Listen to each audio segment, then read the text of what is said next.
Chapter 1. How Messer Gilles de Crohin went for an excursion into the land of dreams. When Gilles de Crohin, sire de Froidmont, received that saber cut upon his wrist, a cut, by the way, which had been dealt with such efficacy that it very nearly severed his left hand from his arm, he swore, so I understand, both lustily and comprehensively. I have not a faithful record of what he did say, but from what I know of Messer, I can indeed affirm that his language on the occasion was as potent as it was direct and to the point. As for the weapon which had dealt that same forceful stroke, its triumph was short-lived. Within the next few seconds, its unconscious career upon this earth was brought to a sudden and ignominious close.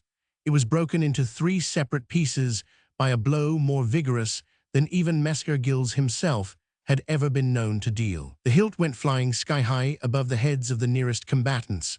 Part of the blade was ground into the mud under the heel of Messer's stout leather boot, whilst the point itself, together with a few more inches of cold steel, was buried in the breast of that abominable Spadassin who had thought to lay so stalwart an enemy low.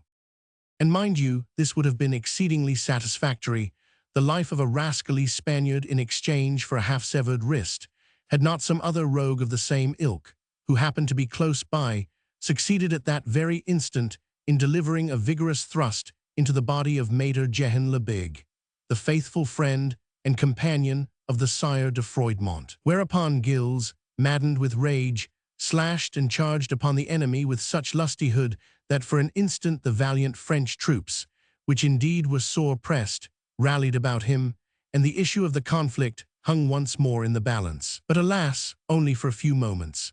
The Spaniards, more numerous and undoubtedly more highly skilled in the science of arms, soon regained the advantage, and within a few hours after that, they were driving the Netherlander and the French helter-skelter before them, having gained a signal and decisive victory.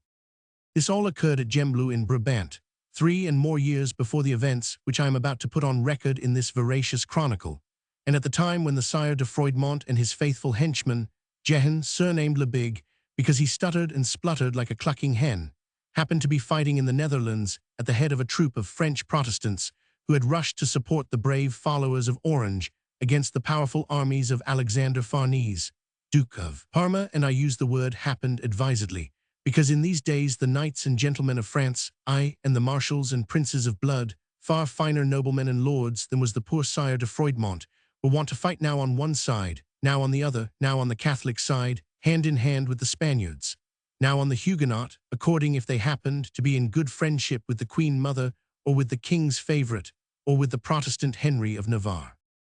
On this occasion, and despite his broken wrist, Messer Gilles de Crohin was the very last to lay down his sword before the victorious Spaniard, nor is the expression, lay down his sword, altogether the right one to use, for the Sire de Froidmont never did lay down his sword either to the Spaniards or to any other enemy, either then or on any other occasion. But it seems that, in addition to that half-severed wrist, he had several and sundry wounds about his body, and all the while that the victorious Spanish army pursued the Netherlanders even as far as the territory of the King of France, Messer Gilles lay as one, dead, bleeding, half-frozen, and only sufficiently conscious to curse his own fate and the disappearance of Maître Jehan Lebig, the most faithful servant and most expert henchman man ever had. The trouble, indeed, was that Master Jehan was nowhere within sight. Roman 2.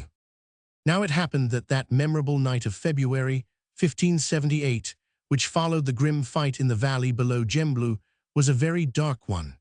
Toward 8 or 9 o'clock of the evening, Messer Gilles woke from his state of unconsciousness by feeling rough and unfriendly hands wandering about his body. Had I not already told you that his language was apt to be more forceful than reverent, I would tell you now that he utilized his first return to actuality in sitting up suddenly and pouring forth such a volley of expletives against the miscreants who were even then trying to divest him of his boots, that seized with superstitious fear, these human vultures fled, scattered and scared, to rally again at some distance from the spot, in order to resume their nefarious trade with less forcible interruption.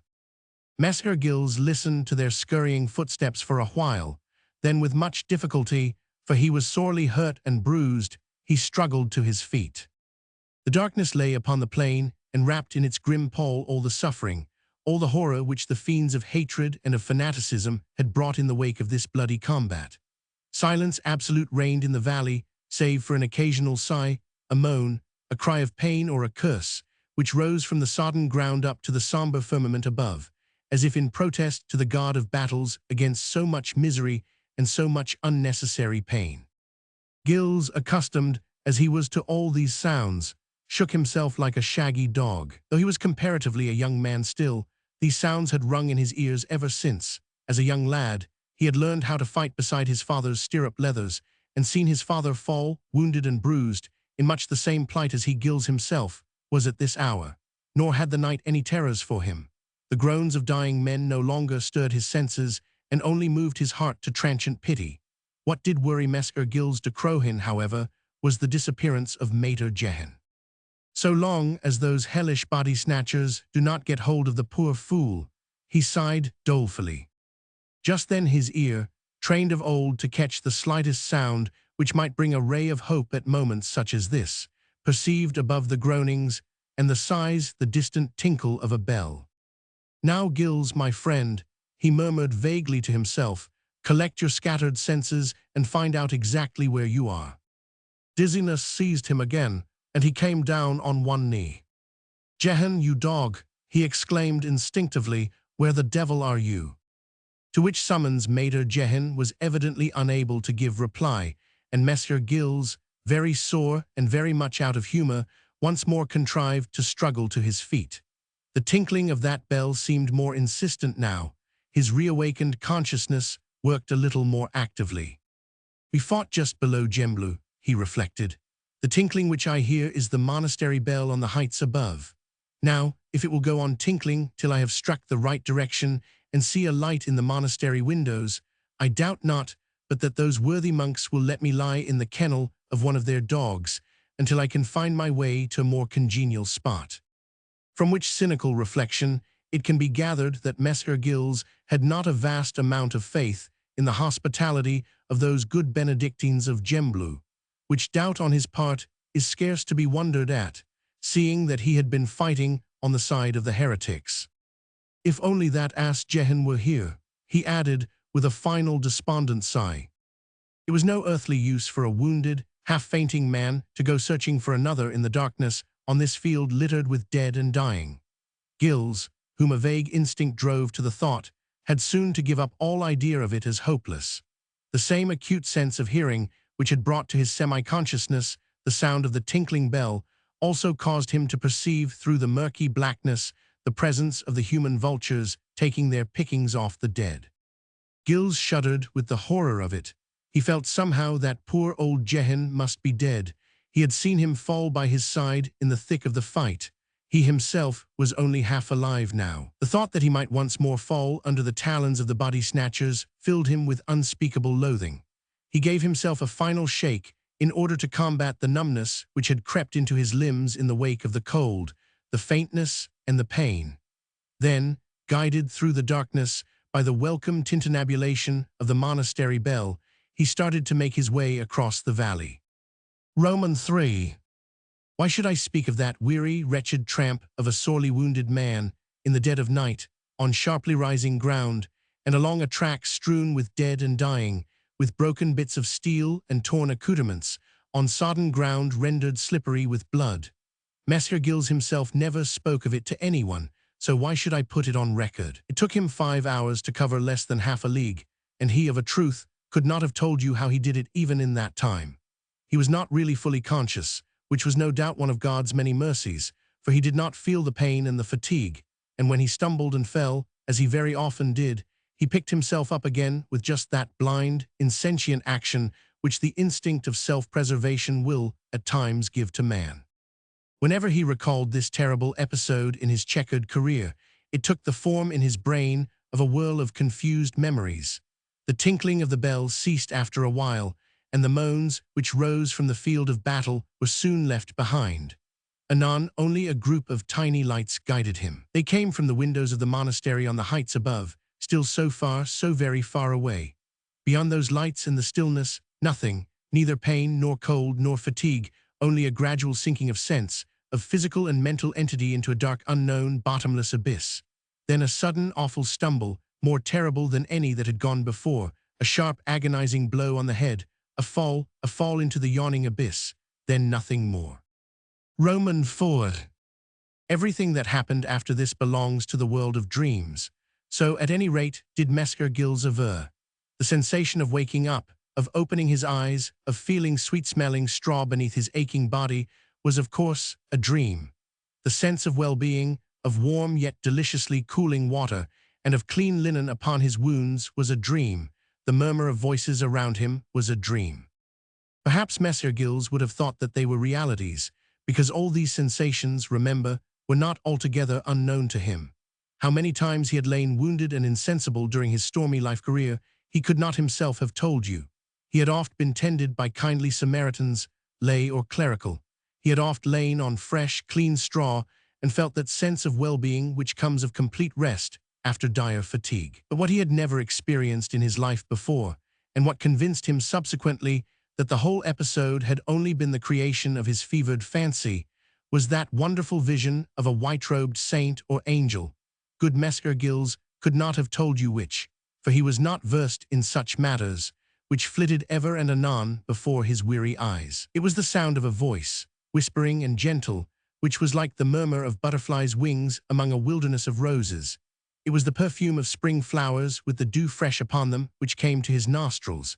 It was a touch like unto the velvety petals of a lily which now and again rested upon his brow, and above all, it was a pair of deep blue eyes, which ever and anon met his aching ones with a glance full of gentleness and of pity. Now, although Messer Gilles was quite willing to admit that some angels might have blue eyes, yet he had never heard it said that they had a tiny brown mole on the left cheekbone, a mole which, small as it was, appeared like a veritable trap for a kiss, and added a quaint air of roguishness to the angelic blue eyes. But then Gilles de Crohin, being a heretic and something of a vagabond, was not intimately acquainted with the outward appearance of angels. Moreover, that wee, tantalizing mole was far removed from the reach of his lips. "Think you he'll recover, Messer?" Just at that moment, Gilles de Crohin could have sworn that he was conscious and awake, but that whisper, which suddenly reached his hazy perception, could not have been aught but a part of his dream. He would have liked to pinch or kick himself to see if he were in truth awake, but he was too weak and too helpless to do that, so he lay quite still, fearful lest, if he moved, the vision of the white-robed angel who had just made such tender inquiry after him would vanish again into the gloom. Thus he heard a reply, gruff and not over-tender, which, of a truth, had nothing dreamlike about it. "Oh, he'll recover soon enough, gracious lady. These rascals have tough hides, like ploughing oxen." Messer Gilles de Crohin, Sire de Froidmont, tried to move, for he was impelled to get up forthwith in order to chastise the malapert who had dared to call him a rascal. But it seemed as if his limbs were weighted with lead, for which fact he promptly thanked his stars, since if he had moved, those heavenly blue eyes would, mayhap, not scan his face again so anxiously. "Think you he fought on the side of our enemies?" The dream voice queried again, and this time there was an odd, almost trembling tone in its exquisite music. "I," answered the graft one, "of that I have no doubt. Neither Psalter nor Holy Bible have I found about his person, and the gracious lady should not have wasted her pity upon a spawn of the devil." "He looked so forlorn and so helpless," said the angel voice with gentle reproach. "Could I let him lie there, untended in a ditch?" "How did he get there?" retorted the human voice. "That is what I would wish to know. The fighting took place over half a league away, and if he got his wounds on the battlefield, I, for one, do not see how he could have walked to the postern gate and deposited himself there, just in time to be in your way when you deigned to pass." "God guided him, Messer," said the angel softly, "so that you might do one of those acts of goodness and of charity for which he will surely reward you." Someone, a man, surely, seemed to mumble and to grumble a good deal after that, until the human voice once more emerged clearly out of the confused hubbub. "Anyhow, gracious lady," it said, "you had best let yourself be escorted back to your apartment now. Mesker is already fuming and fretting after you, nor is it seemly that you should remain here any longer. The fellow will do quite well, and I'll warrant be none the worse for it. He's been through this sort of thing before, my word on it. His wounds will heal. Even that horrid one across his wrist, queried the white-robed saint again. Gilles by now was quite sure that it was a saint, for the tender touch upon his burning hand acted like a charm which soothed and healed. Even that one, gracious lady, replied the swine who had dared to speak of the Sire de Froidmont as a rascal and a fellow. Though I own 'tis a sore cut, the rascal will be marked for life, I'll warrant. I've never seen such a strange wound before. The exact shape of a cross it is, like the mark on an ass's back.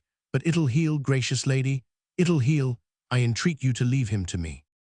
Anger again rose hotly to Mesker Gilles's fevered brow, whereupon everything became more and more confused. The darkness closed in around him. He could no longer see things or hear them.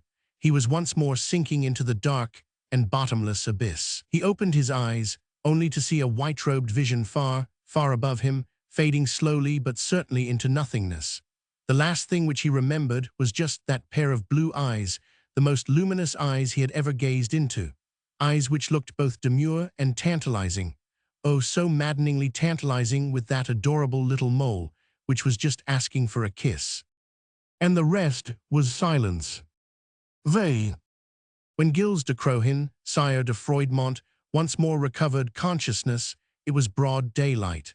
The slanting rays of a genial, wintry sun had struck him full in the face, and incidentally had been infusing some warmth into his numbed body. He opened his eyes and tried to visualize his position. It took him some time. He still felt very giddy and very sick, and when he tried to move he ached in every limb. But he was not cold, and his temples did not throb with fever. As he groped about with his right hand, he encountered firstly the folds of a thick woolen cloak which had been carefully wrapped around him, and then, at a foot or so away, a pitcher and a hunk of something which to the touch appeared very like bread.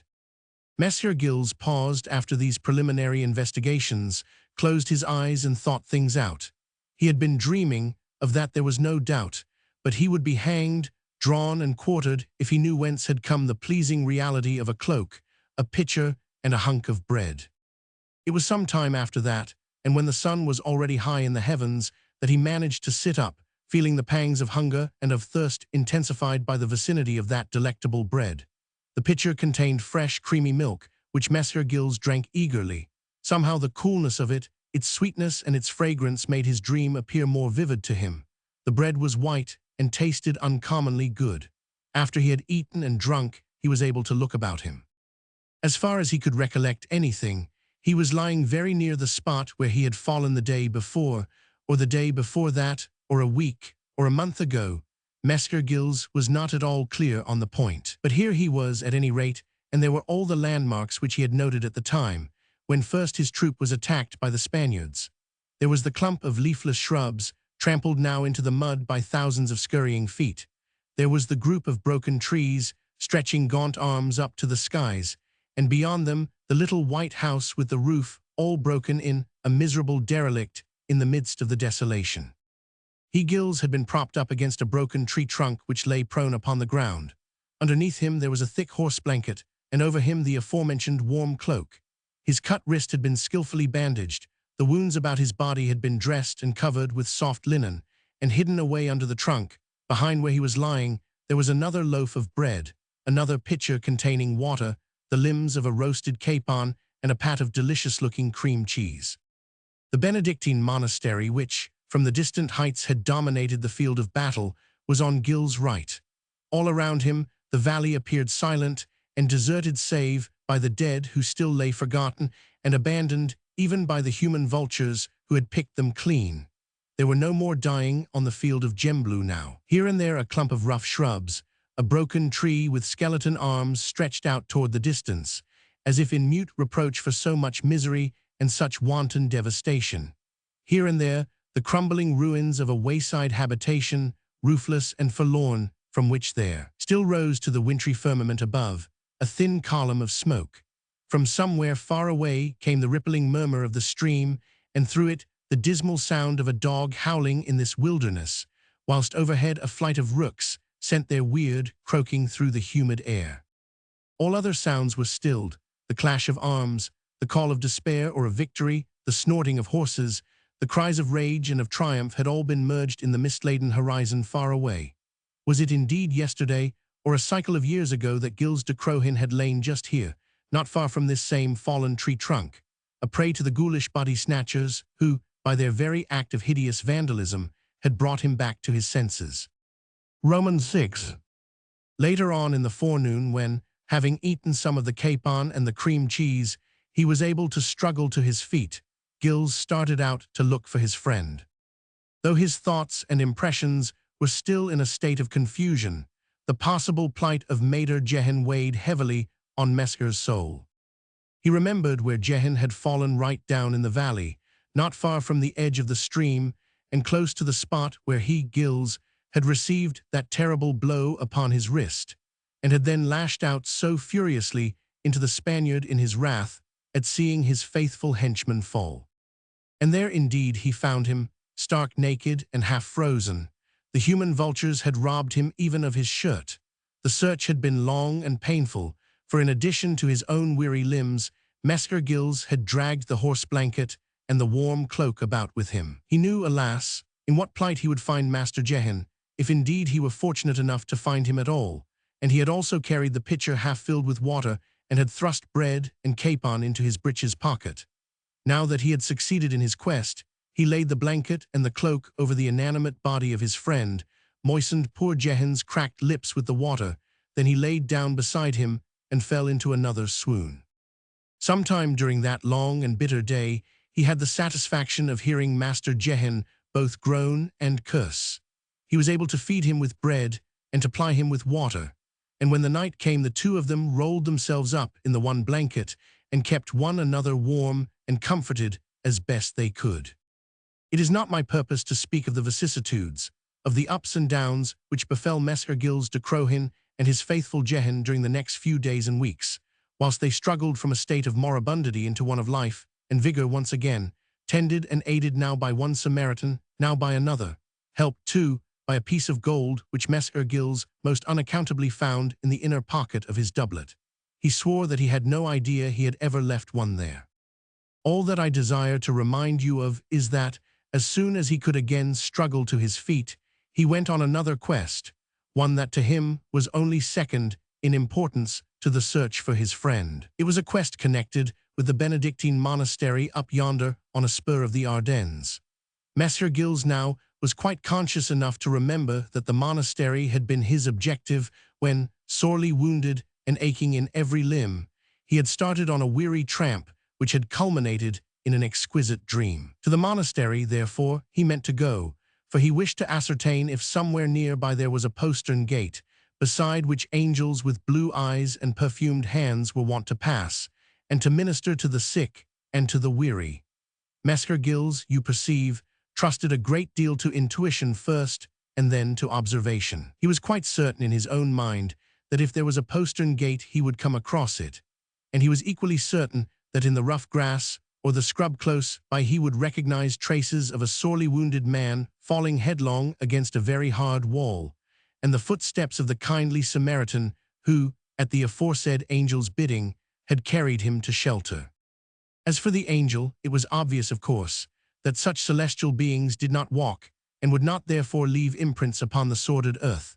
Still, even so, Messer Gilles clung to the vain hope that he would see tiny footprints somewhere, such as fairies make when they dance in a ring, and that from the very ground there would arise the perfume of spring flowers when the dew is fresh upon them in the morn. Romans 7. I may as well put it on record here, and now that Gilles de Crohin, Sire de Froidmont, after having tramped along half a league or more, came upon the purlieus of the Benedictine monastery of Gembloux, which is famed far and wide, and that after much exploration he did discover a postern gate which was let into a high stone wall, but neither in front of that gate nor anywhere near it were there any traces of Samaritans, of angels, or of a wounded man. The ground round about that gate had at some time or another been strewn with sand and raked over very smoothly and evenly, after which the humid air and the rain had had their way with it. Messer Gilles uttered a comprehensive oath. Then he turned on his heel and went his way. Chapter 2. How a noble prince practiced the gentle art of procrastination. Now all that which I have related occurred during the month of February in the year 1578, 3 years and more ago.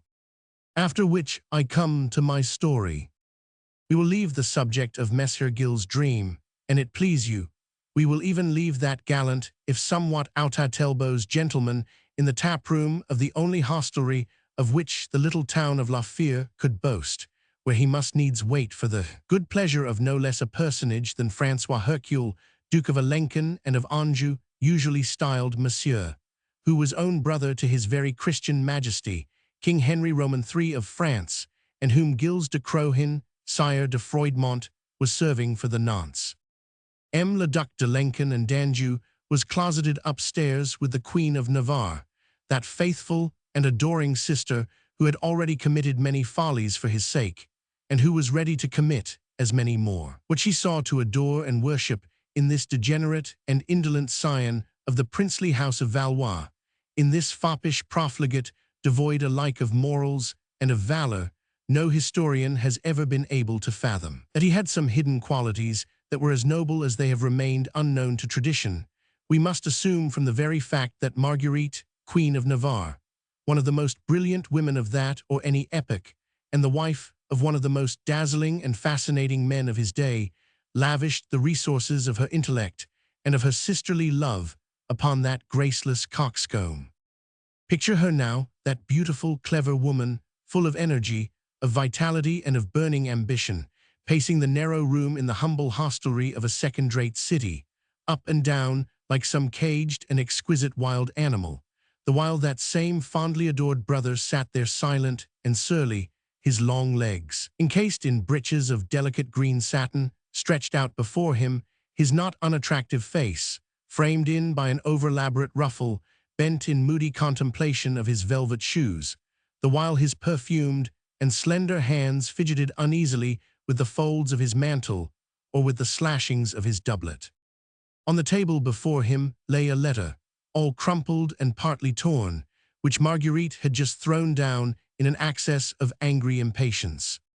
"By all the saints, Francois," she said tartly, "you would provoke an angel into exasperation. In heaven's name, tell me what you mean to do." Monsieur did not reply immediately. He stretched out his legs still further before him. He shook his mantle into place. He smoothed down the creases of his satin breeches. Then he contemplated his highly polished nails. Marguerite of Navarre, with flaming cheeks and blazing eyes, stood by, looking down on him with ever-growing irritability not unmixed with contempt.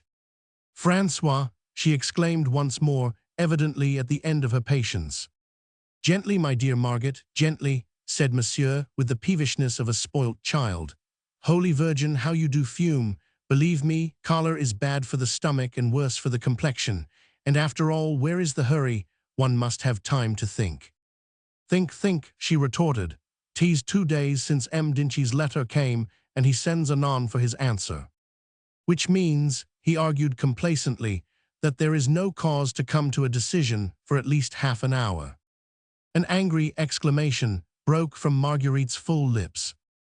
"My dear Margaret," said the Duke fretfully, "marriage is a very serious thing, and—" He paused, frowning, for his sister had burst into ironical laughter.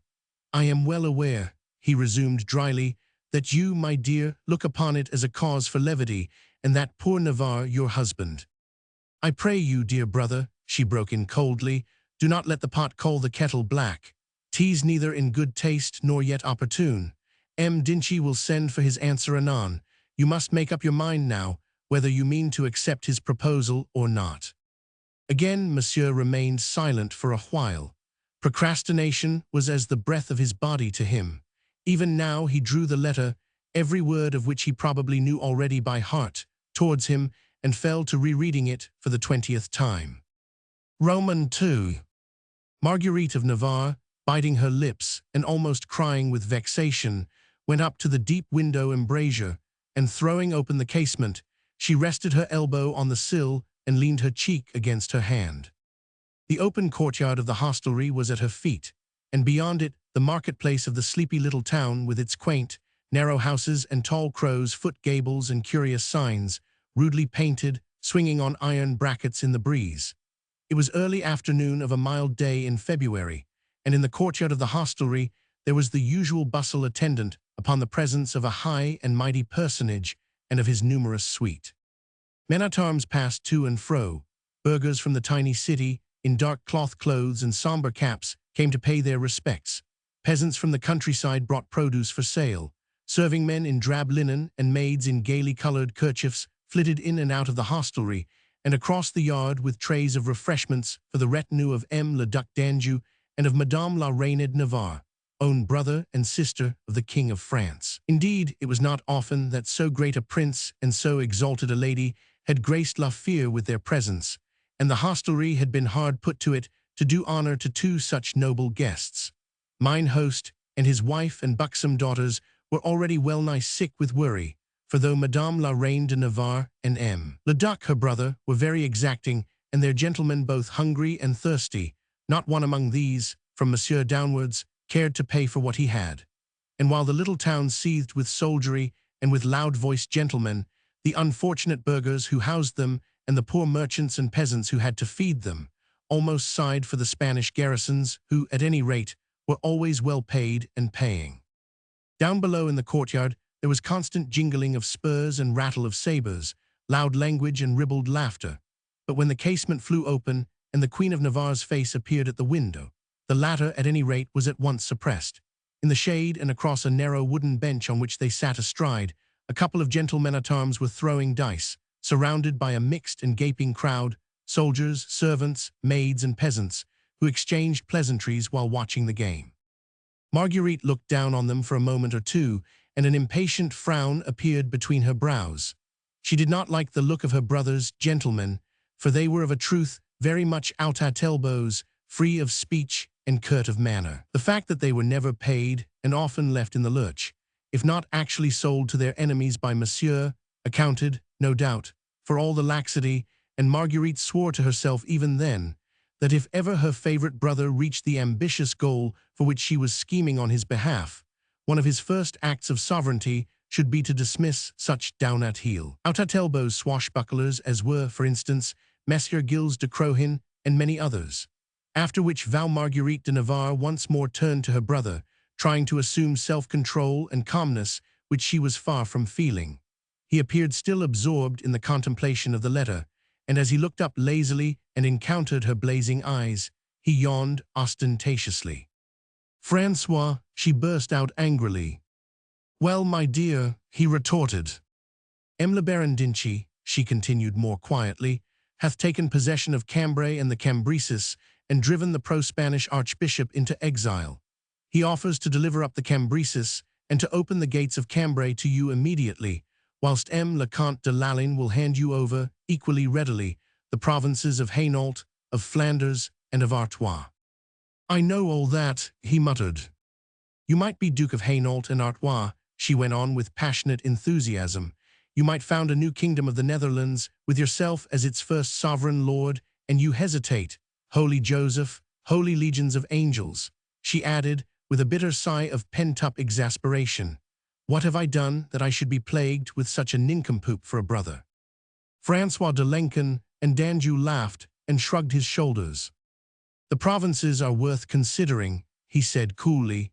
"Cambray is attractive, and I would not object to the duchies of Artois and Hainault, or even to a kingdom of the Netherlands. But—" "Well," she broke in testily, "what is the but?" He sighed and made a sour grimace. "There is a bitter pill to swallow with all that sugar," he replied. "You appear to be forgetting that, my very impetuous sister." It was Marguerite's turn to shrug her pretty shoulders. "Bah," she said contemptuously, "a wife, you call that a bitter pill, Jacqueline de, what is her name?" Monsieur referred to the letter. "Jacqueline de Broyart," he said dryly. "Well, Jacqueline de Broyart," she continued more composedly, "is said to be attractive. M. d'Inchy says so." "A merchant must praise the goods which he offers for sale," remarked Monsieur. "And even if she be ill-favored, retorted Marguerite dryly. She brings the richest duchies in the Netherlands and the influence of her name and family as her marriage portion. Surely a kingdom is worth a wife. Sometimes. In this case, Francois, urged Marguerite impatiently. Then, with one of those sudden changes of mood which were one of her main charms, she added with a kind of gentle and solemn earnestness, "You in your turn appear to forget, my exasperating brother, that 'tis I who have worked for you, just as I always have done heretofore, I who made friends for you with these loutish, ill-mannered Flemings, and who prepared the way which has led to such a brilliant goal. Whilst you wasted your substance in riotous living in our beloved Paris, I was half killing myself with ennui in this abominable Flemish climate. I was drinking the poisonous waters of Spa so as to remain in touch with the governors of all these disaffected provinces, and insidiously turning their minds towards looking for a prince of the House of France to be their deliverer and their ruler. Now my labors are bearing fruit. Don John of Austria is more hated throughout the Netherlands than he was before my coming hither. The provinces are more wearied of the Spanish yoke. They are more ready to accept a foreign ruler, even though he be a Catholic to boot. You have now but to stretch a hand, and all the golden harvest prepared by me will fall into it without another effort on your part save that of a prompt decision. So let me tell you once and for all, monsieur my brother, that if you refuse that golden harvest now, if you do not accept the Baron Dinchy's offer, never as long as I live will I raise another finger to help you or to advance your welfare. And this I hereby do swear most solemnly, and pray to the Virgin to register my vow." The Duke, unaccustomed to his charming sister's earnestness, had listened to her without departing from his sullen mood. When she had finished her tirade, he shrugged his shoulders and yawned. "How you do talk, my dear Margaret," he said coolly. "To hear you one would imagine that I was an incorrigible rogue, an immoral profligate, and a do-nothing." "Well, what else are you?" she retorted. "A much-maligned, overworked prince." She laughed, and despite her choler, a look of genuine affection crept into her eyes as she met the reproachful glance of the brother whom she loved so dearly, and whose faults she was always ready to condone.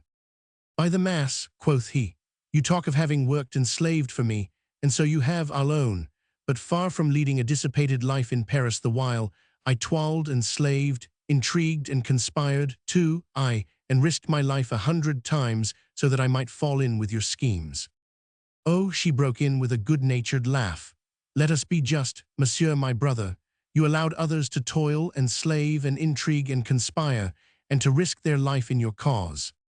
"'Tis you are unjust, Margaret," he retorted hotly.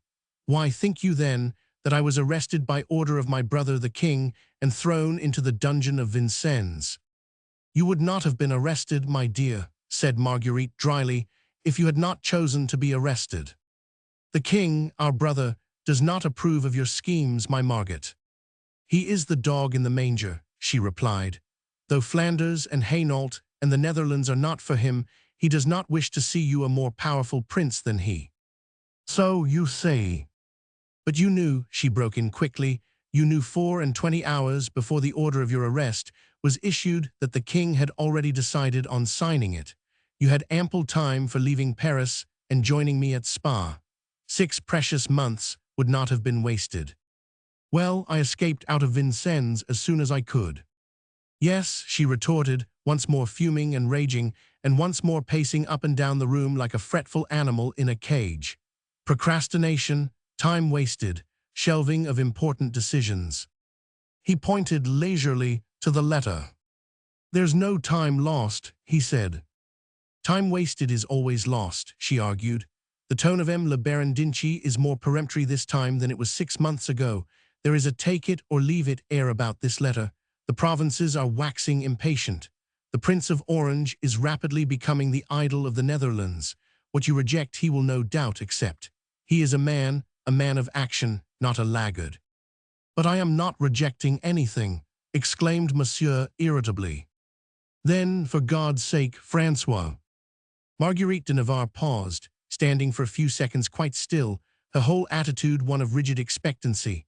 The next moment she had run back to the window, but now she leaned far out of the casement, heedless if the men below saw the Queen of Navarre, and smiled over her eagerness. Her keen ears had caught the sound of an approaching troop of men. The clatter of horses' hoofs upon the hard road was already drawing perceptibly nearer. "Messer Gilles," she called out impatiently to one of the dice-throwers, who was continuing his game unperturbed. In a moment the man was on his feet. He looked up and saw the Queen's pretty face framed in by the casement window, and a pretty woman was the only thing on God's earth which commanded Gilles de Crohin's entire respect. Immediately he stood at attention, silhouetted against the sunlit marketplace beyond, a tall, martial figure with face weather-beaten and forehead scarred, the record of 100 fights depicted in every line of the sinewy limbs, the powerful shoulders, the look of self-assurance in the deep-set eyes, and the strong, square jaw. Roman 3. There was nothing very handsome about Messer Gilles de Crohin. That portrait of him by Rembrandt, a mere sketch, done some years later, suggests a ruggedness of exterior which might have been even repulsive at times, when passion or choler distorted the irregular features. Only the eyes, grey and profound, and the full lips, ever ready to smile, may have been attractive. In a vague way, he resembled the royal master whom he was serving now. The features were not unlike those of François, Duc de Lenken et d'Anjou, but cast in a rougher, more powerful mold and fashioned of stouter clay. The resemblance is perhaps more striking in the picture than it could have been in the original, for the Duke's skin was almost as smooth as a woman's. His hair and sparse, pointed beard were always exquisitely brushed and oiled, whereas Gilles' skin was that of a man who has spent more nights in the open than in a downy bed, and his mustache, he did not wear the fashionable beard, was wont to bristle, each hair standing aloof from its neighbor, whenever Messer Gilles bridled with amusement or with rage. Then again, Gilles looked older than the Duke, even though he was, I think, the younger of the two by several years. But we may take it that neither his cradle nor his youth had been watched over with such tender care as those of the scion of the House of France, and though dissipation and a surfeit of pleasure had drawn many lines on the placid face of the one man, hard fighting and hard living had left deeper imprints still on that of the other. Still the resemblance was there, and though Gilles' limbs indicated elasticity and power, whereas those of the Prince of Valois were more slender and loosely knit, the two men were much of a height and build, sufficiently so, at any rate, to cause several chroniclers, notably the Queen of Navarre herself, to aver that Gilles de Crohin's personality ofttimes shielded that of Monsieur, Duke of Anjou and of Alençon, and that Messer Gilles was ofttimes requisitioned to impersonate the master whom he served and resembled, especially when any danger at the hand of an outraged husband or father, or of hired assassin lurked for the profligate prince behind a hedge, or in the angle of a dark street. Nor was that resemblance to be altogether wondered at, seeing that the de Froidmonts claimed direct descent from the House of Valois, and still quartered the flower O, the lily on ground azure, upon their escutcheon, with the proud device, Roi ni size ni duc ni prince ni comte, G size sire de Froidmonti. One they had indeed played at one time an important part in the destinies of the princely house, until fickle fortune took so resolutely to turning her back upon the last descendants of the noble race. Marguerite of Navarre was too thoroughly a woman not to appreciate the appearance of one who was so thoroughly a man.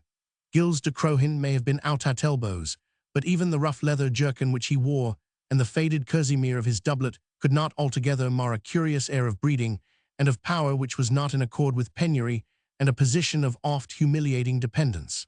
So despite her impatience, she gazed on Gilles for a moment or two with quick satisfaction ere she said, "'Tis Monseigneur Dinchi's messenger we hear, is it not, Messer?" "I doubt not, your majesty," replied Gilles. "Then I pray you," she added, "conduct him to my brother's presence directly he arrives."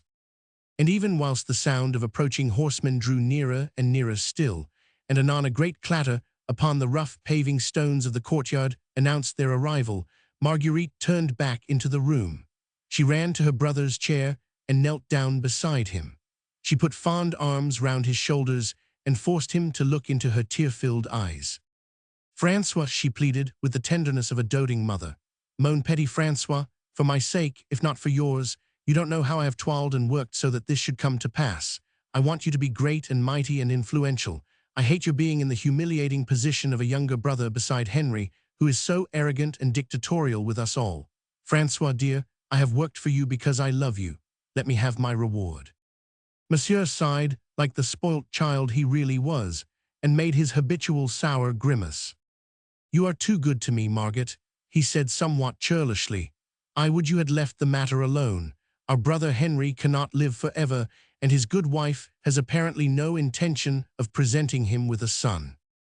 "Our brother Henry," she insisted, "can live on until you are too old to enjoy the reversion of the throne of France, and Louise de Lorraine is still young, who knows? The duchies of Artois and Hainault and the sovereignty of the Netherlands today are worth more than the vague perspective of the throne of France, mayhap 10 or a dozen years hence." "And my marriage with Elizabeth of England," he protested. "Elizabeth of England will never marry you, Francois," she replied earnestly. "She is too fanatical a Protestant ever to look with favor on a Catholic prince. She will keep you dangling round her skirts and fool you to the top of her bent, but Myler of Leicester will see to it that you do not wed the Queen of England. If I marry this Flemish wench, I shall be burning my boats." "What matter," she retorted hotly, "if you enter so glorious a harbor?" There was nothing in the world that suited Monsieur's temperament better than lengthy discussions over a decision, which could thereby be conveniently put off. Even now, he would have talked and argued and worn his sister's patience down to breaking point if suddenly the corridor outside had not resounded with martial footsteps and the jingling of swords and spurs. "Francois," pleaded Marguerite for the last time. And the Duke, still irresolute, still longing to procrastinate, gave a final sigh of sullen resignation. "Very well," he said, "since you wish it." "I do," she replied solemnly. "I do wish it most earnestly, most sincerely. You will accept, Francois?" "Yes." "You promise?" Again he hesitated. Then, as the footsteps halted outside the door and Marguerite almost squeezed the breath out of his body with the pressure of her young, strong arms, he said reluctantly, "I promise." Then, immediately, for fear he should be held strictly to his word, he added quickly, "On one condition." "What is that?" she asked. "That I am not asked to plight my troth to the wench till after I have seen her, for I herewith do swear most solemnly that I would repudiate her at the 11th hour. Ay, at the very foot of the altar steps, if any engagement is entered into in my name to which I have not willingly subscribed." This time he spoke so solemnly and with such unwonted decision that Marguerite thought it best to give way. At the back of her overquick mind, she knew that by hook or by crook she would presently devise a plan which would reconcile his wishes to her own. "Very well," she said, after an almost imperceptible moment of hesitation. "It shall be as you say." And despite the half-hearted promise given by the arch-procrastinator, there was a look of triumph and of joy on Queen Marguerite's piquant features now. She rose to her feet and hastily dried her tears. There was a rap at the door. Marguerite seated herself on a cushioned chair opposite her brother and called out serenely, "Enter." Chapter 3. How a clever woman outwitted an obstinate man. "Aye." The door was thrown open, and Messieurs Gilles de Crohin, Sire de Froidmont, stood at attention upon the threshold. "Monseigneur le Baron d'Inchy's messenger, is it not, Messieurs?" asked Marguerite of Navarre quickly, even before Gilles had time to make the formal announcement. "Messieurs de Montigny has arrived, Your Majesty," he replied. "He bears credentials from Monseigneur the Governor of Cambray." "Messieurs de Montigny," she said, with a frown of puzzlement, "in person." "Yes, Your Majesty." "Has he come with a retinue, then?" broke in Monsieur with his wonted peevishness. "There is no room in the city. Already I have scarce room for my men." "Messieurs de Montigny is alone, Monseigneur," replied Gilles de Crohin, "save for an equerry. He proposes to return to Cambray this night." Monsieur uttered a fretful exclamation, but already Marguerite had interposed. "We cannot," she said curtly, "keep Messieurs de Montigny on the doorstep, my dear brother, and you must remember that I have your promise." "Holy Virgin," was Monsieur's only comment on this timeful reminder. Was ever man so plagued before by a woman who was not even his mistress, Gilles? He added peremptorily. Francois admonished his sister sternly. Mon Dieu, my dear, he retorted. May I not speak to Gilles now, Gilles, who is my best friend? Messer de Montigny is in the corridor, she broke in firmly. I know, curse him. I only wish to order Gilles, my best friend Gilles, not to leave me in the lurch, not to abandon me all alone between an impetuous sister and a mulish Fleming. Francois, she exclaimed, what folly! Gilles must remain in the room, he declared during the interview. Impossible, she affirmed hotly. Messer de Montigny might not like it. Then I'll not see him. Marguerite de Navarre was on the verge of tears. Vexation, impatience, choler were well-nigh choking her.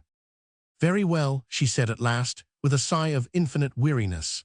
I pray you, Messer, she added, turning to Gilles, introduce Monseigneur le Baron d'Inchy's messenger and remain in the room, as Monsieur bids you during the interview. Roman 2. Messer de Montigny was a short, stout, determined-looking gentleman who very obviously, despite his outward show of deference to a scion of the House of France, had received his instructions as to the manner in which he was to deal with that procrastinating and indolent prince. He had clearly come here resolved to be firm and not to yield an inch in his demands, nor to allow any further delay in the negotiations wherewith he had been entrusted. But with Francois, Duc de Lenken et d'Anjou, a promise given was not of necessity a promise kept.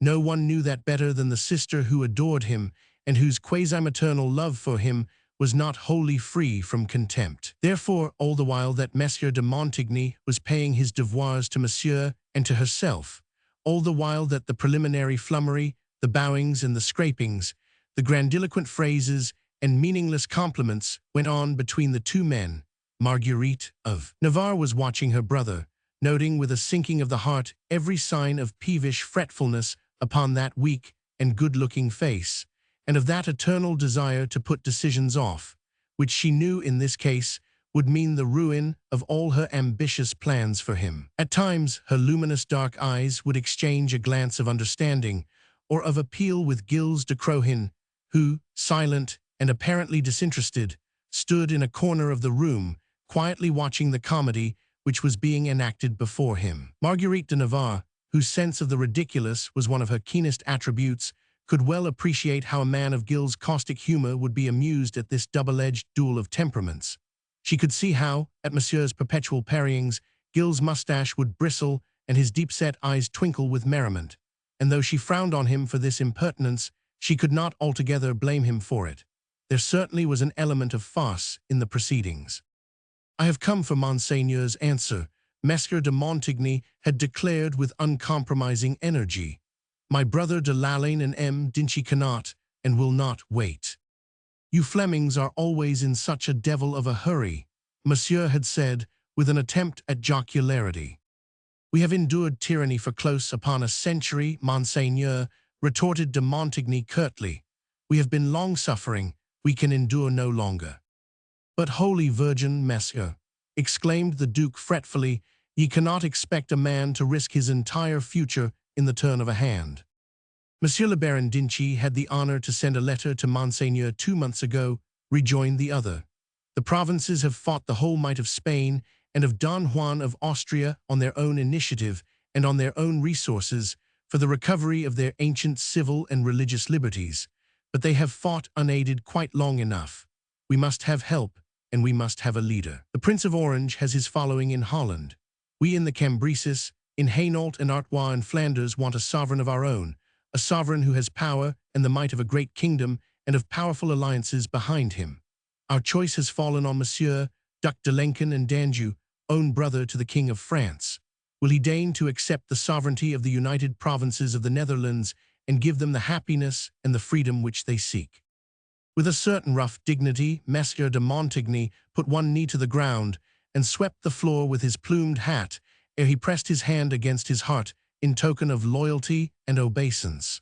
Marguerite de Navarre's beautiful face became irradiated with a great joy. Her fine nostrils quivered with excitement, and she threw a look of triumph on Messer Gilles, who had, in his appearance just then, the solemnity of a Puck, and one of encouragement on the beloved brother.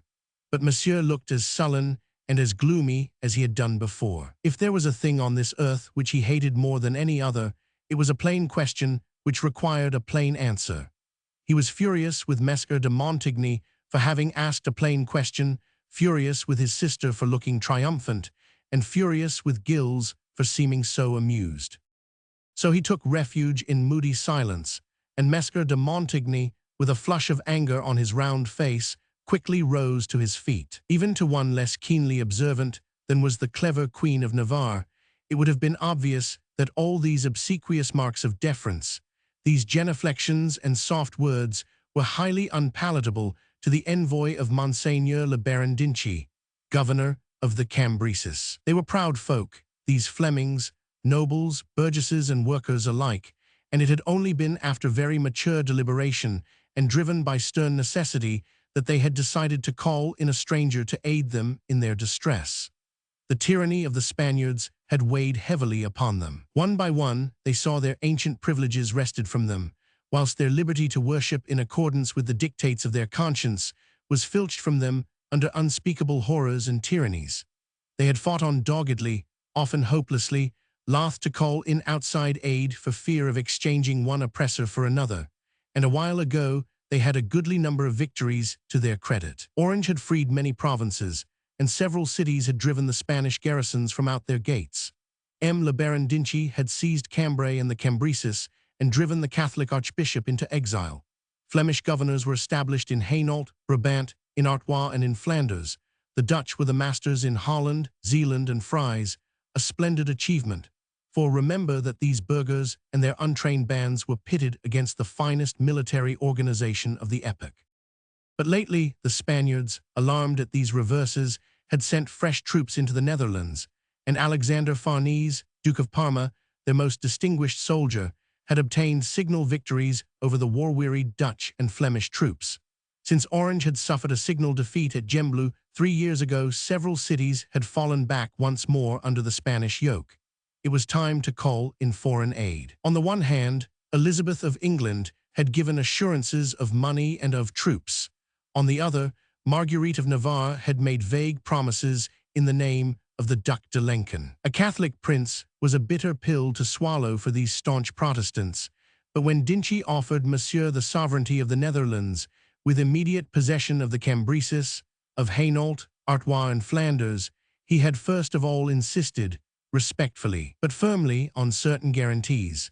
The guarantee which to Monsieur's fastidious taste was like a bitter pill in the sugary offer, a Flemish wife, and a Protestant to boot, one who would hold the new sovereign lord true to his promise to uphold and protect the reformed faith. Roman 3. I hate being forced into a marriage, Monsieur repeated for the third time as he cast lowering looks upon the bowed head of M. de Montigny. There is no question of force, Monseigneur, rejoined the latter firmly. M. d'Inchy, speaking in the name of our provinces, had the honor to propose a bargain, which Monseigneur will accept or reject as he thinks fit. But this Jacqueline, queried Monsieur disdainfully. Jacqueline de Broyart, Dame de Morquepont, Duchesse et Princess de Ramos, d'Espion et de Wargny, broke in Messer de Montigny with stern pride, is as beautiful and pure as she is rich and noble. She is worthy to be the consort of a king. But I have never seen the lady, argued Monsieur irritably. Jacqueline de Broyart, retorted de Montigny curtly, cannot be trotted out for Monseigneur's inspection like a filly who is put up for sale. Who talks of trotting her out, said Monsieur. Mon dear man, can I not even see my future wife? In matters of beauty tastes differ and— You will admit, Monsieur, here interposed Marguerite quickly, seeing that at Monsieur's tone of thinly veiled contempt frowns of anger, dark as thunder clouds, were gathering on Messer de Montigny's brow. You will admit that it is only just that my brother should see the lady ere he finally decides. Jacqueline, Madame la Reine, riposted de Montigny gruffly, is wooed by every rich and puissant seigneur in 4 kingdoms, princes of the blood in Germany and Austria and Spain, noble lords of England and of France are at her feet. She is a mere child, scarce 19 years of age, but she has a woman's heart and a woman's pride. She is my cousin's child. d'Inchy and my brother are her guardians. They would not allow an affront to be put upon her. An affront, monsieur? Queried Marguerite coldly, who spoke of an affront to the Duc de Lincoln's future wife. If Monseigneur sees the child, argued de Montigny stiffly, and then turns against her, she is quite old enough to look upon that fact as an affront. The devil take you for a stiff-necked Fleming, monsieur, quoth the Duke angrily. Then Monseigneur refuses, was de Montigny's calm retort, even though his rough voice was shaking with suppressed choler. No, no, monsieur, once more broke in Marguerite hastily. Did Monseigneur say that he refused? Monseigneur seems disinclined to accept, rejoined de Montigny, and so much hesitation is a slur cast upon the honor of a noble Flemish lady who is my kinswoman. Believe me, monsieur, said Marguerite gently and with unerring tact, determined to conciliate at all costs, that we of the House of Valois hold all honor in high esteem. Meseems that you and my brother do but misunderstand one another. Will you allow a woman's wit to bridge over the difficulty? If you please, madame, replied de Montigny stiffly. Roman forward. Marguerite de Navarre gave a short sigh of satisfaction. One look of warning only did she cast on her brother, and with an almost imperceptible movement of finger to lip, she enjoined him to remain silent and to leave the matter in her hands. François d'Anjou shrugged his shoulders and smothered a yawn. The whole matter was eminently distasteful to him, and gladly would he have thrown up the promised throne and be rid of all these serious questions which bored him to tears. De Montigny stood erect and stern. His attitude remained deferential, but also unyielding. He was deeply offended in the person of the child, who in his sight stood for all that was most noble and most desirable in the Netherlands. The indifference with which the offer of such a brilliant alliance had been received by this Prince of France had angered the stiff-necked Fleming beyond measure. But Marguerite, feeling the difficulties around her, was now on her mettle. None knew better than she how to make a man unbend, even if he be a bitter enemy, which de Montigny certainly was not. Messieurs, she said with that gentle dignity which became her so well, I pray you be not angered with my brother. He has had much to worry him of late. Indeed, she continued earnestly, his heart is entirely given over to your magnificent country, and he is proud and honored to have been chosen by you as your future sovereign lord. But to this conciliating harangue de Montigny made no reply, and Marguerite resumed after a slight pause. Perhaps you do not know, messieurs, that the King of France, our brother, hath not such goodwill towards his kindred as they would wish, and that, fearing that monsieur would be overproud of your offer and would nurture further ambitious plans, he did order monsieur's arrest, thereby causing us much delay. Yes, your majesty, replied de Montigny curtly, I knew all that, but the offer hath been made to Monseigneur now, and I still await his answer. His answer is yes, monsieur, said Marguerite firmly.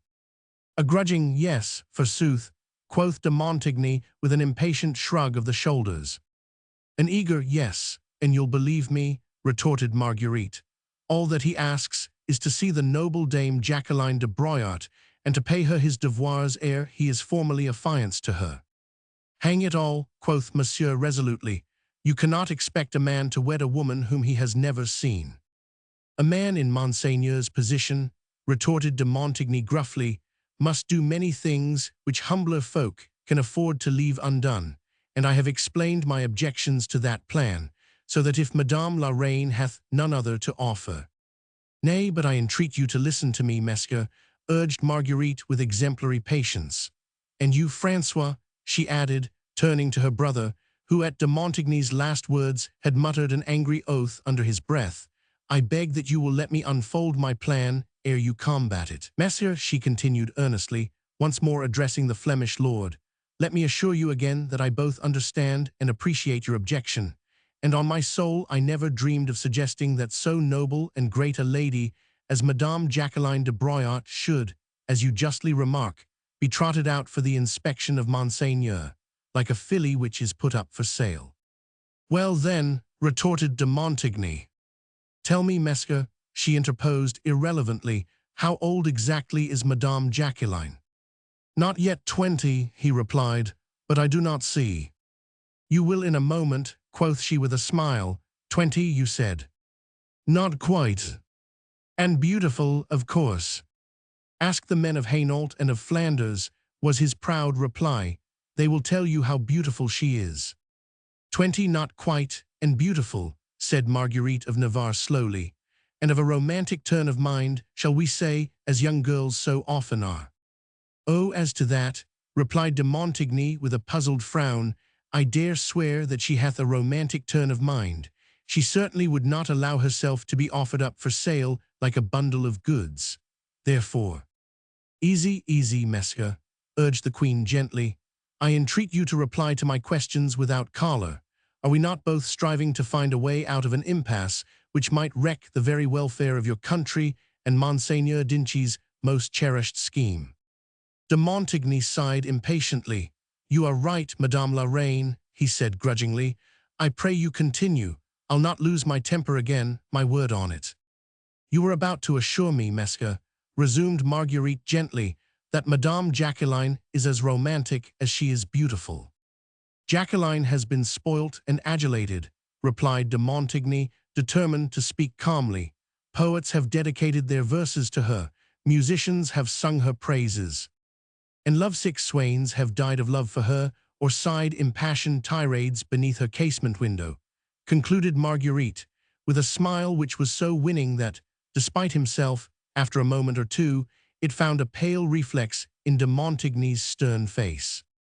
Who should know better than the Queen of Navarre? He retorted, with a crude effort at gallantry, the power which beauty wields over all men. Very well then, Mesca, quoth she gaily. Listen to my plan, for I swear 'tis a good one, since it will marry your pride to my brother's hesitation. I propose that Monsieur le Duc d'Anjou shall first approach Madame Jacqueline under an assumed name. She hath never seen him. He is totally unknown in these parts. His incognito could therefore be easily kept up. I don't quite understand, muttered de Montigny with a frown. You will in a moment, she rejoined. I propose then that Monsieur shall enact a part, the part of an unknown and noble prince who hath become secretly enamored of Madame Jacqueline. I would suggest that he should appear before her closely masked and begin his part by sighing dolefully beneath her casement window. Thus, at the outset, Madame Jacqueline, being what she is, romantic and not yet 20, will feel an interest in this unknown swain. Her curiosity will be aroused, and she will not be loth to grant him the interview for which he will have sighed and begged in all humility. But that is sheer folly, madame, broke in de Montigny, who had been at great pains to check his growing truculence. Folly, she queried blandly. Why? Because, he argued gruffly. You promised on your honor, Mesca, she admonished gaily, that you would not again lose your temper. But the folly of it. Again I ask you, why folly? Jacqueline is not a foolish child. She is not like to be taken in by so transparent a comedy. It will not be transparent, Mesca. Under my guidance, the comedy will be exceedingly well acted. Madame Jacqueline will never know that her lovesick swain is the Duke of Anjou. Then 'tis greater folly still. Ah, that I swear it is not, retorted Marguerite de Navarre hotly. Your Jacqueline is not 20, she is proud and beautiful and romantic. Well, give her some romance, and she'll thank you for it presently on her knees. But, protested de Montigny, is not the whole thing simplicity in itself? She broke in eagerly. The fame of Madame Jacqueline's beauty hath spread far and wide. What more rational than that a noble prince, too insignificant or too poor to enter the lists for her hand, should choose a romantic method to approach her? After all, what are we all striving for? That Monsieur shall see the lovely Jacqueline without her knowing that he proposes to woo her. If in addition to that, we cause the two young people to fall in love with one another, we shall have done well. Whilst, on the other hand, if after having seen her, Monsieur retires from the candidature, the susceptibilities of the Flemish nation and of Madame Jacqueline will have been safeguarded. How? The unknown prince can vanish as mysteriously as he came. The story can reach Madame Jacqueline's ear that he was found killed by some other jealous swain outside her garden gate. Folly, madame, folly, I say, protested de Montigny, perhaps a shade less forcibly than he had done before. Nay, then, 'tis a blessed folly, Mesca, which oft outweighs counsels of wisdom. But me no more buts, monsieur. Ye cannot bring forth one objection which I cannot easily combat.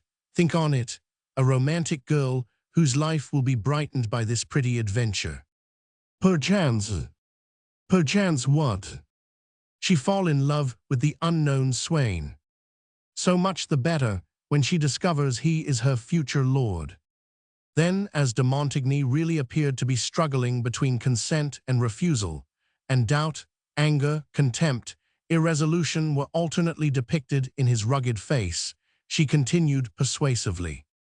Think, monsieur, how you safeguard your niece's feelings, her just pride, her maidenly reserve. Monsieur le Duc d'Anjou will either himself fall madly in love with Madame Jacqueline, in which case you will have added the leaven of passion to the stodgy dough of matrimony, or else he'll withdraw from the candidature, unknown, unsuspected, and the child will only have one pleasant dream the more to add to her illusions. Montigny was yielding. Who could, indeed, resist for long the insinuating tongue of Marguerite of Navarre, the eager glitter of her eyes, the strength of her will, and of her personality? The sober-minded, stiff-necked, and somewhat slow-witted Fleming felt himself literally swept off his feet in this whirlpool of adventure and of intrigue, and his language was not sufficiently glib to meet objection with objection, to parry or to thrust in this unequal duel of wits. Perhaps, had he not desired so passionately the alliance which he had been sent to conclude, had he been less firmly convinced that a union with France would prove the salvation of his people and of the country which he worshipped, he might have opposed an obstinate and gruff refusal to Marguerite's subtle scheme. But as it was, his resistance was soon disarmed. She even managed to conquer the irritation which Monsieur's very personality had aroused in his mind. "We have not yet heard," he said at last, "what Monseigneur le Duc d'Anjou hath to say on the matter." "Oh," Monsieur hastened to say with mock sincerity, "all that I have to say is that throughout my life I have from time to time, and on many a momentous occasion, registered on oath that I would never be affianced to a woman whom I had not previously learned to love." "You will own, monsieur," broke in Marguerite gently, "that this is a laudable sentiment." Nor did she think it desirable to let Monsieur de Montigny know that her unreliable brother had vowed but half an hour ago that if a wife were thrust upon him now he would, and he did not like her, repudiate her even at the foot of the altar. Shifty and irresponsible in most things, she knew him well enough to understand that in matters which affected himself and his desires, he would prove dangerous, obstinate, and cruel. "On my soul," added Monsieur with well-assumed earnestness, "I do assure you, Monsieur, that I knew nothing of my sister's project." "There was no time to put it before you, François," rejoined Marguerite. "It arose in my brain even while you parleyed together with Monsieur de Montigny and seemed unable to come to an understanding." "Then what says Monseigneur now?" reiterated the Flemish lord curtly. "Well," drawled Monsieur in his usual indecisive way, I say that." "François," admonished Marguerite sharply. He felt himself driven into a corner from which procrastination would no longer free him. In a manner, the proposed adventure suited his temperament, and in any case, it would help to put off the final and irrevocable decision. Therefore, he was willing to fall in with it.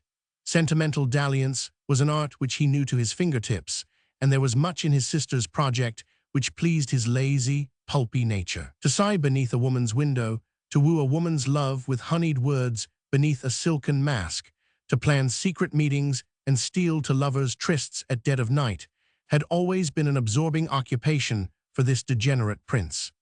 Now he felt de Montigny's stern gaze fixed upon him, and his sister's admonitions rang in his ears. He knew that he had worn her love and patience almost to a breaking thread. He threw a final appealing look on Gilles de Crohin, but the latter's glance of amusement appeared as an encouragement. Well, Gilles would know, Gilles would appreciate. He, too, loved masks and casement windows and fair women, tearful with love. Gilles also loved fighting, so he could do that, if any of it barred the way to Monsieur's comfort and peace. "François," came once more, appealing yet severe, from Marguerite of Navarre. "What says Monseigneur?" reiterated de Montigny for the third time. "I say that you have left me no choice, Monsieur," quoth François d'Anjou at last, It shall be as my sister desires. Vey. What was said after this is not much to the point. Enough that de Montigny yielded, very reluctantly, very slowly, be it admitted. But still, he did yield, and Marguerite, Queen of Navarre, was triumphant because she had got her way, and because she would be allowed now to weave one of those subtle and sentimental plots which was as the breath of life to her inventive brain. She was also triumphant because she felt that nothing now stood in the way of the ambitious plans which she had framed for her favorite brother. She was triumphant because she felt the romance which she had concocted for his benefit would end in substantial gain for him, a richly dowered wife, and a sovereignty as rich as a crown. Then, at last, when she had won Messer de Montigny over absolutely and completely with her ready wit and her glib tongue, she extended a gracious hand to the somewhat shamefaced Fleming. "Ah, Monsieur," she said, "you little realize how much you have done for your country this day." "I certainly have sacrificed my sanity and my better judgment," he said gruffly, but he did bend the knee and kissed the delicately perfumed hand. "And Madame Jacqueline will be at Cambray?" she asked. "She is at Cambray now," he replied. "Then Monsieur had best repair thither right away. You yourself will be there, Monsieur." "Not I, alas, Madame," he replied. "After I have seen my brother and Dinchi and obtained their consent to this wildcat scheme, I join the army of the Prince of Orange at Utrecht. But you'll see that my brother has a safe conduct and is sure of a welcome from Monseigneur Dinchi." "Oh, Dinchi will consent, and so will my brother. They will make Monseigneur quite welcome," rejoined de Montigny with a sigh. "All of us would do much, Madame, in order to bring about this alliance on which we have set our hearts." He was as wax now in the hands of this fascinating intriguer. In his heart of hearts, he knew that sober reflection would come anon. He knew that it would take much persuasion ere his brother and the other sober-minded Flemings who ruled the destinies of a great nation and of a rich heiress would finally consent to these wild and romantic plans which had found their origin in an imaginative woman's brain. He knew that, mayhap, when he returned to Cambray, he would have to argue in his turn as the Queen of Navarre had argued with him. But in the meanwhile, now that he had given in, he was man enough and gentleman enough to fulfill his share of the bargain loyally and completely. "That's brave," exclaimed Marguerite, "and I entreat you lose no time. Monsieur could start for Cambray this night." "Would Monseigneur go alone?" queried de Montigny. "No, no," broke in the Duke fretfully. "I could not go unattended. Think on it, Monsieur, a prince of the House of France." "Monseigneur would not, I presume, enter Cambray incognito with a retinue of men-at-arms," retorted the other with a grim smile. "No, not a retinue," he rejoined unperturbed. "I'll have Gilles with me and a serving man, that is all." "Gilles!" "Gilles de Crohin, Sire de Froidmont," interposed Marguerite, as with a graceful gesture of the hand she indicated Gilles, who still stood silent and impassive in the corner of the room. "This gallant gentleman is devoted to Monsieur's service and accompanies him wherever he goes." De Montigny's sharp, scrutinizing glance swept approvingly over Gilles de Crohin's martial figure. "Very well then, so be it," he said. "I will give a safe conduct to Monseigneur under any name he will choose to assume, and one to Messer Gilles de Crohin, Sire de Froidmont, who will travel as his equerry. Is that what Madame la Reine desires?" It is," cried Marguerite joyfully. "Ah," she added as she directed a reproachful glance on her brother, "dilatoriness is not a part of your method, Messer de Montigny." "Mon dear, my good Margaret," quoth Monsieur tartly, "you do not give Messer sufficient time to breathe." "Who wants to breathe?" she retorted gaily, "when the destinies of kingdoms are at stake. The safe conducts, Messer, the safe conducts, I entreat, why not sign them here and now?" She jumped up from her chair, eager, young, full of vitality. In a moment, with her own dainty hands, she had placed inkhorn, sand, a quill, a sheet of paper upon the table. "The safe conduct, Messer," she reiterated excitedly. "I vow that I'll don male attire and start for Cambray with my brother this night." And she would have done it too, had not prudence dictated otherwise. Her fine, clever face, however, was well known in this part of Belgium. She had been at Cambray but a few weeks ago, moving heaven and earth and stirring up those heavy Flemings to activity on behalf of her brother. But she would have loved to be of that adventurous party. The conception of it had been born in her brain. It was her thing, her creation, her child, and she fretted at the thought that her brother's indolence, his shiftlessness and indecision might even yet jeopardize these glorious projects which she had formed. "Saint Virge and chorus of angels, grant me patience," she murmured as she watched, frowning and fretful, the deliberate movements of M. de Montigny. The Duc d'Anjou chortled quietly to himself. He loved to see his impetuous sister fuming over the dilatoriness of another, and now he gave a low cackle of delight when the Fleming first drew a chair slowly to the table, then sat down and settled himself to write. He next took up the quill pen, examined it, tested it on his thumbnail, turned the sheet of paper over and over. Obviously, he was not very much used to rapid calligraphy, and Marguerite's temper was oozing out of her very fingertips as she watched that quill pen traveling with ponderous slowness along the paper. "In what name shall I make out the safe conduct?" he asked presently. "Oh, ye gods!" exclaimed Marguerite impatiently. "Any name, Mestre, or leave the name in blank." "I cannot do that," rejoined de Montigny deliberately. "M. Dinci, who is governor of the city and of the province, would not wish it, and since Monseigneur desires to enter Cambray incognito." "Any name will do," she retorted. "Still, I must have one." "Then, in God's name, make out the safe conduct, in the name of Monseigneur le Prince de Froidmont, traveling with his equerry Messieurs Gilles de Crohin and with his serving man. Will that satisfy Monseigneur le Baron Dinci?" De Montigny thought the matter over for a moment or two ere he replied, wholly unperturbed, "I think so." And thus did the document stand. A permit to enter the city of Cambray was granted to Monseigneur le Prince de Froidmont, to his equerry Messieurs Gilles de Crohin, and to his serving man, by Edmond, Sire de Montigny, acting on behalf of Roger, Baron Dinci, governor of the province of Cambresis, and safe conduct was assured them on their way thither. "Well, you have your wish, my dear sister," was the Duc d'Anjou's sole comment as he saw the look of impatience on Marguerite's fair face give place to one of triumph and of joy. Chapter 4. How Monsieur kept his word. When M. de Montigny, after much ponderous leave-taking, finally took his departure, accompanied by Messieurs Gilles de Crohin, it is positively averred that Marguerite, Queen of Navarre, forgot for a moment her position and her dignity, and danced around the narrow room like a child who has had its way after much fighting and arguing. It is even said that she dragged her dearly loved Francois up from his chair, and that seizing both his hands, she forced him to join her in a whirl which literally swept him off his feet, raised a cloud of dust from the old wooden floor, and finally sent him sprawling and dizzy and thoroughly out of temper up against the table, from whence he poured a volley of abuse upon his devoted sister. But I have oft marveled if this story be true, for, of a truth, there was no one there to witness these events, and Queen Margaret herself never put them on record. But there was Messieurs Gilles, and where he was at the moment, I, for one, cannot say. He did accompany Messieurs de Montigny as far as the courtyard, and saw that noble Fleming ride off with an obviously heavy heart, after what had only been a partially successful errand.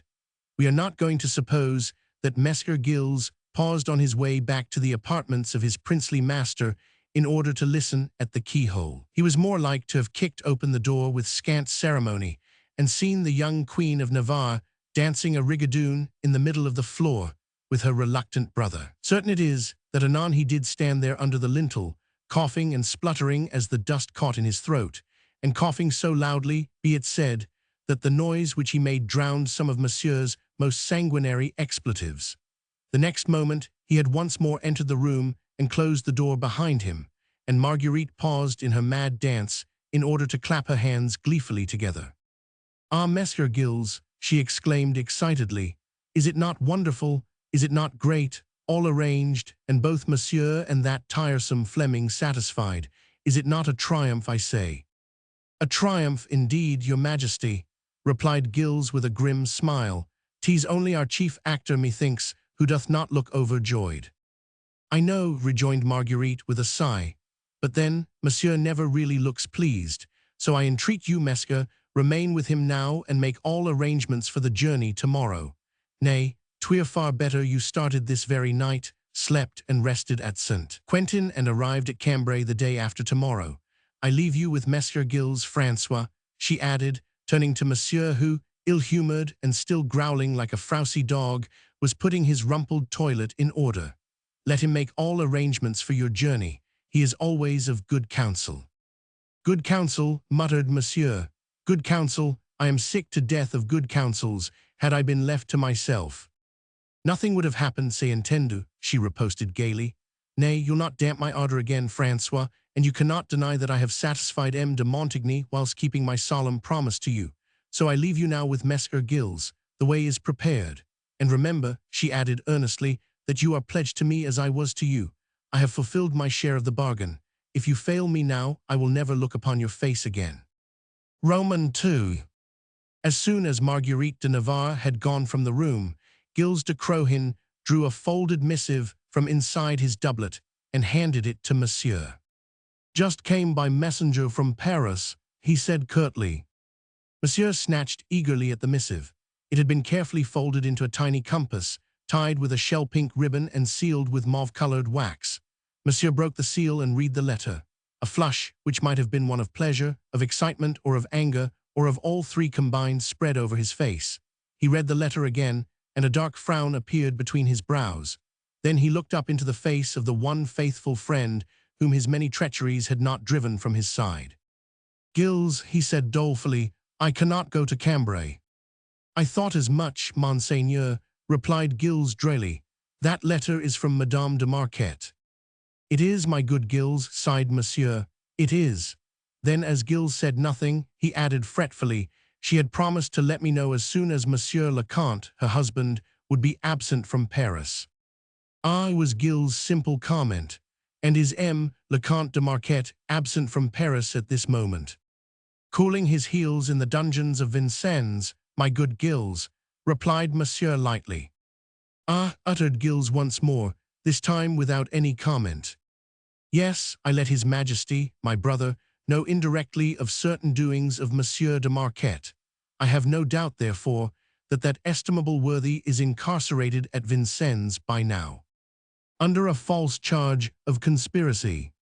"False, no," retorted Monsieur. "Doth he not conspire to keep his charming wife a virtual prisoner in his own palace? Therefore he is to be kept a real prisoner under a denunciation from Monsieur le Duc de Lenken and d'Anjou," riposted Gilles dryly. "Oh, not a denunciation, my good Gilles," said Monsieur, wholly unperturbed. "I only gave His Majesty a hint that M. de Marquette was not quite so faithful a subject as one would desire. And the hint has landed M. de Marquette in Vincennes rightly enough." "Apparently," concluded Monsieur placidly, as he held the delicately scented missive of Madame de Marquette to his nose.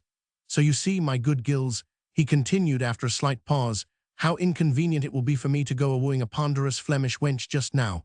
Madame de Marquette is so dainty, so exquisite, so what shall I say? What would you do now, Gilles?" he added, with a sudden change of tone, "if you were in my shoes?" "Oh, I, Monseigneur," quoth Gilles, with a careless shrug of the shoulders. "Not being a prince of the blood, I would probably stick to my promise and go and woo the Flemish wench at Cambray." "I believe you would, you dog," retorted Monsieur with a yawn, "and then hurry back to Paris, in order to console Madame de Marquette." "Possibly, Monseigneur," concluded Gilles simply. "Well then, the only difference twixt you and me, my dear Gilles, that is, twixt your moral sentiments and mine, is that I'll hie me first to console Madame de Marquette, and having done that, I'll gravely offend the most devoted of sisters, Queen Marguerite of Navarre," broke in Gilles quickly. "Yes," admitted Monsieur, "I imagine that dear Margaret will be in one of her most fretting humors when she finds that I am halfway to Paris instead of to Cambray. She hath vowed that if I fail her now in her schemes, she'll never look on my face again. And she won't for at least 6 months," he added peevishly. "Trust her for that. Margaret is nothing if not obstinate, and my chance of getting a rich wife and some rich provinces of these accursed Netherlands will have vanished forever. Ah, Gilles, my good Gilles, he concluded with naive induction. You see what comes of it if a man allows himself to be overruled by women. Well, retorted the other with a careless laugh, meseems that Monseigneur hath not much cause to quarrel with his fate this time. King of the Netherlands, he exclaimed, and gave a long, low whistle of appreciation. "'Tis no small matter." "Bah," rejoined Monsieur with a shrug of the shoulders. "To be a king among these dull-witted, slow-going Flemings is not altogether an enviable existence. Would you care for it, Gilles?" "Oh, I, Monseigneur," riposted Gilles gaily, "I have so few kingly attributes. Better to be Duc de Lenken in Paris, than king in Antwerp or in Ghent, brrr," added Monsieur with a mock shudder. "Think of the Flemish women, my good man." "I have thought of them, Monseigneur," replied Gilles dryly, "once or twice since we came into Flanders." "Well, and what did you think of them?" "That God has fashioned uglier ones." "Where?" "In many places, even in Paris." "Not often, Gilles." "I'll grant that, Monseigneur, and you command." "Now this Jacqueline, for instance." "Madame Jacqueline, Monseigneur." "Yes," and Monseigneur sighed. "I have got to marry her, Gilles, if I wish for the sovereignty of the Netherlands. Messer de Montigny hath been at pains to tell us, Monseigneur, that Madame Jacqueline is very beautiful, and it please you." "It would please me if she were beautiful, but have you ever seen a beautiful Fleming, Gilles?" Gilles de Crohin was silent. "Have you, Gilles?" insisted the Duke. "Yes, Monseigneur," replied Gilles curtly, "once." "The devil you did, where?" "In the land of dreams, Monseigneur." "Then it could not have been Madame Jacqueline. She is reality, alas, ponderous reality, I fear. I have got to woo her, Gilles." "Yes, Monseigneur." "Under a mask and an assumed name. No better way hath yet been found for wooing a wench.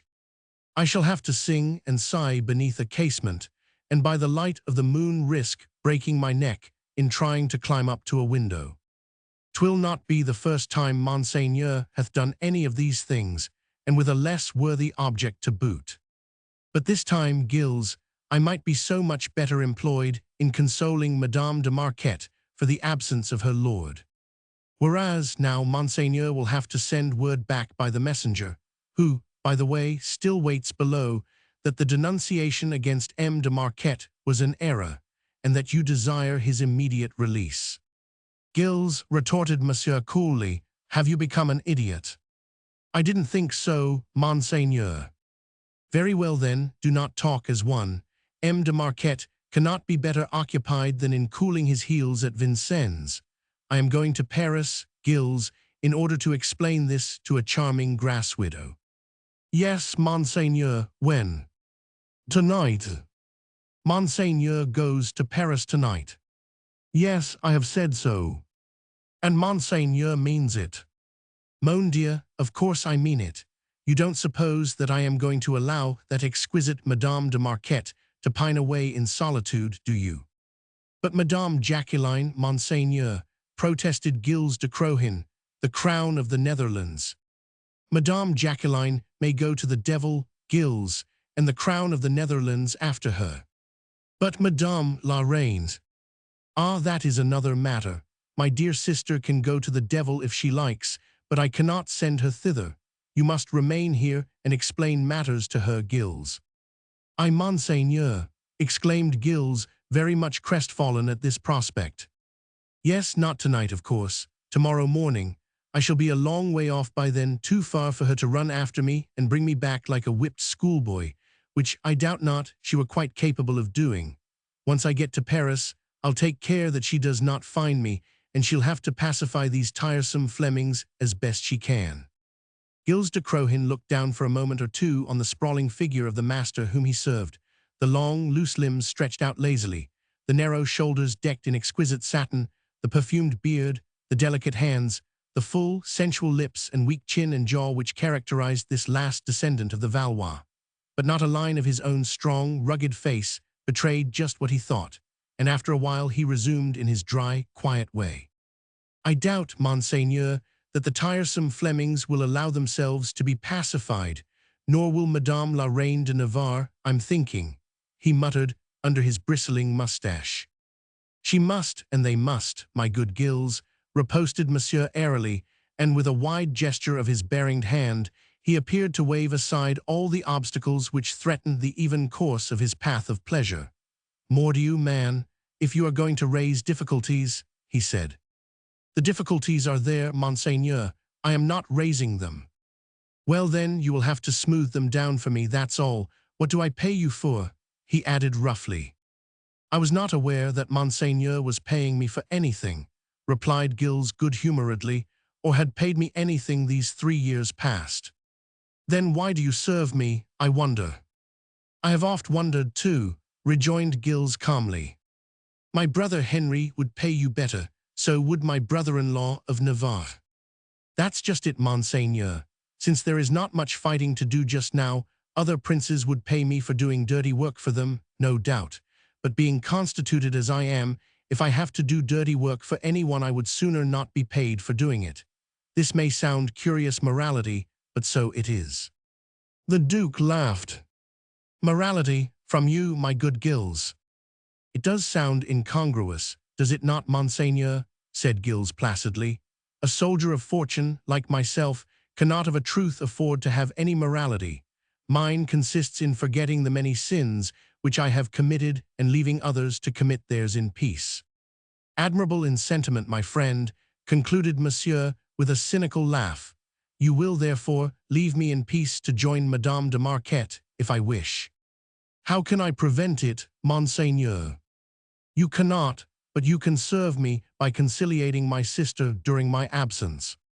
I will serve Monseigneur to the best of my ability.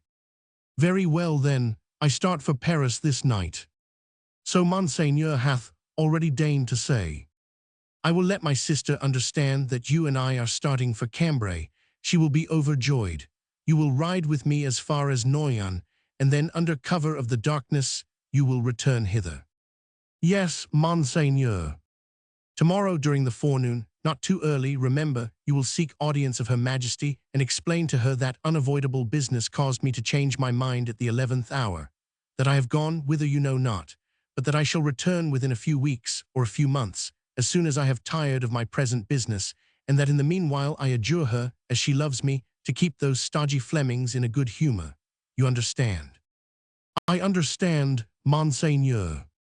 Of course, Madame Marguerite will fume and fret. Of course. She will also probably throw books, or a slipper, or a cushion at your head. Or the fire irons, Monseigneur. But you won't mind that. On the contrary, I shall enjoy it. The more my sister frets, the quicker will her choler be over. The quicker, too, will the furniture of the hostel be smashed to pieces. And when she hath calmed down, you and she can sit together quietly and make plans for the conciliation of my future loyal Flemish subjects. I shall greatly look forward to so peaceful a tete-a-tete. Then that's settled, concluded Monsieur airily, as he finally rose from his chair, yawned and stretched. Palsambleu, what a day of it I have had. Own to it, my good Gilles, I have well deserved a holiday and the company of Madame de Marquette after all this business and the scoldings and objurgations of my impetuous sister. I doubt not, Monseigneur, responded Gilles dryly, that fate will, as usual, be kind and give you the full measure of your deserts. Amen to that, my friend. Now see to it that we get to horse within the hour. I'll to my dear Margaret and receive her embraces and her praises for my readiness. And remember, he added warningly, just as Gilles, turning on his heel, was striding towards the door, that you will have to impress it upon Her Majesty most emphatically in your interview tomorrow that it will be no use her trying to find out where I am. Madame de Marquette and I will be beyond her reach. Between you and me, my good Gilles, I know of a cozy nest where. But Gilles de Crohin was apparently no longer in a mood to listen patiently to his royal master's rigmarole. What about the safe conduct? He broke in curtly, and he pointed to the papers which Messer de Montigny had been at such pains to complete. Oh, put it away, my good Gilles, replied Monsieur carelessly. Put it away. It will be very handy a month hence, or 2 months, or 3, when I am ready to go and woo that very solid Flemish maid." Without another word, Gilles de Crohin picked up the safe conduct, folded it carefully, and slipped it into the inner pocket of his doublet. Then, after a somewhat perfunctory obeisance, he strode out of the room. Monsieur listened, in complacent silence, to the firm footsteps as they gradually died away down the corridor. Then he shrugged his shoulders and whistled softly to himself. "A good fellow, that Gilles," he murmured. "I wonder what my dear sister will do to him tomorrow when she hears." Chapter 5. What Marguerite of Navarre did when she heard the news. When Messer Gilles de Crohin sought audience of Her Majesty the Queen of Navarre on the following day at noon, she had just finished dressing. She had been up betimes, been for a ride in the cool of the early morning.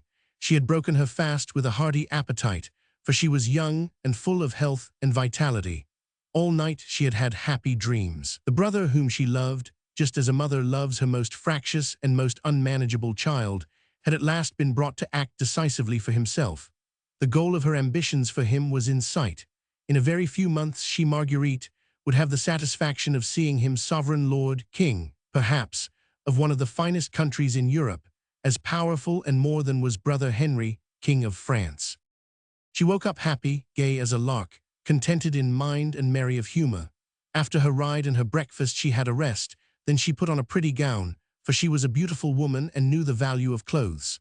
Her intention now was to remain in La Fère while her dear brother was in Cambray, and to watch over his interests until after he had been formally betrothed to Jacqueline de Broyart. After that, she would proceed to Nerac to rejoin her husband. Having dressed and dismissed her waiting women, Marguerite de Navarre sat down beside the open casement window in order to indulge in pleasant daydreams. 5 minutes later, one of her serving men entered in order to announce to Her Majesty that Messer Gilles de Crohin, Seigneur de Froidmont, respectfully begged for an immediate audience. There are moments in life when to all the senses it appears as if a blow of sledgehammer power and weight has suddenly fallen upon the brain, numbing every thought, every capability, and every sentient action.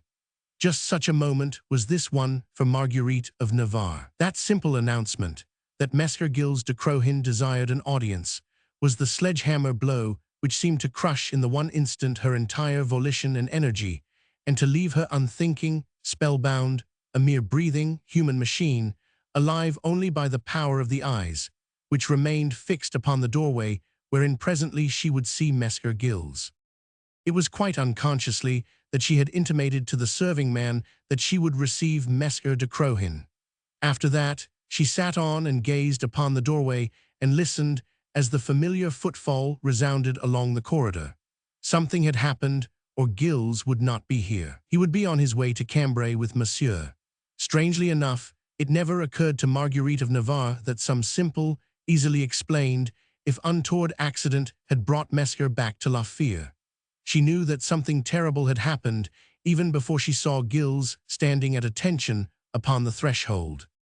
But while the serving man was still within earshot, she found the courage to say quite quietly and almost naturally, "Enter, Monsieur, I pray you, and close the door behind you. You are right welcome." Then, as soon as the door was closed, she added rapidly and in a curious choked and hoarse voice, "My brother," and as Gilles made no immediate reply, she continued, "He hath met with an accident, he is dead." "No, no," protested Gilles quickly. "Then what is it?" she queried. "Speak, man, or I die of terror." "Monseigneur le Duc d'Anjou did not go to Cambray last night, Your Majesty," said Gilles quietly. Marguerite frowned. She did not understand. The news now appeared trivial after what she had feared. "Not gone to Cambray," she said slowly, "but I saw him go with you, Messer. We started together, Your Majesty, and rode together as far as Noyon. Then Monseigneur went on his way, and I returned hither." "Monseigneur went on his way? What do you mean? And why did you go to Noyon, which is not on the way to Cambray?" Gilles de Crohin sighed with impatience, but for his respect for the exalted lady, he would have thought her strangely dull-witted today. Monseigneur did not go to Cambray, he reiterated slowly, like one who is trying to infuse a lesson into the mind of a doltish child. He hath gone to Paris, on his way to some spot unknown to anyone, certainly unknown to me. He will be absent weeks, perhaps months. He desired your majesty to try and conciliate Monseigneur le Baron d'Inchy and the other Flemish lords as best you can. Marguerite of Navarre listened to Gilles until the end. Slowly, very slowly, the perception of what had happened penetrated into her brain. Her eyes were fixed upon him, glowing with an intense inward fire. Gradually, her breath came and went with ever-increasing rapidity. Her left hand, which rested on the arm of her chair, gripped the carving with a more and more convulsive clutch. Then suddenly, without a cry or warning, her right hand fastened on a heavy, unloaded pistol which lay, carelessly flung aside, upon the table close to her, and she flung it at Gilles de Crohin's head. He dodged, and the massive weapon struck the door behind him and fell with a clatter to the floor. "I could kill you," said Marguerite de Navarre huskily, "for bringing me this news." "If killing me would bring Monseigneur back," riposted Gilles quietly, "your majesty would be more than welcome to do it." This sobered her, and she pulled herself together, blushing to the roots of her hair, when she realized that her hand had already seized upon the small Italian dagger which, in accordance with the prevailing fashion, she wore fastened to her girdle. These were but semi-civilized times, and the days were not very far distant when the messenger of evil tidings was slain for his pains. But now, when Marguerite de Navarre encountered Gilles de Crohin's quiet, good-humored gaze, she dropped the little dagger and laughed almost shamefacedly. "I ought not to have let him out of my sight," she said simply. "It would have been wiser, your majesty," rejoined Gilles with a sigh. "Madame de Marquette sent for him, I suppose." Then, as Gilles made no reply to that, she added with sudden fierce contempt, "And you helped him to commit this treachery." "Would you have me betray the man who trusts me?" he retorted. "He ordered you to play the farce of starting for Cambray." "Yes. To throw dust in my eyes." "Yes. To accompany him as far as Noyon." "Yes.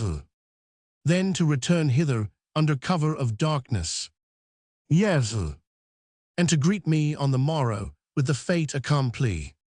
"Yes." "Holy Virgin," she exclaimed, "that men should be so base." Tears of mortification, of humiliation, of wild, passionate anger had risen to her eyes. Heavy sobs choked the words in her throat. For once in her life, Marguerite of Navarre felt weak and undone, and was not ashamed of her weakness. She had piloted the chariot of her brother's destiny with such marvelous success up to the dizzy heights of her own restless ambition, only to see it fall crashing to the ground through his own treachery. "Oh, Monsieur Gilles," she cried with bitter reproach, "if only you had served me as well as you have served my brother." "I would give my life in your majesty's service now," he rejoined simply, "if anything that I could do could retrieve Monseigneur's folly."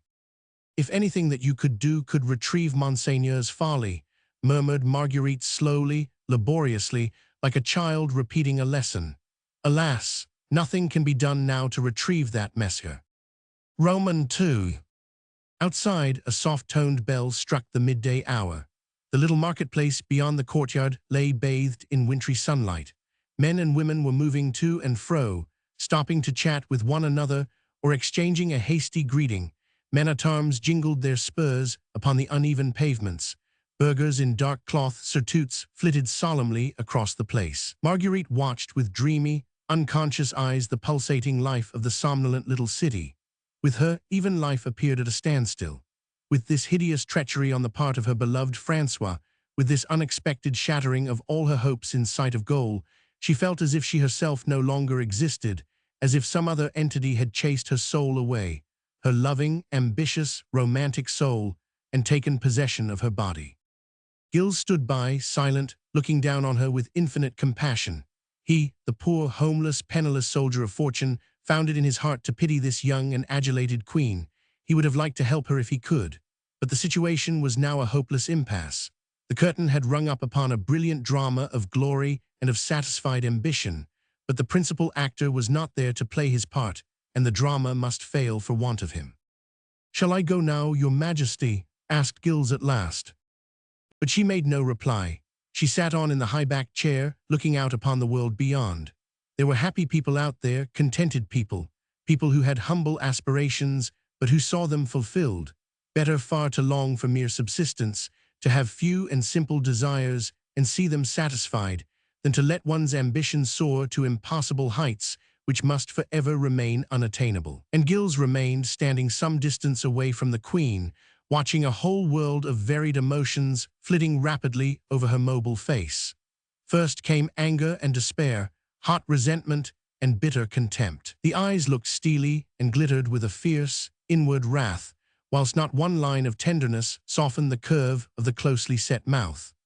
At this stage of her grim meditations, it was obvious to the keen watcher that Marguerite de Navarre felt that she would never quite forgive the dearly loved brother this culminating act of treachery. Then something of the hardness of the look went, and gave place to one of utter hopelessness which, to Gilles, who knew her buoyant disposition, appeared quite heartrending. It were absolutely useless now, that look seemed to say, to try and redeem so much folly, such black and despicable cowardice. And there was the shameful humiliation too, to endure, the necessary abasement before those stiff-necked Flemish lords, those proud purists, rigid in their code of honor. There was the bitter acknowledgment to come that a prince of the House of France could so vilely break his word. But presently, even as the tears of wrath and humiliation still glistened in Marguerite de Navarre's beautiful eyes, there crept gradually into her face a strange look of puzzlement. It came slowly, very slowly, just as if fate, having struck her blow, was beginning to relent and to whisper words of hope. Frowns came and went between the penciled brows, and inaudible whispers seemed to come through the slightly parted lips. Then, still quite gradually, a glow of excitement spread over the face. The eyes shone less somber, a ray of light, like unto a faint smile, played round the corners of the lips. Then Marguerite de Navarre turned her pretty head and fixed her eyes upon Gilles, and he who stood by, listening and watching, heard distinctly that her lips murmured the two little words, "Why not?" A quarter of an hour had gone by. Both the actors in this palpitating little interlude had lost count of time, Gilles gazing pityingly, almost remorsefully, on the queen, and she thinking, wrestling with fate, unwilling even now to give in. And all the while she was looking on Gilles with a puzzled frown, whilst her lips kept on murmuring, as if unconsciously, "Why not?" Roman 3. "Messer de Crohin," said Marguerite of Navarre at last, "you said just now that you would give your life in my service if anything that you could do at this hour would retrieve Monsieur's folly. Did you mean all that you said, Monsieur?" Gilles smiled. "I am not a royal prince, madame," he said simply. "I cannot afford the luxury of playing with my word. 'Tis all I have." She sighed and looked on him with those appealing, yet compelling eyes of hers, which had such marvelous power to bend poor, feeble man to her will. "Oh, but do repeat what you said, Mesca," she said naively. "If you only knew how I long for an assurance of fidelity from one who is really a man." "I do repeat then, your majesty, what I said before," rejoined Gilles solemnly, "that I would give my life in your service if aught that I can do will retrieve Monseigneur's folly." She seemed to drink in his simple words as if they were nectar to her soul, which was thirsting for loyalty, for service, for strength and truth. Then she said quietly, "I'll put you to the test, Monsieur." "If your majesty pleases," he replied. "I pray you," she then resumed, speaking very quietly and with slow but firm emphasis, "to listen in silence and to the very end to what I am going to say. However surprised or unwilling you may feel, do not raise any objections till after I have told you of the scheme which I have just evolved in my mind, and which I firmly believe will yet retrieve our family honor and secure for my brother the throne of the Netherlands. God knows," she added with a bitter sigh, "that he hath not deserved that you or I should still be working for him. But when a prince of the House of Valois breaks his word, the shame of it bears upon us all." She paused, and in accordance with her desire Gilles remained silent, listening. "Monsieur Gilles," resumed Marguerite after a while, "there is, so I am told, Valois blood in your veins. That blood hath given you a glibness of tongue, at times wholly out of keeping with your adventurous temperament. It has also given you, so gossip avers, that persuasive eloquence which tickles pleasantly the ear of women. In temperament and in bearing nature hath favoured you more generously than she did my brother. This, perhaps, is the only possible hitch in the plan which I have devised." Gilles frowned. It was his turn now to be exceedingly puzzled. "It has been arranged, Mesca, and to this the Flemish lord gave his consent, that Monsieur Duc d'Anjou et de Lenken shall woo his future wife under a mask, she reiterated slowly. "Ah," she exclaimed, seeing that Gilles had suddenly given an involuntary gasp. "I see that already you understand. There is something that you can do, Mesca, to retrieve Monsieur's folly. You can act the role which I had assigned to him. You can don a mask and woo Madame Jacqueline from beneath her casement window. How oft in the past years have you impersonated your princely master in a less avowable cause? How many blows and saber cuts have you received on his behalf whilst he pursued some less worthy adventure? Nay, you cannot deny that. I know so much of what my dear brother would conceal from me. It can be done, Messer Gilles," she added eagerly. "It can be done, if you will loyally and faithfully serve me to this end." She paused, breathless and excited, and with glowing eyes fixed upon Gilles de Crohin, as if to probe his very soul and to extract from him not only a consent, of which she was already assured, but the same enthusiasm for her scheme which she felt herself. "Messer Gilles," she exclaimed, "it can be done, and now, in heaven's name, I pray you speak. I can endure your silence no longer." Gilles smiled at her quaint inconsequence. Then he passed his toil-worn hand through his rumpled hair.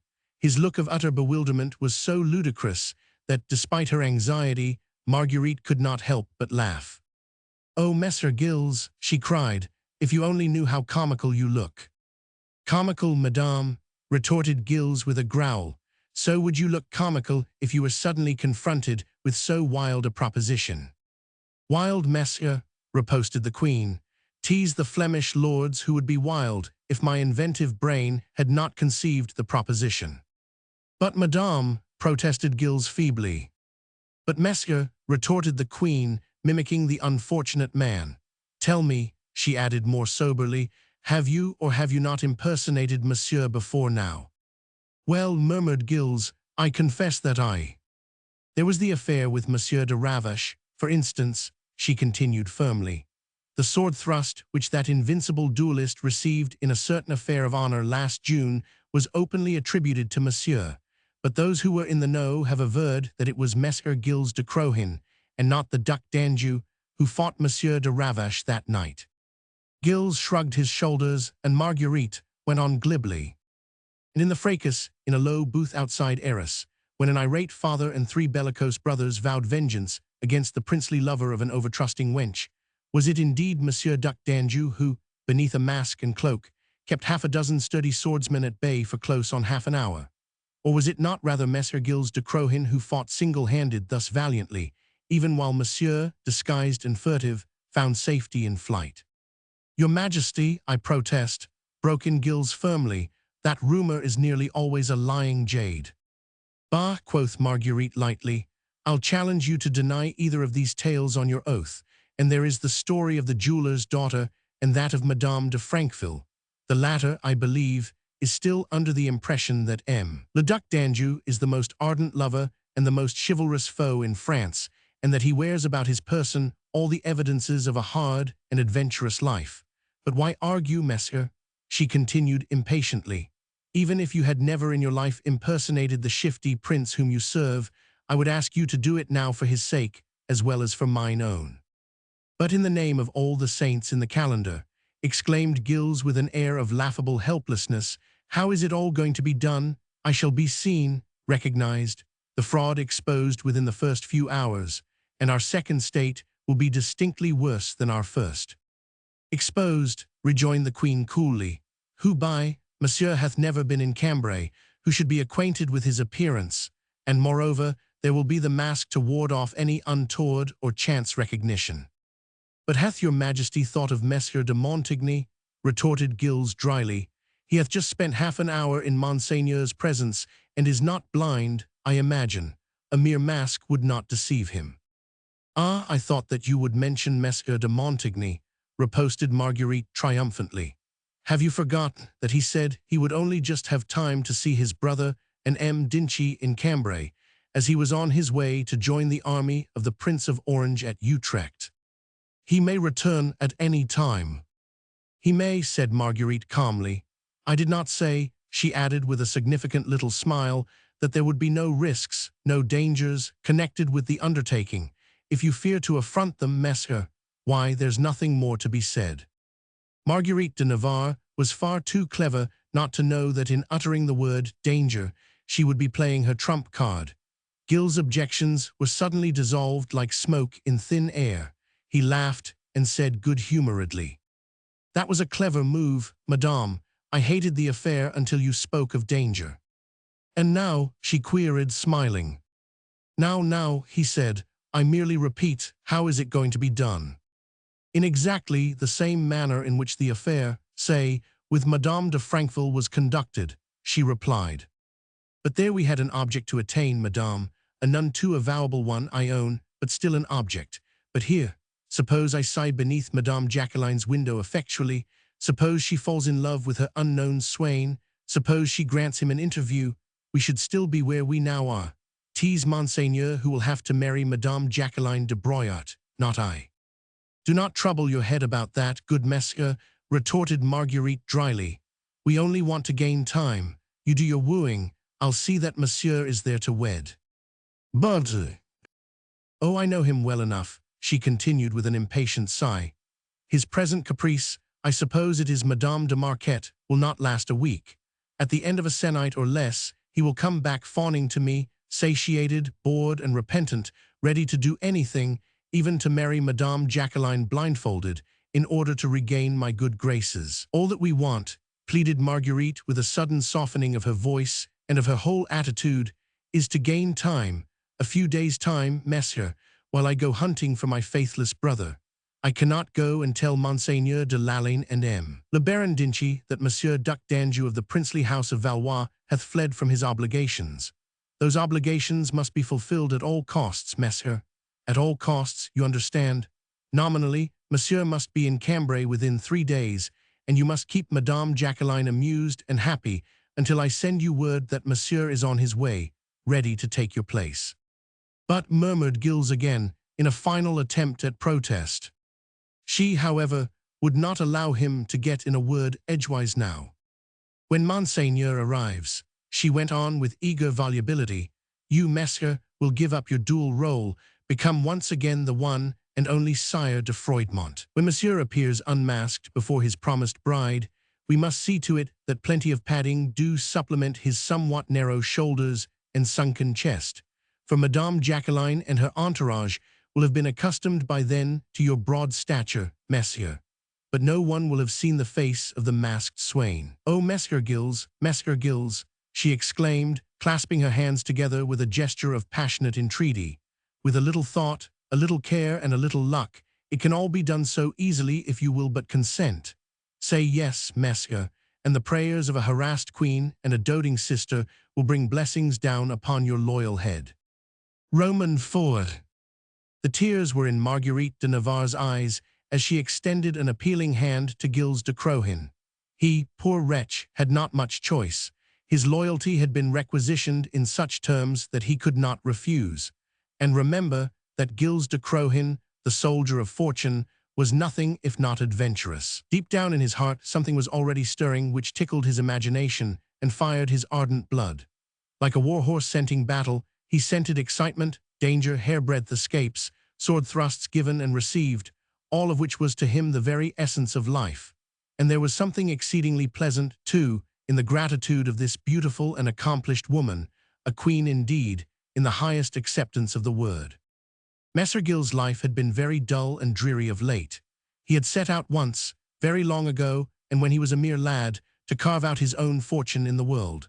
Penniless, and bearing a noble name which the penury of 2 generations had somewhat tarnished, he dreamed, when he was still in his teens, that fate reserved something very glorious and very wonderful for him. A decade and more had gone by since then, and Messer Gilles had found that the cornucopia of fate held more thistles than roses for him.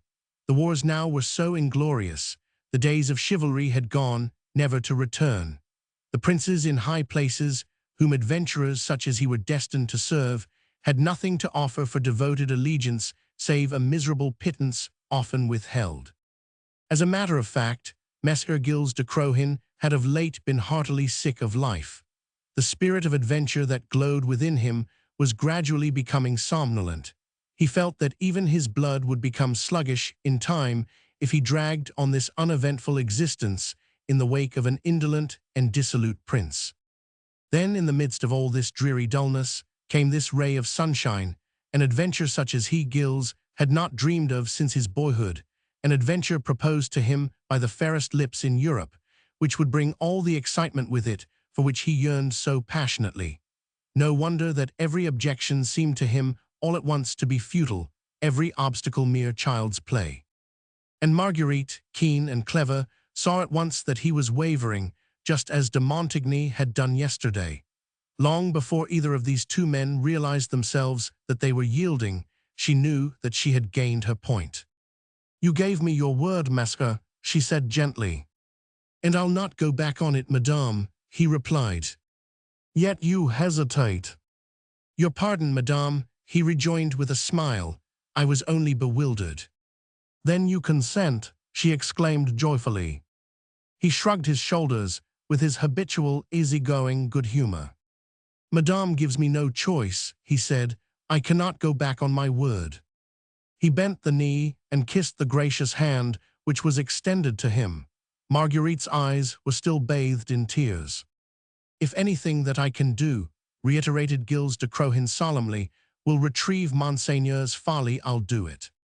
"Ah," she riposted gently, "but 'tis your solemn oath I want, Messer Gilles." "My word of honor, madame," he retorted bluntly, "hath always been found sufficient." "Nay, your oath," she insisted, pleading once more. "A solemn, binding oath, one," she added naively, "which, if broken, would land you in hell." Then, as a sudden scowl gathered on Gilles' brow, she continued in a tone of sadness and self-pity, "Do not be angered, Monsieur. I know you for a loyal gentleman and have no doubt that, to you, your word is as good as your oath. But I have been so oft deceived, so oft befooled, that a man's word of honor hath lost its value in mine eyes. Can you blame me, remembering what I am suffering now?" Gilles' sense of humor saved the situation.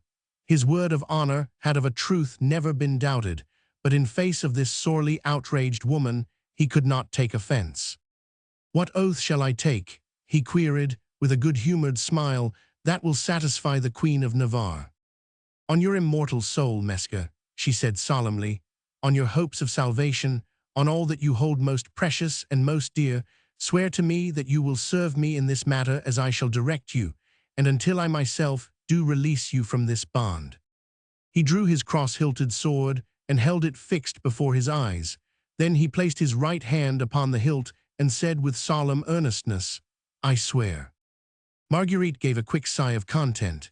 She watched Gilles with evident satisfaction as he rose to his feet, sheathed his sword, and then stood before her in all his picturesque ruggedness, a perfect presentment of a man, strong, reliable, oh, above all, reliable.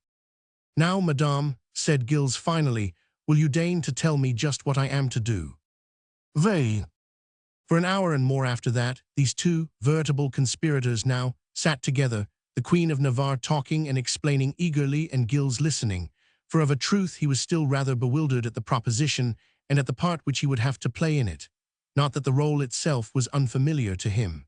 He had played it often enough, as Marguerite had very shrewdly said, and in far less avowable causes, but never for any length of time. It had been a matter of fighting a duel or meeting an inconvenient interlocutor, a matter of stepping into his royal master's shoes for half an hour or so, and as oft as not under cover of a dim light. But now he would have to sustain the part for days, weeks, perhaps, never forgetting, always on the alert, always fearful lest a word, a gesture, an inflection of the voice should betray him. And he had sworn so solemnly on what he held most sacred and most dear that he would see the business through. Ye gods! But it was a hard proposition for a simple-minded soldier of fortune to tackle. Marguerite of Navarre, however, was for laughing away every difficulty which stood in her path. "It has got to be done, Monsieur," she said more than once, and with ever-increasing earnestness, "for the honor of France and of her royal house." She began by giving Gilles more money than he had ever seen before, taking purse after purse of gold from her private coffer, and watching him as, puzzled and confused, he stowed these away in the inner pockets of his doublet and breeches. "I haven't earned all this yet," he muttered ruefully. "You will want it," she rejoined. "You are a prince, remember, and though you will be traveling incognito, you must live like a prince."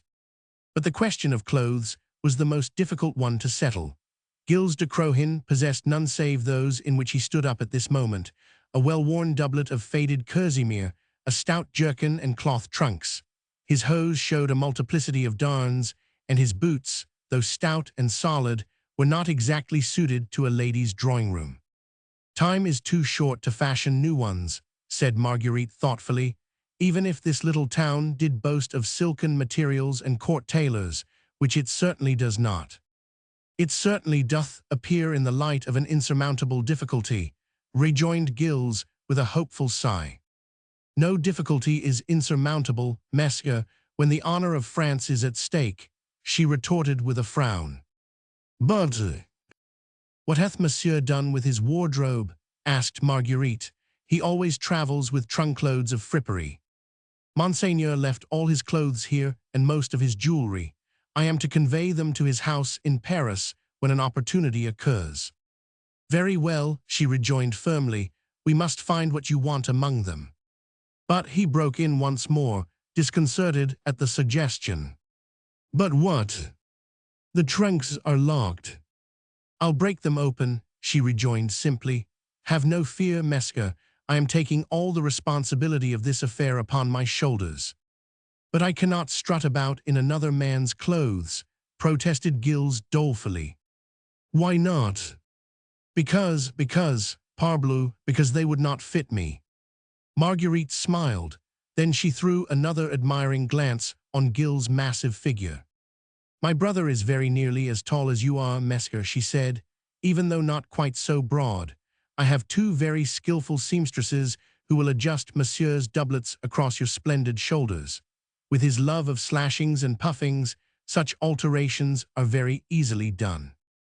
"But the boots," protested Gilles again. "You have the small foot, Mesque," she replied dryly, "which you inherit from your Valois ancestor." "The Lord help me, your Majesty," he exclaimed piteously. "You have thought of everything, and I am a puppet in your august hands." "Therefore I entreat you not to argue any further," she retorted gaily, "or I shall think that you are repenting of your bargain and of your oath."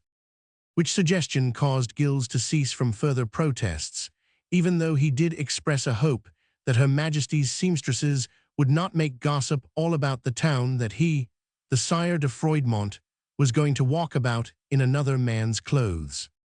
"My women never gossip," said Marguerite dryly, after which she abruptly changed the subject.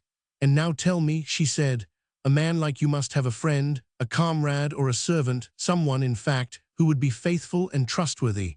You will want a companion on your journey. Mesque, have you such a friend?"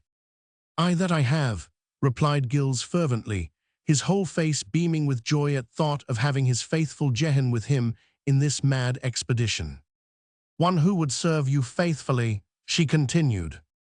"To the death, your Majesty." "And cleverly," she insisted. "You will both have to keep your wits about you." Gilles smiled. "Maître Jehan," he said, "hath no wits to speak of, madame, but he hath a heart of gold and muscles of steel. Nature hath forced him to hold his tongue, for he stutters like a clucking hen. He is invaluable for circumventing an inopportune visitor or misunderstanding an imperative command. We have fought side by side these past 10 years and have nearly bled to death or been frozen to death together before now. Jehan will do for me what I would do for you, madame." "You are lucky, Mesque," rejoined Marguerite simply, "to have such a friend. And I," she added, with an engaging smile, "to have such an one too. Maître Jehan shall journey to Cambray with you as your serving man. With his prowess and your own invincible courage and strength, the very thought of failure appears treasonable. Ah, Messer Gilles," she continued eagerly, "I beg of you to cast all doubts aside. Have no fear, I entreat you, no fear of failure or of gossip, and above all, trust me, Messer, that whatever happens, I will not leave you in the lurch. Only trust me, you shall not suffer through serving me. on the faith of Marguerite of Navarre. She gave him her hand again, and through tears of emotion gave him a glance of appreciation and of confidence. Gilles had no more resistance left in him, and as he looked into those lovely eyes which had already played such havoc with men's wills and with men's hearts, he sighed with resignation and with only a transient thought for the morrow. None knew better than the Sire de Froidmont the exact value of promises made by princes or by women. Today Marguerite of Navarre's clever mind and warm heart were filled with enthusiasm for this new scheme of hers.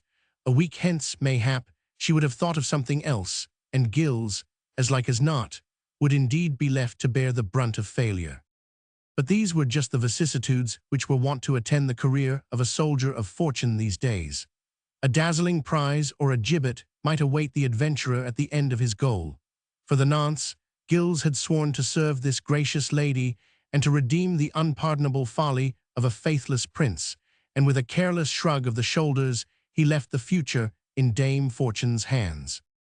"I will give you an autograph letter," resumed Marguerite more quietly after a while, "for M. le Baron d'Inchy, governor of Cambray, and one for Maître Julien at the hostelry of Les Trois Rois.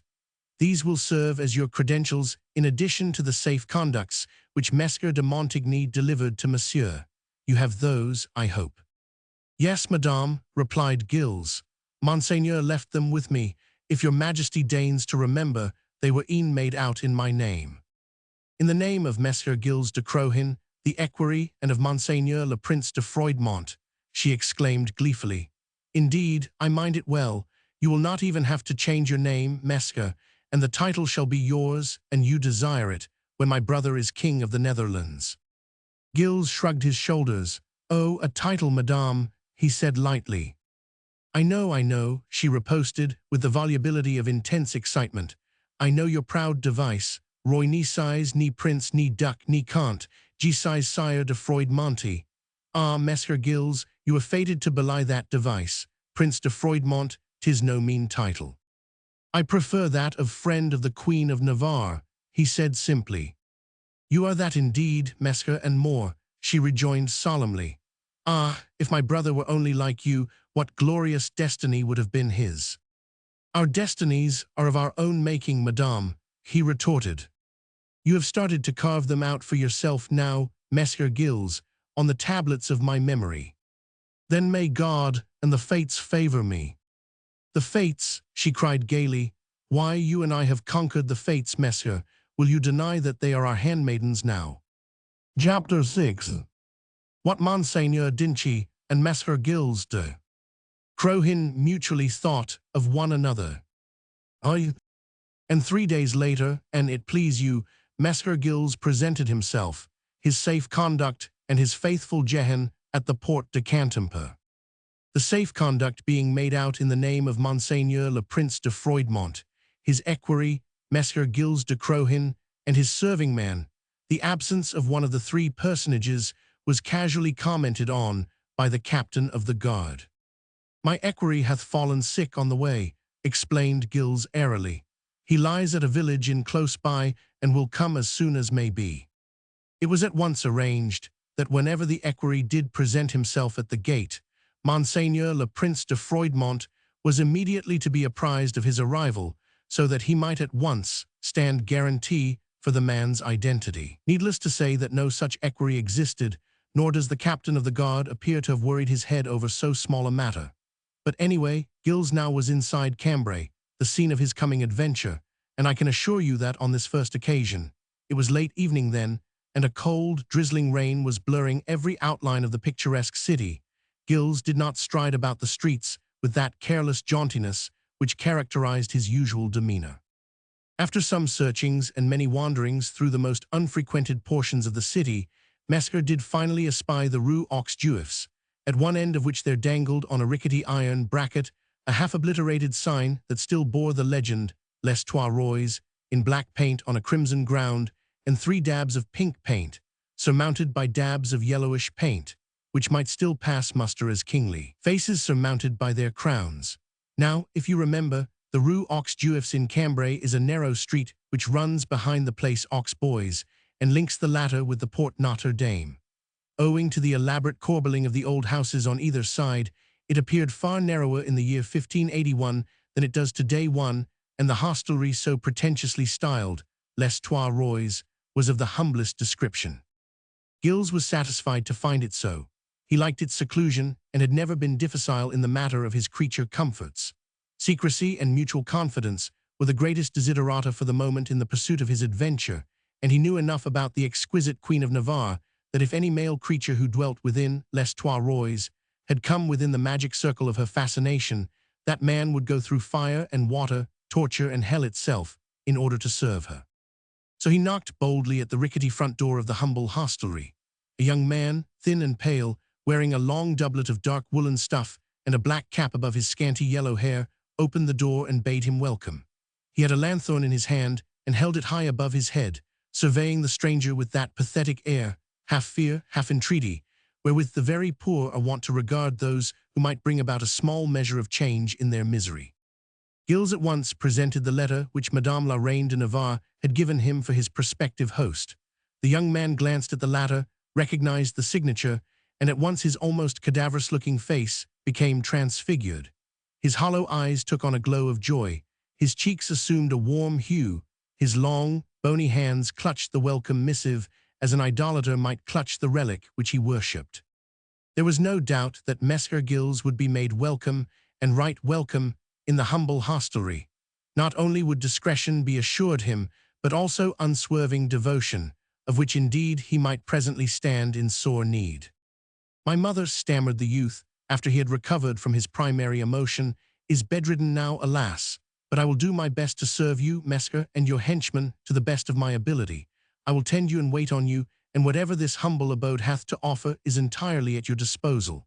My liege lady commands," he added, drawing up his spare frame with the air of a devotee in the presence of his hero. "I will obey her in all things." We will not say that Gilles was exactly gratified to hear that the hostess of Les Trois Rois was bedridden and would be unable to attend on him, but it is certain that he was not grieved. With this young enthusiast alone to attend on him and to share the secret of his adventure, he was as secure from untimely discovery as it was possible under the circumstances to be. Roman 2. At 11 o'clock the next morning, Gilles sent word round to Monseigneur the governor of the Cambrysis that he would wait on him within the hour. Together with this message, he sent the sealed letter wherein the Queen of Navarre commended her dear brother François, Duc d'Anjou, to the good graces of Monseigneur the governor. At the hour when the messenger arrived, M. le Comte de Lalaine, who was governor of Flanders and one of Dinchy's closest associates, was closeted with the latter in one of the stately rooms of the archiepiscopal palace, where M. Dinchy had taken up his abode after he had dispossessed the archbishop and taken possession of the city. Dinchy, obviously nervy and anxious, quickly dismissed the messenger. Then he turned to de Lalaine and, throwing the Queen's letter across the table to him, he said briefly, "Well, he has come." De Lalaine in his turn read the letter through. Then he sighed. "Yes," he said, "he, at any rate, seems determined to carry the adventure through." "I hope to God that we have done right," rejoined Dinchy. "The whole thing, now that it is upon us, appears to me more foolish than ever it did before. And there is no drawing back now, unfortunately. The whole affair is in God's hands," quoth Dinchy sententiously. "In the hands of an irresponsible and dissolute prince," said the other moodily. "I blame de Montigny for having consented so readily." "Then you must blame yourself too, my friend," retorted Dinchy dryly. "You too consented, and so did I. I know that well enough. Like yourself, de Montigny and I acted for the best, though I for one could even now with zest strike that Valois prince in the face for this insult upon our ward." But Dinchy apparently was all for a conciliating attitude and a cheerful view of the situation. "Do not," he said lightly, "let us use grandiloquent words, my dear de Lalaine. There is no insult in a man's desire to see the woman whom he is asked to wed for the time being. Jacqueline will hold herself aloof. She will appear little in public, and then only wearing a mask. After a few days, if affairs seem to be shaping to our satisfaction, we can always allow a certain degree of intimacy. Jacqueline is so beautiful that we really run no risk of refusal. And, he added with a quick sign of finality, in any case we had no choice. Alas, no, rejoined Delaline ruefully, for of a truth I cannot bring myself to believe in Orange as the savior of the Netherlands. He thinks that he can rally the burghers and the mass of the people to his standard. But I doubt it, and if he fails in his present campaign, we shall all fall into a veritable abyss of humiliation and dependence on those abominable Spaniards, far worse than ever before. And all our friends think the same, as you well know, my good Delaline, continued Dinchi firmly. An alliance with a prince of the House of France is safer than a submission to the leadership of Orange. We want the help of France. We want her well-trained armies, her capable generals, the weight of her wealth and influence to drive the Spaniards out of our provinces. Elizabeth of England promises much but holds little. She is on the side of Orange. I am on the side of France. So am I, my good Dinchi, rejoined Delaline, else I had never consented to the Queen of Navarre's madcap scheme. Nor I, concluded Dinchi with the solemn earnestness of political fanaticism. So why all these misgivings, my good friend? Was it fair to the girl? Murmured the other almost involuntarily. Monsieur is as fickle as he is unprincipled. Had we the right to toy with a woman's heart, a young girl's, our kinswoman? You wrong Jacqueline by such doubts, my friend. She is not a child nor yet an irresponsible girl. She knows that her person and her fortune are powerful assets in the future of her country. She is a patriot and will never allow sentiment to overrule her duty. Perhaps Delaline would have liked to continue the argument. Obviously, his conscience was smiting him a little now that the curtain had actually rung up on the first act of the foolish adventure. The ill fame of the Valois prince had preceded him long ago. Delaline knew, and so did Dinchi, so did de Montigny, that Monsieur was both profligate and faithless. He, like the others, had entered into a bargain with one whom they could never trust. Was it fair? Was it just?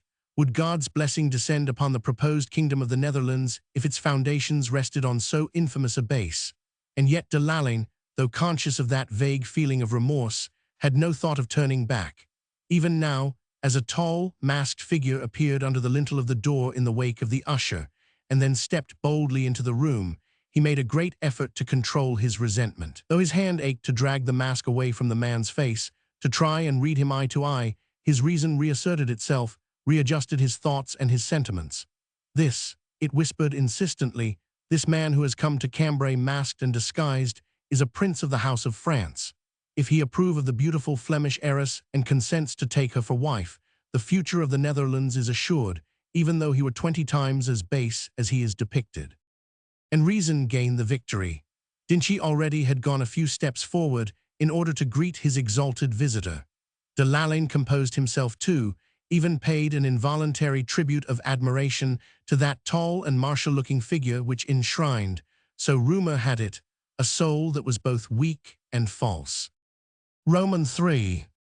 And Messieurs Gilles de Crohin, the penniless soldier of fortune, the mountebank set to play an unworthy part, was greeted by these two proud Flemish nobles with all the respect due to a prince of the House of France. And indeed, there was nothing mean or humble about his appearance, even though he had come to Cambray with only one man to serve him, and that man a rough and uncouth soldier with a ludicrous stutter, which would at once have provoked the jibes of Monseigneur, the governor's servants, but for the fact that Maître Jehan's fists appeared as hard and harder than their heads, and that his temper was so hot that he had already put the first scoffers to flight by the mere rolling of his eyes.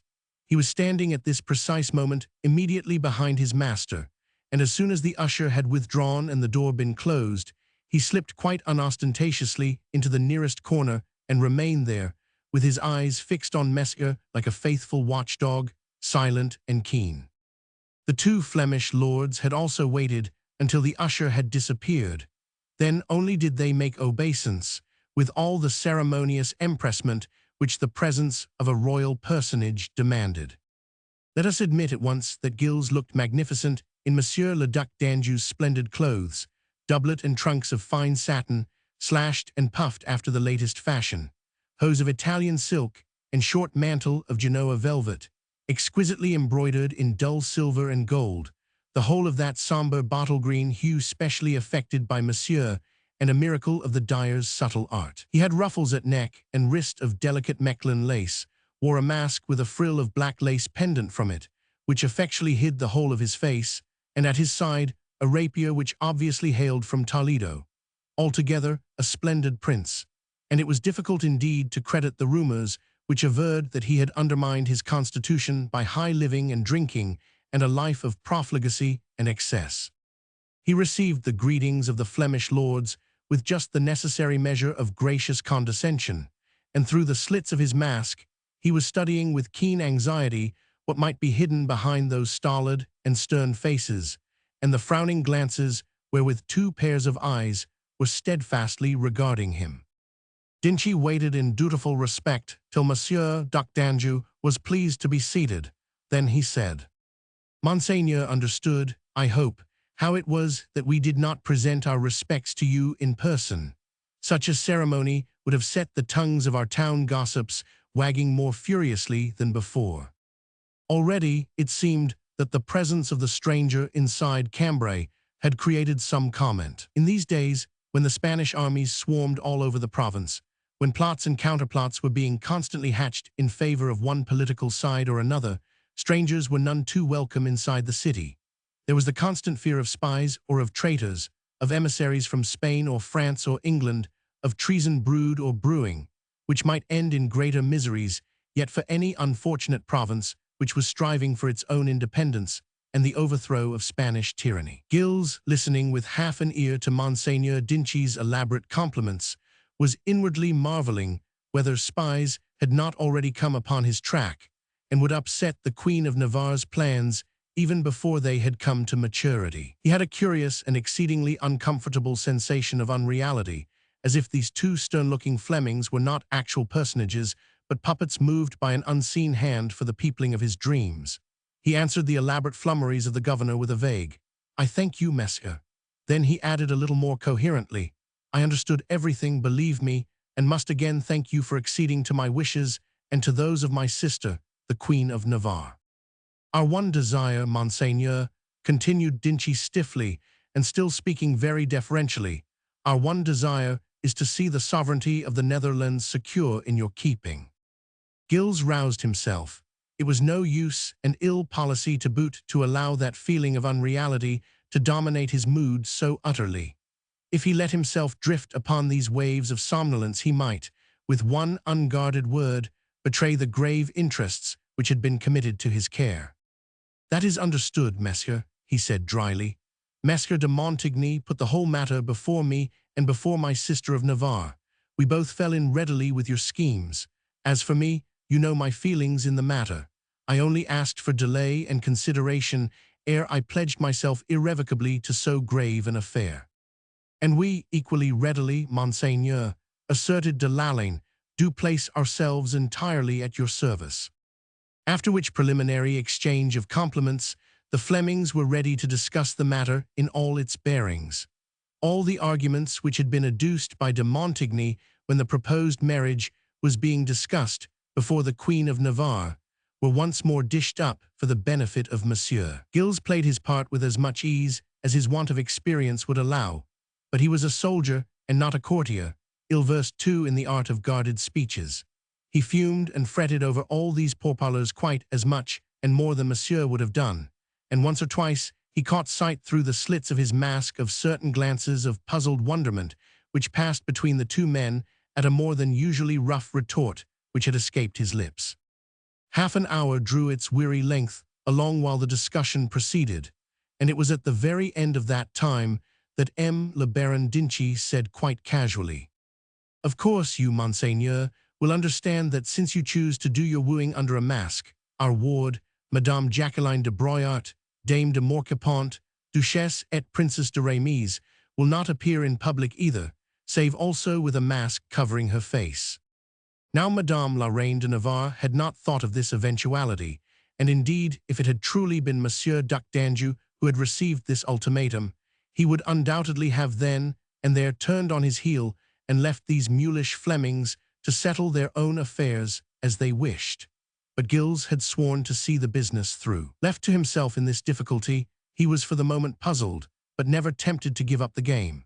The two Flemish lords appeared so determined, and with it all so pleased with their counterstroke, that any kind of argument would only have ended either in humiliating acquiescence or in the breaking off of the negotiations then and there. The latter being of course unthinkable, Gilles thought it best to take this part of the adventure as lightly as he had taken the rest. "'Tis hard for a man to woo a maid whose face he is not allowed to see," he said, by way of protest. "Oh, Monseigneur is pleased to jest," was Dinchy's calm rejoinder. "It was agreed that you should come to Cambray and see the noble lady who holds in her dainty hand the sovereignty of the Netherlands for her future lord. But as Messer de Montigny had the honor to tell you, Madame Jacqueline de Broyart is not going to be trotted out for any man's inspection, be he king or emperor or prince, like a filly that is put up for sale."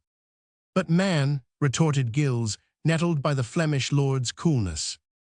"I crave Monseigneur's pardon," broke in Dinchy with perfect outward deference, "but we must remember that Monseigneur also is here for inspection. If Madame Jacqueline refuses the alliance, neither I nor my co-guardian would dream of forcing her choice." "That is understood, Monsieur," rejoined Gilles coldly, "and I have set myself the task of wooing the lady with ardor so as to win her affection as well as her hand." "Oh, Monseigneur," protested the Fleming with a deprecating smile, "that is hardly the position, is it?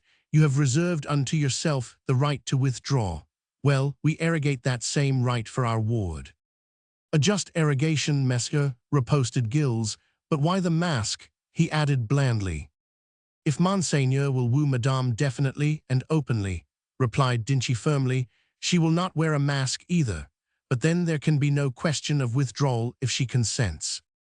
Now to woo Madame Jacqueline definitely and openly was just the one thing Gilles could not do.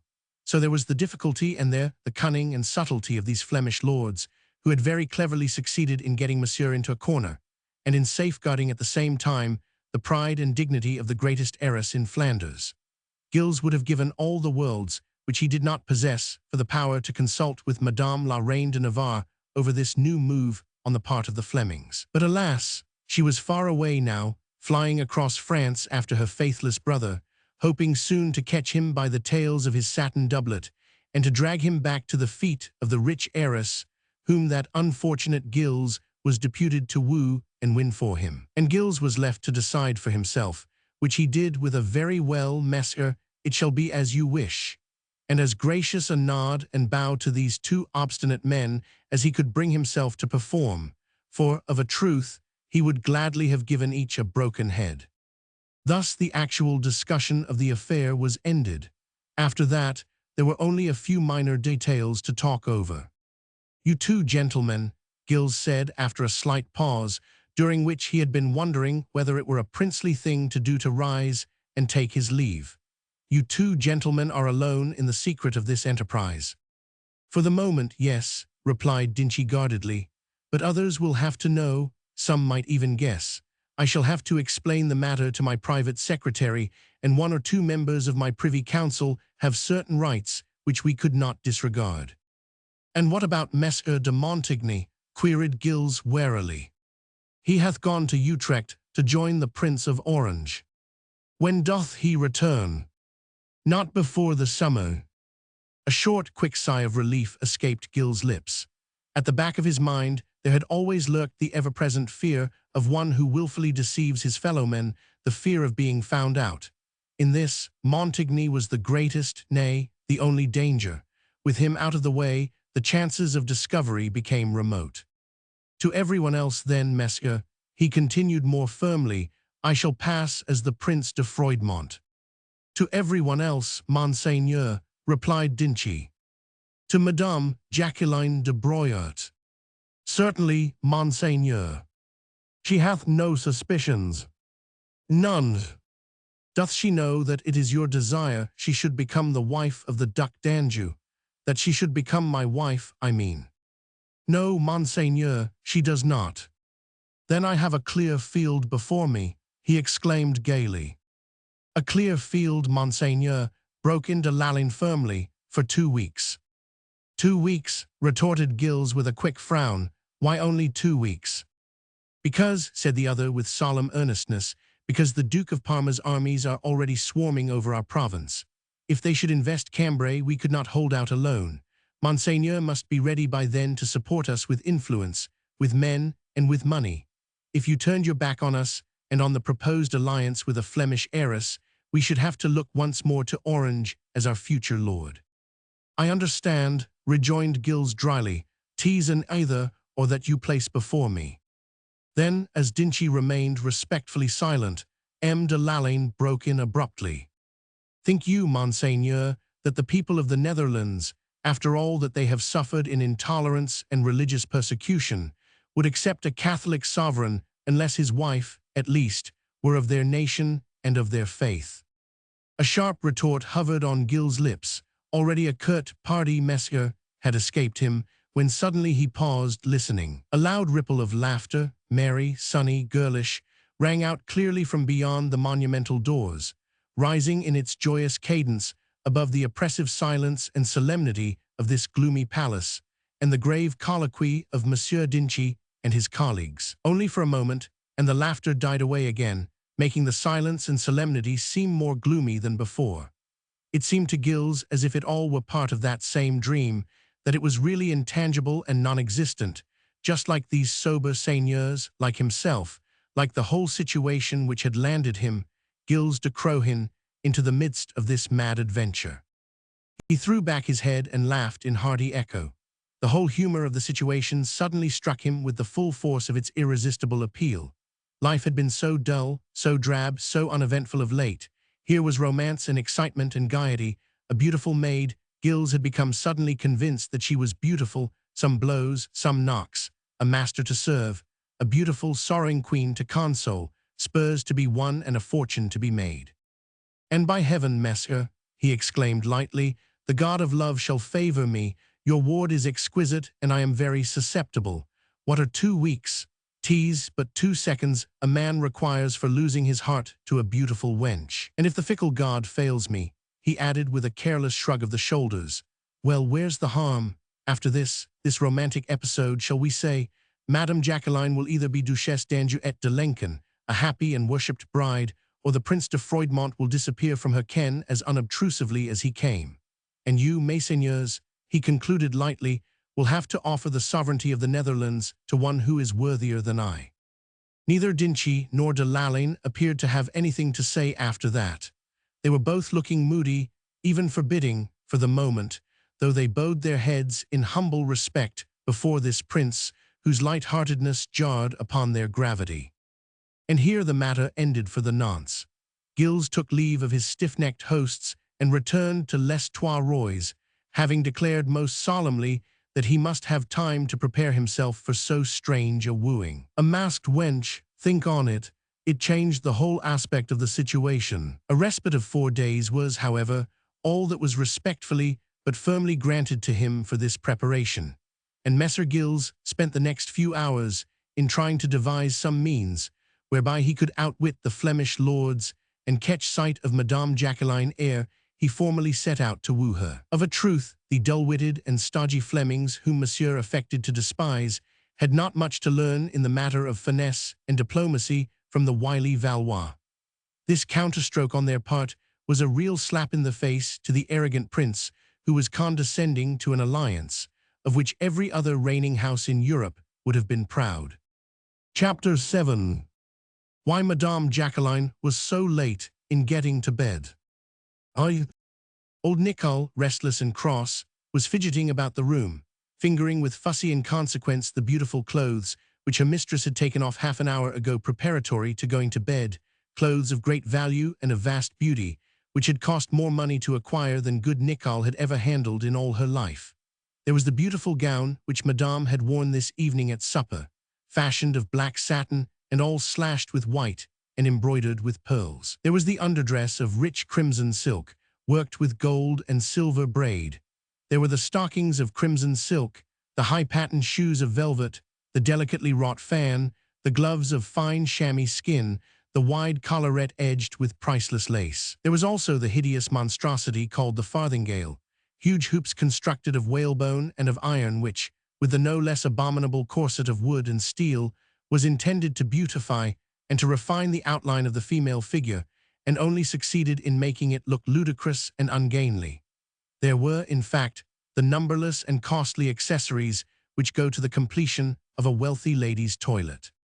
Madame had divested herself of them all and had allowed Nicole to wrap a woolen petticoat round her slender hips and to throw a shawl over her shoulders. Then, with her fair hair hanging in heavy masses down her back, she had curled herself up in the high-backed chair beside the open window, and it please you. And the evening, though mild, still one of early March. Old Nicole had mumbled and grumbled. It was 10:00, the clock, and long past bedtime. For a while she had idled away the hour by fingering the exquisite satin of the gown, which lay in all its rich glory upon the carved dowry chest. Nicole loved all these things. She loved to see her young mistress decked out in all the finery which could possibly be heaped up on a girlish and slender body. She never thought the silks and satins heavy when Jacqueline wore them. She never thought the farthingale unsightly when Jacqueline's dainty bust and shoulders emerged above it like the handle of a huge bell. But gradually her patience wore out. She was sleepy, was poor old Nicole, and Madame still sat squatting in the tall chair by the open window, doing nothing apparently save to gaze over the courtyard wall to the distance beyond, where the graceful steeple of St. Jerry stood outlined like delicate lacework against the evening sky. "'Tis time Madame got to bed," reiterated the old woman for the 20th time. "The cathedral tower hath chimed the quarter now. Whoever heard of young people not being abed at this hour? And Madame sitting there," she added, muttering to herself, "not clothed enough to look decent." Jacqueline de Broyart looked round to old Nicole, with amusement dancing in her merry blue eyes. "Not decent," she exclaimed with a laugh. "Why, my dear Col, nobody sees me but you." "People passing across the courtyard might catch sight of Madame," said Nicole crossly.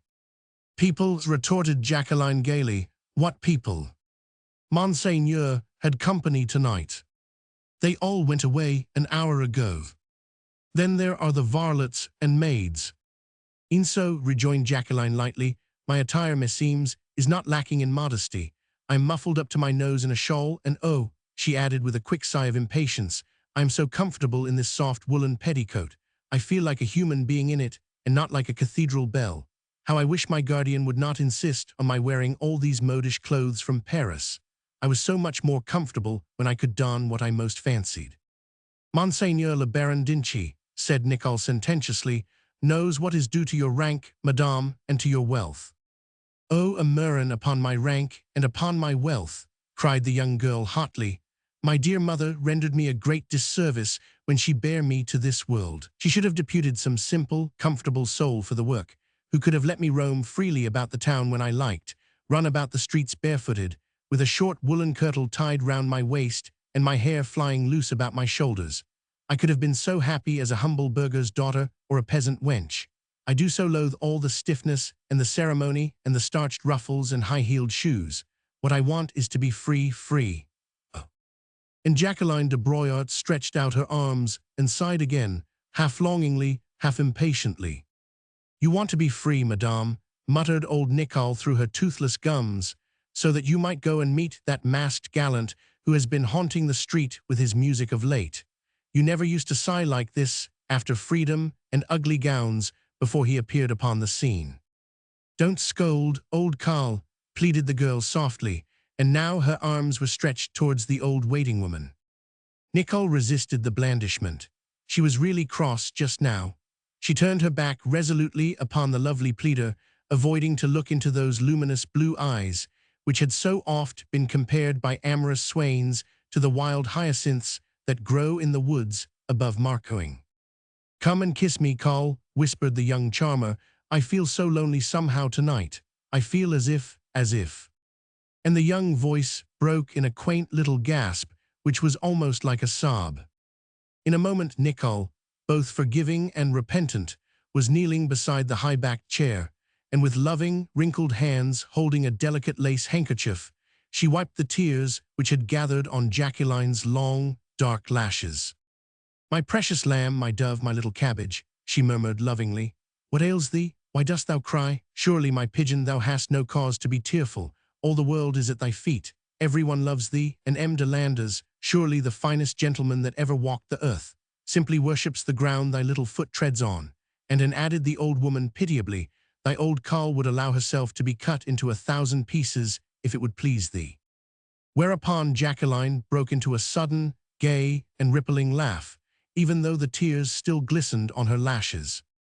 I shouldn't at all enjoy, she said lightly, seeing my dear old Carl cut into 1,000 pieces. Then what is it, my beloved? Jacqueline made no reply. For a few seconds she remained quite silent, her eyes fixed into nothingness above old Carl's head. One would almost have thought that she was listening to something which the old woman could not hear, for the expression on her face was curiously tense, with eyes glowing and lips parted, while the poise of her girlish figure was almost rigidly still. The flame of the wax candles in the tall sconces flickered gently in the draught, for the casement window was wide open and a soft breeze blew in from the west. Come, my cabbage, pleaded Nicole as she struggled painfully to her feet. Come and let thy old Carl put thee to bed. Thou must be tired after that long supper party and listening to so much talking and music. And tomorrow yet another banquet awaits thee. Monseigneur hath already desired thy presence. I don't want to go to another banquet tomorrow, Carl, sighed the young girl dolefully. And I am sick of company and of scrapings and bowings and kissing of hands, stupid flummery, wherewith men regale me because I am rich, and because they think that I am a brainless nincompoop. I would far rather have supper quietly in my room every night, quite alone. But old Carl evidently thought that she knew better than that. Hugh, she muttered with a shrug of the shoulders, accompanied by a knowing wink. What chance wouldst thou have then of seeing M. de Landers? I hardly can speak with M. de Landers during those interminable banquets, rejoined Jacqueline with a sigh. My guardian, or else M. de Lalline, always seem in the way now whenever he tries to come nigh me. I'll warrant, though, that M. de Landers knows how to circumvent Monseigneur, riposted the old woman slyly. Like so many of her sex who have had little or no romance in a dull and monotonous life, there was nothing that old Carl enjoyed more than to help forward a love intrigue or a love adventure. M. de Landers she had, as it were, taken under her special protection. He was very handsome and liberal with money, and in his love-making he had all the ardor of his southern blood, all of which attributes vastly appealed to old Carl. The fact that Monseigneur le Baron d'Inchy did not altogether favor the young man's suit, especially of late, lent additional zest to Nicole's championship of his claims. Even so, said Jacqueline with sudden irrelevance, there are moments when one likes to be alone. There is so much to think about, to dream of. I know, murmured the old woman crossly. Thy desire is to sit here half the evening now by the open window and catch a deathly ague while listening to that impudent minstrel who dares to serenade so great a lady. She went on muttering and grumbling and fidgeting about the room, unmindful of the fact that at her words Jacqueline had suddenly jumped to her feet. Eyes blazing, small fists clenched, cheeks crimson, she suddenly faced the garrulous old woman. Nicole, be silent, she commanded. At once dost hear. Silent, grumbled the woman. I have been silent quite long enough, and if Monseigneur were to hear of these doings, 'tis old Nicole who would get the blame. As for M. de Landers, I do verily believe that he would run his sword right through the body of the rogue for his impudence. I know, she added, with a tone of spite in her gruff voice. But let me tell thee that if that rascally singer dares to raise his voice again tonight. She paused, a little frightened at the fierce wrath which literally blazed out of her mistress's eyes. Well, said Jacqueline peremptorily, but in a very husky voice. Why dost thou not finish? What will happen if the minstrel, whose singing hath given me exquisite joy these 3 nights past, were to raise his heavenly voice again? Pierre will make it unpleasant for him, that's all, replied the old woman curtly. Pierre? Yes, Pierre, M. de Landers' serving man. I told him to be on the lookout outside the postern gate, and well, Pierre has a strong fist and a heavy staff, and... In a moment Jacqueline was by Nicole's side. She seized the old woman by the wrist, so that poor Carl cried out with pain, and it was as the very living image of a goddess of wrath that the young girl now confronted her terrified serving-maid. Thou hast dared to do that, Nicole, she demanded in a choked and quivering voice. Thou wicked, interfering old hag, I hate thee, she went on remorselessly, not heeding the looks of terror and of abject repentance wherewith Carl received this floodgate of vituperation. I hate thee, dost hear? And if Peer doth but dare to lay hands on that exquisite singer, I'll ask M. de Landers to have him flogged. Yes, flogged. And I'll never wish to see thy face again, thou wicked, wicked Carl. Mastered by her own emotion and her passionate resentment, Jacqueline sank back into a chair, her voice broken with sobs, and tears of genuine rage streaming down her cheeks. Nicole, quite bewildered, had stood perfectly still, paralyzed in fact, whilst this storm of wrathful indignation burst over her devoted head. In spite of her terror and of her remorse, there had lingered round her wrinkled lips a line or two of mulish obstinacy. The matter of the unknown singer, who had not only ventured to serenade the great and noble Dame Jacqueline, Duchesse et Princess de Rémies, and of several other places, just as if she were some common burgher's wench with a none too spotless reputation, had not ended with a song or two. No, the malapert had actually been impudent enough last night to scale the courtyard wall and to stand for over half an hour just below Madame's window. How he knew which was Madame's window Satan, his accomplice, alone could tell. Singing away to the accompaniment of a twangy lute, which she, Nicole, for one, could never abide. Fortunately, on that occasion Madame Jacqueline had been both modest and discreet. She had kept well within the room, and even retired into the alcove, well out of sight of that abominable rascal. But she would not allow Carl to close the window, and had been very angry indeed when the old woman, with a few gruff and peremptory words, had presently sent the malapert away. That was yesterday, and now this outburst of rage. It was unbelievable. Madame Jacqueline, of a truth, was hot-tempered and passionate. How could she help being otherwise, seeing that she had been indulged and adulated ever since, poor mite of three, she had lost both father and mother, and had been under the guardianship of Monseigneur Dinci and of half a dozen other gentlemen. Never, however, had Carl seen her quite like this, and for such a worthless cause. Carl could scarce credit her eyes and ears, and alas, there was no mistaking the flood of heartrending weeping which followed.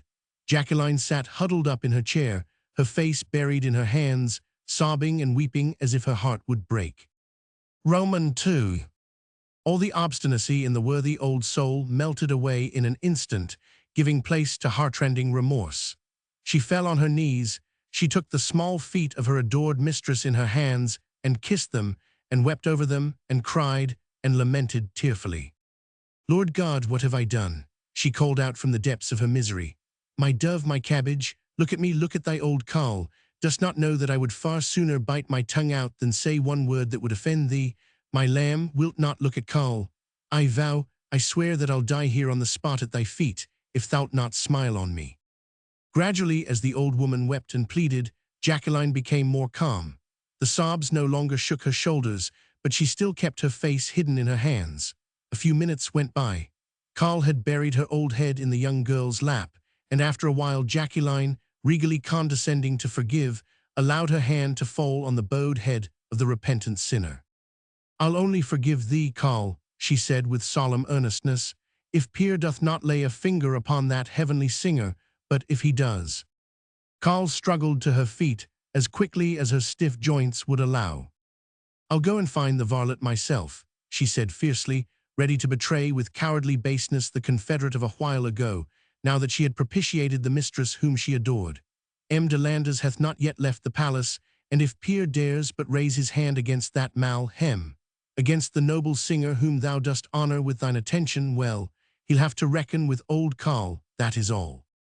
With Jacqueline de Broyart, who in herself appeared the very embodiment of spring, so full of youth, of grace and of vitality was she, sunshine and storm came in rapid succession over her moods, just as they do over the skies when the year is young. Already her eyes, bathed in tears of rage a while ago, were glistening with pleasure, and her lips, which had pouted and stormed, were parted in a smile. Go, Carl, she said eagerly. Go at once, ere it be too late and that fool Pierre. The words died upon her lips. The next instant she had jumped down from her chair and run to the window. From some distance down the street there had come, suddenly wafted upon the wings of the wind, the sound of a voice singing the well-known verses of Mesmer de Ronsard. Mignon, allons voir si la rose. Qui matin avait disclose. Sa robe de pourpre au soleil. A point perdu cet vesprit. Les plis de sa robe pourpre. Et sun taint au vaste peril, one. That this morning did unclose. Her purple robe to the sun. Hath not ere this evening lost. Of those purple petals most. And the tint with your tint one. Translation by Mr. Percy Allen, Songs of Old France. Jacqueline knelt upon the window seat, but she could see nothing, so she turned back piteously to murmur to old Carl, "Oh, if I could only see him." The old woman, after the experience of the past few minutes, was ready to do anything, however abject, to further her mistress' desire. "Put on thy mask, my pigeon," she said, "and then lean well out of the window, but not too far, for fear M. de Landres should happen to be passing in the courtyard, and should see thee with thy hair down. No, no," added the old hypocrite obsequiously, "there is no harm in listening to so sweet a singer. I'll get thy purse too, and thou canst throw him a coin or two. No doubt the poor fellow is down at heels, and only sings to earn his supper." And humble, fussy, still snivelling, Nicole shuffled across the room, found the satin mask, and brought it to her mistress. Jacqueline fixed it over her face, then she leaned as far out of the window as she dared to do without fear of falling out. And if M. de Landres saw her, why, he would be so gladdened at the sight that he would have no ear for a mere street musician, whilst she, Jacqueline, was just now in so soft a mood that if M. de Landres happened to scale the wall to her casement window, as he had more than once threatened to do, she would return his kisses in a way that she had never done before. For she was deeply in love with M. de Landres, had been for years. She had plighted her troth to him when she was a mere child, and she loved him, oh yes, she loved him very, very much only. Roman 3. There was the width of the courtyard, and the tall wall between Jacqueline and the street, where stood the singer whom she so longed to see. She had caught sight of him yesterday when, to Nicole's horror, he had boldly scaled the wall and then had lingered for nigh on half an hour beneath her window, singing one merry song after another, till her young heart had been filled with a new joy, the cause of which she herself could not quite comprehend. She had watched him unseen, fearful lest some of the serving men should see him and drive him away. Fortunately, chance had been all in favor of her new romance. M. de Landres was on duty at the forts that night. Her guardian was still closeted with some other grave seigneurs, and the serving men were no doubt too busy to trouble about a harmless minstrel. As for the wenches about the place, they had stood about in the doorways, listening with delight at the impassioned songs and gaping in admiration at the splendid bearing of the unknown cavalier. Thus the singer had stood in the courtyard for some considerable time, his martial figure silhouetted against the clear, moonlit sky, his voice rising and falling in perfect cadence to the accompaniment of a soft-toned lute, whilst Jacqueline, hidden within the shadow of the window embrasure, listened spellbound, her whole youth, her ardent, loving soul exultant at this romance which was taking birth at her feet. And now he had come back, and the very night seemed to bid him welcome. It was still quite early in March, yet the air was soft as spring. All day the birds had been twittering under the eaves, and on the west wind had come wafted gently the scent of budding almond blossom and of the life-giving sap in the branches of the trees. The stately city, with its towers and steeples and cupolas, lay bathed in the light of the honey-colored moon. Far away on the right, the elegant church of Saint Jerry up on the Mont des Boeufs seemed like a bar of silver which attached old Cambray to the star-studded firmament above, and around it were grouped the tall steeples of St. Martin, St. Wast and St. Aubert, with the fine hexagon of Martin et Martin which crowned the town hall, whilst, dominating this forest of perfect and rich architecture, was the mass of the cathedral close by, with its tall pointed steeple, its flying buttresses, its numberless delicate pinnacles picked out, as by a fairy hand, against the background of deep azure. But Jacqueline de Broyat had for the nonce no eyes for all that beauty. What cared she if the wintry moon outlined all these lovely heights with delicate lines of silver? What cared she if the shadows of stately edifices appeared full of a golden glow by contrast with the cold blue of the lights? Her eyes were fixed, not on the tower of St. Jury nor on the steeple of Notre Dame. They rested upon that high and cruel wall which hid the unknown singer from her sight. Mignon, he sang out gaily, allons voir la rose. Oh, sighed Jacqueline with passionate longing, if I only could.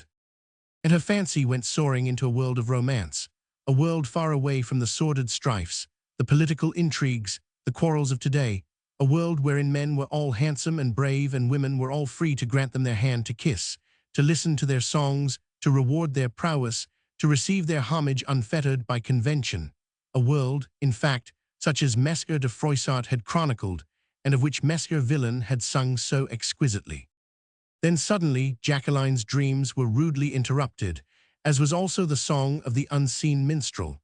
Loud voices were raised, and there was a clash which made Jacqueline's very heart turn cold in her bosom. "Carl," she cried excitedly. But Carl had shuffled out of the room some little while ago, in search of Pierre, no doubt, whom evidently she had failed to find. And out there behind that cruel wall, the rough hands of that abominable varlet were being laid on the precious person of the unsuspecting minstrel. Jacqueline felt literally paralyzed both with terror and with wrath. Carl had spoken of Pierre's stout arm and still stouter stick, but there was also the possibility of M. de Landres himself being about, and then, oh then, ye heavens above, anything might happen. Oh, the wicked, wicked old woman and that execrable Pierre. And of course M. de Landres' jealousy was sometimes terrifying. "God in heaven," sighed Jacqueline, "I entreat thee to protect him." The noise of the scuffle in the street became louder and louder. There were cries of rage as well as of pain. Blows were evidently raining freely. On whom? My God, on whom? Then, from further up the street, came the sound of running footsteps, as well as the stern voice of the night watchman hurrying to the scene. Jacqueline would have bartered some years of her life to see what was going on the other side of the wall. Only a minute or two had gone by. To the young girl it had seemed like hours of suspense. And now these people all rushing along, no doubt in order to give a hand to Pierre, to fall on the unarmed minstrel, to lay hands upon him, to belabor him with sticks, to wound or hurt him, too. Jacqueline uttered a loud cry of horror. It was the echo of one of terror, of pain, and of rage which came from the other side of the wall. The next moment, a dark mass appeared over the top of the wall, silhouetted against the moonlit sky. To Jacqueline's straining eyes, it seemed like the body of a man which, for the space of a brief second, seemed to hover in mid-air and then fell with a dull thud upon the paving stones of the courtyard below. Jacqueline closed her eyes. She felt sick and faint. To her ears now came the sound of loud groans and vigorous curses. And then, oh then, loud laughter and the last bar of the interrupted song, a sound indeed which caused her at once to open her eyes again, whereupon she too could have laughed and sung for joy. The inert mass still lay in a heap at the foot of the wall. Jacqueline could vaguely discern its outline in the gloom, whilst up on the top of the wall, astride, hatless, lute in hand, sat the masked minstrel with his head turned gazing toward her window. She clapped her hands with glee, and he, with a loud cry of Mignon, swung himself down from the wall and ran across the courtyard until he came to a halt just beneath her window. And even in the dim light of this wintry moon, Jacqueline thought that she could see his eyes glowing through the holes in the mask. It was all so joyous, so gay, so romantic, so different, so very, very different to the dreary monotony of Jacqueline's daily existence. This masked and unknown minstrel, his daring, his prowess, his very impudence, which laughed at high walls and defied an army of varlets. There was Pierre moaning and groaning, disarmed and helpless, having been tossed over the wall just as if he were a bale of cumbersome goods. Serve him right well, too, for having dared to measure his valor against that of so proud a cavalier. Pierre was not hurt. Oh, Jacqueline was quite sure that he was not hurt. Nothing whatever, was going to be wrong on this lovely, glorious evening. No, Pierre would soon be healed of his wounds, but it was ludicrous to see him stretched out just there, where he thought he could lay the noble singer low. Mignon, allons voici la rose, sang the mysterious minstrel, and Jacqueline's young heart, which was filled with the joy of romance, the exquisite rapture of ideals, suddenly ached with a passionate longing for what? She did not know. She had had so many things in life: riches, beauty, adulation, and the love of a man whom she loved in return. But now it seemed to her as if, in spite of all that, in spite of M. de Landres and his love, she had really lacked something all the time, something that was both undefinable and mystic, and yet was intensely and vividly real, something that would fill her life, that would satisfy her soul and gladden her heart, in a way that M. de Lander's love, his passionate kisses, had never succeeded in doing hitherto. And somehow all this longing, all this thirst for a still unknown happiness, seemed personified in the singer with the tall, broad stature and the mellow voice. It was embodied in the honey-colored moon, in the glints of silver and gold upon the steeples of Cambray, in the scent of the spring and the murmurs of the breeze. Jacqueline pressed her hands against her heart. She was so happy that she could have cried. Beside her on the windowsill stood a tall vase fashioned of Dutch clay. It was filled with tall-stemmed Madonna lilies, which had been produced at great cost in the hothouses belonging to her own estate in Hainault. Their powerful scent had filled the room with its fragrance. Without thought or hesitation, Jacqueline suddenly pulled the sheaf out of the vase and gathered the flowers in her arms. The tender, juicy stems were wet, and she took her embroidered handkerchief out of her pocket and wrapped it round them. Then she flung the whole sheaf of lilies out of the window and watched to see them fall, bruised and sweet-smelling, at the minstrel's feet. Then, half ashamed, laughing a little hysterically, but thoroughly happy and excited, she drew quickly back into the room and hastily closed the casement. Roman 4. When 10 minutes or so later, Nicole came back, shamefaced, remorseful and not a little frightened, she was surprised and delighted to find her young mistress sitting quite composedly in a high-backed chair in the center of the room, the window closed, and the lady herself quite eager to go to bed. "Thou hast been gone a long time, Carl," said the young girl carelessly. "Where hast thou been?" Old Carl sighed with relief. The Lord be praised. Madame had evidently seen and heard nothing of that vulgar scuffle which had ended in such disaster for poor Pierre, and in such a triumph for the impudent rascal who had since disappeared just as quickly as he came. "I just went round to see that those wenches were all abed and that their lights were safely out," replied the old woman with brazen hypocrisy. "And didst speak to Pierre on the way?" queried Jacqueline, who had assumed the quaintest possible air of simple ingenuousness. "Aye," replied the old woman dryly, "I spoke to Pierre." "What did he say?" "Nothing of importance. We talked of tomorrow's banquet." "Tomorrow's banquet?" "Do not feign surprise, my pigeon," rejoined old Carl, who was decidedly out of humor. "I even asked thee tonight, before taking off thy gown, if thou wouldst wear that one or another on the morrow." "I remember," replied Jacqueline with a yawn. "I said that I did not care what I wore, as I hated banquets and company and bowings and—" "But Monseigneur said that the banquet tomorrow would be for a special occasion." "When did he say that?" "A moment or two ago to Pierre." "And what will the special occasion be tomorrow?" Nicole looked mysterious.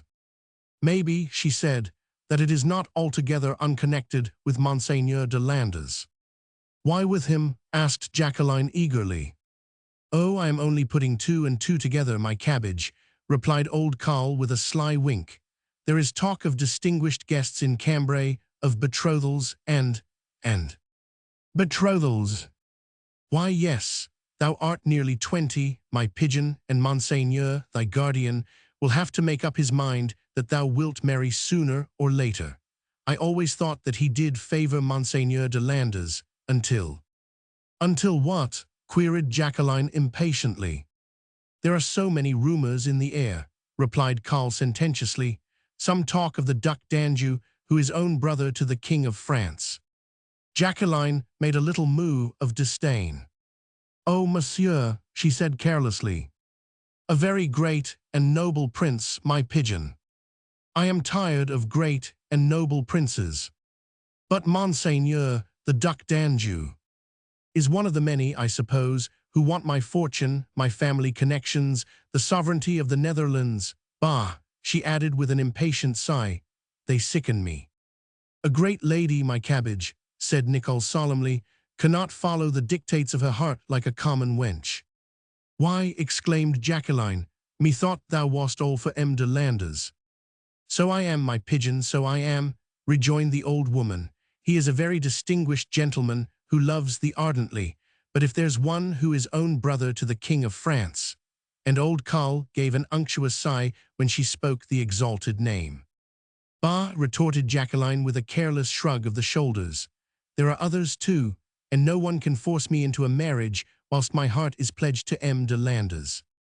No, no, thank God for that, assented Karl piously. As for the others, well, their name is Legion. Some of them will be at the banquet tomorrow. There is the Marquis de Hancourt, a fine-looking youth, and that horrid German prince whom I cannot abide. The English lord hath gone away, so they say, broken-hearted at thy refusal, but there's the Spanish duke, whose name I cannot remember, and Don Jose, own son to the emperor. As for that stranger, she added with a contemptuous shrug of the shoulders. The stranger, queried Jacqueline lazily. What stranger? Well, I don't know much about him. But Pierre, feeling crestfallen, did admit that Monseigneur chided him severely for having shown a want of respect to a gentleman who ought to have known better than to pretend to be a street musician. But Jacqueline appeared all of a sudden to have lost interest in the conversation. Ah, she said with well-assumed indifference, then the street musician of a while ago was a gentleman in disguise. I so Pierre said, the fool, quoth old Karl unblushingly. Monseigneur was very angry with him when he heard of the altercation with the singer, threatened to speak of the matter to M. de Landers and have Pierre flogged or dismissed for his interference. Then he hinted that the stranger, far from being a street musician, was a foreign seigneur of high degree, even if of scanty fortune. Oh, commented Jacqueline carelessly. And he e'en ordered Pierre to go and apologize most humbly to the stranger, who it seems is lodging in a very poor hostelry known as Les Trois Rois, just close to the Porte Notre Dame. Jacqueline ostentatiously smothered a yawn. I think I'll go to bed now, Karl, she said. But Karl's tongue, once loosened, could not so easily be checked. Town gossip, she went on with great volubility, has been busy with that stranger for the past 2 days. Tease said that he is styled Monseigneur le Prince de Froidmont, though what a prince should be doing in a shabby hostel in that squalid quarter of the city I, for one, do not know, nor why he should be going about masked and cloaked through the city in the guise of a vagabond. Perhaps the vagabond is no prince after all, suggested Jacqueline. That's what I say, asserted Karl triumphantly, and that's what Pierre thought until Monseigneur told him that if he did not go at once and offer his humble apologies, he surely would get a flogging, seeing that the Prince de Froidmont would actually be a guest at the banquet tomorrow and would of a certainty complain to M. de Landers. A guest at the banquet, exclaimed Jacqueline involuntarily. I, assented Karl, didst ever hear the like, but he must be a distinguished seigneur for all that, or Monseigneur would not bid him come. No, I suppose not, said Jacqueline with perfect indifference. The Prince de Froidmont, she added with a little yawn, is that his name? So the town gossips say, replied Karl, who was busy just then in wrapping the bedgown round her young mistress's shoulders. And he comes to the banquet tomorrow. So Monseigneur said to Pierre. Jacqueline said nothing more for the moment, appeared to have lost all interest in the masked musician and in Pierre's misdeeds. She stretched out her arms lazily while vigorous old Karl picked her up as if she were a baby and carried her, as she was wont to do every night, to her bed. She laid her down upon the soft feather mattress and spread the fine coverlets over her. The alcove wherein stood the monumental bedstead was in semi-darkness, for the light from the wax candles in the sconces about the room failed to penetrate into the recess. But that semi-darkness was restful, and for a while Jacqueline lay back against the pillows, with eyes closed, in a state of that complete well-being which is one of the monopolies of youth. Nicole, thinking that Madame would be dropping off to sleep, made a movement to go, but Jacqueline's small white hand had hold of the old woman's bony fingers, and old Karl, abjectly happy at feeling the pressure, remained quite still, waiting and watching, gazing with dog-like devotion on the lovely face, lovely in repose as it was when the light of gaiety and roguishness danced in the blue eyes. After a few minutes of this silent beatitude, Jacqueline opened her eyes and said in a dreamy voice, half asleep, "Tell me, Karl, which is my prettiest gown?" And Nicole, herself more than halfway to the land of Nod, roused herself in order to reply, "The white one with the pearls, my pigeon." She was sufficiently awake to feel quite happy at the thought that Madame was suddenly taking an interest in her clothes, and continued eagerly, "It hath an underdress of that lovely new green colour which hath become the mode of late, and all embroidered with silver. Nothing more beautiful hath ever been fashioned by tailor's art, and in it Madame looks just like an exquisite white lily with the delicate green stem below."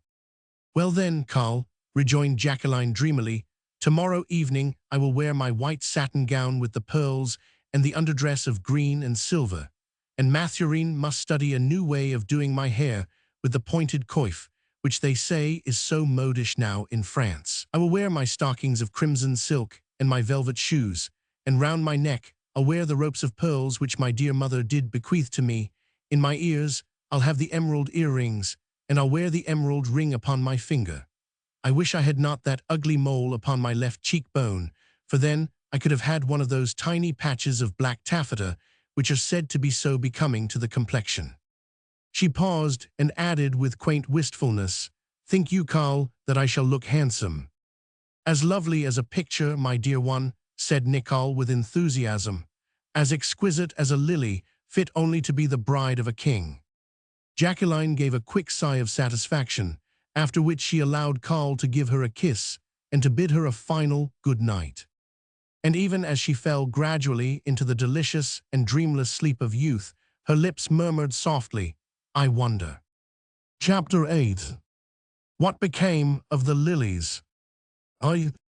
Gilles had spent 4 days at the hostelry of Les Trois Rois, and here he would have liked to remain indefinitely and to continue the sentimental romance so happily begun beneath the casement windows of the archiepiscopal palace. With the lightheartedness peculiar to most soldiers of fortune, he had during those 4 days succeeded in putting his role out of his mind.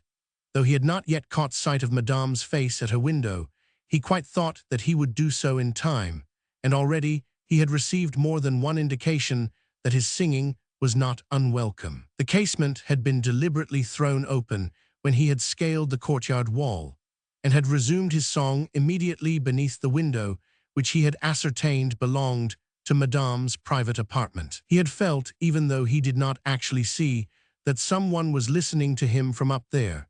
For once he had perceived a shadow upon the casement curtain, and once a hand, small and delicate, had rested upon the windowsill. Gilles would have continued this wooing, perhaps have brought it to a happy conclusion, he thought, without being forced to assume another personality than his own, a thing which became more and more abhorrent to Monsieur Gilles's temper, now that the time for starting the masquerade in earnest was drawing nigh. "We could make ourselves very happy here, honest Jehan," he had said to the faithful companion of his many adventures, waited on by that silent and zealous youth, who of a truth looks like the very ghost of silence and discretion. "With judicious economy, the money which a gracious queen hath placed in our hands would last us a year. It seems a pity to fritter it all away in a few weeks by playing a role which is detestable and unworthy." But," stammered old Jehan. "You are quite right," broke in Gilles gravely. "Your argument is very sound. The money, my friend, was given unto us in order to play a certain role, and that role we must now play whether we like it or not, on pain of being branded as vagabonds and thieves." Very," stammered poor Jehan. "As you say," remarked Gilles dryly, "I have always found you of good counsel, my friend." "Very likely, that is what you would say, is it not? Very likely, unless we played our parts as Madame la Reine de Navarre did direct, Monseigneur le Baron d'Inchy would discover the fraud and have us both hanged for our pains. And if the hangman did happen to miss us, Madame Marguerite would certainly see to it that a gibbet was ready for us somewhere in France. So for this once, I think, mine honest Jehan, we must take it that honesty will be the best policy." Oh, only, th that. "Quite so," assented Gilles, "only that in this case we cannot contrive to remain honest without being dishonest, which is a proposition that doth gravely disturb my mind." The, only. "Hold your tongue, friend Jehan," broke in Gilles impatiently. "Verily, you talk a great deal too much." Roman 2. And now, at the very close of the fourth day, Mescar Gills made noisy eruption into the tiny room which he occupied in the hostelry of Les Trois Rois. Maître Jehan, after the stormy episode outside the postern gate wherein he had taken part, was in the room, waiting for his master. Gills was in the rarest of good humor. As soon as he had closed the door behind him, he threw his plumed toque and the lute upon the table, and sitting down on the narrow palus which was his bed, he fell to contemplating a bunch of white lilies which he had in his hand. The stems of these lilies were carefully wrapped in an embroidered handkerchief, but they hung their bruised, if still fragrant, heads in a very doleful manner. Gills laughed softly to himself. Then he held the flowers out at arm's length and called out gaily to Jehan. "Congratulate me, honest Jehan," he said. "The first act of our adventurous comedy is over. The curtain has rung down on a veritable triumph. I have received a token. I have captured the first bastion in the citadel of the fair one's heart. Give me a week, and I hold the entire fortress for and on behalf of Monsieur Duc d'Anjou, our august master." "Th then, you a have." "No, I have not seen her, my good man. All that fine fight outside the walls, the complete discomfiture of our assailants, my perilous position inside the courtyard, from whence a reinforcement of varlets might easily have put me to flight, did not win for me even a glimpse of the lady. But her window was wide open this time, and I could see her shadow flitting past the casement. Then suddenly these lilies were flung at me. They were crushed and bruised against the pavement as they fell, but they are a token, friend Jehan, and you cannot deny it. Madame Jacqueline's heart is already touched by the song of the unknown troubadour, and he hath but to present himself before her to be graciously received." But," said Jehan with grave solemnity. "That's just it," broke in Gills with a laugh. "You have a way, my friend, of hitting the right nail on the head. As you say, the 4 days' respite which have been granted to us have now expired, and we have not yet seen the future Duchesse d'Anjou face to face." "NNN not yet, that." "That is the trouble, I grant you. There is that infernal masquerade, and of a truth, I am more convinced than ever that the reason why those noble mynheers are so determined that Madame shall not show her face ere I have irrevocably committed myself. That is, the Duc d'Anjou, that is, oh my God," he exclaimed. "What a tangle! Well, as I was saying. By the way, what was I saying just now?" That. "Of course, you incorrigible chatterbox. I would have explained my meaning before now if you had not talked 19 to the dozen all the time. I mean that I have completely changed my mind, and that I have become convinced that Madame Jacqueline is as ugly as sin, else those wily Dutchmen would not be so anxious to cover up her face." Therefore," asserted Jehan stoutly. "Therefore, my good man, good fortune is in our debt. She did not favor me with a sight of the lady ere I meet her in my official capacity. But Madame Jacqueline hath given me a token. She is prepared to love me, and I am still in the dark as to whether she squints or is pitted with pockmarks. A terrible position for any man to be in," he sighed dolefully, "even though he is out a-courting for a friend." But. "You mean well, my friend," quoth Gills, who fell to contemplating the bunch of faded lilies with a rueful expression of face. "You mean well, but you talk too much, and thus I am thrown on mine own resources for counsel in an emergency. As for arguments, why, you would argue the devil's horns from off his head. Still," he added, as he finally flung the lilies away from him with a careless gesture of indifference, "still, in spite of what you say, I must stick to my bargain. Those mulish mynheers will not grant us any further delay, and tomorrow I am pledged to appear at the governor's banquet. Yes, even I, Monsieur Duc d'Anjou et de Lincoln, own brother to the King of France, and you as my faithful servitor." "NNN not a minute TT too soon," Maître Jehan managed to blurt out quickly, whilst Gills had paused for breath. "Ah, there you are wrong, my friend," retorted Gills. "For my taste, the denouement is coming along at far too rapid a pace. Tomorrow already our troubles will begin, peace will know us no more. I for one will never rightly know who I am, nor will I know who it is who will know who I am not. Oh, my lord," he added in mock despair as he rested his elbows on his knees and buried his head in his hands. "My head will split ere I have done. Tell me, Jehan, who I shall be tomorrow." Tomorrow," stammered Jehan with painful earnestness. You will be. "Own brother to His Majesty the King of France," said Gilles, "and as great blackguard as ever disgraced a royal house. To Monseigneur the Governor, and maybe also to some of his friends, I shall be a royal prince. To others, and notably to Madame Jacqueline de Broyart, I shall be the Prince de Froidmont, an insignificant and penniless seigneur who only dares approach the far-famed heiress under cover of a mask, having fallen desperately in love with her. Ah, Jehan, Jehan," he added with mock solemnity, "thou art of a truth a lucky devil. Thou canst keep thine own name, thine own rank, even thine own ludicrous stutter. Whereas I, what shall I be?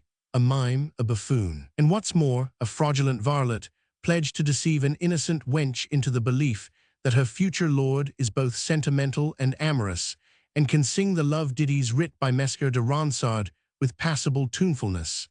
Ye gods, Jehan, hast ever heard Monsieur Duc d'Anjou, the real one, I mean, sing?" No, objected Jehan in pious horror, for he did not like to hear so exalted a personage derided. "Then hast ever heard the barn door rooster calling to his favorite hen?" "Yes, sometimes." "Well," quoth Gilles lightly, "so have I, and I prefer the barn door rooster. And now to bed, friend Jehan," he added as he jumped to his feet. "Tomorrow is the great day. Didst take my letter to the governor's palace?" "I did. "And didst see Monseigneur the governor himself?" Jehan nodded affirmatively. "Gave him my letter?" Another nod from Jehan. "Did he look pleased?" A shrug of the shoulders this time. "Said he would be honored to see Monseigneur le Duc de Lincoln et d'Anjou at the banquet tomorrow." Once again a nod. "Then to bed, chatterbox," concluded Gilles gaily, "for tomorrow I begin my career as a low, deceitful hound, fit only for the gibbet, which I dare swear is already prepared for me." Roman 3. Jehan helped his master to undress. He pulled off the heavy boots and laid aside the cloth jerkin, the kerseymere trunks and worsted hose. Then, when Mescar Gilles lay stretched out upon the hard palers, honest Jehan bade him a quiet good night and went off carrying the guttering candle. For one candle had to do duty for 2 customers, or even at times for 3, at the hostel of Les Trois Rois. These were not days of luxurious caravanserai. 8 square feet of floor space, a tiny leaded window, a straw palus, perhaps a table and a rickety chair, made up the sum total of a furnished bedroom if destined for a person of quality. Men like Maître Jehan had to be content with the bare boards and a horse blanket outside their master's door or behind a wooden partition set up inside the latter's room. Jehan went off then with the candle, and Gilles de Crohin remained in almost total darkness, for the light of the moon failed to penetrate through the narrow aperture which went by the name of window. For a long time Mescar Gilles lay motionless, staring into the gloom. Vague pictures seemed to flit before his gaze. The unknown girl whom he was pledged to woo appeared and disappeared before him, now walking across his line of vision with stately dignity, now dancing a wild rigadoon like some unruly country wench, but always, and with irritating persistence, wearing a mask which he longed to drag away from her face. Then he saw pictures of fair Marguerite of Navarre, imperious yet appealing, and of his own cross-hilted sword, upon the sacred emblem of which he had pledged himself to an ugly deception. Monsieur Duc d'Anjou, indolent and vapid, dressed in that ludicrous green satin suit, came and mocked him through the darkness. Gilles de Crohin, wearied with all these phantasmagoria, began tossing restlessly upon his hard bed, and as he did so he flung his arm out over the coverlet, and his hand came in rough contact with the floor. And there, close to his touch, was something soft and velvety, the drooping, fading lilies which an unknown lady of high degree had flung out to him, and which he had so carelessly tossed aside. His hand closed tightly upon the flowers, crushing the last spark of life out of the fragrant blossoms, and even as he did so, quite unconsciously and mechanically, an unpleasant pang of remorse shot right through his heart. Was this unconscious act of his a presage of the cruel role which he had set out to play? Would the young soul of an innocent girl droop and wither beneath his careless touch? Very gently now Gilles, turning on his side, gathered the flowers together and drew them towards him. Something of their fragrance still lingered in the bruised petals. Gilles got out of bed. His eyes had become accustomed to the darkness, or perhaps something of the radiance of the moonlit night had penetrated into the narrow room. Gilles could see his way about, and he remembered that in the further corner there had stood a pitcher filled with fresh water. With infinite precaution, he unwound the handkerchief from around the stems and then dropped the flowers one by one into the pitcher. After a while, he picked up the handkerchief. It was nothing now but a damp and sodden little bowl, but it smelt sweetly of lilies and of lavender. Gilles marveled if the lady's initials and coronet were embroidered in the corner. He felt with his fingers in order to make sure, but he was too inexperienced in such matters to arrive at any definite conclusion, so with a sudden impulse which he would not have cared to analyze, he searched the darkness for his doublet, and having found it, he thrust the damp little rag into its breast pocket. Then, with a laugh at his own folly and a light shrug of the shoulders, he went back to bed. This time he fell at once into a dreamless sleep. Chapter 9. How Messer Gilles was reminded of a dream. In Maître C. Calviac's treatise on the manners and tone of good society, which he published in the year 15,601 for the guidance of those who desired to frequent the company of the great, we are told that, when we enter the presence of exalted personages, we must walk on the tips of our toes, incline our body, and make a profound obeisance. And further, Maître Calviac goes on to explain the many different modes of saluting, which we might adopt for the occasion. Firstly, he says, we can uncover our right hand, with it lower our hat by stretching the arm down along our right thigh and leaving our left hand free. Secondly, we can regard humbly and reverentially the exalted one whom we desire to salute. Thirdly, we can lower our gaze and advance our right foot whilst drawing the left one slightly back. We can also take off the glove from our right hand, incline our body, and after nearly touching the ground with our hand, carry our fingers to our lips, as if in the act of imprinting a kiss upon their tips.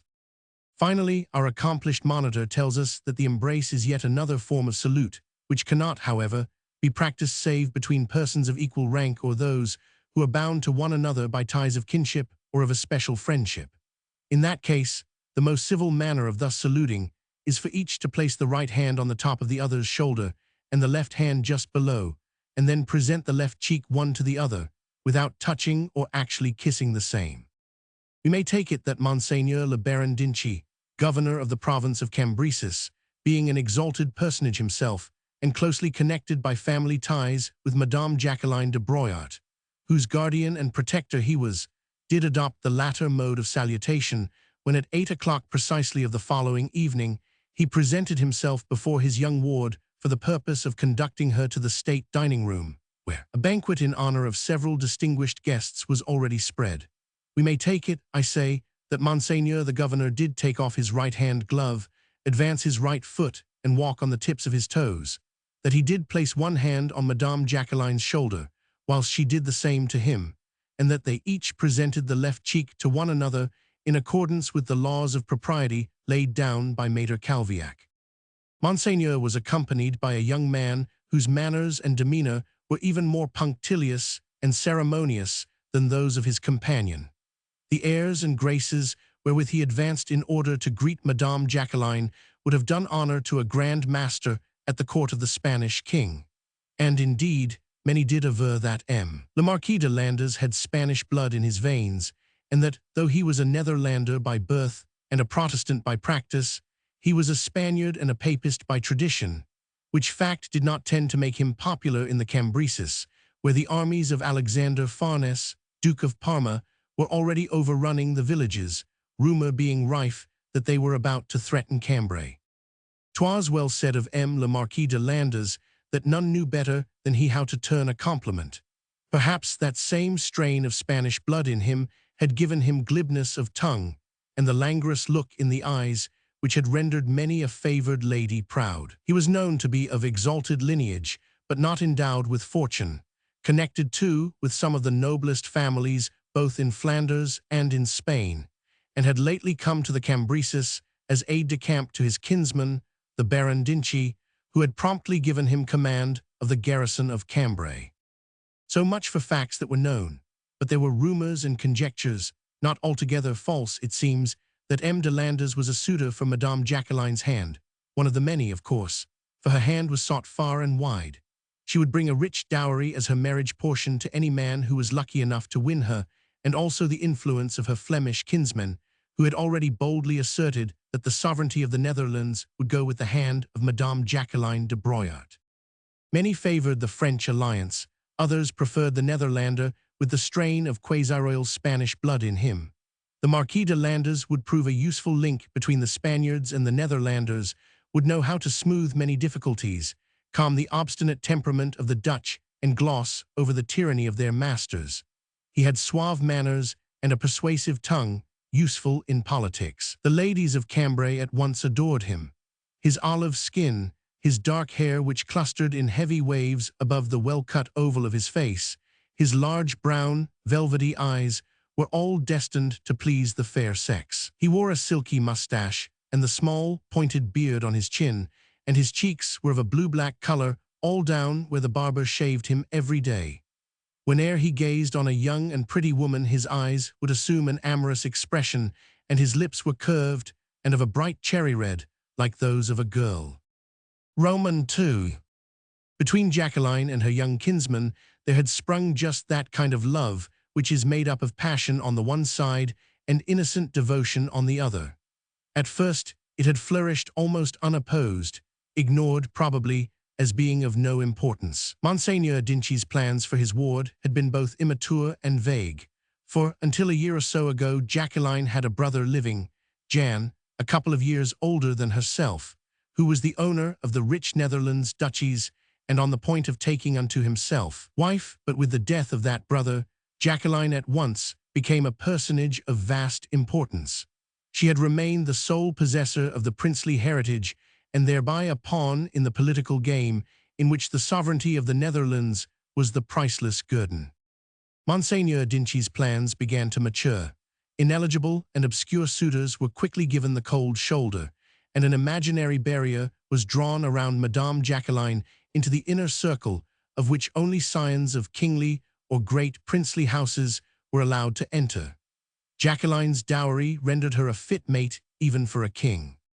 Even M. de Landers, more highly connected than most, backed too by his royal Spanish kindred, found that his position as an approved suitor had suddenly become gravely imperiled. Monseigneur d'Inchy no longer looked on him as an altogether desirable mate for the richest heiress in the Netherlands, now that one of the sons of the emperor, a reigning German duke, and the brother of the King of France, were among those who had entered the lists for her favors. But as is nearly always the case in such matters, the boy and girl affection ripened, with this growing opposition, into something more ardent and more passionate. M. de Landers, who hitherto had dallied with his pretty cousin just to the extent that suited his wayward fancy, suddenly realized that he was very deeply enamored of her. Jealousy did the rest, transforming transient sentiment into impetuous and exacting fervor. As for Jacqueline, though she was no longer a mere child, she was totally inexperienced and unversed in the knowledge of human hearts, not excepting her own. She loved de Landers dearly, had loved him ever since he first began to speak of love to her. It is so difficult for a girl, as yet untouched by searing passion, to distinguish between sentimental affection and the love which fills a life. Landers whispered amorous, tender, flattering words in her ear, had fine, flashing eyes which, with their glance of bold admiration, were wont to bring the warm blood to her cheeks. He had a way with him, in fact, which quickly swept her off her feet in the whirlpool of his infatuation, long before she had learned that there were other streams whereon she could have launched her bark of life with a greater certainty of happiness. Her heart was touched by his ardor, even though her senses were not fully awakened yet. But she yielded to his caresses with a girlish surrender of self, not realizing that the thrill of pleasure which she felt was as ephemeral as it was shallow. She admired him for his elegant manners, which he had acquired at the Spanish court, for they stood out in brilliant contrast to the more uncouth Flemish ways, whilst his admiration for her was so unbounded that, despite herself, the young girl felt enraptured by his glowing looks. Tonight she knew that she was beautiful, and that consciousness lent her a quaint air of dignity and self-possession. An unwanted excitement which she could not account for caused her eyes to shine like stars through the slits of her mask. De Landers could only gaze in rapt wonderment at the vision of radiant youth and loveliness which stood before him in the person of Jacqueline de Broyart. "You are more adorable tonight than ever, my beloved," he contrived to whisper to her behind Monseigneur Dinchy's back, "and I am thankful that Monseigneur's orders have decreed that so much beauty shall remain hidden from unworthy eyes." Monseigneur, it seems, just caught these last few words, but mistook their exact meaning. "All the ladies, my dear Delanders," he said somewhat tartly, "who belong to our circle will appear masked at all future public functions until I myself do rescind this order." "I was not complaining, Messer," retorted Delanders dryly. "On the contrary, I, as a devoted friend, have reason to rejoice at the order, seeing that several strangers will be at your banquet this night, and it was certainly not seemly for ladies of exalted rank to appear unmasked before them." He paused a while, noting with pleasure that his bold glance had brought a glow to Jacqueline's delicate throat and chin. Then he murmured softly, "'Tis only when the strangers have departed that we, who have the privilege of intimacy, can call on the ladies to unmask." "Even you, my dear Delanders," broke in Dinchy curtly, "must be content to wait until I decide to grant you special favors. Shall we go below, madame?" he added, turning to Jacqueline. "The banquet is spread for 9 o'clock." Jacqueline, who had scarce uttered a word since the gentleman entered the room, appeared almost as if she were waking from a trance. Her eyes had a vague, expectant look in them which delighted Delanders, for his vanity at once interpreted that look as one caused by his presence and his own fascination. But now that she encountered her guardian's cold, quizzical glance, the young girl pulled herself together, laughed lightly, and said with a careless shrug of her pretty shoulders, "Nay then, Monseigneur, 'twill not be my fault if we are late, for I've been dressed this past half-hour, and oh," she added with a mock sigh of weariness, "ye gods, how bored I have been, seeing that I detest all these modish Parisian clothes almost as much as I do a mask, and have chafed bitterly at having to don them." "You would not have been bored, madame," riposted Delanders with elaborate gallantry, "had you but glanced once or twice into your mirror, for then you would have been regaled with a sight which, despite the cruel mask, will set every man's heart beating with joy tonight." She received his formal compliment more carelessly than was her wont, and he, quick to note every shade of indifference or warmth in her demeanor, frowned with vexation, felt a curious, gnawing pang of jealousy assail him. Jacqueline was so young, so adulated, so very, very beautiful. This was not the first time of late that he had asked himself whether he could hope to enchain her lasting affection as he had done her girlish fancy, and had found no satisfactory answer to the bitterly searching question. But she, equally quick to note his moods, quite a little in awe of his outbursts of jealousy, which she had learned to dread, threw him a glance which soon turned his moodiness into wild exultation. After which, Jacqueline turned to Nicole, who was standing by, gazing on her young mistress in rapt adoration. "Give me my fan and gloves, dear Carl," she said.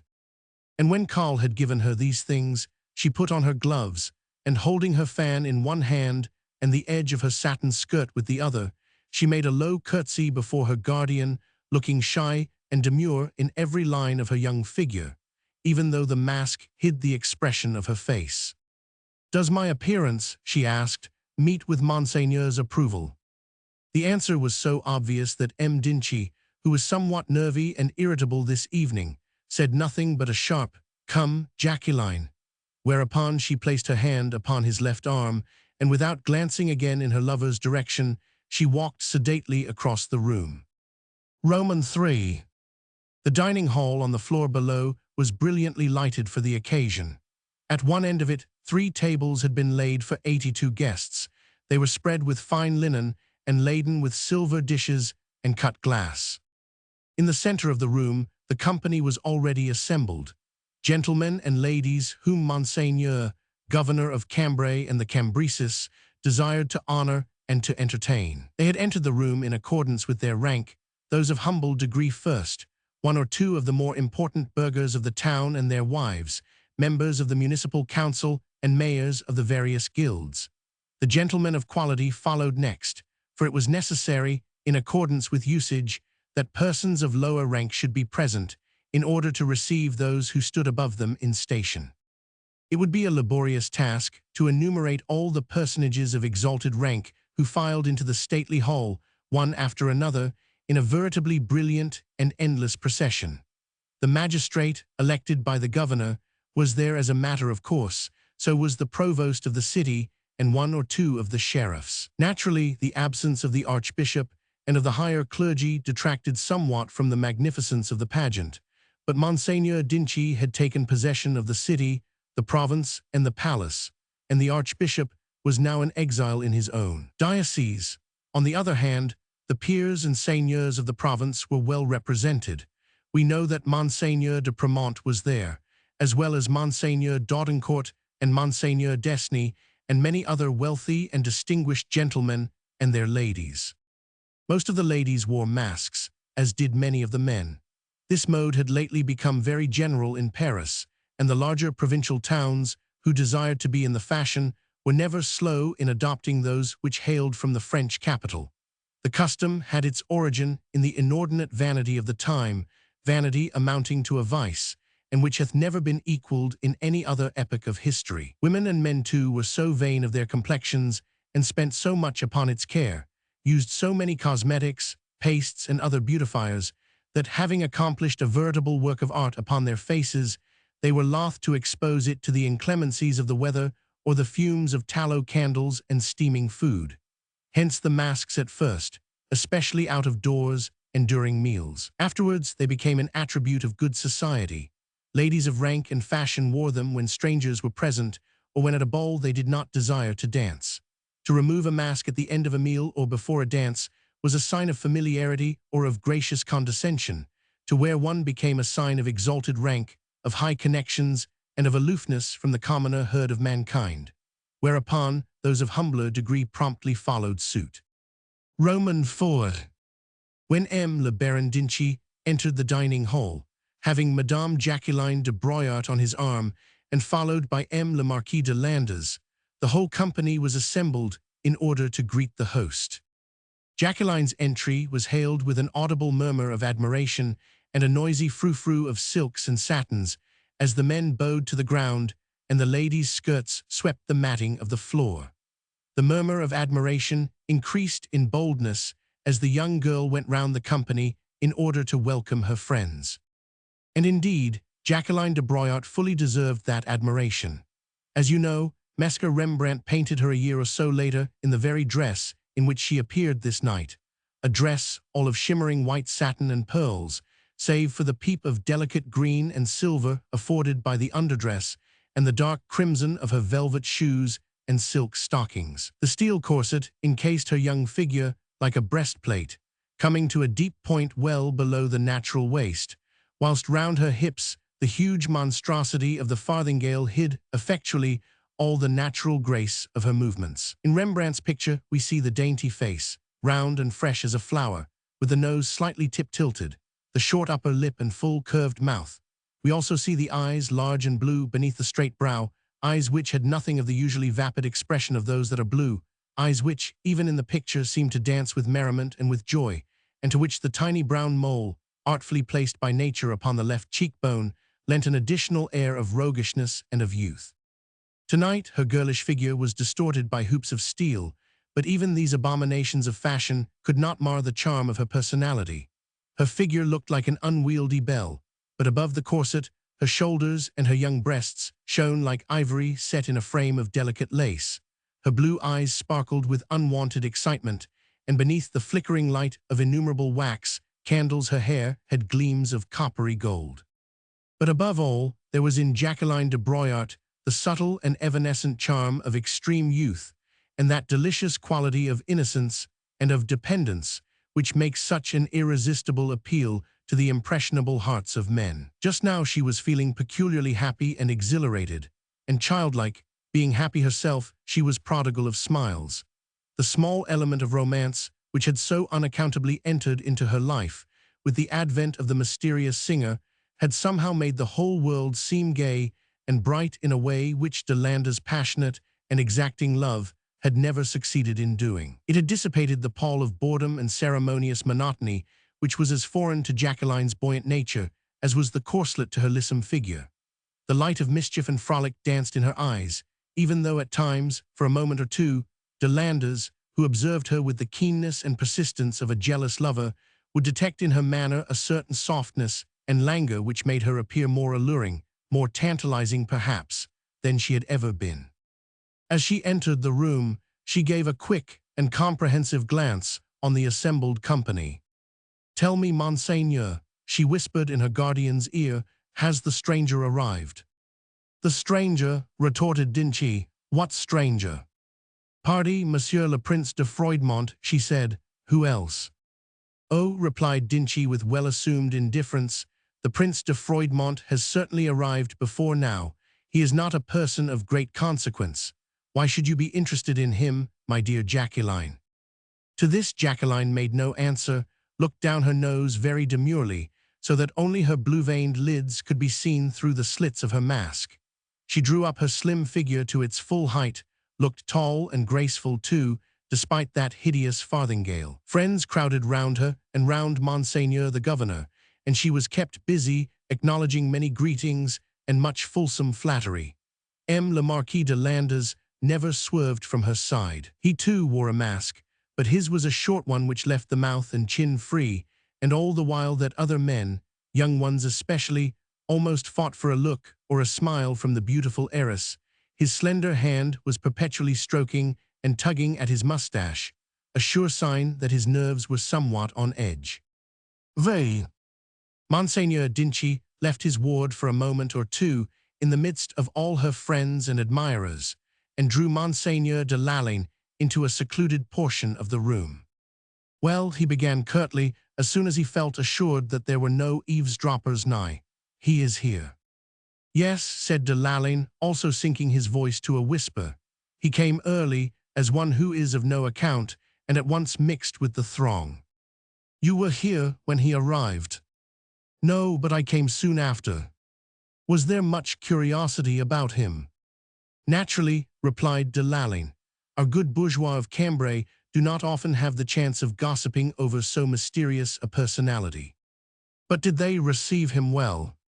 De Lalaine shrugged his shoulders, and by way of reply pointed to the further end of the room, where a tall figure, richly though very somberly dressed, and wearing a mask of black satin, stood out in splendid isolation from the rest of the crowd. Gilles, from where he stood, caught de Lalaine's gesture and Dinchi's scrutinizing look. He replied to both by a scarce perceptible obeisance.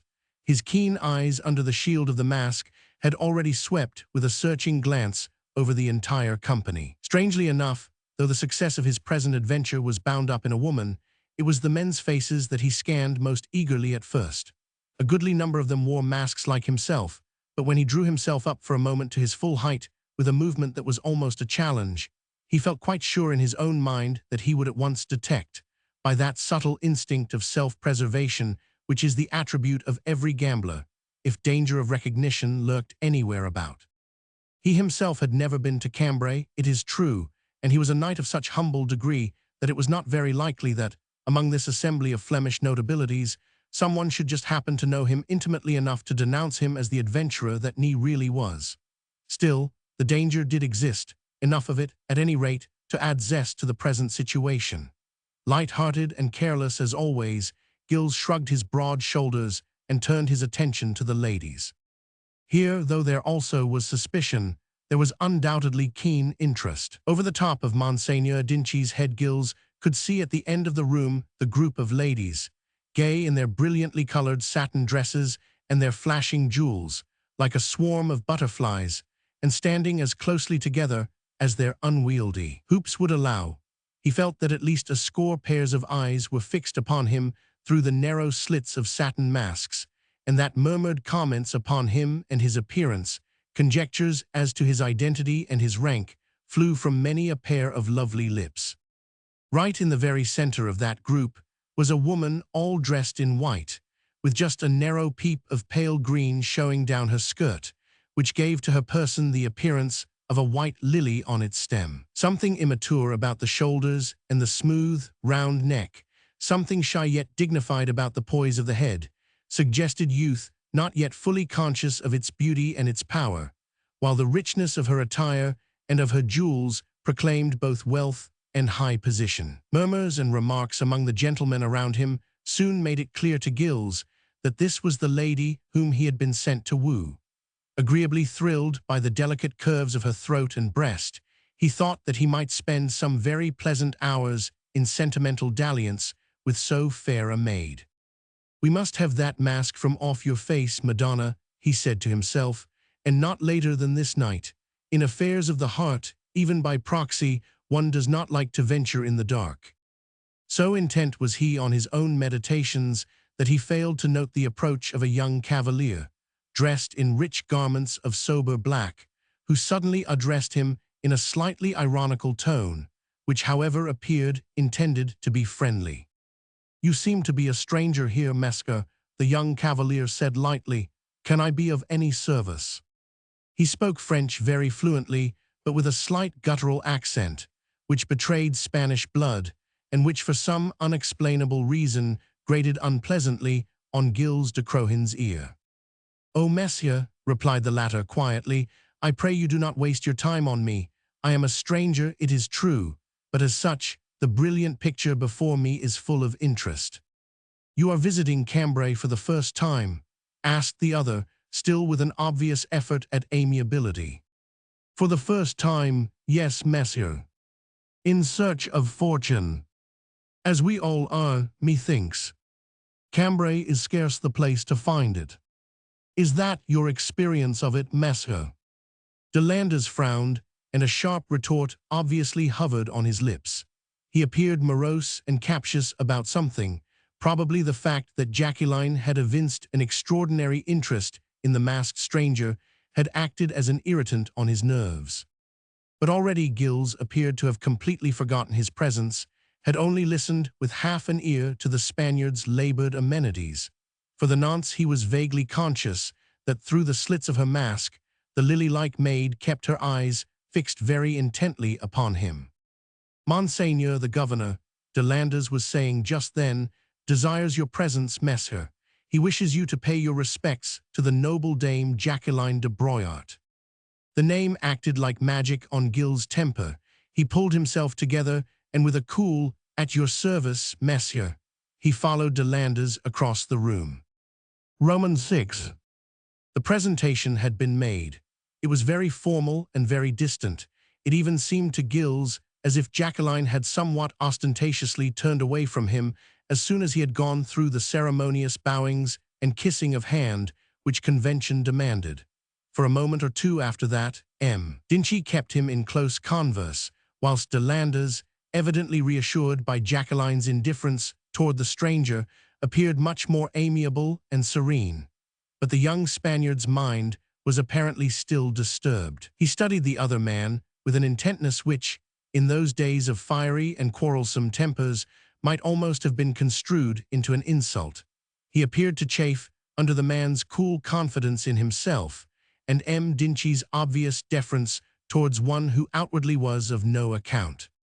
Gilles took no further notice of him, but, as he would have told you himself, he felt an atmosphere of hostility around him, which appeared to find its origin in Delandres' attitude. Dinchi, aided by Delalane, did his best to dissipate that atmosphere, but evidently he, too, felt oppressed and nervy. Unversed in the art of duplicity, he was making almost ludicrous efforts to appear at his ease and to hide his profound respect for a prince of the House of France under a cloak of casual friendliness, an elephantine effort which did not deceive Delandres. Gilles alone appeared unconscious of embarrassment. His mind was not properly enchained either to Dinchi's difficulties or to the young Spaniard's growing enmity. His thoughts were forever breaking bounds, turning at every moment to the girlish figure in the unwieldy hoops and the white satin gown, whose merry laugh was like the twittering of robins in the early days of spring. Even at this moment, his attention had been arrested by a little episode which occurred at the end of the room, where she was standing. A little sudden cry of pain rang out from beneath one of the satin masks. Someone had evidently been hurt, a prick from a pin, perhaps, or a toe trodden on. Anyhow, there was the cry, and Mesca Gilles would have thought nothing more of it, only that the next moment a girlish voice reached his ear, a voice quite tearful and trembling with compassion. "Think you it will heal?" the voice said tenderly. And then it appeared to Gilles as if something in his brain had suddenly been aroused, as if memory, a vague, dreamy memory, had become quickened, and like some intangible sprite, had taken a huge leap backwards into some dim and remote past which the brain itself was still unable to reach or to seize upon. It was not a recollection, nor yet a definite thought, but for one moment Gilles remained absolutely still and was conscious of a curious, swift beating of his heart and a still more strange, choking sensation in his throat. The whole episode had occurred within the brief compass of half a dozen heartbeats, and Gilles, when he looked once more on Monseigneur d'Inchy, still saw that same look of perplexity upon the Fleming's face, whilst from the group of ladies in the distant part of the room there came only the same confused murmur of voices of a while ago. So Gilles sighed, thinking that his excited fancy had been playing him an elusive trick. And the next moment, the loud clanging of a bronze bell proclaimed to the assembled guests that the banquet was ready to be served. Chapter 10. How the Quarrel Began. Monsieur le Baron d'Inchy took his seat at the head of the principal table. Beside him sat his ward, Madame Jacqueline de Broyart, who had M. le Comte de Lalaine on her left. Gilles sat some little way down one of the side tables. Outwardly, he was a person of no importance, a stranger, traveling incognito and enjoying for the time being the hospitality of Monseigneur the Governor. Maître Jehan, watchful and silent, stood behind his master's chair. The tables had been lavishly and sumptuously laden with good things. A perpetual stream of butlers, pages and varlets had walked in and out of the hall, bringing in dish after dish and placing them upon the boards. The company sat down amidst much laughter and facetious conversation, and we take it, every intention of enjoying their host's good cheer.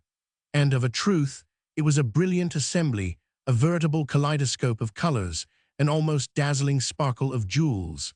The dark doublets worn by the men acted as foils to the vivid satins worn by the ladies. The host and his principal guests had high-backed chairs to sit on, but everyone else sat on low stools, set very far apart so as to give plenty of room for the display of the ladies' dresses and their monstrous farthingales.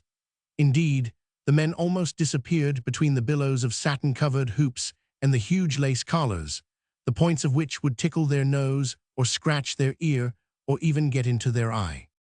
While the serving men and wenches went the round of the tables with serviettes over their shoulders and silver ewers and basins in their hands, offering to the guests tepid water perfumed with orange flower, with myrtle, lavender and rosemary for washing their hands, Gilles de Crohin was watching Jacqueline de Broyart.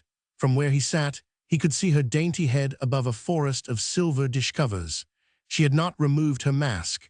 None of the ladies would do that till, mayhap, after the banquet was over, when conviviality and good cheer would breed closer intimacy. To Gilles' senses, rendered supersensitive by his strangely adventurous position, it seemed as if that piece of black satin, through which he could only perceive from time to time the flash of glowing eyes, rendered Jacqueline's personality both mysterious and desirable. He was conscious of an acute tingling of all his nerves.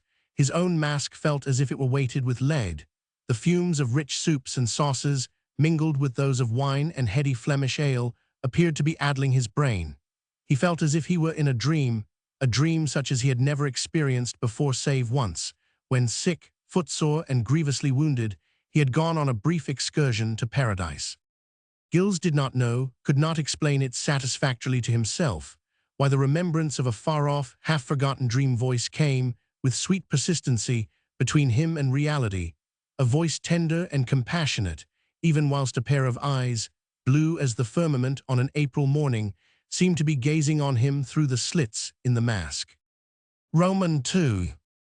It would have been difficult for any stranger who happened to have landed in Cambray, unacquainted with the political circumstances of its province, to have realized, at sight of Monsieur le Gouverneur's table, that the Spanish armies were even then ravaging the Cambresis, and that provisions in the city were becoming scarce, owing to the difficulties which market gardeners and farmers had of bringing in their produce. Gilles, who had been in the service of a royal prince of France, and who had oft risen from the latter's table with his stomach only half filled, was left to marvel at the prodigality and the sumptuousness of the repast. Indeed, one of the most interesting documents preserved until recently in the archives of the city of Cambray is the account of this banquet which le Baron d'Inchy, governor of the Cambresis, gave ostensibly in honor of the notabilities of the province, but which, I doubt not, was really in honor of Monsieur Duc d'Anjou et de Lincoln, brother of the King of France, who we know was present on the occasion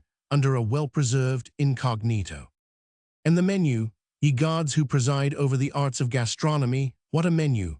82 persons sat down to it, and of a truth their appetite and their digestion must have been of the staunchest, else they could never have grappled successfully with half the contents of the dishes which were set before them. 3 separate services, and it please you, and each service consisting of at least 40 different dishes, all placed upon the 3 tables at once, with the covers on. Then, at a given signal, the covers removed, and the guests ready to help themselves as they felt inclined, using their knives for the purpose, or else those curiously shaped pronged tools which Monseigneur d'Inchy had lately imported out of England, so the town gossips said. Ye gods, the menu. For the first service there were no fewer than 8 center dishes, on each an oil, that most esteemed feat of gastronomic art, in which several succulent meats, ducks, partridges, pigeons, quails, capons, all had their part and swam in a rich sauce flavored with sundry aromatic substances, pepper and muscat, thyme, ginger, basil, and many sweet herbs. Oh, the oil, properly cooked, was in itself a feast, but grouped around these noble dishes were terrines of partridges, stewed with cabbage, terrines of fillets of duckling, several pigeon pies and capons in galantine, fillets of beef with cucumbers and fricandeaux of lard, and such like insignificant side dishes as quails in casserole and chickens baked under hot cinders, excellent I believe. After the platters and dishes had become empty, the first service was removed, clean cloths spread upon the tables, for by this time the first ones had become well spattered with grease, and perfumed water once more handed round for the washing of hands. Knives were washed too, as well as the forks, the few of them that were used. Then came the second service. Breasts of veal this time, larded and braised, formed the center dishes, and the minor adjuncts were fowls garnished with spring chickens and hard-boiled eggs, capons, leverets, and pheasants garnished with quails. There were 16 different kinds of salads, and an equal number of different sauces. Again the service was removed, and clean cloths laid for the third service. A kind of dessert, little things to pick at, for those who had not been satisfied. Such little things as boars' heads, 12 of them, which must have looked magnificent towering along the center of the table. Omelettes à la Noëls, the recipe of which, given in a cookery book which was printed in the beginning of the 16th century, does suggest something very succulent, dishes of baked custards, fritters of peaches, stewed truffles, artichokes and green peas, and even lobsters, sweetbreads and tongues. Such abundance is almost unbelievable, and where all the delicacies came from I, for one, do not pretend to say. They were there, so much we know, and 82 ladies and gentlemen must have consumed them all. No wonder that, after the first few moments of formal ceremonies, of bowings and scrapings and polite speeches, tongues quickly became loosened, and moods became hilarious. Wine too, and heady Flemish ales were copiously drunk. Not a little of both was spilled over the fine linen, cloths, and the rich dresses of the ladies. But these little accidents were not much thought of these days. Fastidiousness at meals had not yet come to be regarded as a sign of good breeding, and a high-born gentleman was not thought any the worse of for vulgar and riotous gorging. A very little while ago, d'Inchy himself, a man of vast wealth and great importance, would have been quite content to help himself with his fingers out of his well-filled platters and to see his guests around his board doing the same. But ever since the alliance with France had been discussed by his council, he had desired to bring French manners and customs, French fashions in dress, French modes of deportment, into this remote Belgian province. Indeed, he was even now warmly congratulating himself that he had quite recently imported from England, for his own use, some of those pronged tools which served to convey food to the mouth in a manner which still appeared strange to some of his guests. The civic dignitaries of Cambray and more than one of the Flemish nobles assembled here this night looked with grave puzzlement, even with disapproval, at those awkward tools which had so ostentatiously, they thought, been placed beside their platter. French innovations, some of them murmured contemptuously, of which they certainly did not approve, whereupon they scrambled unabashed with their fingers in the dishes for their favorite morsels. Roman 3. Jacqueline, silent at first, began after a while to chatter merrily. Monsieur de Landres, who sat opposite to her, having lately come from Paris, she begged earnestly for all the latest gossip from the court. Madame la Reine de Navarre, what was she like? Jacqueline had heard such marvels of her grace and of her intellect. And the Duc d'Anjou, was he as handsome as women averred? And was he really such a rogue as irate husbands and brothers would have everyone believe? Then she wanted to know about the fashions. Were hoops really growing in size, or had a revulsion of feeling set in against them? And what was the latest mode for dressing the hair? Was it true that the new green dye specially invented by Monsieur Duc d'Anjou was so unhealthy to the wearer that many mysterious deaths had already followed its introduction? And all the while that she talked, she affected to eat heartily. But Gilles, who was watching her, saw that she scarce touched a morsel, only played with her fork, the use of which was evidently still unfamiliar to her. From time to time, she seemed to pause in her chatter in order to gaze across the table in the direction where he sat silent and absorbed, somewhat isolated, as if shunned by the rest of the company. And whenever she did so, it seemed to him as if her eyes called to him through the slits of that mysterious mask. After a while, that call seemed so insistent that Gilles had the greatest difficulty in the world to force himself to sit still. He wanted to jump up and to go and sit near her, force her to remove that forbidding mask and let him see just what kind of a face was concealed behind it. By now, you see, his imagination had once more veered right round, and he had quite made up his mind that she was fair to look upon. The length of the table which separated him from her obsessed his mood, till he felt a perfect fever of desire and impotence coursing through his veins.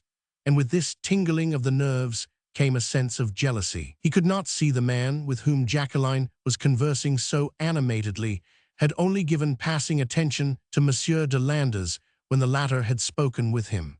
But gossip had already reached his indifferent ear that Le Marquis de Landres had, at any rate at one time, been an approved suitor for the hand of the rich heiress, whereupon Messer Gilles became satisfied within himself that unpleasant feeling of dislike, which he was feeling toward the other man, was solely on account of Monsieur Duc d'Anjou, his master, over whose interests vis-à-vis that same heiress, he, Gilles, was set here to watch.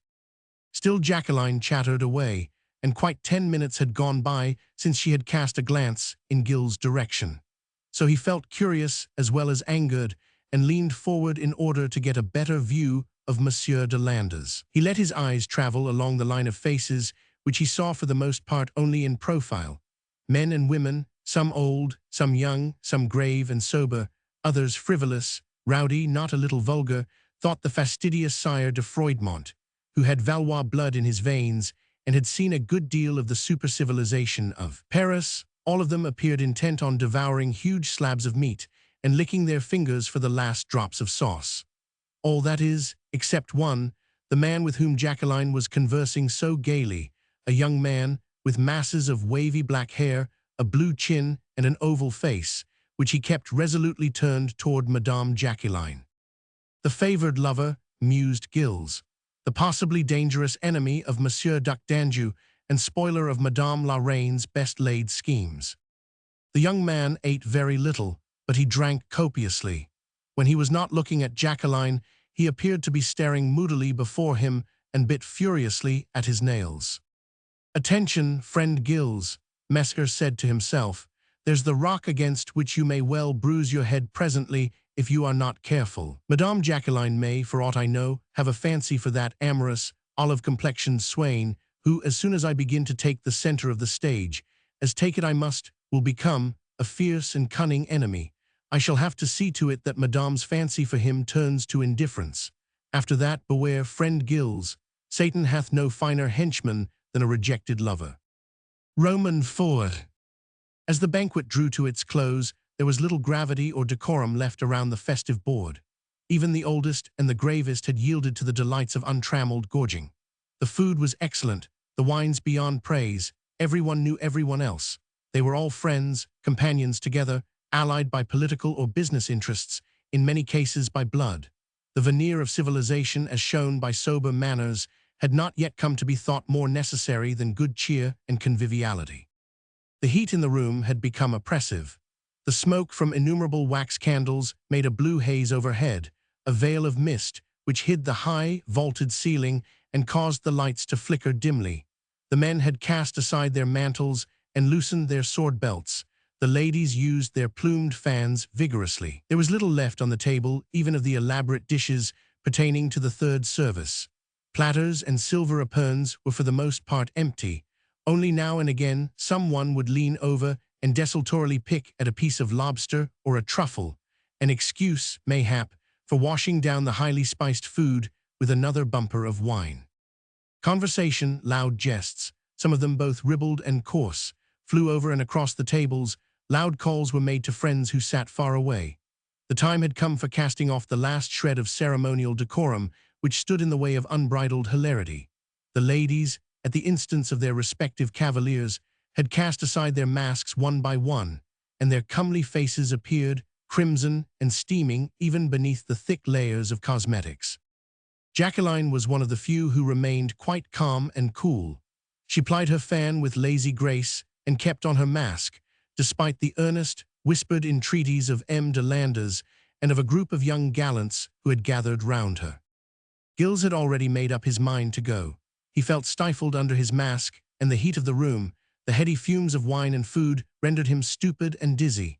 There appeared to be no chance of his being able to approach Jacqueline again, short of provoking a quarrel with her Spanish watchdog, which Gilles would have thought impolitic to do. On the whole, he thought that it would be best to retire for the nonce from the scene. His day had not been altogether unsuccessful. It was the 5th since his arrival in Cambray, and surely Madame la Reine de Navarre would by now be on the track of her truant brother. Gilles' probation could not last many days longer, and in the meanwhile he had definitely made up his mind that Monsieur's future bride was adorable, and that she already evinced a more than passing interest in the masked stranger who had serenaded her so boldly from beneath her casement window. Not a bad beginning, thought Monsieur, as he gave a wink to Jehan to follow him and rose from his seat. The moment which he chose appeared a favorable one. The etiquette of the supper table was considerably relaxed. Those of Monseigneur's guests who wished to do so had taken to moving about from place to place, according as they desired to speak with friends, while some who wished to hold private converse together, or who were on the point of leaving, actually walked out of the room. This was Gilles' opportunity. Just then Monseigneur d'Inchy rose also. Monsieur le Prince de Remberg and his lady were about to take their leave. They were personages of vast importance, and the host desired to do them special honor. Accompanied by de Lalaine, he escorted his departing guests to the door, and thence, having the princess on his arm, he went out into the antechamber, followed by de Lalaine and the prince. He had not noticed Gilles, and the latter stood for a moment or two in the center of the room, alone with Jehan, and momentarily undecided. He surveyed the group at the head of the table with a critical frown. The young gallants, there were 6 of them, were crowding round Madame, some leaning across the table, others pressing close to her chair. She may have been amused at the platitudes wherewith they were regaling her. She may have enjoyed their conversation and M. de Lander's ardent glances. She may have done all that, I say, and thought no more of the man standing there alone in the middle of the room than if he had been one of her lacqueys. But as chance would have it, or was it indeed Gilles' compelling look which drew her own? Certain it is that she turned her head in his direction, and that he felt that she was regarding him quizzically, searchingly, through the eye slits of her mask. Quickly he gave a few whispered instructions to his faithful Jehan, then he calmly strode across the room. Monseigneur the governor was still absent. His seat beside Madame Jacqueline was empty. Gilles walked up the length of the table, no one heeded him, and before anyone, least of all M. de Landers, was aware of his intention, sat down quite coolly on M. d'Inchy's vacant chair, immediately next to Jacqueline. If you can imagine a cannonball exploding in the very center of that festive board, you will have some dim idea of the effect produced upon M. d'Inchy's guests by this maneuver. Every head was at once turned in that direction, for M. de Landers and his friends had uttered an exclamation that was almost ludicrous in its bewildered wrath. The ladies round the supper tables could not do more than utter shrill little screams of disapproval, and many of the men were, alas, too deep in their cups to do aught save mutter bibulous imprecations against the malapert. A few rose and ran to give the weight of their moral and social support to de Landers, who had already jumped to his feet and appeared ready to make of this incident a quarrel, and that quarrel his own. Of a truth, it was de Landers who had been most grievously insulted. The vacant chair beside Madame Jacqueline could only be taken by an intimate friend such as he. Already his hand was on his sword hilt. His eyes, somewhat dimmed by the effect of copious libations, were rolling with unbridled fury. Beneath his mask, a hot flush had risen to his forehead, whilst below the curly masses of his dark hair his ears appeared white and shiny like wax. Unfortunately, he, like several other gentlemen present here this night, had drunk a vast quantity of Burgundy and Rhenish wine, not to mention several bumpers of excellent Flemish ale. And when choler came to mingle with the fumes of so much heady liquor, M. de Landers, on rising, turned very giddy and had to steady himself for a moment or two against the table. Just at that moment, a veritable pandemonium reigned in the stately banqueting hall. "The insolence," said some of the ladies to the accompaniment of piercing little shrieks. "A stranger. A prince from nowhere at all. Bah, a prince. A mere fortune hunter. Probably a Spanish spy. Only a Spaniard would have such insolence.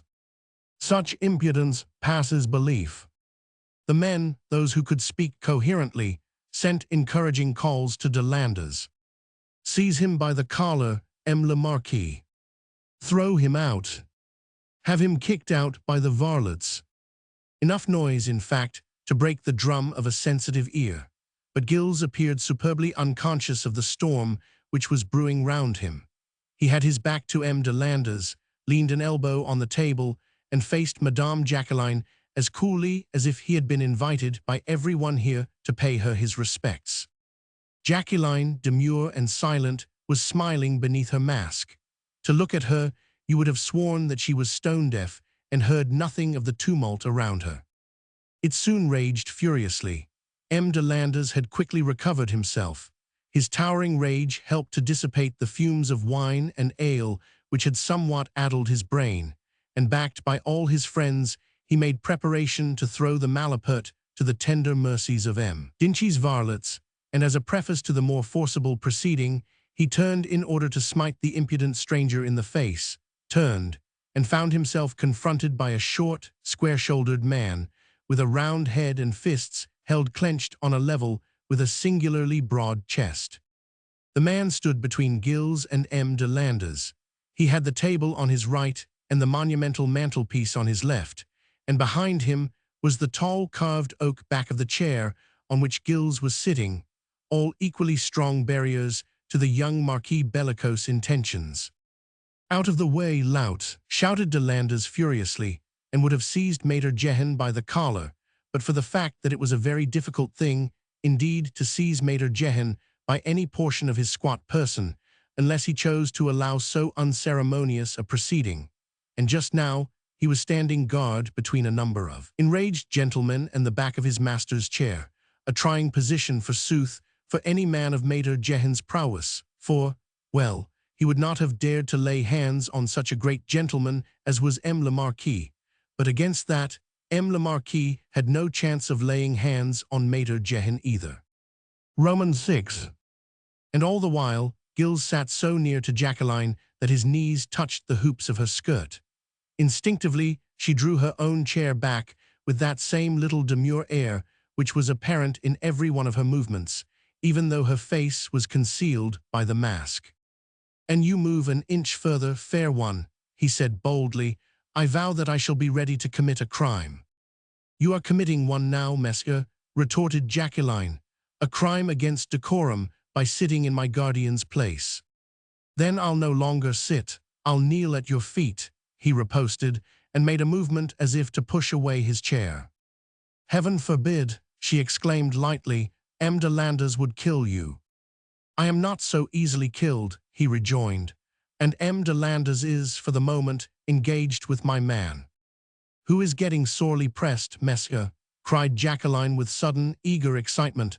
"Will you not go to his aid?"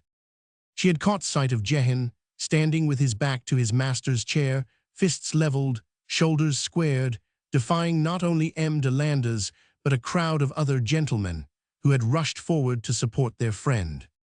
"Not before you have promised to unmask, fair one," Gilles said calmly. "I," she exclaimed, now really staggered by his cool impudence. "You are dreaming, Mesca." "I think I am, madame," he replied.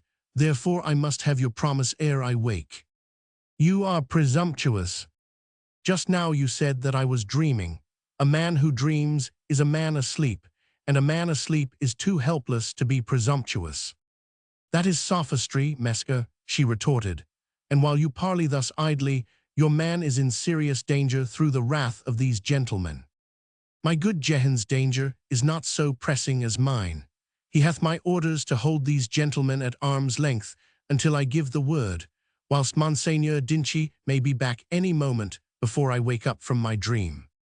"Oh," she urged now with well-feigned alarm, "but your poor man cannot stand long before these gentlemen, and you, Mesca, will surely not allow him to receive all those knocks which are intended for you." "I have received many a score which were intended for him," retorted Gilles with a laugh.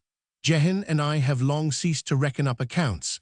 Your promise, fair one," he pleaded, "ere Monseigneur returned to place a spoke in my wheel." She felt now as if she were trapped, no longer combated his desire, but merely appeared anxious to gain time until her guardian came to release her from the strange, compelling power of this man, who was arrogating unto himself rights which could only be claimed by a friend or lover. "Oh, mon Dieu," she exclaimed agitatedly, half rising from her chair in her eagerness to catch sight of Jehan. "He cannot long parry the attack." "Your promise, fair one," he insisted quietly, "to let me see your sweet face tonight. I swore it to myself just now, when you threw me a glance across the room, that I would look into your eyes untrammeled. Your promise, or I vow that I'll do something desperate." "Heavens above," she exclaimed, keeping her attention deliberately fixed on Maître Jehan. "If he should strike one of these gentlemen, he a mere servant." "If he does," riposted Gilles lightly, "I will take up his quarrel, with this token tied to my sword hilt." And from the inner pocket of his doublet he drew a tiny, perfumed rag, held it in his hand, and waved it with an ostentatious flourish for her to see. She gave a quick, involuntary little cry of alarm. "My handkerchief." "Undoubtedly, fair one," he said coolly. "It hath your initials and crown embroidered in the corner. Think you Mesca de Landers' collar will cool at sight of it?" Her forehead, her tiny ears, her neck and chin, everything that he could see of her dainty face, had become suffused with a warm blush. "Mesca," she said firmly, "I command you to give me back that handkerchief which you stole unawares. It was flung at me with a sheaf of lilies, which, alas, have withered. 'Tis my right hand which shall wither ere I part from the handkerchief." "My handkerchief," she reiterated impatiently. "Only with my life, but it shall lie forever hidden against my heart if you will promise." "Mesca, you are committing a base and unworthy act." "I know it," he said with a smile, "but I must have that promise." "Promise of what?" she asked breathlessly, driven into a corner by his obstinacy. "To let me look straight into your eyes tonight," he said, unfettered by that hideous mask. He leaned forward so that his face now was quite close to hers, and he could feel her quick breath against his cheek. "No, no," she said with a little gasp, "my guardian and an M. de Landers." "Very well," he said dryly, and began quietly winding the little rag around his sword hilt. "Mesca," she said in a peremptory tone, through which a note of appeal, if not of genuine alarm this time, could be distinctly perceived. "Promise," he reiterated relentlessly.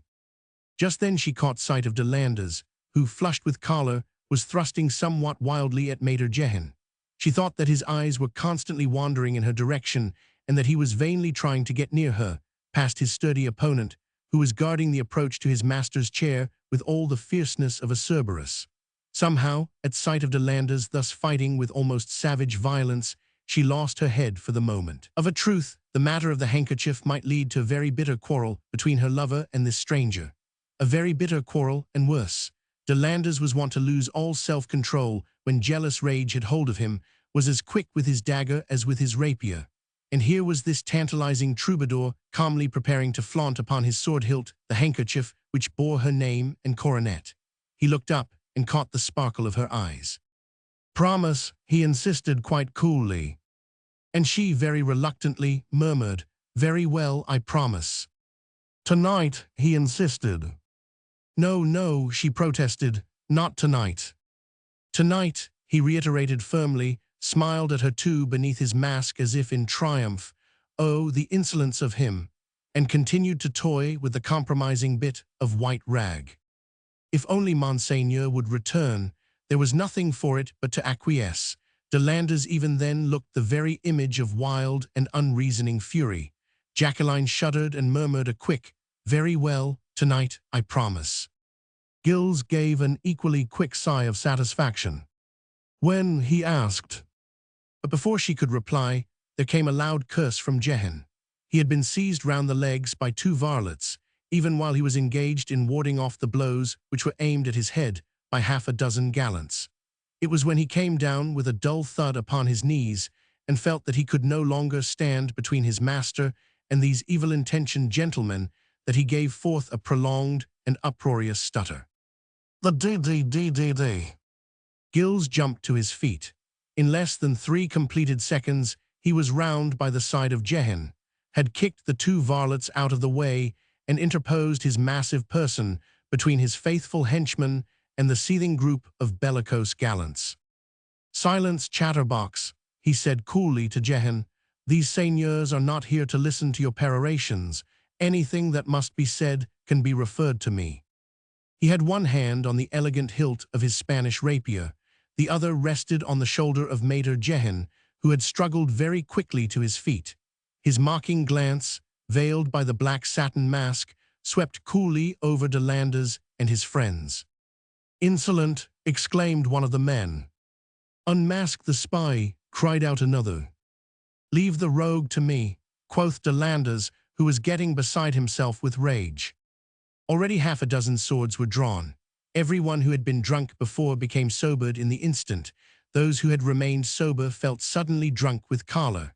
Some of the ladies thought it best to scream or to feign a swoon, others made a rush for the door. No one dared to come nigh, for De Landres was a man who was not good to trifle with when his ire was aroused. But those who were not taking part in the quarrel were certainly not eyeing the stranger with any degree of benevolence, and Jacqueline felt more than she actually heard the adverse comments made upon this Prince de Froidmont. So he was styled, it appeared, who had come no one knew whence, and who seemed to arrogate unto himself privileges which only pertained to favored friends. Thus a wide circle was formed at one end of the room, leaving at the other, in splendid isolation, the group which was made up of half a dozen young gallants standing in threatening attitudes in front of the masked stranger, who now had his henchman on one side of him and on the other the monumental mantelpiece, in which the fire had been allowed to die down. "Out of the way, malapert," cried De Landres savagely to Gilles, as he advanced towards him with sword clutched and eyes that glowed with a fierce flame of unbridled wrath. His desire was to reach Jacqueline, who stood a little way behind Gilles, near the table, watching in an attitude of tense excitement the progress of this quarrel, and with an eye on the door through which she hoped every moment to see her guardian reappear. But quick as lightning, Gilles had barred the way. He appeared highly amused and perfectly at his ease, laughed boldly in M. de Landres' heated face, but would not let him pass. It was easy to perceive that he was enjoying this quarrel, loved to see the glint of those swords which threatened him even while they promised to vary the monotony of this sentimental adventure. He had not drawn his own. In France, fighting in the presence of ladies was thought highly unseemly. These Flemings were different, very uncouth, not a little brutal and abominably hot-headed.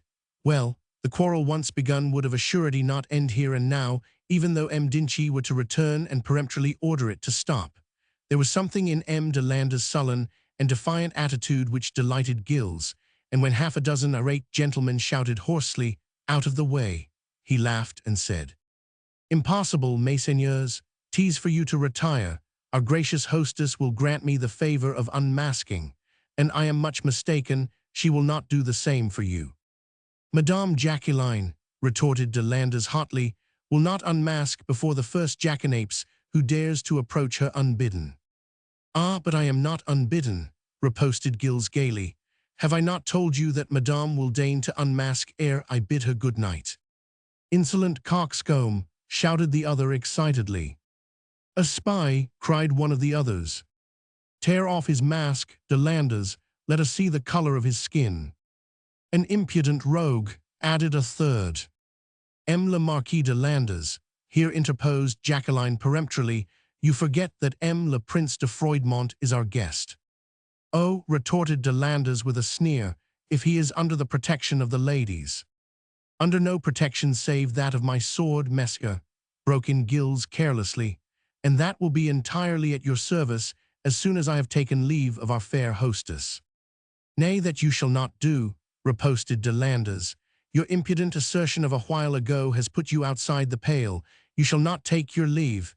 'Tis we who'll throw you out, unless you relieve us of your company now, at once." "Well said, de Landres," came in an approving chorus from the irate group of de Landres' friends. "We'll throw him out," cried some of them. "Leave him to us." "A spy," came from others. "Now, Mesca, whoever you may be," concluded de Landres with ironic emphasis, "will you go willingly, or shall my friends and I?" "For shame, Mesca," broke in Jacqueline loudly and firmly, "you are 6 against 1. "So much the better," riposted de Landres with a harsh laugh. "At him, friends." "Madame," said Gilles, turning to Jacqueline with perfect calm, "your promise will remain forever unredeemed if these gentlemen succeed in throwing me out of the room. For this, I vow, they cannot do while I am alive." "Jacqueline," interposed de Landres impulsively, "I forbid you to unmask before this man." He had guessed her purpose, for already her hand was raised towards her mask, and so enraged was he that she should thus yield to this stranger whom already he had come to hate, that he forgot himself, lost all self-control, and said just the one word which decided Jacqueline. At the word, "forbid," she drew herself up to her full height and faced her lover with calm and hauteur. "There is nothing," she said coolly, "that anyone here has the right to command or forbid." Then she turned to Gilles. "I'll bid you good night now, Mesca, and can but offer to you, a stranger, my humble apologies in mine and my guardian's name for the uncouth behavior of my countrymen." "Jacqueline!" exclaimed de Landres with a hoarse cry of rage. But even before this final protest had reached her ear, she had extended one hand to Gilles, and with the other slowly detached the mask from her face. He had stooped very low in order to kiss her fingertips. When he straightened out his tall figure once more, he was face to face with her. He never spoke a word or made a sign. He did not look into her eyes at first, though these were as blue as the skies in southern France. He did not gaze at the delicate mouth with the deep corners and the roguish smile, or at the chiseled, slightly tip-tilted nose with the sensitive nostrils that were quivering with excitement. No, all that Monsieur Gilles gazed on at the moment was a tiny brown mole which nestled tantalizingly on the velvety cheek, just below the left eye. And for that moment he forgot where he was, forgot the storm of enmity which was raging around him, the unworthy role which he had set out to play for the deception of a confiding girl.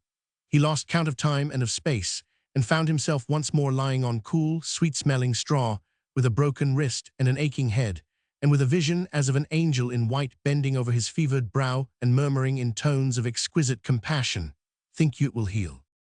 And as he gazed on that little mole, that veritable kissing trap which had tantalized him long ago, his lips murmured vaguely, "My dream." Romans 7. Of course the little interlude had all occurred within a very few seconds. The kiss upon the soft, warm hand, the look upon that roguish face, the swift and sudden rush of memory, it had all happened whilst poor M. de Landres was recovering from the shock of Jacqueline's cold rebuke. Her stern taunt had come down on him like a hammer blow upon the head. He felt dazed for a moment, speechless, too, with a white rage which was too great at first for words. But that kind of speechless fierceness seldom lasts more than a few seconds. Even as Gilles de Crohin was quietly collecting his scattered senses, and Jacqueline, vaguely puzzled, was readjusting her mask in order to be able to gaze on him unobserved, marveling why he should have murmured my dream, and looked so strangely at her. De Landers had recovered some measure of self-control. The anger which he felt against the stranger was no longer impetuous and ebullient.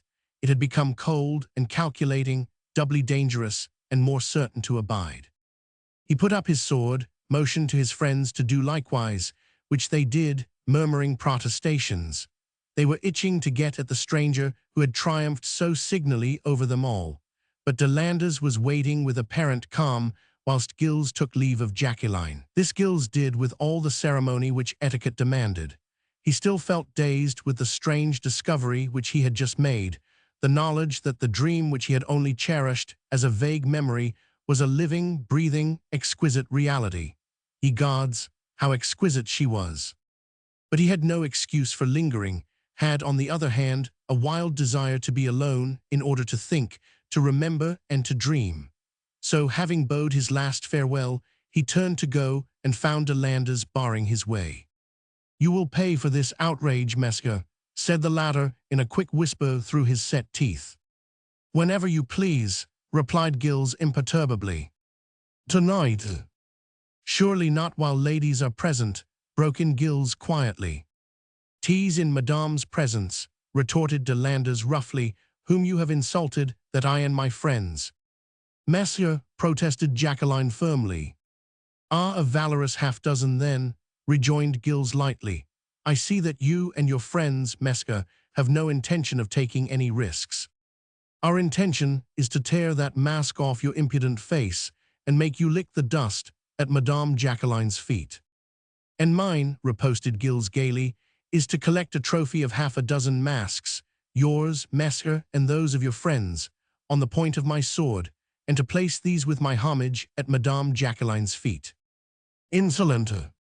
"I therefore am completely at your service, gentlemen," concluded Gilles with an ironical bow directed at his opponents.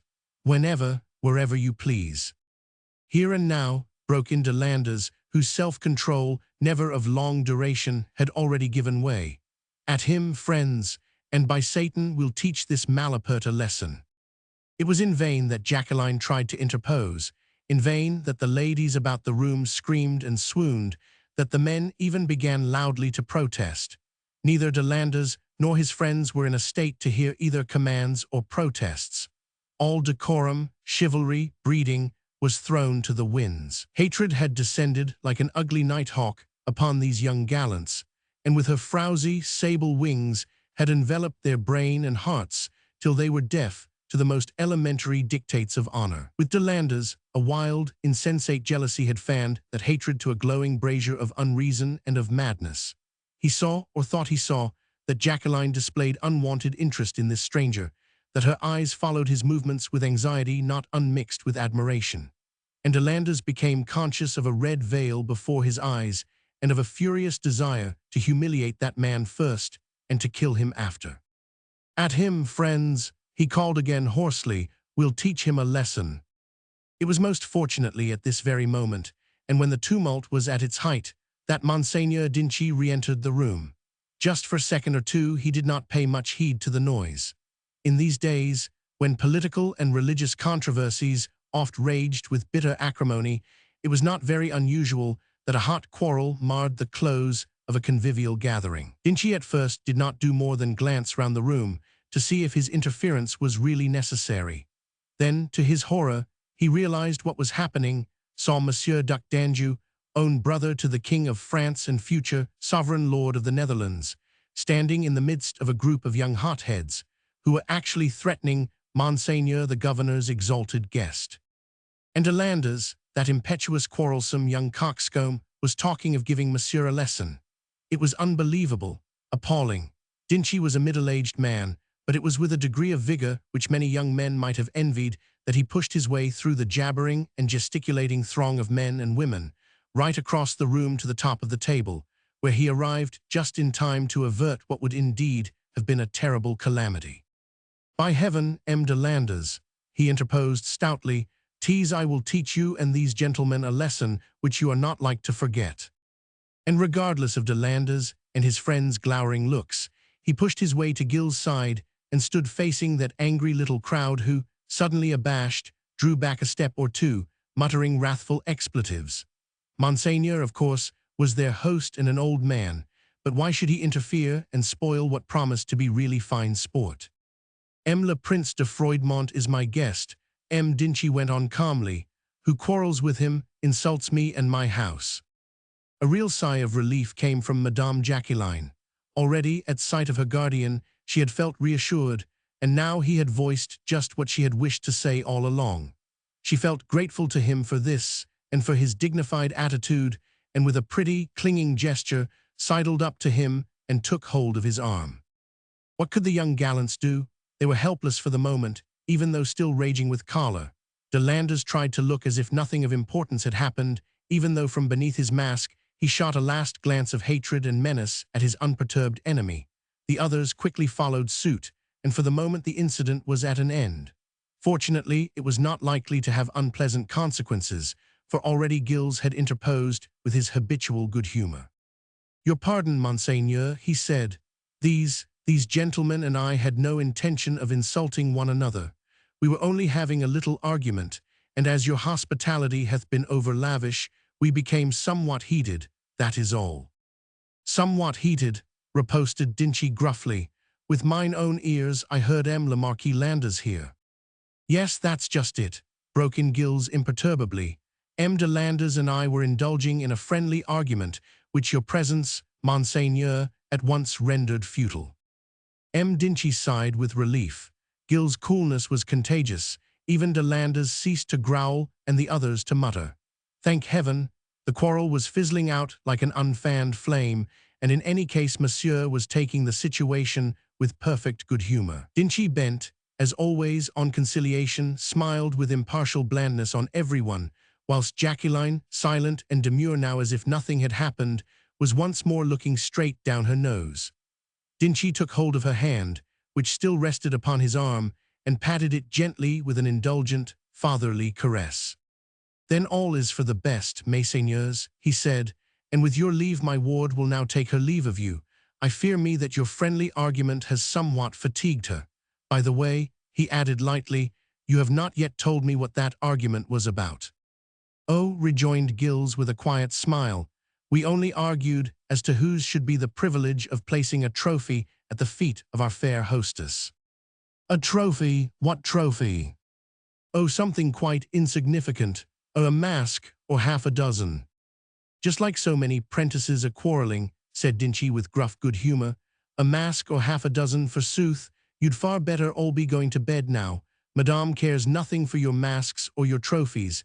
She is too tired for any such nonsense. Jacqueline." "Not too tired, Monseigneur," replied Jacqueline demurely, "to forego the pleasure of bidding you good night ere you go to rest."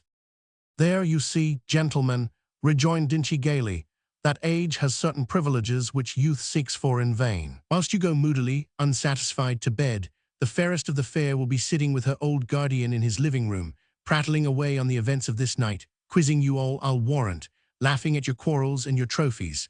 Is that not so, my dear? One mask or half a dozen? Are they not like children, these gallants, with their senseless quarrels? But there, while women are beautiful, men will quarrel for their favors. What?" And he looked down with fatherly pride on the golden head, which was kept so resolutely bent. "C'est entendu, Monseigneur," replied Jacqueline softly. "I'll come to your living room as usual and bid you good night after all our guests have departed." Far be it from me even to hint that, as she said this, Jacqueline threw more than a cursory glance on Gilles or on de Landers, for nothing could have looked more demure, more dignified and aloof than she did at this moment, when, having spoken, she bowed with stiff grace to the group of gentlemen before her, and even Maître Calviac would have felt that he was a mere bungler in the matter of bowings and scrapings if he could have seen these gallants responding to Madame's salute, the right leg outstretched, the left foot kept back, the hand almost touching the floor with a wide sweep of the arm, then brought back to the lips, as for an imaginary kiss. The next moment Jacqueline had turned, and presently could be seen, still with that same stiff grace, receiving the adieus of her guardian's guests. She held her small head very erect, and with one hand plied her fan with lazy nonchalance, whilst the other was perpetually being extended to those whose privilege it was to kiss it. As for the group of young gallants, well, they had the immediate future to look forward to. True, that for the nonce they were forbidden to continue the quarrel for fear of incurring their host's displeasure, but it was only a matter of putting off the happy hour when one could be even with that insolent stranger. De Landers turned with a significant gesture and a knowing wink to his friends. After that, the small group dispersed and ostentatiously mingled with the rest of the departing crowd. Dinchi, before he left Gill's side, managed to murmur fulsome apologies.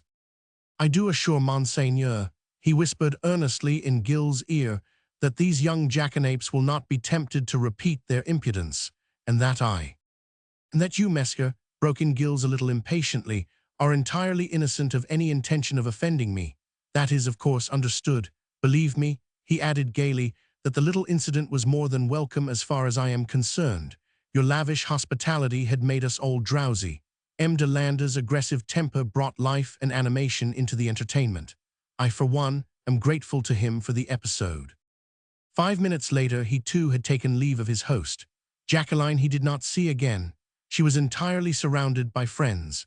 Nevertheless, he left the banqueting hall in a state of exhilaration, and as he passed through the doors between the rows of Monseigneur's obsequious serving men, they all remarked that Monsieur le Prince de Froidmont was humming a lively tune, the words of which appeared to be "Les plis de sa robe pourpre, et son teint au vaste peril."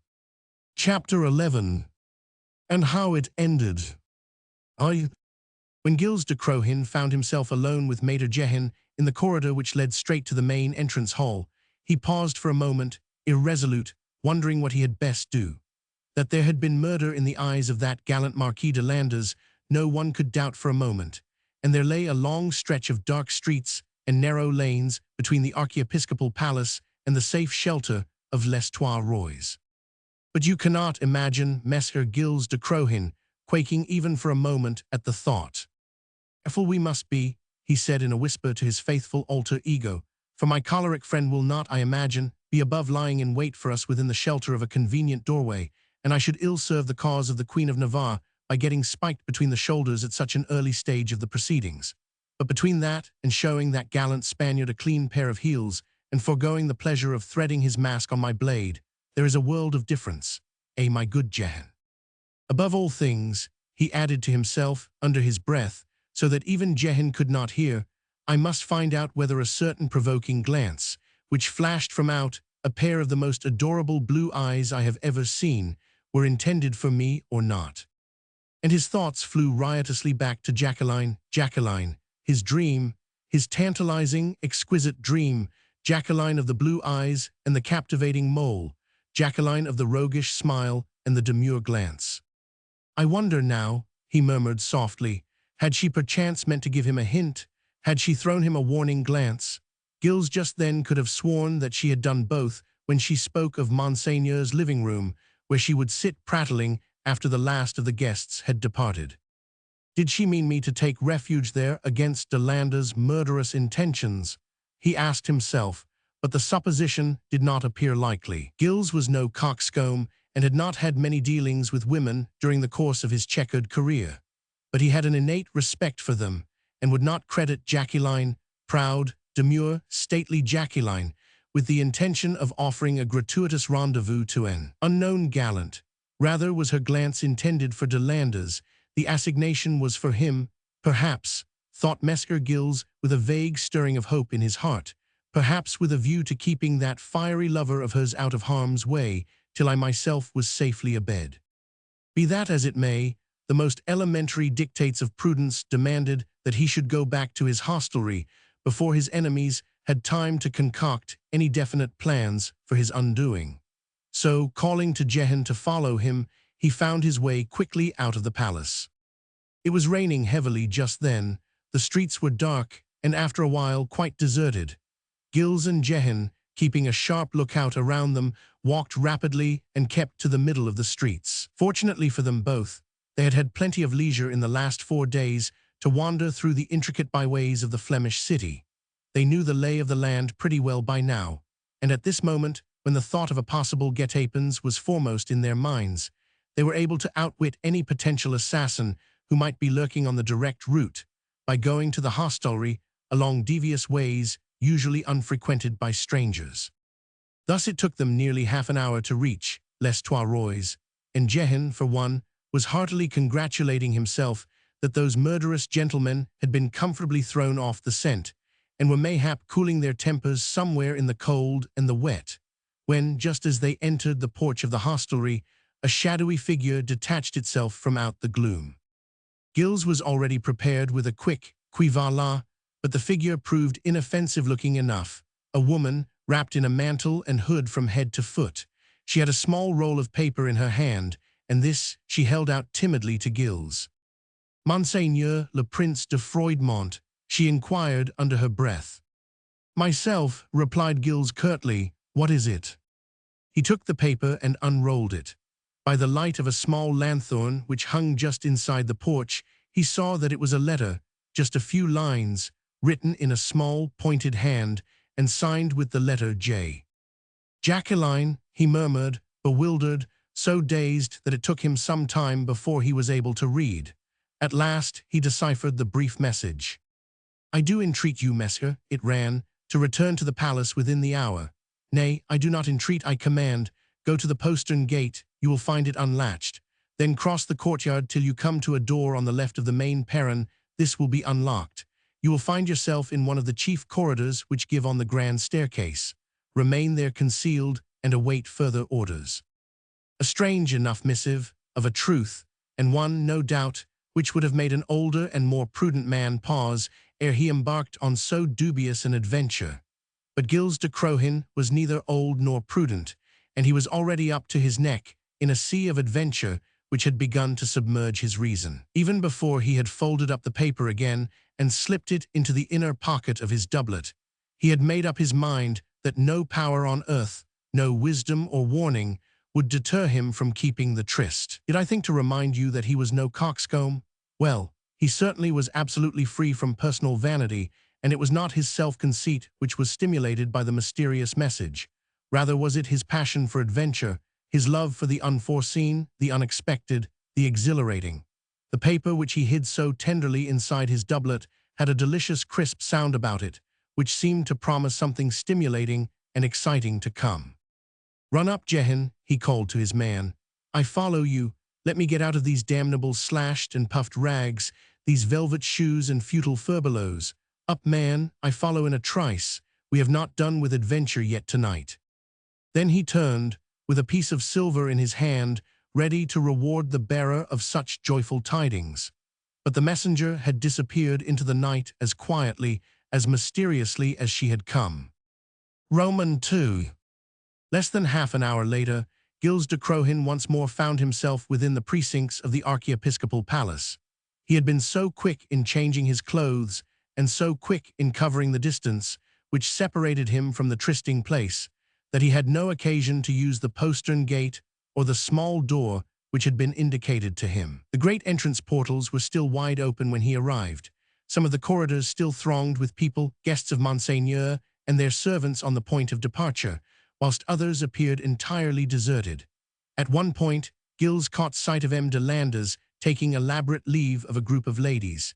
He had his usual circle of friends around him, who a moment or two later followed him out of the palace. Gilles, with Jehan close behind him, kept well within the shadows, away from the throng. He had exchanged his elaborate and rich costume for a suit that was both plain and somber. He had washed the perfume out of his hair and the cosmetics from off his hands. He felt unfettered in his movements now and in rare good humor. The only thing which he had borrowed from his former accoutrement was the magnificent Toledo rapier, which after a moment's hesitation he had buckled into his own sword belt. It had been a parting gift from Madame la Reine de Navarre and was a miracle of the steelworker's art. Supple as velvet, it would bend point to hilt like a gleaming arc, and when it caught a ray of light upon its perfect edge, it flashed 1,000-colored rays like a streak of vivid lightning in a storm-laden sky. Jehan, on the other hand, was not altogether at his ease. Having less cause to feel exhilarated, he had a greater mistrust of the mysterious missive, had vainly tried to argue prudence where his master would only hearken to folly, but he had never succeeded in getting beyond a labored, "I think." upon which he was peremptorily ordered to hold his tongue, even while Mescar went merrily singing to face this questionable adventure. At one point, Gilles stopped in order to speak to a serving man, asked him to tell him where was Monseigneur's private apartments, and when the man appeared to hesitate, for indeed he did not like to give this information to a stranger, Mescar had seemingly lost his temper, and the man, trembling in his shoes, had stammered out the necessary directions. Monseigneur's private apartments and those of the household were in the right wing of the palace. This was reached by mounting the grand staircase, then continuing along the main corridor which connected the different portions of the vast building until the wing containing the living rooms was reached. No one, the man went on to explain, slept in this portion of the palace, which held only the reception rooms and one of the chapels, but there were always night watchmen about the place to see that no malefactors were about. Whilst the man spoke, Jehan felt as if his eyes were searching him through and through. The worthy soul was liking this adventure less and less every moment. Indeed, very soon after this, all the corridors became deserted. Singly, in pairs, or in groups, all Monseigneur's guests and their servants had taken their departure. For a while the varlets and wenches belonging to the household were busy clearing up the disorder and the debris attendant on so large a gathering and on so copious a supper, and one could hear them jabbering and laughing in the distant dining hall or in the offices down below. Then that noise, too, became stilled, and one felt that this portion of the vast palace was indeed completely uninhabited. Up at the town hall, the belfry of Martin et Martin had just chimed the midnight hour. Mescar Gilles and his faithful Jehan found themselves in the vast hall at the foot of the grand staircase, and the main entrance, with its monumental gates, was then immediately behind them. A strange stillness reigned all around. The great palace seemed here like a city of the dead. Jehan vainly tried to protest once more. For what was Mescar waiting, he wondered. Surely it was unwise and worse to linger here now when everyone had gone and all servants were abed.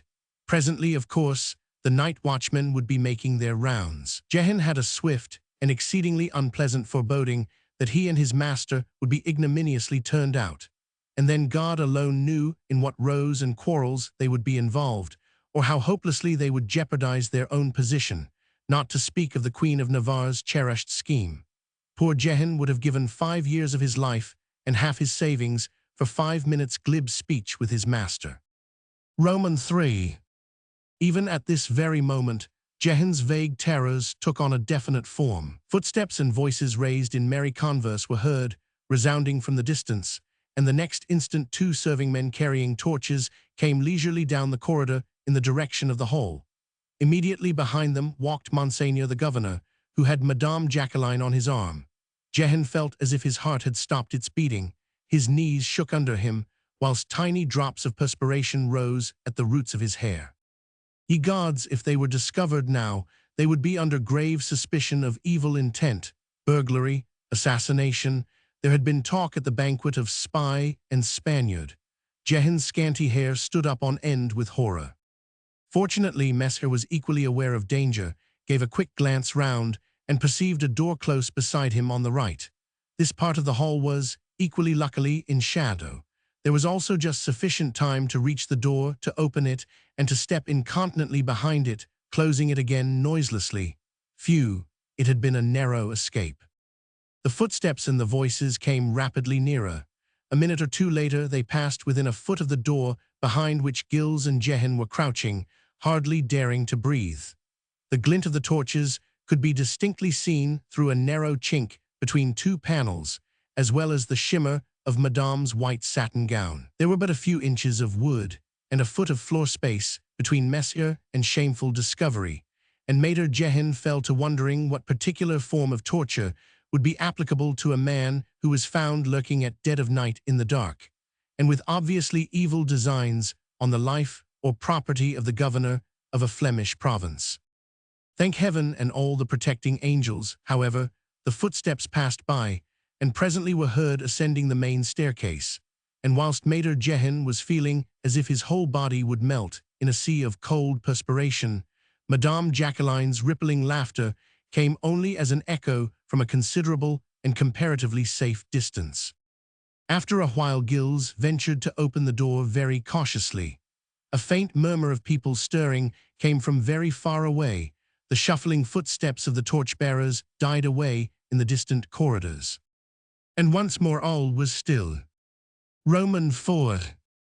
Gilles gave vent to his feelings by a long drawn-out phew of obvious relief, but the next moment he said, quite coolly, "Pardie, my good Jehan, but we did not want to be caught hiding in this place like a couple of malefactors, did we?"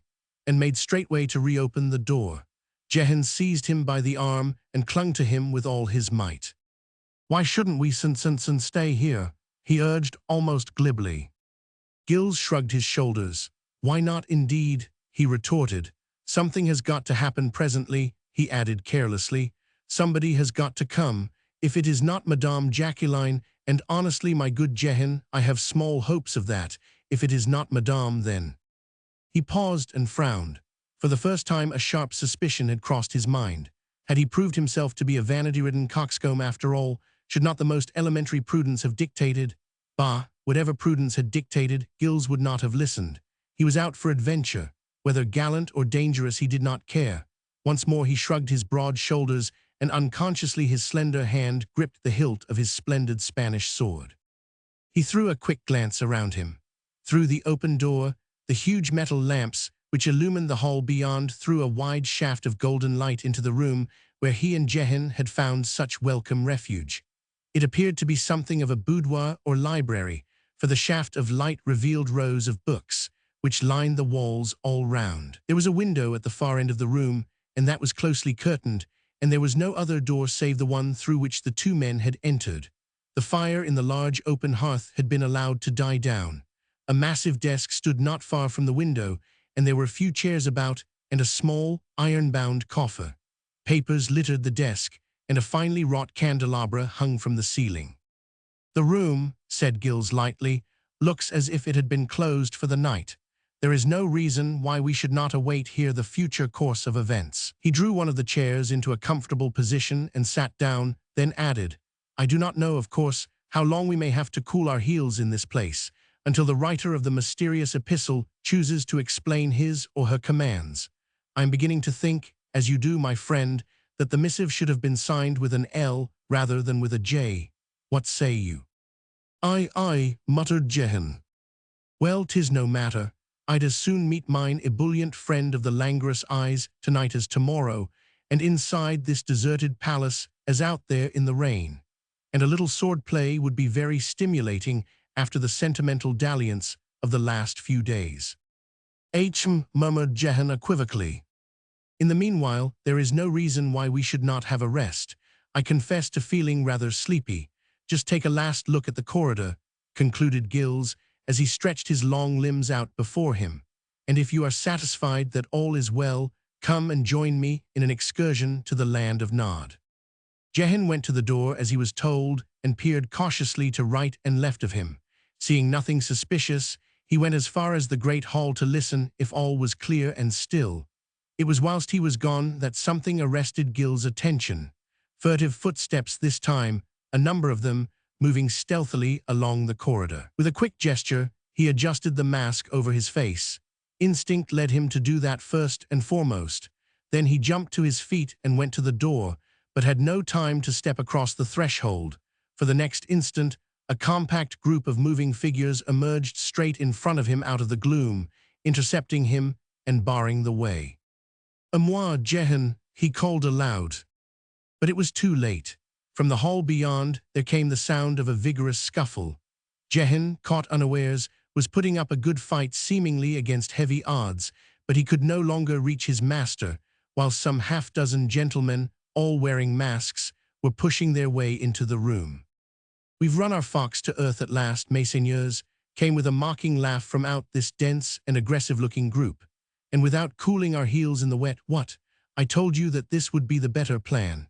His own egregious vanity hath led him straight into our trap, and 'tis mighty fine sport that we'll have with this abominable spy, without fear of interruption."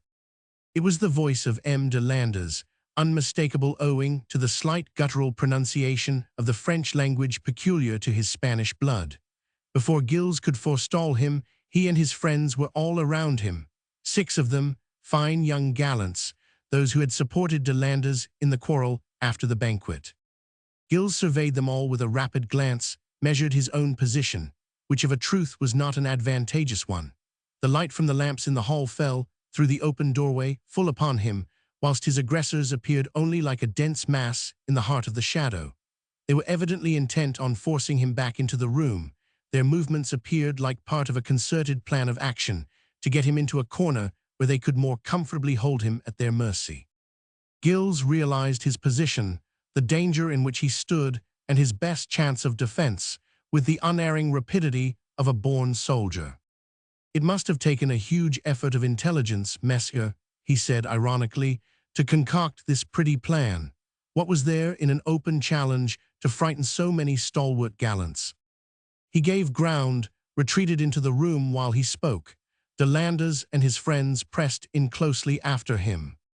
"I have yet to learn," retorted the young Spaniard with a sneer, "that you are worthy of crossing swords with one of us. You may draw, and you have a mind, but you cannot escape the lesson which I and my friends have vowed to administer to you, and which, forsooth, you have so richly deserved. 'Tis no use," he added with an intaking of the breath like an angry snake, "'tis no use calling for help. The night watchmen are in my pay, my own men have settled with your servant, and no sound short of an earthquake could reach the distant wing of the palace where Monseigneur and his household are abed." He drew his sword, and his friends immediately did likewise.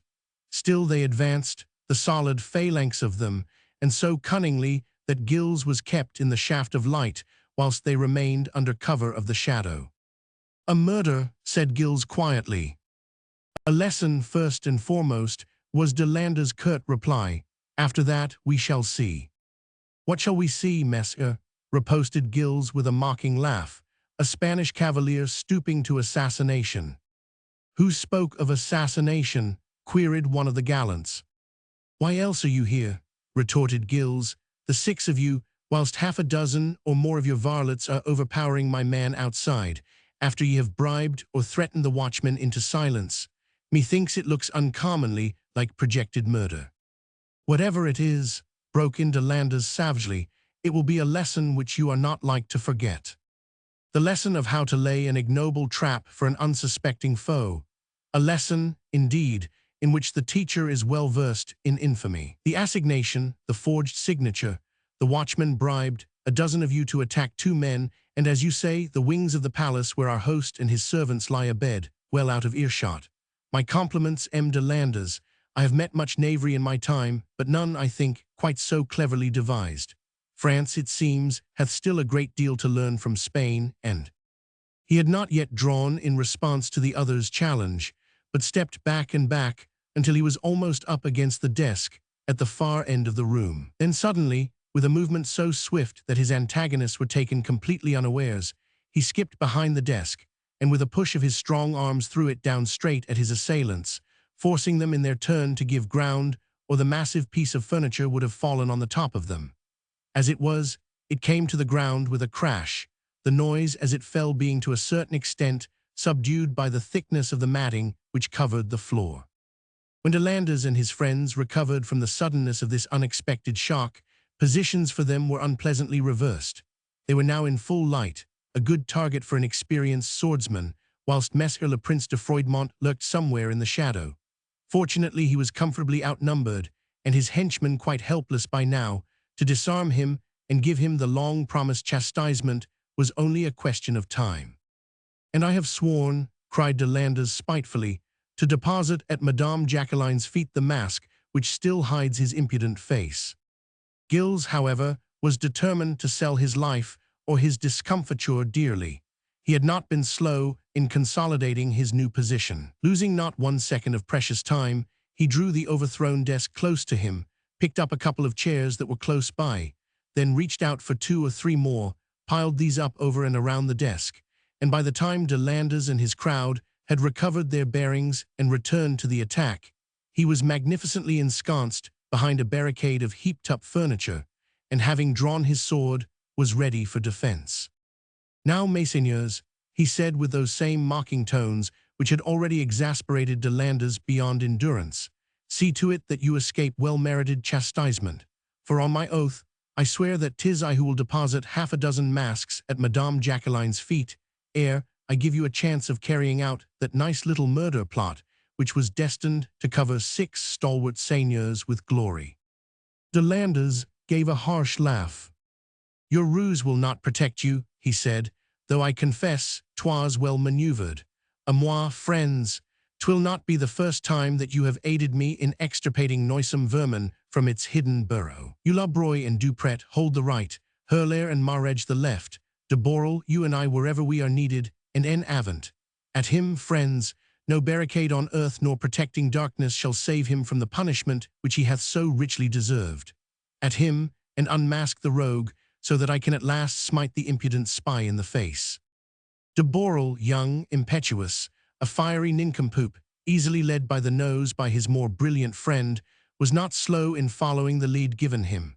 He and Hurler made a swift rush for the improvised barricade, whilst De Landers attacked in the center, and the others, with equal vigor, both on right and left. They thrust their swords, somewhat wildly, through the interstices provided by the legs of the chairs, which towered above the overturned desk, lunged blindly into the darkness, for they could not see their opponent. For a few minutes all was confusion, the din of clashing steel, the hoarse cries of the assailants, and Gill's ironical taunts as he parried all these aimless thrusts with the coolness of a consummate swordsman, all merged into a chaotic uproar. The next moment, however, Hurler went down, and then de Borel, each with a deep gash in the leg, which had ripped up the flesh from the ankle to midway up the calf. The front of the desk happened to be kidney-shaped, and it was through the aperture formed by that front, as it lay on its beam end, that Gill's sword had suddenly darted out once and then again, like some vicious snake, with maddening rapidity and stealth, inflicting the sharp flesh wounds which had so disconcerted his assailants. They, entirely taken unawares, irritated by this attack from a wholly unforeseen quarter, not only fell back with some precipitancy, but also with a marked cooling off of their primary ardor. They had come straight from a festive gathering, were wearing silk hose and low shoes of velvet, and at this moment were wishing that their ankles had been protected by substantial leather boots. Somewhat sulkily, they set to staunch their wounds with their lace-edged handkerchiefs. De Landers watched them with a scowl, giving the while a short respite to his opponent. The latter, of a truth, well ensconced behind his barricades, was more difficult to get at than had at first been supposed. There ensued a hasty council of war. Hurler, limping, was dispatched for reinforcements. The varlets who had effectually dealt with Jehan might as well come and lend a hand to dress their master's wounds. Jehan, indeed, lay prone upon the flagstones of the hall, having apparently succumbed to a blow on the head, of which one of those same varlets was even now boasting with inordinate vainglory to his companions, when they were all incontinently called away to attend upon the young seigneurs. De Landers, in the meanwhile, had returned to the assault. Leaving Hurler and de Borel in the hands of their henchmen, he called the others lustily to him. "A moi, Dupret, Marege, la Broye," he cried, "beware of the fox's underground burrow, and en avant."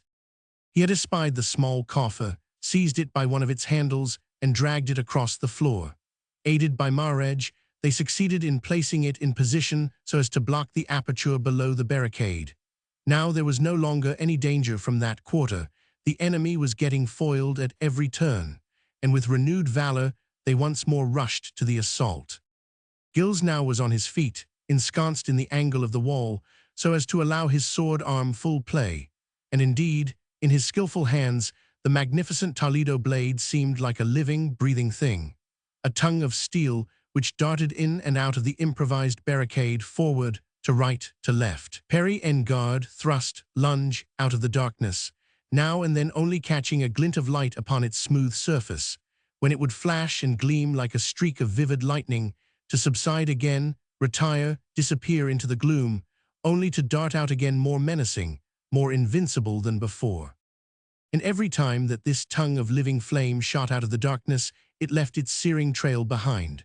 Marege was bleeding from the shoulder, Dupret from the thigh, La Broye had a gash across the forehead, and De Landers' forearm was torn from the wrist to the elbow. On the other hand, De Landers' sword was also stained with blood. He gave a cry of triumph. "A moi, de Borel, Hurler," he called to the other two. "At the barricades, while we keep the rogue busy, he cannot hold out much longer."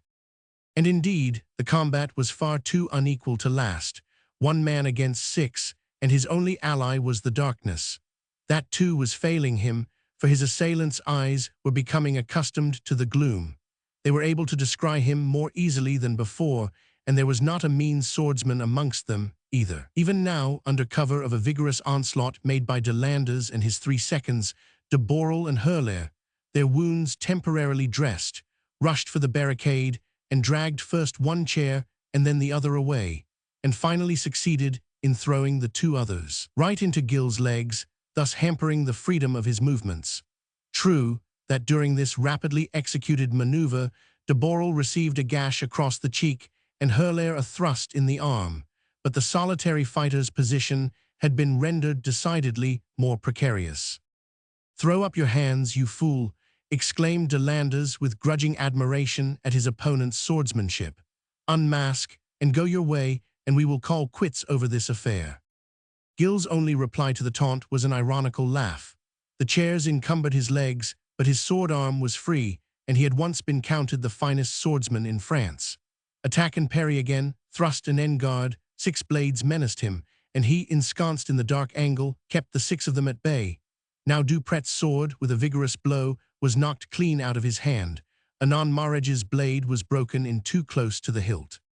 Confusion now reigned supreme. Fight and excitement had whipped up the blood of all these young gallants, till a perfect fury of hatred for the invincible opponent drew a blood-red, veil-like mist before their eyes. The frantic desire to kill was upon them. Their wounds no longer ached. Their arms felt no weariness. The breath came with a hissing sound through their quivering nostrils. Now Marrage and Labroye succeeded in further demolishing the barricade, dragging away the table, overthrowing the chairs, making the way clear to right and left of these for a concerted attack upon the foe. Gilles, quick as a bird that scents an attack, skipped over the obstacle, darted to the right, where the curtained window was, and shadows still hung dark, almost impenetrable. Already he was en garde again, close to the window this time, seemed still fresh and full of vigor, though bleeding from more than one wound. He loved this fight, as a hungry man loves the first morsel of food which a kindly hand places before him, loved it for its excitement, one of the keenest he had ever sustained. De Landers' fury stimulated him, maddened jealousy was so obviously its mainspring, and Gilles felt as if he were fighting for the possession of Jacqueline. His fine Toledo blade filled him with joy. At this very moment, it pierced de Borel's thigh as easily as it would have done a pat of butter. "There's for one of you," exclaimed Gilles in triumphant exhilaration. De Borel was now out of action, and Labroye was weakening perceptibly, but Dufret had recovered his sword, and Marrage was brandishing the broken stump of his rapier, whilst de Landers, drunk with jealousy and with rage, returned to the assault again and again, heedless of his wounds. The room was a mass of wreckage. Overturned furniture, broken debris, scraps of silken doublets and velvet mantles, shoulder knots, tassels and bits of priceless lace littered the floor. The matting in places showed dark crimson stains and had become slippery under the ceaseless tramp of feet. With his barricade all tumbled about him, Gilles was more open to attack, for there were still 4 of them at least against him, and they pressed him closely enough just now. "At him, friends," de Landers contrived to shout, in a voice rendered husky with exhaustion. "At him, the rogue is weakening rapidly, one more effort and we have him." "Nay, by God, ye have not," exclaimed Gilles lustily, and parried with dazzling skill an almost simultaneous attack from de Landers and Hurler on one side, and Marrage and Dupret on the other. They fell on him with redoubled energy, well-nigh frenzied by the seeming invincibility of their foe, their own impotence. They had thought to make sure of victory, had come in their numbers to administer humiliation and correction, and now were half crazy with impending defeat. And so vigorous became their attack, so determined were they to bring that hated foe to his knees, that it seemed for the moment as if he must succumb, as if only some sort of magic could save him. But for a man of Gilles' temperament, there could be no such thing as defeat. Defeat for him meant humiliation, which he could not tolerate, and the failure of Madame la Reine's cherished plan. He was not only defending his life now, but her schemes and her happiness. His perfect blade accomplished miracles of defense. Again and again his enemies returned to the charge. But that blade lived, it breathed, it palpitated with every thrust and every parry swifter than lightning's flash. Now it was Dupret's turn to stagger under a slashing cut on the shoulder, whilst La Broye was almost swooning with loss of blood. "For 2 and for 3, cried Gilles with a laugh, "3 more of you and I have done." With a cry of rage de Landers turned to the serving men who, appalled by the fury of this combat, were cowering together in a far corner of the room, hardly daring to breathe. "Here, Jan," he shouted hoarsely. "Peter, Nicholas, all of you, seize that man, fall on him, seize him, at him, I say." For just the fraction of a second, the men shrank away still further into the angle of the room, terrified at the uncontrolled rage which had prompted the monstrous and cowardly command. They hesitated, but only for 1 instant, and during that instant there was breathing time for all. But the next, egged on by de Landers' threatening commands, they gathered themselves together and came forward at a rush. Gilles at once saw this new, this unexpected source of danger. The utter cowardice of this fresh attack lent him strength and power to act. With one of those swift, masterful gestures of his which were as unexpected as they were unerring, he threw aside his sword, and seizing one of the heavy chairs which lay prone close by, he raised it above his head, and brandishing it like a gigantic swivel he stood there, towering, menacing, breathing hatred too now against the dastardly foe who could thus outrage every canon of chivalry and of valor. He struck out with the heavy chair to right, to left. The varlets paused, really terrified. De Landers egged them on, prodded them with his sword. He had wandered so far now on the broad road of infamy, he was ready to go on to its ignominious end. "Fall on him, Jan, Nicholas, all of you, you abominable knaves," he cried huskily. "Fall on him, or by Satan, I'll have you all hanged tomorrow." He beat them with the flat of his sword, kicked them and struck at them with his fist, till they were forced to advance. The heavy chair came down with a crash on the head of one man, the shoulder of another. There were loud curses and louder groans, but numbers were telling in the end. One more assault, one more rush, and they were on him. Then Gilles, as if by instinct, felt the folds of the heavy window curtain behind him. To gain 1 second's time, he threw the chair straight at the compact mass of men, disconcerting the attack. Then with both hands he seized the curtain, gave it a mighty wrench, which brought it down in a heaped-up medley of voluminous folds and broken cornice, and threw the whole mass of tangled drapery on his onrushing foes. De Landers, who was in the forefront of the aggressors, was the first to lose his footing. Already weak with loss of blood, he stumbled and fell, dragging 1 or 2 of the varlets with him. The edge of the cornice struck Dupret on the head and completed the swoon which had already been threatening him, whilst Marguerite, dazed, uncomprehending, stared about him in a state of semi-imbecility. The other knaves, paralyzed by some kind of superstitious fear, gazed on him open-mouthed, while Gilles, still moved only by the blind instinct of self-preservation, extricated himself from his newly improvised stronghold. His first instinctive act was to stoop in order to pick up his sword again. A momentary lull, strange and weird in its absolute stillness, had succeeded the wild confusion of a while ago. Gilles staggered as he straightened out his tall figure once more, was at last conscious that even his splendid endurance had been nigh to breaking point. There was a mist before his eyes, through which he could vaguely perceive a cowering group of lacqueys quite close to him, huddled up together almost at his feet in the gloom. Others, whose vague forms could be discerned under the fallen tapestry. Further on, de Borel, lying helpless beside Herlaer. Marguerite still clutching his broken sword, La Broye in a swoon, lying across the upturned desk, and de Landers, half-sitting, half-reclining, on an overthrown chair, obviously struggling against dizziness, his hand outstretched, with convulsed fingers that still threatened and pointed at the hated foe.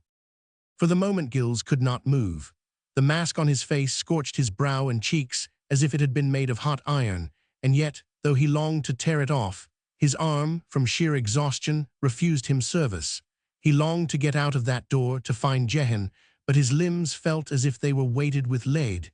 His very brain was in a state of torpor. "They," Just then, through that semi-conscious state, he heard swift footsteps approaching down the main staircase, then across the hall.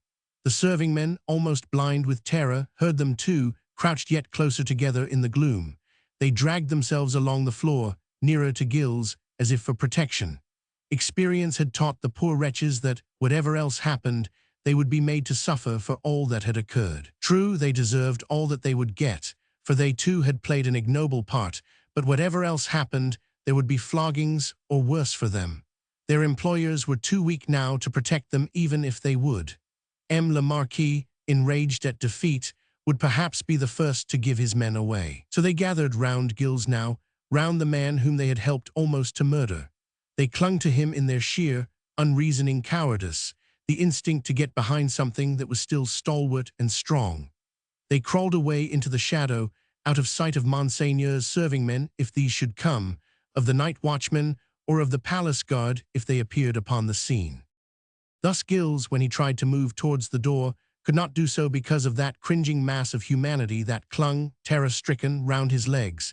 He was too utterly weary to kick them all aside, so he remained quite still, listening to those approaching footsteps. One of these he could have sworn too heavy, and with a slight dragging of the feet, which could only have belonged to Jehan. He tried to call to his faithful henchman, but his throat was so dry he could not utter a sound. The footsteps were quite close now, and through the open doorway he could see that a new and flickering light threw every nook of the corridor into bold relief.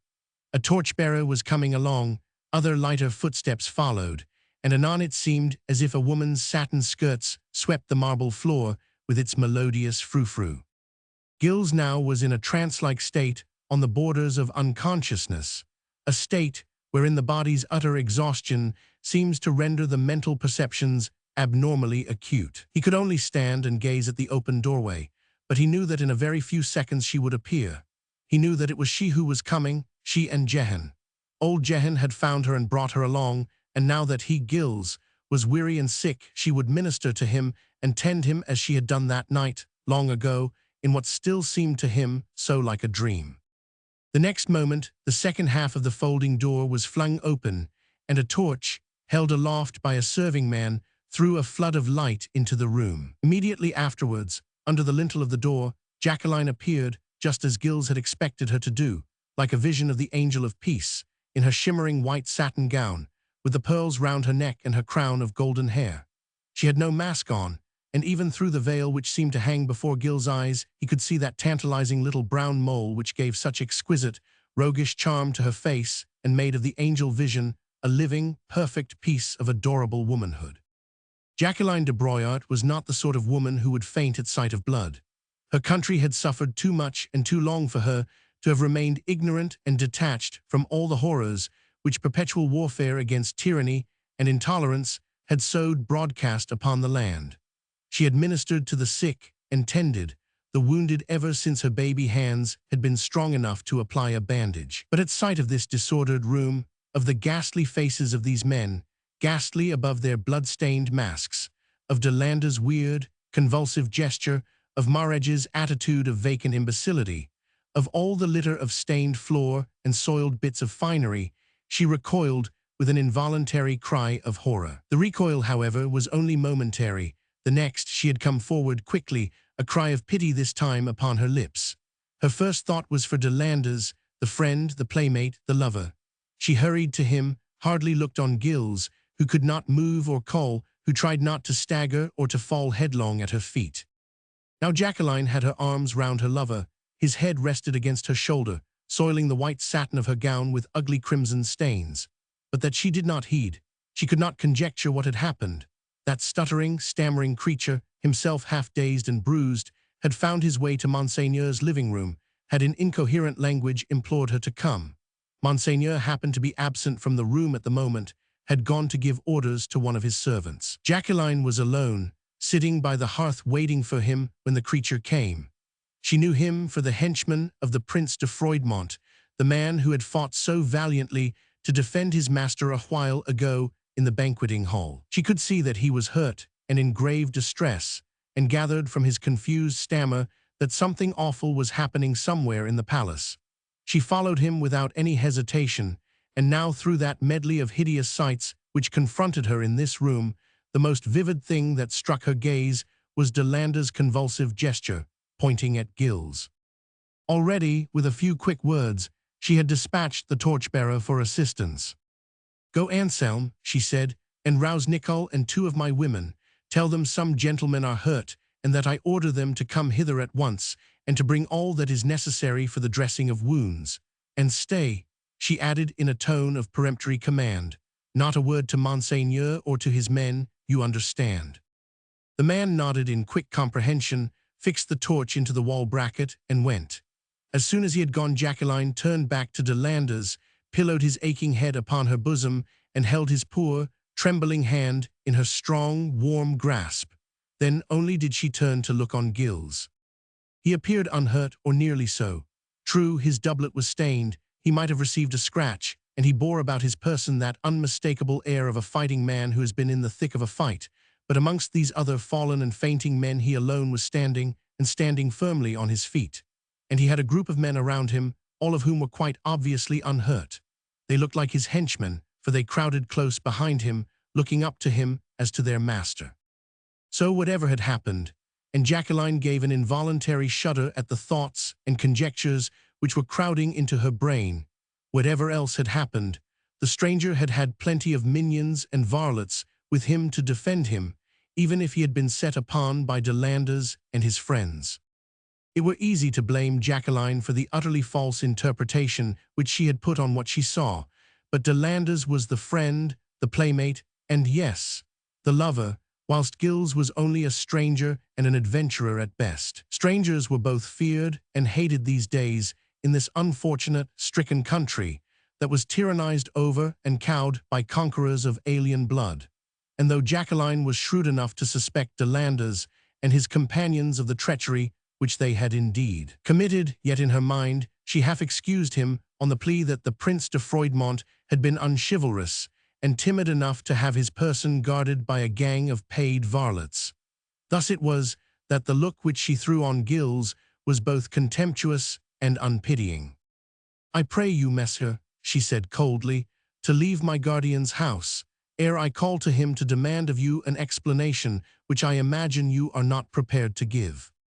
Her words, her look, were so different to what Gilles had expected that, for the moment, he remained absolutely speechless.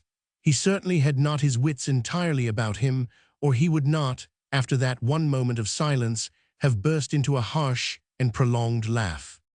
"Monsieur," reiterated Jacqueline more peremptorily, "I have desired you to go, and to take your varlets along with you, ere they swoon with the excess of their terror."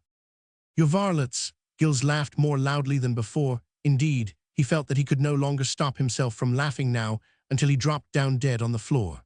Jacqueline was leaning over Delanders and saying something to him which he, Gilles, could not very well hear, but her whole attitude, the look wherewith she regarded the wounded man, sent such a pang of insensate jealousy through Gilles' heart that he could have groaned aloud with the misery of it. "I entreat you, my beloved," Delanders murmured more audibly after a while, "to go back to your apartments. This is no place for you, and my friends and I will struggle homewards anon." "I cannot leave you like this, José," she broke in firmly, "not while that man and his varlets are here." Ye gods, the humor of the situation. No wonder that Gilles could not cease laughing, even though his side ached and his head felt like splitting with pain.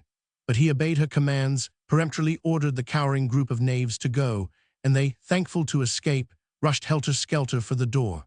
Probably they never understood what the noble lady had been saying, and they were too stupid with terror to say aught in protest. Whether Le Marquis de Landers, who had employed them for this night's work, would pay them liberally on the morrow, as he had promised, or have them flogged for failing to murder the stranger, still remained to be seen. For the moment, they were only too thankful to escape with their skins whole. Jehan, who much against his will had been forced to remain at attention behind the door, relieved his feelings by giving each of them a vigorous kick ere they started to run madly down the corridor. While the last of them was stumbling over the threshold, Gilles managed to pull himself together sufficiently to stop that paroxysm of ungovernable laughter. "Have no fear, madame," he contrived to say with moderate coherence and a full measure of contemptuous irony. "I'll not harm le Marquis de Landers or his 5 gallant friends, on mine honor. All that remains for me to do now is to collect the half-dozen masks which I swore a while ago to place as a trophy at your feet." "I forbid you, monsieur," she retorted coldly, "to pursue this callous jest any further." "Jest? It was no jest, madame. I swore to unmask these gentlemen and took good care to protect yourself against their wrath by a crowd of ruffianly bullies. The victory, if indeed there be one, doth not redound to the credit of Monsieur le Prince de Froidmont." "Even so, I must redeem my pledge," he riposted in a tone quite as cool now as hers. "So, by your leave." She watched him fascinated, somewhat like a hare might watch the playful antics of a tiger, with blue eyes opened wide in wonder and horror, as he went lightly from one man to the other, and with deft fingers removed their masks, then threaded them by the eye-slits along the length of his sword. De Borel never moved.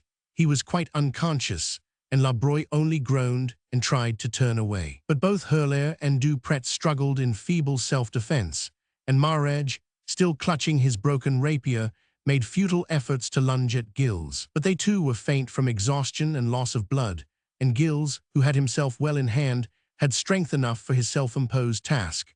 Jacqueline never moved. Protests against this outrage were obviously of no avail, and physically she had not the strength to intervene. But when he finally turned to de Landres, she interposed with all her might, with the motherly instinct of a bird striving to protect its mate. "I forbid you, monsieur," she cried.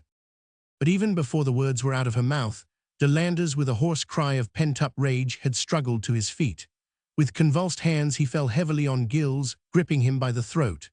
Jacqueline could not suppress the cry of horror which rose to her lips.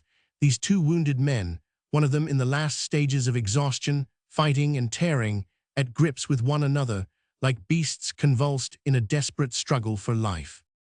But that same struggle could not help but be brief. De Landres was vanquished even before his last futile effort had fully matured. A minute or two later he was on his knees. Gilles held him down with one hand and with the other detached the mask from his face. He had thrown down his sword when de Landres attacked him with his hands. The row of masks had slid down the blade. They now lay in a mass upon the matting, right at Jacqueline's feet. De Landres' mask went to join the rest, and Gilles coolly picked up his sword. The light from the torch was full on him. Jacqueline still watched him, speechless and fascinated. It seemed as if she could not detach her eyes from him, his masked face, his broad shoulders, his hands, above all his hands, the left one wherewith he tossed de Landres' mask at her feet, and the right, which clutched that exquisitely fashioned rapier with so much conscious power. In a vague, dreamy kind of way, she noted how slender and nervy were those hands, despite their outward roughness and toil-worn look. The hands of a soldier, very obviously. The Prince de Froidmont must have been in many a bloody fray, had been wounded too on the left wrist, a severe cut. The scar gleamed white against the bronzed hue of the flesh. Jacqueline gazed on, strangely stirred. The scar was a very peculiar one, shaped like a cross, and at the time must almost have severed the wrist from the arm. She only remembered having once seen a similar wound, which must have left just such a peculiar scar. That was some 3 years ago, after that awful fight near Gembloux. Her brother Jan, since dead, was at the time lying sick at the monastery close by. She had wandered out for a breath of fresh air, feeling weary and desperately anxious. She was a mere child then, just past her 16th year. Outside the postern gate she and Nicole had espied a soldier, lying wounded and unconscious on the ground. Nicole had gone for help, and 2 of the good monks had carried the poor man into the monastery. The leech who waited on Jan had tended him, and afterwards Jacqueline had ordered him to be transported back on the abandoned battlefield, where mayhap his comrades would presently find him. And she had seen that he was provided with food and with a pitcher of water, for she had been so sorry, so very sorry for him. All that had happened 3 years ago, and Jacqueline had never thought on the matter again until now. Strange that the scar on Monsieur le Prince de Froidmont's wrist should so remind her of that little incident which had occurred in the monastery near Gembloux. Strange also that Monsieur should stand before her now and be searching her face with that intent glance of his, which she could feel right through the slits of his mask. He caught her looking at him so inquiringly, and she straightway averted her gaze, but not before she had noted that, with a quick gesture, he had suddenly pulled the sleeve of his doublet well over his hand. Gilles abruptly made for the door, but close to the threshold he turned and looked once more on Jacqueline.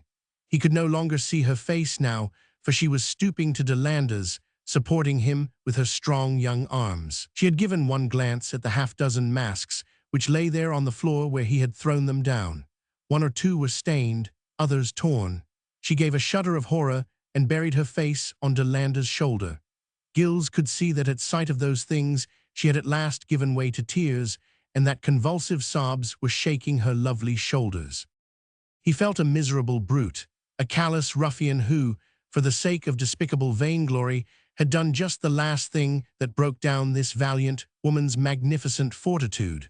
A wave of self-contempt swept over him. He had meant to justify himself, to tell her that, far from being a common braggart who employed paid spadasins to save his own skin, he and his one faithful henchman had been set upon by her lover and his friends, aided by half a dozen varlets to boot. He had meant to challenge Delanders to deny this truth, to force an avowal from his lips, or from those of the young coxcombs who had played such a cowardly role in this night's work. Yes, he had meant her to know the truth which would have shown her lover and her friends in their true light. But when he saw those exquisite shoulders shaken with sobs, when he heard the pitiful little moans which at last found their way to her lips, he felt that he could not add yet another sorrow to the heavy burden which was weighing that golden head down. Now he was something of a knave in her sight. If she learned the truth from his lips, he would become a cur in his own. And bidding Jehan to follow him, Gilles de Crohin hurried out of the room. Chapter 12. How Two Letters Came to be Written. Madame la Reine, wrote Gilles the self-same night ere he laid down to rest, I entreat you to seek out Monseigneur le Duc d'Anjou at once. Matters have occurred which might endanger the whole success of this enterprise. Madame Jacqueline is beautiful, exquisite, the most perfect woman that ever graced a princely husband's house. So let Monseigneur come at once, Madame la Reine, at once, I beg of you most humbly, and do entreat you to send me word by Maître Jehan when I may expect him. I am, your Majesty's most obedient and most faithful servant, Gilles de Crohin. He felt more calm, more at peace with himself when he had written this letter, and allowed Jehan now to undress him and to attend to his wounds. They were not serious, certainly not so serious as many others which he had sustained in the past and recovered from without much trouble. But somehow, this time he felt in a fever, the paltry scratches seemed unaccountably to throb, and his temples ached nigh to splitting. Jehan, stolid and disapproving, pulled off his master's boots, took off doublet and hose with care and dexterity, but without making any attempt at conversation.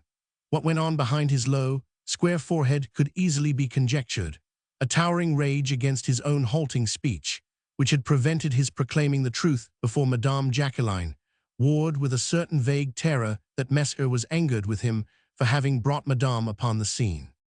But Messer apparently was too tired to scold.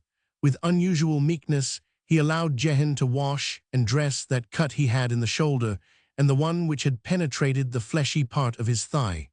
Maître Jehan was skillful in such matters. His father had been an apothecary at Grenoble and had taught the youngster something of the art of drugs and simples, until the latter's roving disposition had driven him to seeking fortune abroad. He still knew, however, how to minister to a wounded man, how to stem the flow of blood, and apply healing bandages. All this he did now in silence, and with the loving care engendered by his passionate affection for the master whom he served, the friend to whom he owed his life. And all the while Gilles lay quite quiescent, so passive and patient that Jehan felt he must be very sick. Anger, self-contempt, self-reproach had brought a heavy frown between his brows. Jacqueline's adorable image gave him a heartache more difficult to bear than any physical pain. For a long while he kept his eyes resolutely closed, in order to shut out the vision of a golden head and a demure, tantalizing face, which seemed to mock at him from out the dark angle of the room. It was only when Jehan had finished his ministrations and in his turn was ready to go to bed that he woke once more to the realities of life. "Thou art a good soul, Jehan," he murmured, with the first return to well-being brought about by the good fellow's restoratives. "And you a mightily foolish one," thought Jehan within himself, while he merely stuttered a moody, "Aye, aye." Tomorrow morning, continued Gilles, or rather this morning, for 'tis past midnight now, thou'lt start for la fear. FFF, for la FFFs. For la fear, thou'lt take thy safe conduct, and this letter which I have just written for Madame la Reine de Navarre. But hold thy tongue till I have finished. If Madame la Reine hath perchance left la fear, thou'lt follow her whithersoever she may have gone. And if. There is no if about the matter, my good Jehan, quoth Gilles with a sigh and in a tone of unwonted firmness. Thou must find Madame la Reine, and if she be not in la fear, then thou must follow her to Paris, or to Pau, or to the outermost ends of the earth. For Madame la Reine must have my letter as soon as ever possible, or the consequences for her, for me, for us all would be disastrous. Jehan made no further attempt at conversation. He only nodded his head in obedience and understanding. Madame la Reine, continued Gilles after a moment's pause, will, I doubt not, send me a letter in reply. I need not tell thee, Jehan, to guard both my letter and her reply with thy life. No, said Jehan with sudden glibness, you need not tell me that. The letter would give us all away if it fell in alien hands. It must be destroyed, and thou too, honest Jehan, ere it leave thy hands. Jehan made a sign of comprehension, which Gilles evidently understood, for he continued more easily. Then get some rest now, Jehan, for thou must start as soon after daybreak as possible. And in God's name, he added with a weary sigh, return with the answer within the week, or maybe thou'lt find my body rotting upon the gallows somewhere in the town. Jehan shrugged his wide shoulders. This meant that he thought his master must be slightly delirious, else he would never have spoken such rubbish. He took the letter, which Gilles had folded into as small a compass as possible, and slipped it underneath his doublet and his shirt, against his skin. Then he tapped his breast and looked reassuringly on his master. Gesture and look conveyed all that he desired, and Gilles was satisfied. He knew that he could trust Jehan as he would himself. With a final sigh which was almost one of content, he turned over on his side and went to sleep. Roman 2. But faithful Jehan le Big did not go to sleep that night. Not until the late hours of the morning did he do that, and by then he was half a league away out of Cambray. As soon as he had seen his master lying in comparative comfort, he picked up the guttering candle, and walking cautiously on the tips of his toes, he went downstairs. Immediately under the stairs there was a narrow cupboard, and here upon the bare boards, rolled up in a blanket, Maître Julien was wont to sleep, of late with one eye open, and one ear ready prepared to catch the slightest sound, since his liege lady, the exquisite Queen of Navarre, had constituted him the guardian of Monseigneur le Prince de Froidmont. Even now, at the first sound of those cautious footsteps, Julien was awake, and when, a minute or two later, Jehan peered into the narrow cupboard, he met the youth's eyes staring at him, glowing with that look of alertness and wariness which is peculiar to small animals at bay. He had raised himself on his elbow, but Jehan could see that underneath the ragged coverlet Julien's hand was grasping a pistol. FFF friend, he stuttered in a gruff whisper, GG get up, Monseigneur's service, he added significantly. In a trice, Julien was up. What is it? Jehan made several animated gestures, indicative of writing. Follow me, rejoined Julien briefly. He took the candle from Jehan, and together the two men went into the room opposite, which served as taproom for the few guests who honored les Trois Rois with their custom. There was a long, narrow table at one end of the room. On this Julien placed the candle, then from a small cupboard in the wall he took paper, pen, sand, and inkhorn, and placed these also upon the table. There ensued then a long, whispered consultation between these two men. Julien, with infinite patience, gradually drew from Maître Jehan, bit by bit, almost word for word, what he required. If Maître Jehan could only have put his wishes down on paper, matters would have been quite easy, but calligraphy was one of the arts which that worthy had never mastered in his youth, and which he certainly had not practiced for the past 20 years. But what knowledge could not accomplish, that a boundless devotion on both sides contrived to do this night. Perspiration stood out in great beads upon Jehan's forehead. There was a deep frown of perplexity upon his brow as he stammered out laborious instructions to Julian. There was a strong vein of dogged obstinacy in his composition, and a certain sound was still ringing in his ear, which spurred him to desperate efforts to make himself understood. It was the sound of Mesmer's weird laugh, harsh and uncontrolled, when Madame had taunted him with having a number of paid ruffians round him to help him in the fight against all those noble assassins. Paid ruffians, forsooth. Madame should know the truth, even if Maître Jehan's brain gave way under the terrible strain of making that cheesy-faced Julian understand what he wanted. And Julian, intent, ghastly pale in his eagerness, listened with ear and mind and eyes, and every sense strained to breaking point, to find sense and coherence in Jehan's stammering. For 2 hours these two men sat face to face with the guttering candle between them, glaring into one another's face, as if each would tear out the other's innermost brain and knead it to his will. But at last Julian understood. By dint of broken monosyllables and emphatic gestures, Jehan had made it clear to him what had happened, and Julian, suddenly motioning the other to be silent, was at last able to put pen to paper. "Most noble and gracious seigneur," he wrote, "the writer is only a poor servant, and you are a great and puissant lord, but I will tell you the truth about what happened this night. Mesmer was set upon by 6 noblemen, and the writer was set upon by 6 knaves. Mesmer was taken unawares, and so was I feigned dead dog because I wanted to go and fetch help. Then the knaves were called away to help in the murder of Mesmer, and I went to call Madame. 12 against 2, Monseigneur, was that right? And Mesmer fought them all single-handed. This is the truth, so help me God, and I am Monseigneur's most humble and obedient servant. Jehan, servant to Monseigneur le Prince de Froidmont." When Julian had finished writing the letter, he read it through aloud to Jehan 3 times.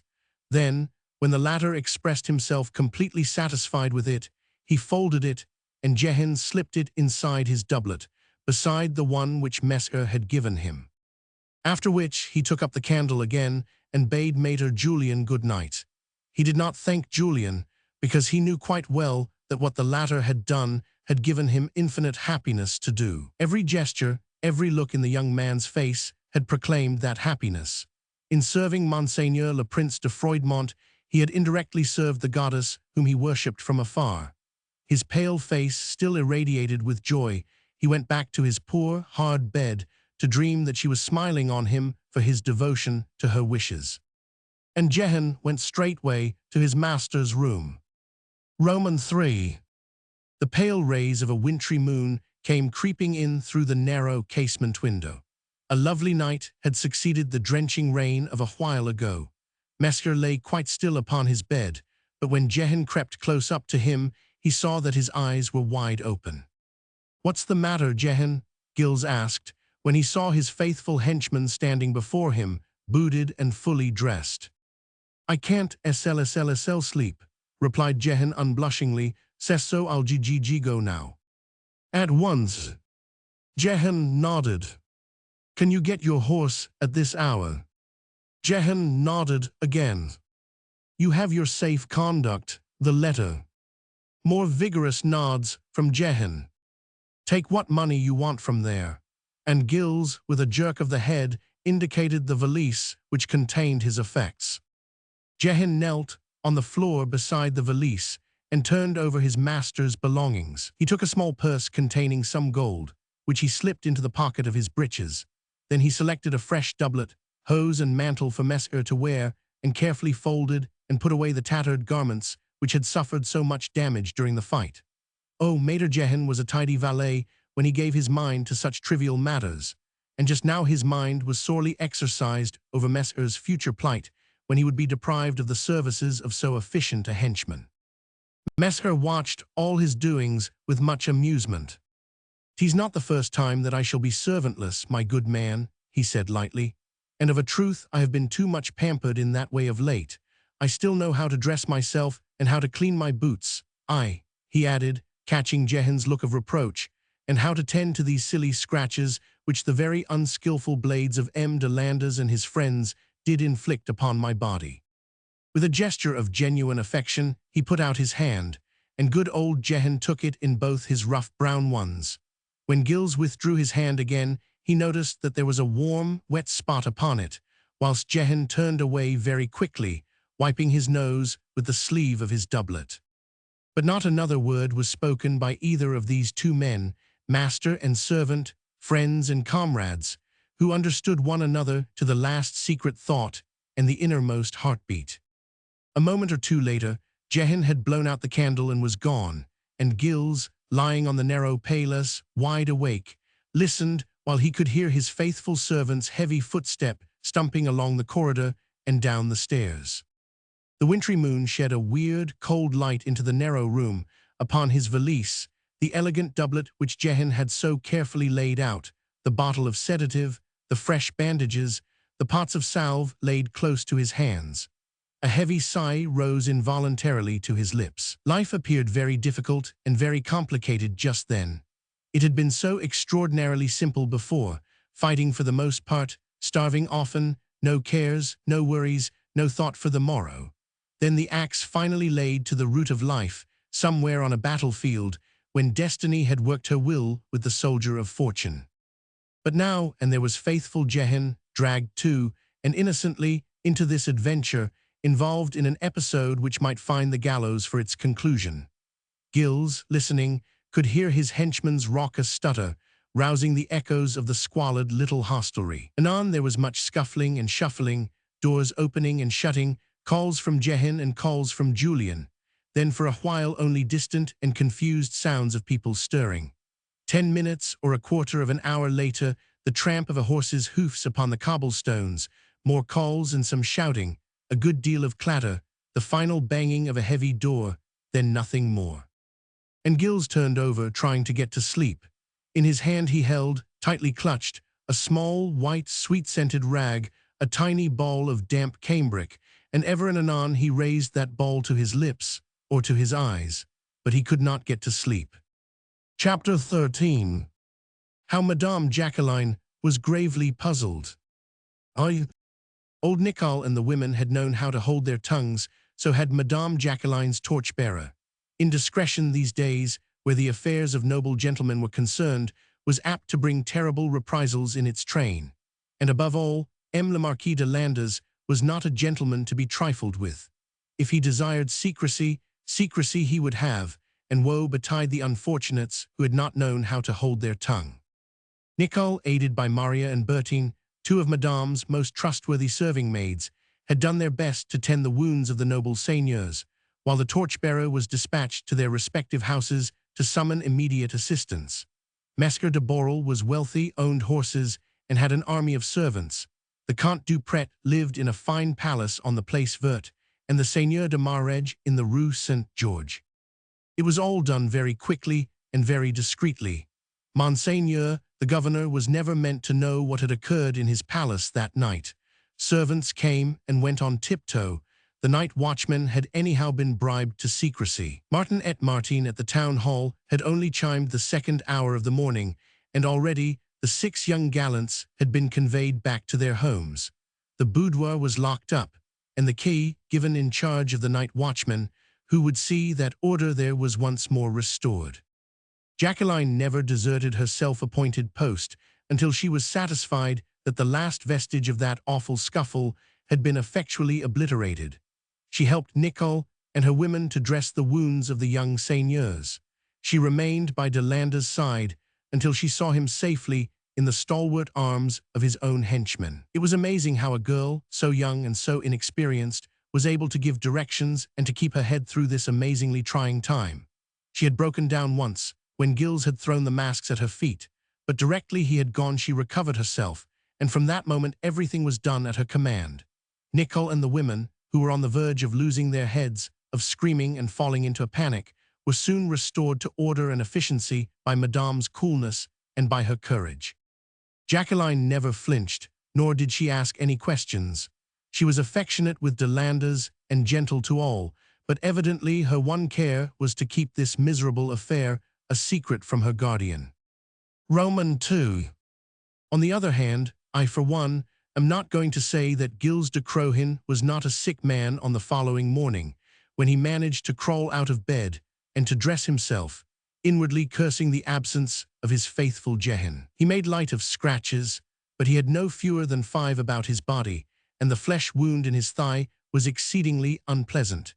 He had sat moodily in his narrow room for some time, vaguely wondering what in the world he was to do with himself, or whether Madame Jacqueline would ever care to set eyes on him again. He was smarting under the sense of injustice.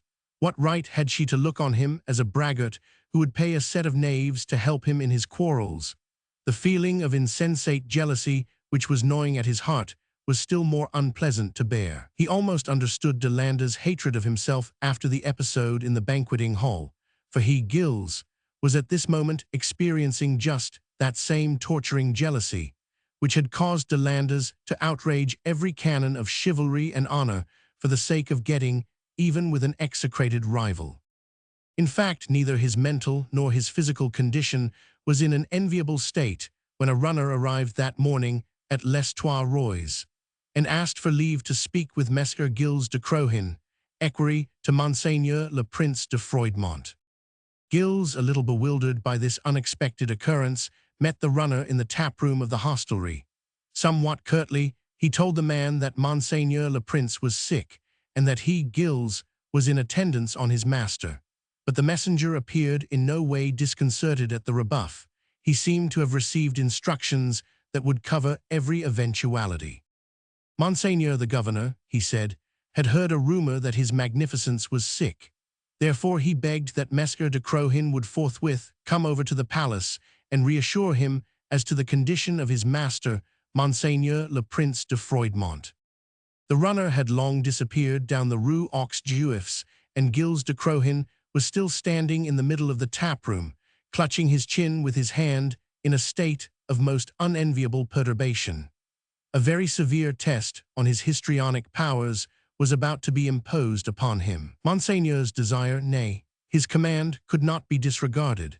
He, Gilles, must present himself at the palace just as he was, playing no role this time, save that of striving to obliterate all similarity between himself as he really was and would be today, and himself as he had been in Monseigneur's sight during the past 5 days.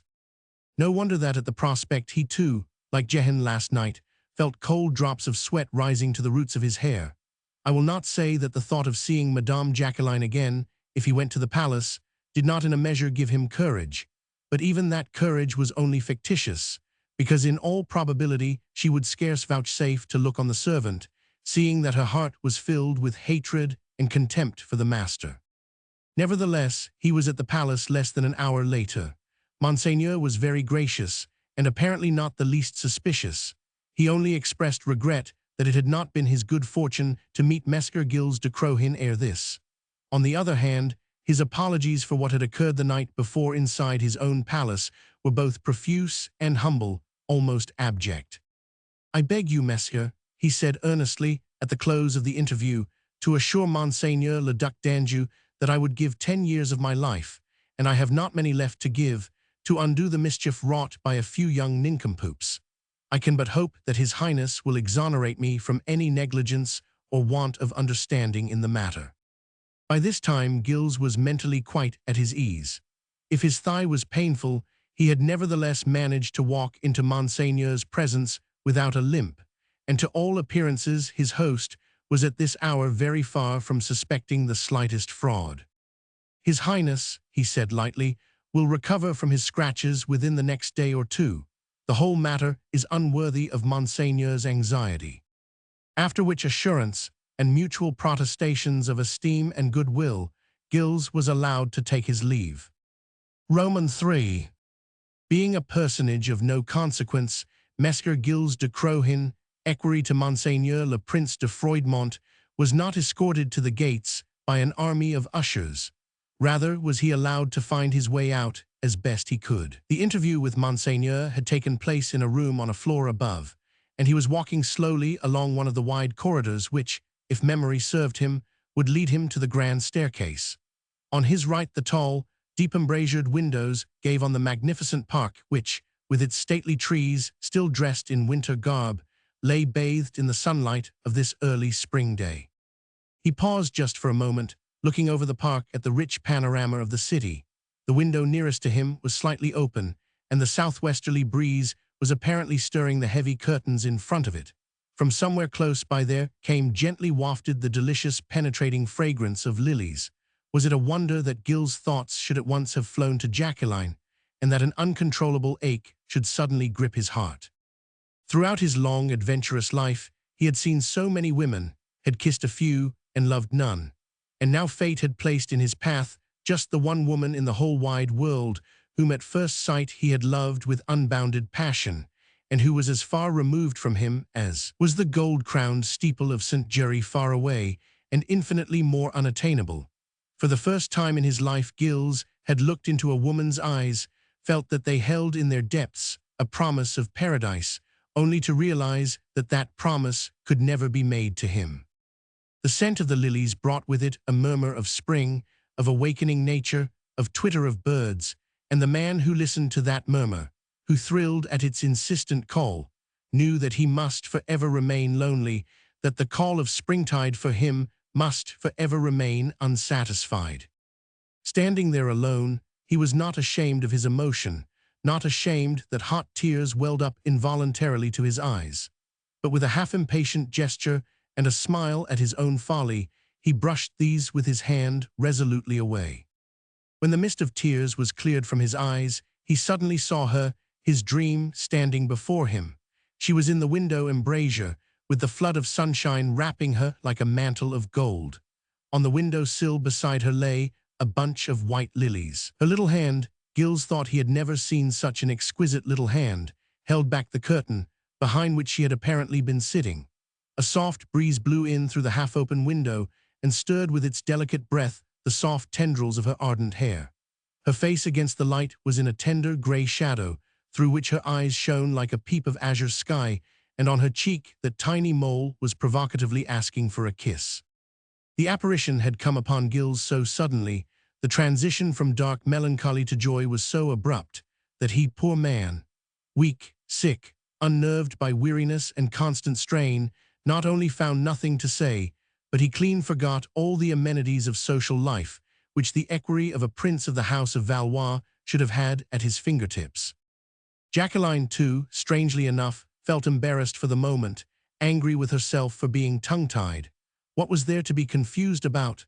Messer Gilles de Crohin could not possibly guess that she had been sitting here in the window embrasure, waiting to see him pass, just because she desired to have news of his master. He could not guess that it had taken all her reserves of diplomacy to so explain to Monseigneur when he questioned her what she knew of the events of the past night, that, without being greatly angered against M. de Landres, he should feel sufficient compunction to send promptly for news of Monsieur le Prince de Froidmont. Certainly Messier's equerry could not guess that Madame Jacqueline's heart had been touched, and her mind tickled when Monseigneur placed before her the naive effusion of Maître Jehan, and that her own common sense and unerring feeling for justice had filled in the gaps which the worthy servant's missive had left in his expose of what had actually occurred. Therefore it was not the fear of what Messer de Crohin might think or guess that kept Jacqueline momentarily speechless and shy. Rather was it a curious and undefinable sense of something strange, familiar yet mysterious, about the personality of this man who stood, equally silent, before her. It took her several seconds to free herself from this spell which appeared to have been cast over her, several seconds of fighting angrily with herself for the constraint which rendered her tongue-tied and shy. Fortunately, he appeared quite unaware of her embarrassment, waited somewhat awkwardly, she thought, for her to speak. "You are Messer de Crohin," she contrived to say at last. "At your service, madame," he replied. "Equerry to Monseigneur, le Prince de Froidmont." He bowed in affirmative response. "And, I have no doubt, devoted to his person." He smiled. "Why should madame conclude that?" he asked. She gave a little start. Somehow his tone, that bantering smile, had accentuated that feeling of familiarity which rendered his person so strangely mysterious. "Monseigneur le Prince de Froidmont," she rejoined coldly, "is sure to command the devotion of those who serve him. He is brave and chivalrous." "That was not madame's opinion of him last night," he broke in dryly. Then, seeing that his tone had caused her to turn her eyes on him with unfeigned surprise, he added somewhat lamely, "At least, that is what Monseigneur gave me to understand last night." "It was all a misunderstanding," she said gently. "Will you say that to Monseigneur?" "If Madame desires." "I do desire it. And since you know all about the incident, Monsieur, will you, I pray you, tell your master how deeply I regret the erroneous judgment which I formed of his conduct, those abominable varlets all crowding round him. Appearances were against Monseigneur, no doubt. And I behaved like a vixen, Monsieur," she said with a smile. "Then give me an army of vixens," he retorted impulsively. "Why, Monsieur, you were not there to see." "No, but I imagine now that vixens must be adorable." "Do not jest, Monsieur," she rejoined more earnestly. "I was shrewish last night and ill-tempered and unjust. Will you tell your master that this morning?" "I will tell him, Madame, that this morning you are perfect, whatever you may have been last night." Poor Gilles by now would have given all that he possessed in the world to be allowed to go. He felt that this interview, which he had neither sought nor hoped for, was like a dangerous trap into which fate and his own temperament might hurl him headlong. Every minute that he spent in this woman's company rendered her more desirable to him, rendered him more completely a slave to her charm. But for some strange and subtle reason, she seemed disinclined to let him go just yet. And even now when, remembering his best manners, Gilles started on the preliminaries of a most elaborate farewell bow, she went on with a quick catching of her breath and a slight hesitation, which brought a soft glow to her cheeks. "Master Gilles." "At your service, Madame." "Was Monseigneur de Froidmont very angered with me?" "He was," Gilles admitted, "last night.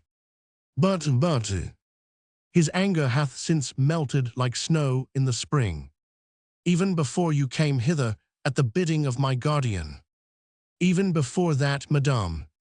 "Did he tell you so?" "I guessed it." "Do you know his innermost thoughts, then?" "Most of them, yes, Madame." "You are very intimate with Monseigneur le Prince de Froidmont?" she asked, with a certain shy hesitancy which Gilles found adorable, because it caused a delicate flush of pink to suffuse her cheeks.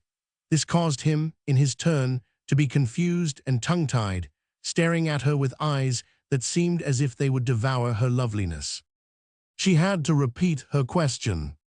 He stammered vaguely. "That is, yes, Madame, I am on ultimate terms with Monseigneur." "And do tell me, Monsieur, is Monseigneur handsome?" "No, by the Lord," exclaimed Gilles with a loud laugh. Then he caught her look. It was not one of surprise, rather of amusement not unmixed with quaint, roguish mischief. He could not interpret that look rightly and began to stammer, worse confused than before.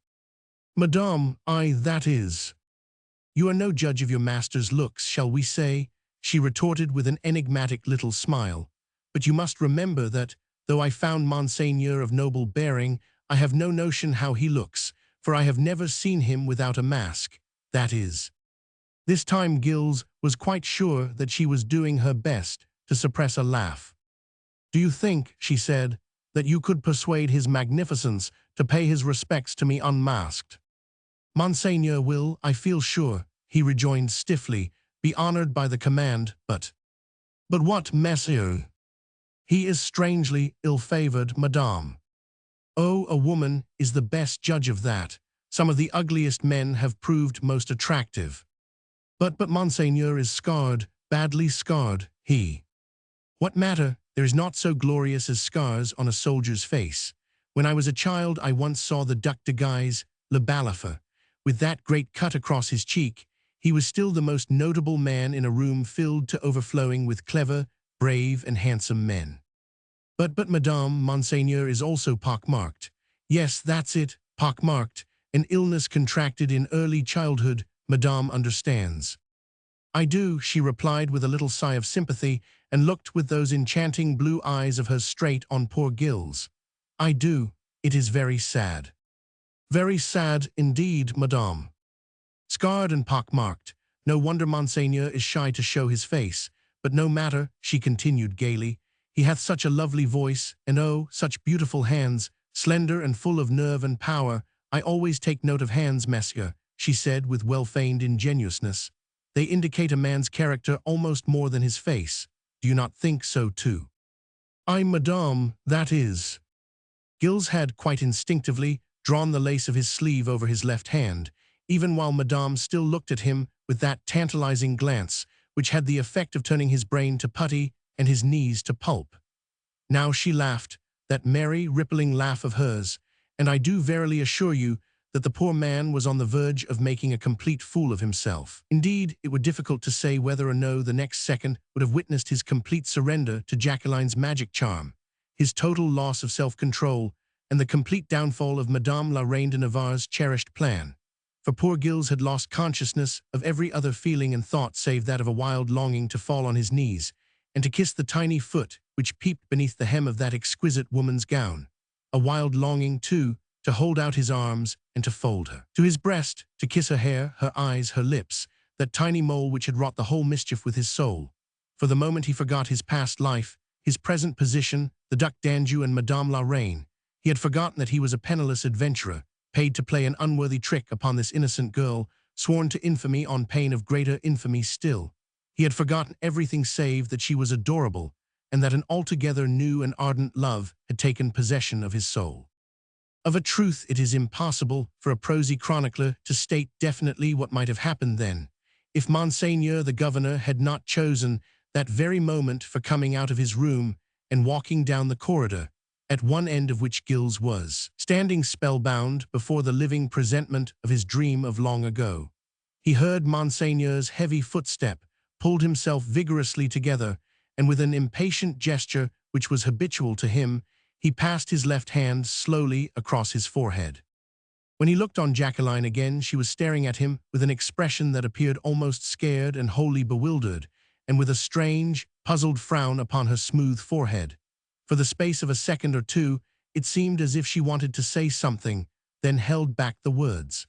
After a slight hesitation, however, she finally went forward a step or two to meet her guardian, without looking again on Gilles.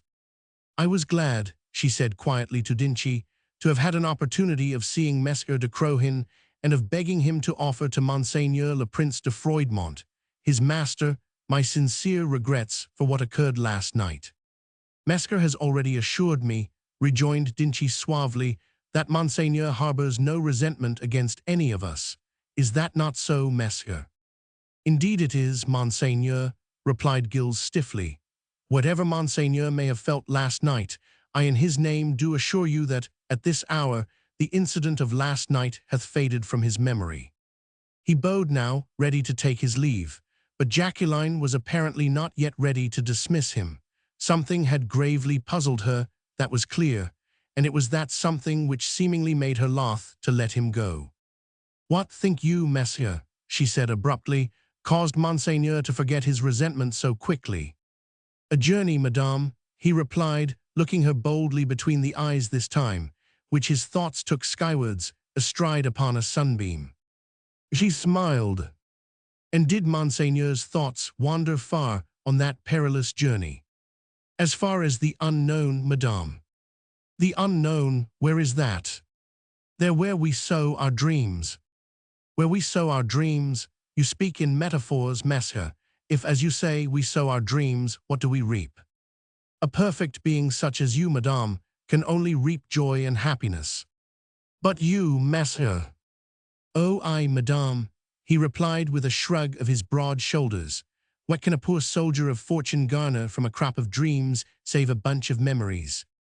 "Happy memories, I trust," she said gently, as she finally extended her dainty hand for his kiss. "Happiness is such an ephemeral flower, madame. Memory is its lasting perfume." For one brief moment, her exquisite little hand, white, soft, and tensely alive, like the petals of a fragrant lily, lay upon his own. For one brief moment of unalloyed happiness, his lips rested upon her fingertips, and he felt them quivering beneath his kiss, as if something of the passion which was searing his heart had been communicated to her through that kiss. The moment went by like a flash.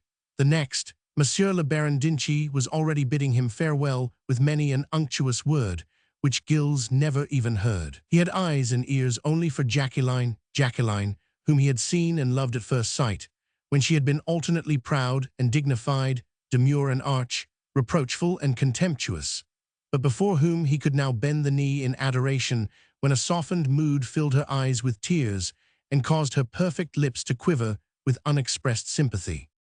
"I entreat you, Messer," she said finally, "when you return to your master, to urge upon him the necessity of extreme prudence. Strangers are none too welcome in Cambray these days, and Monseigneur de Froidmont hath already made many enemies, some of whom are unscrupulous, others merely hot-headed, but all, alas, dangerous. Guard him with your life, Messer," she urged, with a quaint little catch in her throat. "And above all, I pray you to assure him that Jacqueline de Broyart would give much to undo the miserable work of the past night." She bowed her head in token that he was dismissed at last, and he, poor wretch, could not at that moment have uttered a single word in response, for his throat was choked, and his very sinews ached with the effort to appear calm and unconcerned before Monseigneur the Governor. So I fear me that Gilles de Crohin defied every social rule laid down by the aforesaid Maître Calviac, and that Monseigneur the Governor was seriously shocked when he saw a mere equerry taking an unduly hasty leave from himself and from Madame Jacqueline de Broyart, who was Duchesse et Princess de Rémise, in rank far above any sire de Crohin. Monseigneur d'Inchy gave a quick sigh of impatience. The comedy invented by the Queen of Navarre was beginning to tax his powers of endurance heavily. Were it not for the great issues at stake, he would never have humbled himself before any man as he had done before a profligate Valois prince who was not worthy to lick the dust that stained Madame Jacqueline's velvet shoes. He looked down with conscious pride on his beautiful ward, more beautiful at this moment, he thought, than she had ever looked before. She was gazing straight down the length of the corridor. Her lips were parted in an enigmatic smile which greatly puzzled her old guardian. A soft blush mantled over her cheeks and throat, and as she gazed on nothing seemingly, her blue eyes shone with a strange, inward excitement. And yet all that there was to see down the corridor was the retreating figure of that somewhat ill-mannered equerry, Messer Gilles de Crohin. Chapter 14, which treats of the discomfiture of M. de Landers. We may take it that M. le Baron d'Inchy, at whose invitation the Duc d'Anjou had come to Cambray, was not likely to let the matter of the midnight duel remain unpunished the moment he learned the full facts about the affair. The epistle of Maître Jehan had put him on the scent, and it must be remembered that M. le Baron d'Inchy ruled over Cambray and the Cambresis with the full autocratic power of a conqueror, and that he had therefore more than one means at his disposal for forcing the truth from unwilling witnesses if he had a mind. That truth, as confessed by the night watchman, was nothing short of appalling. Monseigneur the Governor's first thought had been one of ample, not to say obsequious, apologies to His Highness for the outrage against his person.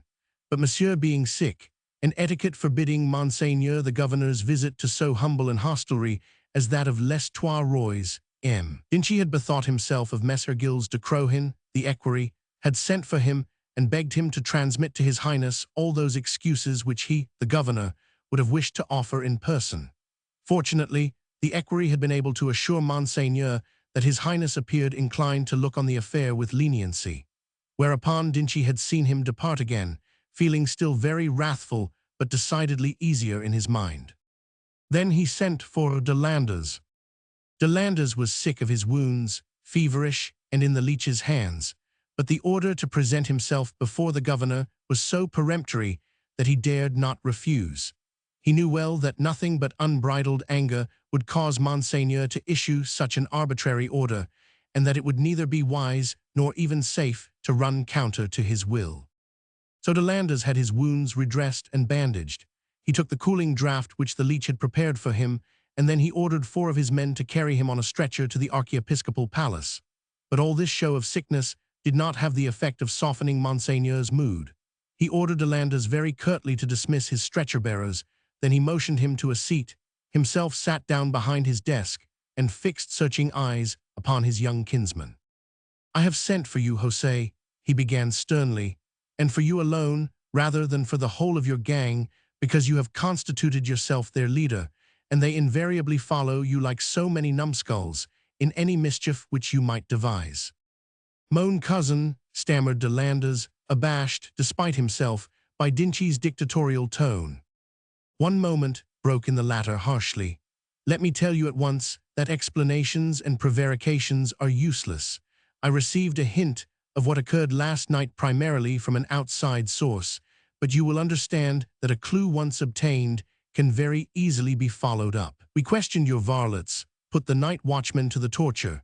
They confessed everything, and you, le Marquis de Landers, my kinsman, and half a dozen of your precious friends, stand convicted of an attempt at assassination against the person of a stranger who happens to be my guest. De Landers, feeling himself cornered, made no attempt to deny. It certainly would have been useless. Unfortunately, he had allowed his jealousy to get the better of his prudence, and last night had made more than one mistake, such, for instance, as not killing the watchmen outright instead of merely overpowering them, and employing his own men rather than a few paid spadasins who could not afterwards have been traced. So he sat on, sullen and silent, his arm resting on that of the chair, his chin buried in his hand. For that attempted crime, resumed Monsieur le Baron Dinty, after a slight pause, and speaking in a trenchant and staccato tone, I have decided to expel you and your 5 friends out of the city. De Landers, forgetting his wounds and his sickness, jumped to his feet as if he had been cut with a lash. Expel me, he stammered. He could scarcely frame the words. He was grey to the lips and had to steady himself against the table, or he would have measured his length on the floor. You and your friends, reiterated Dinty with uncompromising severity, would you perchance prefer the block? But already de Landers had recovered some of his assurance. This is monstrous, he exclaimed hotly. I your kinsman, Hurler Marege, some of your most devoted friends. No one is a friend, retorted Dinty firmly, who is a lawbreaker and a potential assassin. Monseigneur, protested de Landers. Well, what else were you all last night? We had no intention of killing the rogue, and attacked him 6-1. His impudence deserved chastisement. We only desired to administer a lesson. In what form, I pray you? Queried Dinty with a short ironical laugh. We had some sticks in reserve. Sticks, thundered Dinty, who at the words had jumped to his feet and in his wrath brought down his clenched fist with a crash upon the table. Sticks, you had thought, you would dare to raise your hands against, oh my God, he exclaimed in horror as he sank down once more into his chair and resting his elbows on the table, he buried his face in his hands. Evidently he was quite unnerved. De Landers had remained silent. Of a truth, he had been struck dumb by this extraordinary show of what amounted almost to horror on the part of his usually dignified and self-contained kinsman. It seemed as if he, de Landers, had said something awful, something stupendous, when he spoke of administering chastisement to a vagabond. A vagabond indeed. What else was this so-called Prince de Froidmont? Whence did he come? What was his purpose in coming to Cambray? And why should Monseigneur the Governor be so completely unnerved at the bare possibility of anyone laying hands on so obscure a personage? But this was obviously not the moment for demanding an explanation. De Landers, ere he left his own fatherland in order to seek fortune in Flanders, had already been well schooled in those arts of diplomacy and procrastination for which Spanish statesmen were famous. He scented a mystery here, which he then and there vowed to himself that he would fathom, but this was not the time to betray his own suspicions. He knew well enough that these wooden-headed Flemings were forever hatching plots for the overthrow of their Spanish conquerors, that His Majesty the King of Spain had hardly one faithful or loyal subject among these boors, who were forever prating of their independence and of their civil and religious liberties. De Landers' quick, incisive mind had already jumped to the conclusion that, in this mystery which surrounded the personality of this enigmatic Prince de Froidmont, there was no doubt the beginnings of one of those subtle intrigues which had already filched from the kingdom of Spain more than one of her fair Flemish provinces. But the young man had up to now been too indolent and too self-indulgent to trouble himself much about the dangers which threatened his country through the brewing of these intrigues. He was of a truth ready to find fortune in Flanders, and to marry the richest heiress in the land if he could, and then to remain loyal to the country of his adoption if it continued to suit his purpose so to do. But if, as he began now vaguely to fear, his plans with regard to Jacqueline were thwarted for the sake of some unknown suitor, however highly placed, if the golden apple, which he had hoped to gather in this mist-laden land, turned to Dead Sea fruit in his hand, then he would no longer consider himself bound by allegiance to this alien country. Rather would his loyalty to King Philip of Spain demand that he should combat every machination which these abominable Flemings might set afoot, for the overthrow of Spanish power. But all this was for the future. De Landres was astute enough not to betray a single one of his thoughts at the moment, not until he had surveyed the whole situation in cold blood and discussed it with his friends. For the nonce, conciliation was the only possible, the only prudent course of action, and humility and resignation the only paths thereto. So he waited a minute or two until Dinchi had mastered his extraordinary emotion. Then he said meekly, "Monseigneur, you see me utterly confounded by your anger. On my honor, I and my friends sinned entirely in ignorance. We thought the stranger presumptuous in the presence of Madame Jacqueline de Broyart, who in our sight is almost a divinity. We desired to teach a malapert a lesson for daring to approach the greatest lady in Flanders otherwise than on bended knees. We had no thought," he added insidiously, "that in so doing we might be attacking a personage whom Monseigneur desires to hold in especial honor." "Even if the stranger was a person of no consequence," rejoined Dinchi more calmly, "your conduct was outrageous. As it is, I am humbled in the dust at thought that it put a spoke in the wheel of some deep-laid political plans." "I did not say that," broke in Dinchi quickly.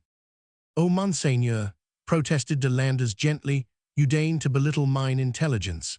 I may be a young jackanapes, but I am not such a crass fool as not to realize that the person whom I only thought to chastise, as I might some insignificant groundling, must be a gentleman of more than ordinary consequence, else you would not punish me so severely for so venial an offense. It is my duty to expel 6 noble gentlemen from their homes for laying hands on an unknown adventurer. Fie, Monseigneur, your estimate of my reasoning powers must of a truth be a very low one. You have gravely erred against the laws of hospitality. I am prepared to lick the dust in my abasement. You have offended a stranger who was my guest. I will offer him my abject excuses, tell him that I mistook him for a caitiff. He would not accept your excuses." "Is he such a high and mighty prince as all that?" retorted De Landres. It was an arrow shot into the air, but it evidently hit the mark, for Dinchi had winced at the taunt. "Le Prince de Froidmont has been too gravely affronted," he said stiffly, "for excuses to be of any avail." "Let me try them, at any rate," riposted De Landres almost servilely now. "I don't know, but Monseigneur, I entreat you listen. I am your friend, your kinsman, have served this land faithfully, devotedly, for years. I have no wish to pry into your secrets, to learn anything of which you desire to keep me in ignorance. But think, others would not be so scrupulous as I. Gossip flies about very quickly in this city, and rumors would soon take wider flight, if it became known that you had punished with such unyielding rigor 6 of your best friends, one of them your own kinsman, for daring to quarrel with a masked stranger whom nobody knows, and who has entered this city in the strictest incognito. People will deduce unpleasant conclusions. Some will call the stranger a Spanish spy, and you, Monseigneur, a paid agent of Spain. At best, rumor will be busy with speculations and conjectures which will jeopardize all your plans. In pleading for mercy, Monseigneur, urged De Landres with well-feigned ingenuous enthusiasm, 'tis not so much mine own cause that I advocate, but rather that of your own peace of mind and the fulfillment of all your secret desires." Dinchi made no immediate reply. No doubt, the Spaniard's specious arguments had struck him as sound. He knew well enough how difficult it was, these days, to keep tongues from wagging, and until the affair with Monsieur Duc d'Anjou was irrevocably concluded, gossip would prove a deadly danger, not only to the plans which he and de Lalaine had laid so carefully, but also to themselves and to their adherents. This knowledge caused him to weaken in his attitude toward de Landers. He sat there, frowning, silent, obviously hesitating already. We must always remember also that the Flemings, whether lords or churls, had never been able to hold their own against Spanish diplomacy and Spanish cunning. Their mind was too straightforward, too simple, yes, too childish, to understand the tortuous subtleties practiced by these past masters of mental craftiness. Dinchi, de Lalaine, de Montigny and their friends had plunged up to the neck in a sea of intrigue. They were already floundering out of their depth. Dinchi, ingenuous and inherently truthful, had never suspected de Landers of duplicity, had, of a truth, never had cause to suspect him. Therefore now he took the young Spaniard's protestations, his meekness, his well-timed warning, entirely at their face value. De Landers was looking him straight in the face while he spoke, and Dinchi was duly impressed by the air of straightforwardness, of youthful enthusiasm, wherewith the young man punctuated his impassioned tirade, and the latter, quick to note every change in the Fleming's stern features, pursued his advantage, pressed home his pleadings, half certain already of success. "Let me go forthwith, Monseigneur," he begged, "to offer my humble apologies to Monsieur le Prince de Froidmont. Though you may think that we tried to murder him last night, we crossed swords with him like loyal gentlemen. I and my friends will meekly admit our errors. He is too chivalrous, believe me, not to forgive." Obviously, Dinchi was yielding. Perhaps he had never been very determined on punishing those young coxcombs, had been chiefly angered because he feared that in his wrath Monsieur Duc d'Anjou might incontinently shake the dust of inhospitable Cambray from off his velvet shoes. Above all things, Dinchi dreaded gossip about the affair, and de Landers had indeed proved himself a master in the art of self-defense when he prophesied the birth of countless rumors if wholesale expulsions and punishments followed the midnight brawl. "Have I your permission to go, Monseigneur?" insisted de Landers. "Sick as I am, I can yet crawl as far as the hostelry where lodges the enigmatic Prince de Froidmont." Again Dinchi winced. He felt his secret escaping from the safe haven of his own keeping. He sat on in silence, meditating for a while. After all, Monsieur's equerry had assured him that His Highness was disposed to look leniently on the episode, and who could be more royalist than the king, more Catholic than the Pope? Gradually, the tensity of his attitude relaxed. The dark frown disappeared from between his brows.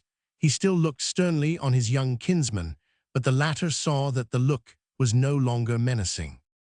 A few minutes later, Monseigneur Dinchi had spoken the word, which caused de Landers to give a deep sigh of relief. "Very well," he said, "you may try, but understand," he added inflexibly, "if if le Prince de Froidmont does not accept your apology, if he demands your punishment, you leave Cambray tonight." "I understand, Monseigneur," said de Landers simply. "And if the prince does accept your apology, and I do condone your offense this time, your punishment will be all the more severe if you transgress again. It would not be a sentence of expulsion then, but one of death. Now you may go," he concluded curtly. "My leniency in the future will depend upon your conduct."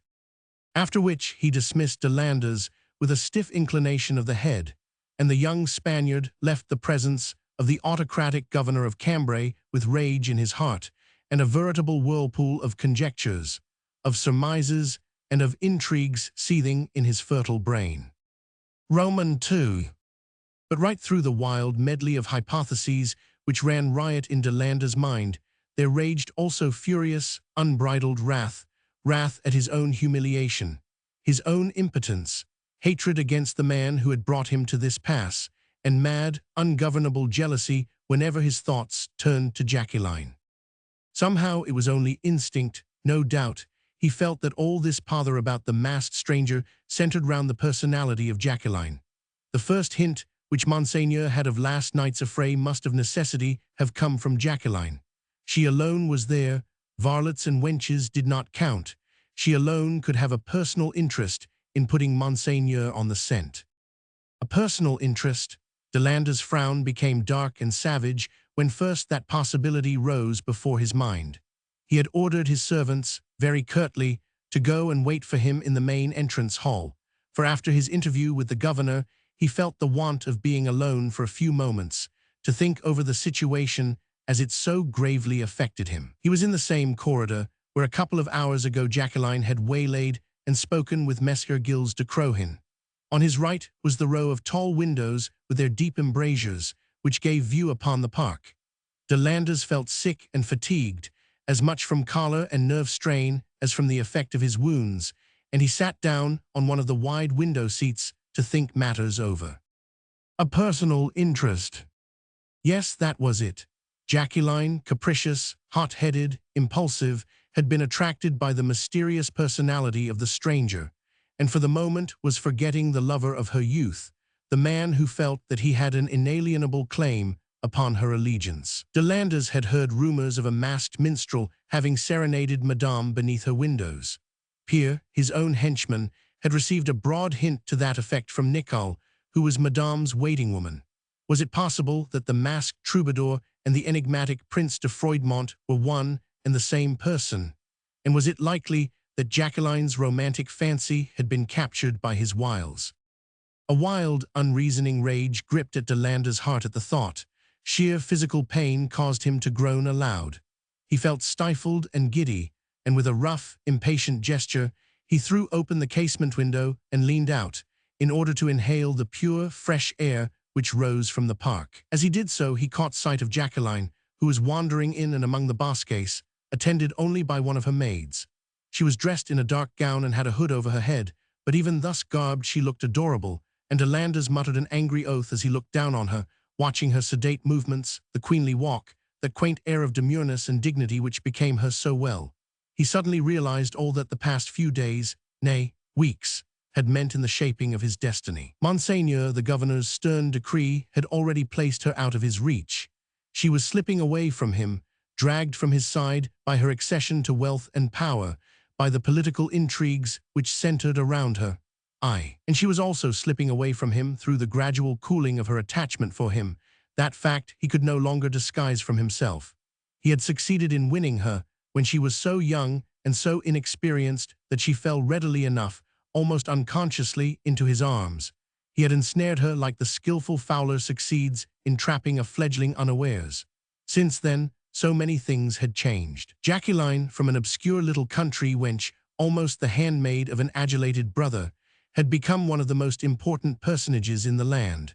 She was feted, courted, admired on every side, surrounded by all that was most handsome, most chivalrous in Europe. She had not actually turned from the lover of her girlhood, no, even De Landres was forced to admit that, but she had learned to appraise him in the same crucible as other men, and with teeth set and shame and anger gnawing in his heart, De Landres had to tell himself that she had apparently found him wanting. Time was when nothing on earth would have turned her admiration away from him, when, whatever the appearances might be, she would look up to him as the fount of all bravery and of all honor. But last night she had only been gentle and pitying, and a few hours later had led Monseigneur into investigating the whole affair. De Landres' fist against the window ledge was clenched until the knuckles of his slender hand gleamed like ivory. Had the masked stranger himself aught to do with Jacqueline's disloyalty? Suddenly, the Spaniard felt that at any cost, he must know the truth about that. At any cost, he must wring an avowal from Jacqueline's lips, whether in her innermost soul she had ever by one single thought been unfaithful to him. As fast as his gathering weakness would allow, he hurried through the interminable corridors of the palace, until he found himself down in the hall below, at the foot of the main staircase, not 20 paces away from the room where he had endured such bitter humiliation last night. Instinct drew him to that room, the window of which gave direct access on to a terraced walk, and thence on to the park. He pushed open the door behind which a few brief hours ago he and his friends had laid in wait so shamelessly for their unsuspecting enemy. Almost furtively, he stepped over the threshold and peeped in. He scarce recognized the place, thought he had mistaken the door, and yet there were all the landmarks, the desk with its kidney-shaped top, which had proved such a useful rampart for the enemy, the chairs which the masked stranger had brandished like swivels above his head when the cowardly order was given to the varlets to help in the attack, the heavy curtain which had been the last, the most formidable weapon of defense. All these things had been put back in their respective places. A fresh piece of matting covered the floor. The curtain had been hung once more in front of the window. Not a stain, not a mark, not a break testified to the terrible orgy of bloodshed which had desecrated this noble apartment last night. De Landers looked all about him in astonishment. He stepped further into the room, and even as he did so, a strong current of air caused the heavy door behind him to fall to with a bang. As De Landers looked across the room in order to see what had been the cause of this sudden gust, he saw that the window opposite was open to the ground, and that Jacqueline had apparently just entered that way from the terraced walk beyond. She did not see him just at first, but stood for a while intent, as he had been, in noting the appearance of the room. The window framed her in like a perfect picture, with her dark gown and her golden hair and soft white skin. The hood of her cloak had fallen back over her shoulders, and she held her heavy skirt gathered up in her hand. "Jacqueline!" exclaimed the young man impulsively. She looked up and saw him, and quite serenely stepped into the room, went forward to greet him with hand outstretched, her face expressing gentle solicitude. "Why, Jose," she said lightly, "I had no thought of seeing you today." "Which," he retorted glumly, "doth not seem to have greatly troubled you. I knew that you were sick. Surely the leech hath prescribed absolute rest." "I did not think of sickness or of rest," he rejoined, with an undercurrent of grim reproach in his tone. "I only thought of seeing you." "I would have come to you," she said calmly, "as soon as the leech advised." "And I could not wait," he riposted with a sigh. "That is all the difference there is, Jacqueline, between your love and mine." Then, as she made no reply, but led him gently, like a sick child, to a chair, he added somberly, "I came to bid you farewell, Jacqueline." "Farewell? I don't understand." "I am going away." "Whither?" He shrugged his shoulders.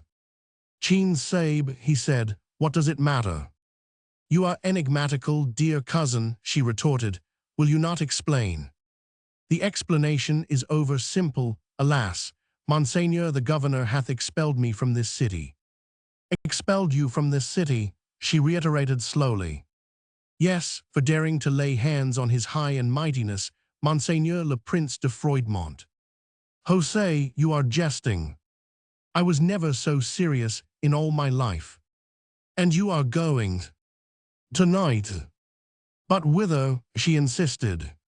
"As I said before, Chin Sabe." He spoke now in a harsh, husky voice. Obviously his nerves were on edge, and he had some difficulty in controlling himself. He was sitting by the desk, and his arm lay across the top of it, with fist clenched, while his dark eyes searched the face of the young girl through and through while he spoke. She was standing a few paces away from him, looking down on him with a vague, puzzled expression in her face.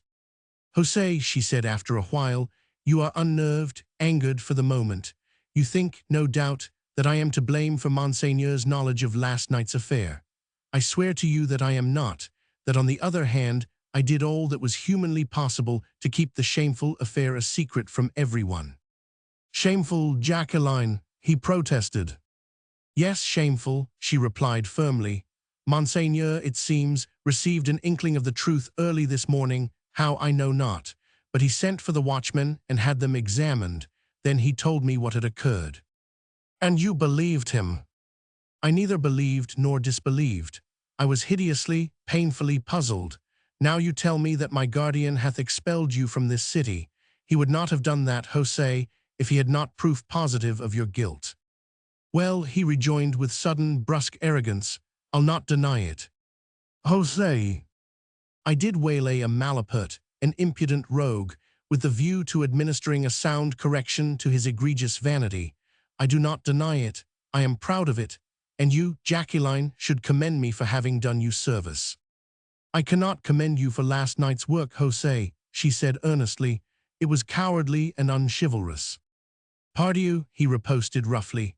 "I am going to be punished for it severely enough, methinks, expelled from this town, thrown to the tender mercies of the Duke of Parma and his armies, who will vent on me their resentment for my loyalty to the Flemish cause. Nay, Jose, I swear to you that Monseigneur will relent." "Not he." "He only meant to frighten you, to cow you perhaps into submission. He was already angered with you after the banquet, for attacking Monsieur le Prince de Froidmont. He thought your action of the night not only a dishonorable one, but a direct defiance of his orders. Not he, quoth de Landers again. Then he added, with a sudden burst of bitter resentment, he wants to get me out of the way to separate me from you. You must not be surprised, Jose, she retorted quietly, that after what happened last night, my guardian's opposition has not undergone a change in your favor. But have I not sworn that he will relent? I will go to him now. I shall know what to say. He so seldom refuses me anything I ask for. I forbid you to go, Jacqueline, he interposed quickly, for already she had turned to go. Forbid me? Why? I will not compromise your dignity, have no fear of that. I forbid you to go, he reiterated sullenly. You are foolish, Jose. I assure you that I understand Monseigneur's moods better than anyone else in the world. I know that he is always just as ready to pardon as to punish. 'Tis not much pleading that I shall have to do. You'll not plead for me, Jacqueline. Jose, you'll not plead, 'tis not necessary. What do you mean? That I am already pardoned. Already pardoned. Yes, I am not expelled from the city. But you told me. It was all a ruse. A ruse. Yes, he cried with a sudden outburst of rage, long enough held in check. Yes, a ruse to find out if you loved me still. Then, as instinctively, at sight of his face, which had become distorted with fury, she stepped back in order to avoid closer contact with him. He jumped up from his chair, and while she continued to retreat, he followed her step by step, and she watched him, fascinated and appalled by the look of deathly hatred which gleamed in his eyes. A year ago, Jacqueline, he went on, speaking now through set teeth, so that his voice came to her like the hissing of an angry snake. A year, nay, a month, a week ago, if I had told you that I was going away from you, you would have thrown yourself in my arms in the agony of your grief. You would have wept torrents of tears and wrung your hands and yielded your sweet face, your full, red lips unasked to my caresses. But now. He paused. She could retreat no further, for her back was against the wall. Instinctively she put out her arms in order to keep him off, but he suddenly seized her with a fury so fierce that she could have screamed with the pain, which seemed literally to break her back in two. He held her close to him, his warm breath scorched her face, his lips sought her throat, her cheeks, her eyes, with a violence of passion so intense that for the moment she felt weak and helpless in his arms. Only for a moment, however. The next, she had recovered that dignified calm which was so characteristic of her quaint personality. She made no resistance. Because of a truth, she had not the power to shake herself free from his embrace. But her figure suddenly became absolutely rigid, and once or twice he met a look in her eyes which was so laden with contempt that his exasperation gave itself vent in a long, impassioned tirade, wherein he poured forth the full venom of the pent-up rage, hatred, jealousy which was seething in his heart. You miserable Flemish cinderwench, he cried. So you thought that you could toy with the passion of a Spanish gentleman? You thought that you could use him and play with him for just as long as it suited your fancy, and that you could cast him aside like a torn shoe as soon as someone richer, greater, more important, appeared upon the scene. Well, let me tell you this, my fine madame, that I'll not give you up. I'll not, no, though I do not love you any more than I do any slut who tosses me a passing kiss. But I'll not give you up to that accursed stranger or to any man. Do you hear? You are mine, and I'll keep you, you and your fortune. I have reckoned on it, and I want it, and I'll have it if I have to drag you in the gutter first or burn this confounded city about your ears. His voice had gradually grown more and more husky until the last words came out of his parched throat like the screech of some wild animal gloating over its prey. But in his present state of health, the effort and the excitement proved too great for his endurance. He turned suddenly dizzy and sick, staggered, and would have fallen headlong at her feet if she herself had not supported him. She had remained perfectly still while he poured forth that hideous torrent of insults and vituperation, which in her sight were akin to the writhings of some venomous reptile. She could not move or stop her ears from hearing, because he held her fast. Tall, stately, and impassive, she had stood her ground like some unapproachable goddess whom the ravings of a raging cur could not in any way pollute. Now that he became momentarily helpless, she gave him the support of her arm and led him quietly back to the chair. When he was once more seated and in a fair way of recovering from this semi-swoon, she, still quite calmly, turned to go. "You are unnerved, José," she said coldly, "and had best remain here now till I fetch your servants. I could wish for your sake as well as for mine own that this had been an everlasting farewell." After which she walked quite slowly across the room, opened the door with a firm hand, and went out. A moment or two later, de Landres could hear her giving instructions to his servants in a perfectly clear and firm voice.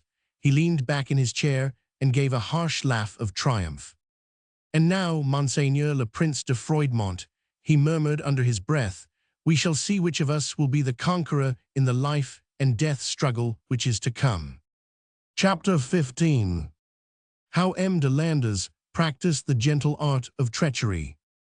The conduct of de Landres, of the one man whom in her childish way she had at one time loved, had been a bitter blow to Jacqueline's sensitive heart, also one to her pride. How she could have been so blind as not to see his baseness behind his unctuous speech, she could not imagine. How had she never suspected those languorous eyes of his of treachery, those full, sensual lips of falsehood? Now her cheeks still tingled with shame at the remembrance of those hateful kisses which he had forced on her when she was helpless, and her whole being quivered with the humiliation of his insults. He never could have loved her, not even in the past. He was just a fortune hunter, goaded to desperation when he saw that her wealth and her influence were slipping from his grasp. Flemish cinderwench, he had called her, not just in a moment of wild exasperation, but because he had always hated her and her kin and the fair land of Flanders, which she worshipped, and which all these Spanish grandees so cordially despised. Jacqueline, whose whole nature, unbeknown to herself, was just awakening from childhood's trance, felt that she, too, hated now that arrogant and outwardly pliant Spaniard, the man who with cajoleries and soft, servile words had wound his way into her heart and into the confidence of Monseigneur. She had realized in one moment, while he was pouring forth that torrent of abuse and vituperation into her face, that he was an enemy, a bitter enemy to her and to her country, an enemy all the more fierce and dangerous that he had kept his hatred and contempt so well concealed for all these years. And now her whole mind was set on trying to find a means to undo the harm which her own weakness and her own overtrustfulness had helped to bring about. Monseigneur, the governor, had not of late shown great cordiality toward M. de Landres. At the same time, he did not appear to mistrust him, had not yet perceived the vicious claws underneath the velvet glove or the serpent's tongue behind the supple speech. To a sensitive girl, reared in the reserve and aloofness which characterized the upbringing of women of high rank in these days, the very thought of confiding to her guardian the story of de Landres' infamous conduct towards her was abhorrent in the extreme. But in spite of that, she was already determined to put Monseigneur on his guard, and if mere hints did not produce the desired effect, she would tell him frankly what had happened, for Jacqueline's conscience was as sensitive as her heart, and she had no thought of placing her private feelings in direct conflict with the welfare of her country. But strangely enough, when she broached the unpleasant subject with Monseigneur, she found him unresponsive. What to her had been a vital turning point in her life did not appear to him as more than a girlish and undue susceptibility in the face of an aggrieved lover. He made light of de Landres' fury, even of the insults which Jacqueline could hardly bring herself to repeat, and she, wounded to the quick by the indifference of one who should have been her protector, and if need be her avenger, did not insist, withdrew into her own shell of aloofness and reserve, merely begging Monseigneur to spare her the sight of de Landres in the future. This Monseigneur cordially promised that he would do. He meant to keep de Landres at arm's length for the future, even though he was quite genuine in his belief that Jacqueline had exaggerated the violence of the Spaniard's outburst of hatred. In his innermost heart, M. le Baron d'Inchy was congratulating himself that the young girl had been so completely, if somewhat rudely, awakened from her infatuation for de Landres. Matters were shaping themselves more and more easily with regard to the alliance which he and his party had so much at heart. Monsieur showed no sign of desiring to leave Cambray, which plainly proved that he had not abandoned the project. But for this, as for all delicate political situations, secrecy was essential above all things, and Monseigneur had received a severe shock when de Landres had so boldly suggested that rumor would soon begin to stir around the mysterious personality of the masked stranger. Because of this, too, Dinci did not desire to quarrel just then with de Landres, whose misdemeanor he had already condoned, and turned a deaf ear to Jacqueline's grave accusations against her former lover. The next few days would see the end of the present ticklish situation, and in the meanwhile, fortunately for himself and his schemes, most of those young hotheads who had taken part in the midnight drama were more or less sick and safely out of the way. We may take it that le Baron Dinci heard no further complaints about the unfortunate affair from his exalted guest. Certain it is that neither de Landres nor any of his friends suffered punishment for that night's dastardly outrage. Whether they actually offered abject apologies to Messer le Prince de Froidmont, we do not know, but it is on record that the latter made no further allusion to the affair, and that subsequently, whenever he chanced to meet any of his whilom enemies in the streets, he always greeted them with unvarying cordiality and courtesy. Roman II. De Landres had in effect burnt his boats. He knew that sooner or later Jacqueline's resentment would get the better of her reserve, and that his position inside the city would become untenable, unless indeed he succeeded in winning by force what he had forever forfeited as a right, the hand of Jacqueline de Broyart, and with it the wealth, the power and influence for which his ambitious soul had thirsted to the exclusion of every other feeling of chivalry or honor.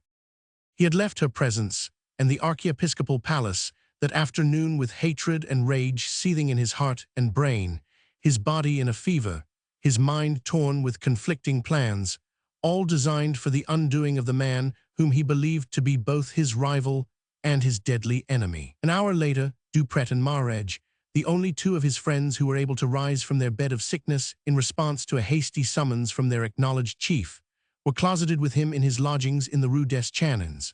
A man dressed in rough clothes, with shaggy hair and black, unkempt beard, stood before the three gallants, in the center of the room, whilst Pierre de Landres' confidential henchman stood on guard beside the door. "Well," queried de Landres curtly of the man, "what have you found out?" "Very little, magnificence," replied the man. "Messer le Prince de Froidmont is lying sick at the hostelry of Les Trois Rois, and hath not been seen today. His equerry received a messenger in the course of the morning from Monseigneur the Governor, and went subsequently to the archiepiscopal palace, where he remained 1 hour, and the henchman started at dawn on horseback, went out of the city, and hath not since returned." "Pardy, we knew all that," broke in de Landres roughly, "and do not pay you for such obvious information, if you have nothing more to say." "Pardon, magnificence, nothing else occurred of any importance, but I was entrusted with other matter besides following the movements of Messer le Prince de Froidmont and his servants." "Well, and what did you do?"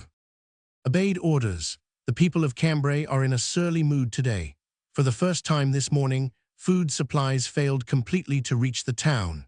Rumors are rife that the armies of the Duke of Parma are within 10 kilometers of the gates of the city, and that already he proposes to starve Cambray into capitulation." "All that is good, very good," assented de Landres, who nodded to his friends. They, too, signified their approval of the news. "It is most fortunate," said young Marguerite, "that all this has occurred this morning. It helps our plans prodigiously." "Go on, Sancho," broke in de Landres impatiently. "What did you do in the matter?" "I and my comrades mixed with the crowd. It was easy enough to throw in a word here and a word there. The masked stranger in the city, a banquet at once given in his honor, where the last food supplies intended for the people were consumed by those who would sell Cambray back to the Spaniards, Spanish spies lurking in the city. Oh, I know how to do that work, magnificence," the man went on with conscious pride. "You may rely on me." "Parbleu, fellow," retorted de Landres haughtily, "I would not pay thee if I could not." "Well, what else?" queried one of the others eagerly. "As luck would have it, magnificence," continued the man, "one of the strangers, he who is said to be equerry to the Prince de Froidmont, chanced to be walking down the street when I was by. I had a small crowd round me at the time, and was holding forth on the subject of Flanders and her wrongs and the wickedness and tyranny of our Spanish masters. I had thrown out a judicious hint, or two about strangers who might be Spanish spies. Magnificence, you would have been satisfied with the results. The crowd espied the stranger, hooted him vigorously, though for the nonce they dared not actually lay hands on him. But 'tis only a matter of time. The seeds are sown. Within the week, if food becomes more scarce and dear, you will have the crowd throwing stones at the stranger. I have earned my pay, magnificence. Those Flemish dogs are yapping already. Tomorrow they'll snarl, and after that, 'tis the Duke of Parma who will bring them back to heel, concluded de Landers in a triumphant tone. And now, Sancho, I have other work for thee. I am entirely at the commands of his magnificence, the man rejoined obsequiously. The seeds here are sown, as thou sayest. Let Sandro and Alfonso and the others continue thy work amongst the loutish crowds of Cambray. Thou'lt start tonight for Cato Cambrensis. Yes, magnificence. The Duke of Parma is there. Thou'lt take a message from me to him. Yes, magnificence. A verbal message, Sancho, for letters may be stolen or lost. Not when I carry them, magnificence. Perhaps not, but a verbal message cannot be lost or stolen. If it is not transmitted, I'll have thee hanged, Sancho. I know it, magnificence. Well then, thou'lt seek out His Highness the Duke of Parma. Tell him all that has occurred in this city, the arrival of the stranger, the manner in which he stalks about the town under cover of a mask, the extraordinary honor wherewith the governor regards him. Dost understand? Perfectly, magnificence. Then tell the Duke, and this is the most important part of thy mission, that on any given day which he may select, I can provoke a riot in this city, a serious riot, wherein every civil and military authority will be forced to take a part, and that this will be the opportunity for which His Highness hath been waiting. While the rioters inside Cambray will be engaged in throwing stones at one another, the Duke of Parma need only to strike one blow, and he can enter the city unopposed with his armies, in the name of our most Catholic King Philip of Spain. He rose from his chair as he did so and crossed himself devoutly, his friends doing likewise. Though they were Flemish-born, these two young men, they had for some unavowable reason espoused the cause of their tyrants, rather than that of their own people. A look of comprehension had darted from Sancho's eyes as he received these final instructions from his employer, a look of satisfaction, too, and of hatred. For Sancho was a pure-bred Castilian, and despised and loathed all these Flemings as cordially as did his betters. Whether he served his own country from a sense of patriotism or from one of greed, it were impossible to say. No one had ever found it worthwhile to probe the depths of Sancho's soul. A common man, a churl, a paid spadassin or suborned spy, he was worth employing, for he was sharp and unscrupulous. But as to what went on behind those shifty, deep-set eyes of his, and that perpetually frowning brow, was of a truth no concern of his noble employers. All that mattered to them was that Sancho had, in common with most men of his type, an unavowable past, one which would land him on the cross, the gibbet, or the stake, in the torture chamber or under the lash, whenever his duties were ill-performed or his discretion came to be a matter of doubt. If you serve me well in this, Sancho, resumed de Landers after a brief while, the reward will surpass your expectations. In this as in all things, said the man with obsequious servility, I trust in the generosity of your magnificence. Thou must travel without a safe conduct, fellow. I am accustomed to doing that, magnificence. No papers of any kind, no written word must be found about thy person. If perchance thou fall into Flemish hands ere thou canst reach His Highness, the Duke of Parma's camp. I quite understand that, magnificence. Nothing wilt thou carry save the verbal message, and if as much as a single word of that is spoken to any living soul save to the Duke of Parma himself, I pledge thee my word that 24 hours later thou shalt be minus thy tongue, thine ears, thine eyes, and thy right hand, and in that state be dangling on the gibbet at the Prix de Mort for the example of any of thy fellows who had thought or dreamt of treachery. While de Landers spoke, Sancho kept his eyes resolutely fixed upon the ground, and his shaggy black beard hid every line of his mouth. Nor were de Landers and his young friends very observant or deeply versed in the science of psychology, else, no doubt, they would have noticed that though Sancho's attitude had remained entirely servile, his rough, bony hand was clutching his cap with a nervy grip which betrayed a stupendous effort at self-control. The next moment, however, he raised his eyes once more and looked his employer squarely and quite respectfully in the face. "Your magnificence need have no fear," he said. "I understand perfectly." "Very well," rejoined de Landers lightly.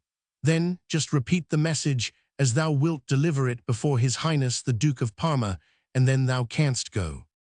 Obediently, Sancho went through the business required of him. "I am to tell His Highness," he said, "that on any day which he may select, Monseigneur le Marquis de Landers and his friends will provoke a riot within this city, a serious riot, wherein every civil and military authority will be forced to take a part, and that this will be the opportunity for which His Highness hath been waiting. I am to tell him also that while the rioters inside Cambray will be engaged in throwing stones at one another, the Duke of Parma need only to strike one blow, and he can enter the city unopposed, with his armies, in the name of our most Catholic King Philip of Spain." De Landers gave a short, dry laugh. "Thou hast a good memory, fellow," he said, "or a wholesome fear of the lash, which is it?" "A profound respect for your magnificence," replied Sancho, literally cringing and fawning now before his noble master, like a dog who has been whipped, and the earnest desire to serve him well in all things. "Parbleu," was de Landers' calm rejoinder. 2 minutes later, Sancho was dismissed.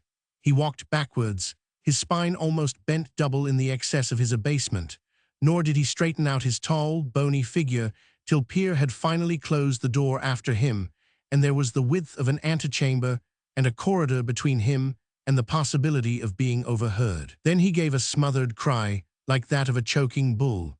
He threw his cap down upon the floor and stamped upon it, kicked it with his foot, as if it were the person of an enemy whom he hated with all the bitterness of his soul. Finally he turned, and raising his arm, he clenched his fist and shook it with a gesture of weird and impotent menace in the direction from whence he had just come, whilst in his deep-set eyes there glowed a fire of rancor and of fury which of a truth would have caused those young gallants to think.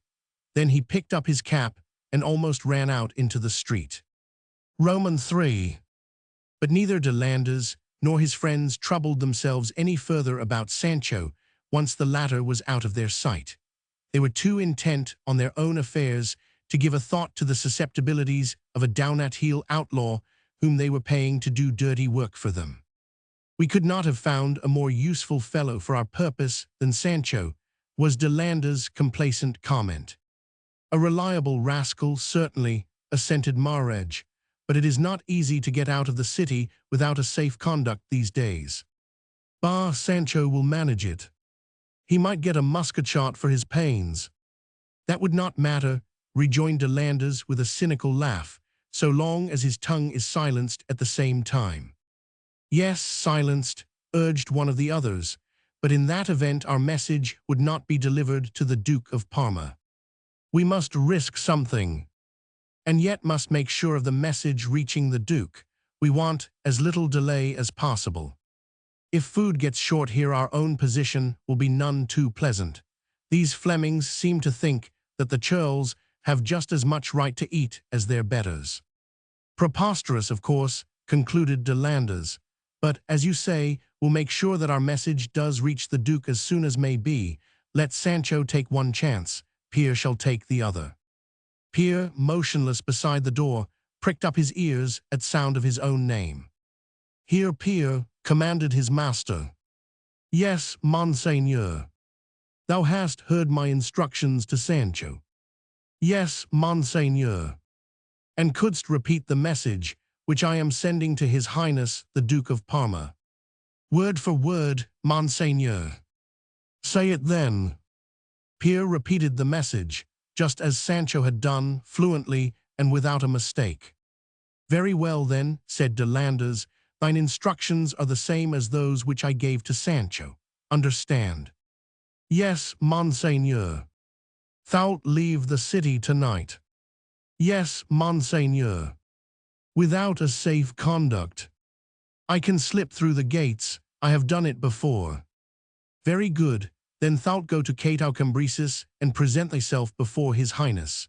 If Sancho has forestalled thee, thy mission ends there.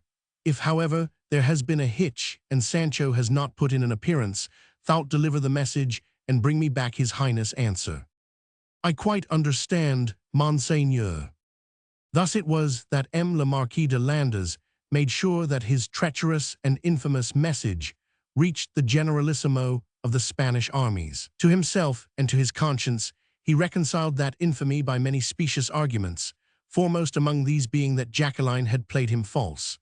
Well, he had still a few days before him wherein to study two parts, one or the other of which he would have to play on the day when Alexander Farnese, Duke of Parma, demanded the surrender of the city of Cambray in the name of His Majesty King Philip of Spain. The one role would consist in a magnificent show of loyalty to the country of his adoption, the rallying of the garrison troops under the Flemish flag and his own leadership, the deliverance of Cambray from the Spanish yoke, and the overthrow of the Duke of Parma and his magnificent army. The other role, equally easy for this subtle traitor to play, meant handing over Cambray and its inhabitants to the tender mercies of the Spanish general, in the hope of earning a rich reward for services rendered to His Majesty, the King of Spain. The first course of action would depend on whether Jacqueline would return to his arms, humbled and repentant.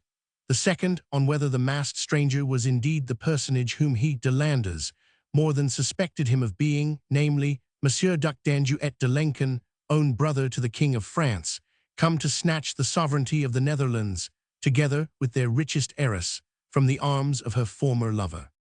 Well, whichever way matters went, de Landes stood to win a fair guerdon. He even found it in his heart to be grateful to that mysterious stranger who had so unexpectedly come across his path. But now he was tired and overwrought. His work for the day was done, and there was much strenuous business ahead of him. So he took leave of his friends, and having ordered the leech to administer to him a soothing draught, he finally sought rest. Chapter 16. What news Mater Jehan brought back with him. How Gilles spent the next 2 or 3 weeks, he could never afterwards tell you. They were a long drawn-out agony of body and of mind. Of body, because the enforced inactivity was positive torture to such a man of action as he was. Of mind, because the problem of life had become so complicated, its riddle so unanswerable, that day after day and night after night Gilles would pace up and down his narrow room. In the Rue aux Juifs, his heart torn with misery and shame and remorse. The image of Jacqueline, so young, so womanly, so unsuspecting, haunted him with its sweet, insistent charm, until he would stretch out his arms toward that radiant vision in passionate longing and call to her aloud to go and leave him, alone with his misery. He felt that mayhap under simpler circumstances, she being a great lady, a rich heiress, and he an humble soldier of fortune, he could have torn her image from his heart, since obviously she could never become his, and he could have endured the desolation, the anguish, which after such a sacrifice would have left him finally, bruised and wearied, an old and broken man.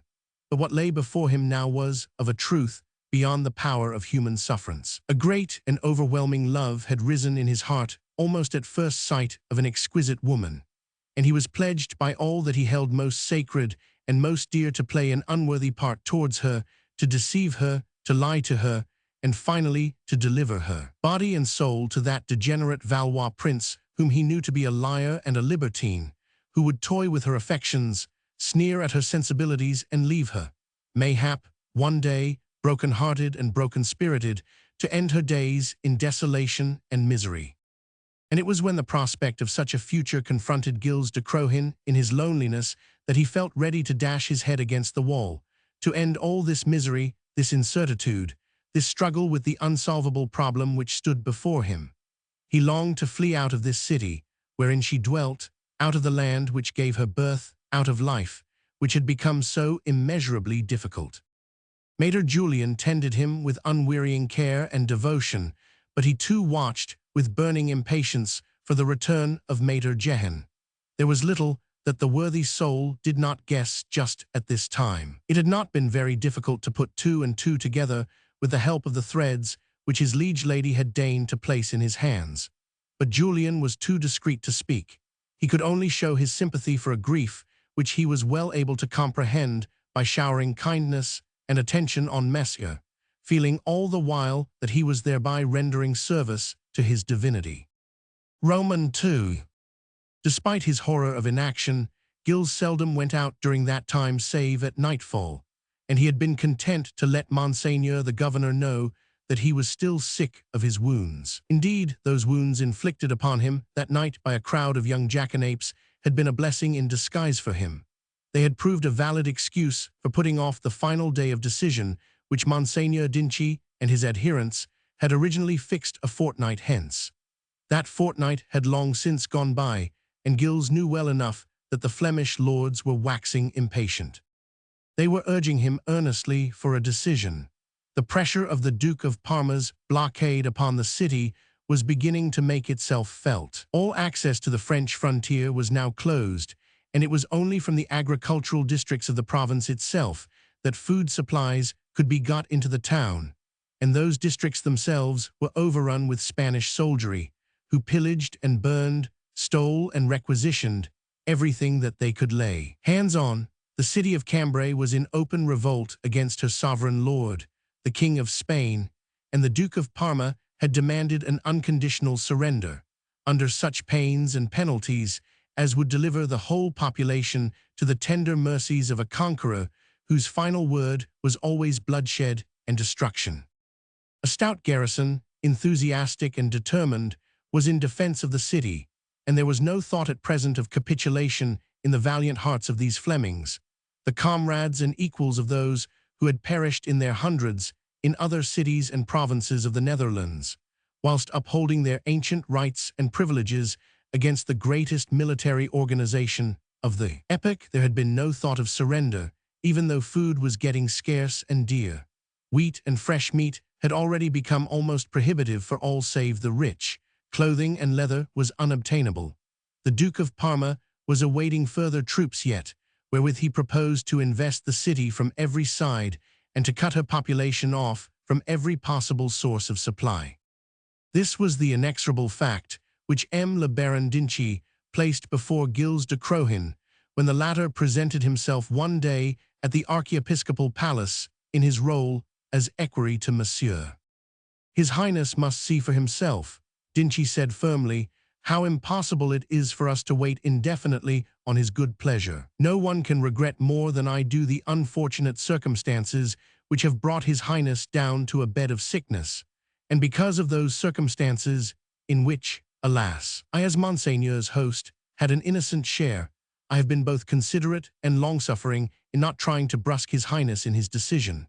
But Parma is almost at our gates, and Orange is leading his own army from victory to victory.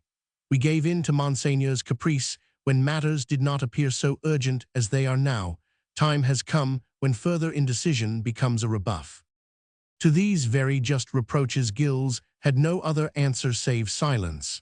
Ill-versed as he was in the art of diplomacy, he did not know how to fence with words, how to parry this direct attack, and to slip out of the impasse in which he was being cornered. Jehan had been gone a fortnight, and still there was no answer from the Queen of Navarre. Monseigneur hath a delicate constitution, he said somewhat lamely after a while. He suffers grievously from his wounds, and hath been delirious. It were unwarrantable cruelty to force a decision on him now. So do our people suffer grievously, retorted d'Inchy roughly. They suffer already from lack of food and the terror of Parma's armies. And, he added with a touch of grim irony, as to his Highness' delicate constitution, meseems that if a man can hold 6 young gallants for half an hour at the sword's point, he hath little cause to quarrel with the constitution wherewith nature hath endowed him. Even the strongest man can be prostrated by fever. Possibly, but there is no longer any time for procrastination, and unless I have his Highness' final answer at the end of the week, my messenger starts for Utrecht to meet the Prince of Orange. Roman 3.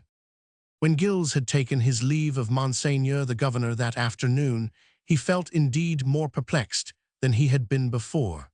Until Madame la Reine's letter came, he felt that he could not pledge Monsieur's word irrevocably. When he thought over all the events which had finally landed him in face of so stupendous a problem, his mind hung with dark foreboding on the Duc d'Anjou's cynical pronouncement.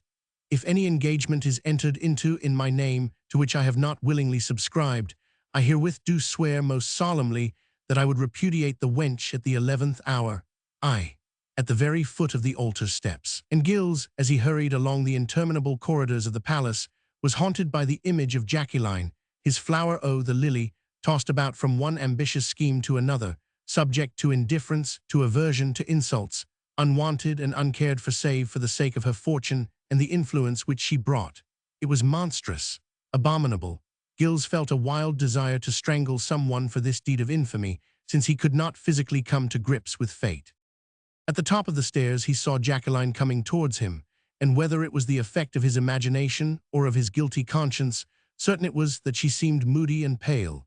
He stood aside while she walked past him, but though his whole being cried out for a word from her, and his every sense yearned for the sound of her voice and a glance from her eyes, she did not stop to speak to him, only gave him a kind and gracious nod as she went by. And after he had watched her dainty figure till it disappeared from his view, he took to his heels and ran out of the palace and along the streets, like one who is haunted by torturing ghosts. It seemed to him that malevolent voices were hooting in his ear, that behind walls or sheltering doorways there lurked hidden enemies or avenging ghosts, who pointed fingers of scorn at him as he ran past. There goes the man, those accusing voices seemed to say, who would deliver an exquisite lily flower to be crushed in the rough and thoughtless hands of an avowed profligate. There goes the man who, in order to attain that end, is even now living a double life, playing the part of a liar and a cheat. Self-accusation tortured him.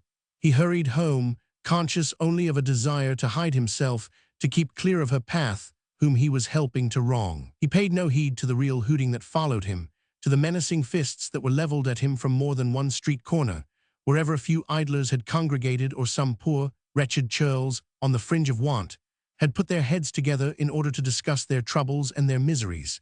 He did not notice that men spat in his trail, that women gathered their children to their skirts when he hurried past, and murmured under their breath, "God punish the Spanish spy." Roman forward. 20 days went by ere Jehan returned, 20 days that were like a cycle of years to the unfortunate watcher within the city. Maître Jehan arrived during the small hours of the morning, drenched to the skin, having swum the river for a matter of a league or more to avoid the Spanish sentries, and finally, after having skirted the city walls, had climbed them at a convenient spot under cover of darkness, being in as great danger from the guard at the gates as he had been from the enemy outside. He had then lain for an hour or two, hidden in the Fosso Poilul, the most notorious and most comprehensive abode of thieves and cutthroats known in any city of Flanders.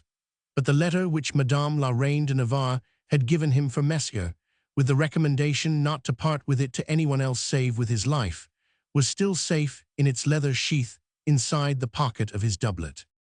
By the time that the first grey streak of dawn had touched the tall spires of the ancient city with its wand of silver, the letter was in Gilles de Crohin's hands, and the two friends were sitting side by side in the narrow room of the dreary hostelry, whilst Gilles felt as if a load of care had been lifted from his shoulders. "Your news, my good Jehan, your news," he reiterated eagerly ere I read this letter. But Jehan, by dint of broken words and gestures, indicated that the letter must be read first. So, while he partook of the solid breakfast which Maître Julien had placed before him, Gilles read the letter which the gracious Queen had sent to him. It ran thus: "Highly honored Seigneur, my faithful and loyal friend, the present is to tell you that all is well with our schemes. I have seen Monsieur, who already is wearied of Madame de Marquette, and like a schoolboy who has been whipped for disobedience, is at this moment fawning round my skirts, ready to do anything that I may command. Was I not right? I prophesied that this would be so. Thus your labors on my behalf have not been in vain, and now I pray you to carry through the matter to a triumphant conclusion. In less than 3 months Monsieur will be sovereign lord of the Netherlands, with the hand of the Flemish heiress as a priceless additional guerdon. In the meanwhile, as no doubt you know already, the armies of the Duke of Parma lie between us and Cambray. Monsieur is busy collecting together the necessary forces to do battle against the Spaniards. He is prepared to enter Cambray in triumph, to marry the lady blindfolded, since you say that she is adorable. In fact, he is in the best of moods and consents to everything which I desire. Meanwhile, Messer de Balagny, who is chief of Monsieur's camp, is on his way with full details of our projects for the final defeat of the Spaniards. He has a small troop with him, whom he will leave at La Fere until after he hath spoken with you. I urge you, Messer, in the meanwhile to entreat le Baron d'Inchy not to surrender the city to the Duke of Parma. I pray you to assure him, in your name as Duc d'Anjou et de Lincoln, that the whole might of France, of which Messer de Balagny's small troop is but the forerunner, is at your beck and call, that you will use it in order to free the Netherlands from the Spanish yoke. Tell him that the next few months will see the final overthrow of King Philip's domination in the Netherlands and a prince of the House of France as their sovereign lord. Say anything, promise anything, Messer. I swear to you that Monsieur is prepared to redeem any pledge you may enter into in his name. Then, when Messer de Balagny arrives in Cambray, you can make this your excuse for quitting the city, nominally in order to place yourself at the head of your armies. Messer de Balagny, who is in my confidence, will then remain, not only to take command of the garrison and help with his small troop to defend the city from within, but also as a guarantee for Monsieur's good faith. See how splendidly I have thought everything out, how perfectly events are shaping themselves for the success of our schemes. Patience a brief while longer, Messer. Your time of trial is drawing to an end. Confess that it hath not been a very severe ordeal, and that you have derived much enjoyment from mystifying some of those over-obtuse Flemings. I count with pleasure and impatience upon your arrival in La Fere very shortly, where the gratitude of a sorely tried queen will be awaiting you. If you now help me to carry the affair through to triumphant close, I vow that on the day that Monsieur makes his state entry into Cambray, there will be naught that you can ask of me, and which, if in my power to give, that I would not bestow with a joyful heart upon you. Until then, I remain, Messer, your earnest well-wisher, Marguerite de Navarre. Given in Paris, under my hand and sealed this 27th day of March 1581.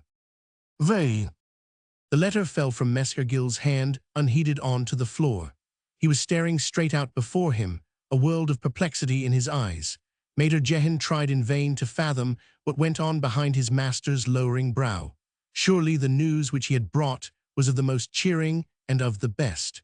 The present humiliating position could not now last very long. Messer de Balagny was on his way, and within a few days, hours, perhaps, he and Messer could once more resume those happy, adventurous times of the past. And yet it seemed as if Messer was not altogether happy. There was something in his attitude, in the droop of his listless hands, as if something bright and hopeful had just slipped out of his grasp, which to Jehan's mind was manifestly absurd. So he shrugged his wide shoulders and solemnly picked up the fallen letter and pressed it back into Messer's hand. The action roused Gilles from his gloomy meditations. "Well, my good Jehan," he said with a grim laugh, which grated very unpleasantly on faithful Jehan's ears. "If the rest of your news is as good as that contained in Madame la Reine's letter, you and I will presently find ourselves the two luckiest devils in Flanders." Jehan nodded. "I have no further news," he blurted out. "Messer de Balagny was at La Fere when I was there. With a strong troop." Jehan nodded dubiously. "A couple of 100 men." "Or so," retorted Jehan. "But he himself will be within sight of Cambray today. At this hour. And inside the city tomorrow." Jehan nodded again. "And Monseigneur le Duc d'Anjou in Paris, ready to start. He does not mean to play a double game this time." "No, no," came in rapid and vigorous protest from Maître Jehan. "Then the sooner I secure his bride for him, the better it will be for Madame la Reine's schemes," concluded Gilles dryly. Then suddenly he jumped to his feet, gave a deep sigh, and stretching out his arms with a gesture of impatience and of longing, he said, "If we could only vacate the field without further ado, honest Jehan, and let fate do the rest of the dirty work for us. His hand, as it fell back, came in contact with his sword, which was lying across the table, not the exquisite Toledo rapier, the gift of a confiding queen, but his own stout, useful one, which he had picked up some 3 years ago now, after his own had been broken in his hand on the field of Gembloux. There it lay, the length of its sheath in shadow, but the slanting rays of the early morning sun fell full upon the hilt, which was shaped like a cross. With it in his hand, with that cross hilt before his eyes, Gilles de Crohin had sworn by all that he held most sacred and most dear that he would see this business through and would not give it up, until Marguerite of Navarre herself gave him the word. And these were days when the sworn word was a thing that was sacred above all things on this earth. And as Gilles himself had said it on that same memorable occasion, he was not a prince, and he could not afford to toy with his word. It was the only thing he possessed. Therefore, though more than one historian, notably Enguerrand de Manuchet, has chosen to cast a slur upon Gilles de Crohin for his actions, I for one do not see how he could have acted otherwise and kept his honor intact. He was pledged to Marguerite de Navarre, had pledged himself to her with eyes open and full knowledge of the Duc d'Anjou's character. To have turned back on his promise, to have broken his word to the Queen, would have been the act of a perjurer and of a coward. He could at this precise moment have walked out of Cambray, that we know. The Duke of Parma's armies at the time that Baligny succeeded in reaching Cambray only occupied that portion of the Cambresis which adjoined the French frontier. On the west, the way lay open, and the whole world on that side was free to the soldier of fortune, even though he would have been forced, after such a course of action, to shake the dust of France forever from his feet. But he chose to remain. He chose to continue the deception which had been imposed upon him, even though it involved the happiness of the woman he loved, even though it meant not only to relinquish her to another man, but to a man who was wholly unworthy of her. Far be it from the writer of this veracious chronicle to excuse Gilles de Crohin in what he did. I do not wish to palliate, only to explain.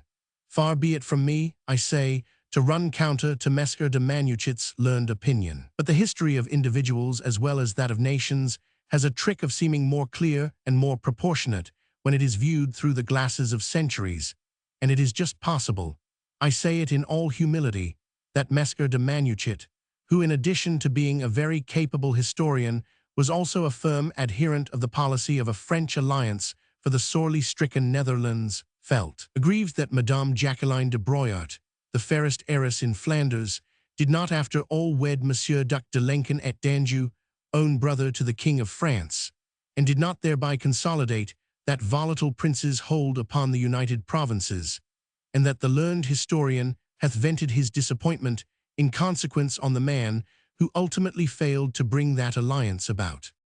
That, of course, is only a surmise. Messer de Manuchet's history of that stirring episode was writ 300 years ago. He may have been personally acquainted with the chief actors in the palpitating drama, with Dinchi and Jacqueline de Broyart, with Gilles de Crohin and the Marquis de Landers, even with the Queen of Navarre and Monsieur Duc d'Anjou. He may also have had his own peculiar code of honor, which was not the one laid down by Du Guesclin and Bayard, by Bussy d'Amboise and Gilles de Crohin, and all the protagonists of chivalry. Chapter 17. How Messer de Landers' treachery bore fruit. It is Messer Enguerrand de Manuchet who tells us that on the 3rd day of April of this same year of grace 1581, Messer de Baligny, Maître de Camp to Monsieur Duc d'Anjou, succeeded under cover of darkness in entering the city by the Landrecy road on the west, which was still, and you remember, clear of the Spanish investing armies. He came alone, having left his troop at La Fère, a matter of 3 leagues or so. Toward 9 o'clock of the morning, he made his way to the hostelry of Les Trois Rois, where we may take it that Gilles de Crohin was mightily glad to see him. Messer de Baligny's advent was for the unfortunate prisoner like a breath of pure air, something coming to him from that outside world from which he had been shut out all these weary weeks. Something, too, of the atmosphere of camps and of clean fighting in the open, which for the moment seemed to dissipate the heavy fumes of political intrigues, with its attendant deceits and network of lies that were so abhorrent to the born soldier. I do not envy you your position, my dear friend, Baligny said dryly, after he had discussed the whole situation with Gilles. My God, responded Gilles with almost ludicrous fervor. It has been a positive hell. Although Madame la Reine de Navarre is very grateful to you for what you have done, she was only saying to me, before I left, that there was nothing she would not do for you in return. Oh, said Gilles with a careless laugh, the gratitude of a queen. This one is above all a woman, broke in the older man earnestly. She is a queen only by the accident of birth. I know, Gilles went on, somewhat impatiently, but for the nonce Her Majesty has conferred the greatest possible boon upon me by releasing me from my post, and I, being more than satisfied, will ask nothing better of her. But what about His Highness? He added, after a slight pause. Balagny shrugged his shoulders. He does not mean to play us false, insisted Gilles. Chin Sabe, was the other's enigmatic reply. Does one ever know what François, Duc d'Anjou, may or may not do? But Madame la Reine declares. Madame la Reine is blind where that favored brother is concerned. But it is she who, even now, is moving heaven and earth to recruit the armies for the relief of Cambray, not he. As you know, Brother Henry, King of France, will not stir a finger to help Monsieur conquer a possible kingdom, and Monsieur himself sits in his palace in Paris, surrounded by women and young sycophants, idling away his time, wasting his substance, while his devoted sister wears herself out in his service. Don't I know him? Concluded Gilles with a sigh. Then after a while he added more lightly, Well, friend, shall we to the governor? He hath sent me a respectful but distinctly peremptory request this morning to present myself in person at the archiepiscopal palace. The worthy Fleming is getting restive, was de Balagny's dry comment. Naturally. He wants to bring matters to a head.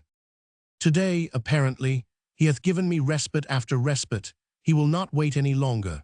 Matters in this city are pretty desperate, my friend, and if Monsieur tarries with his coming much longer. De Balagny rose from his chair, and going up to Gilles, he placed a kindly hand on the younger man's shoulder. Monsieur will not tarry much longer, he said earnestly. Madame la Reine will see to that.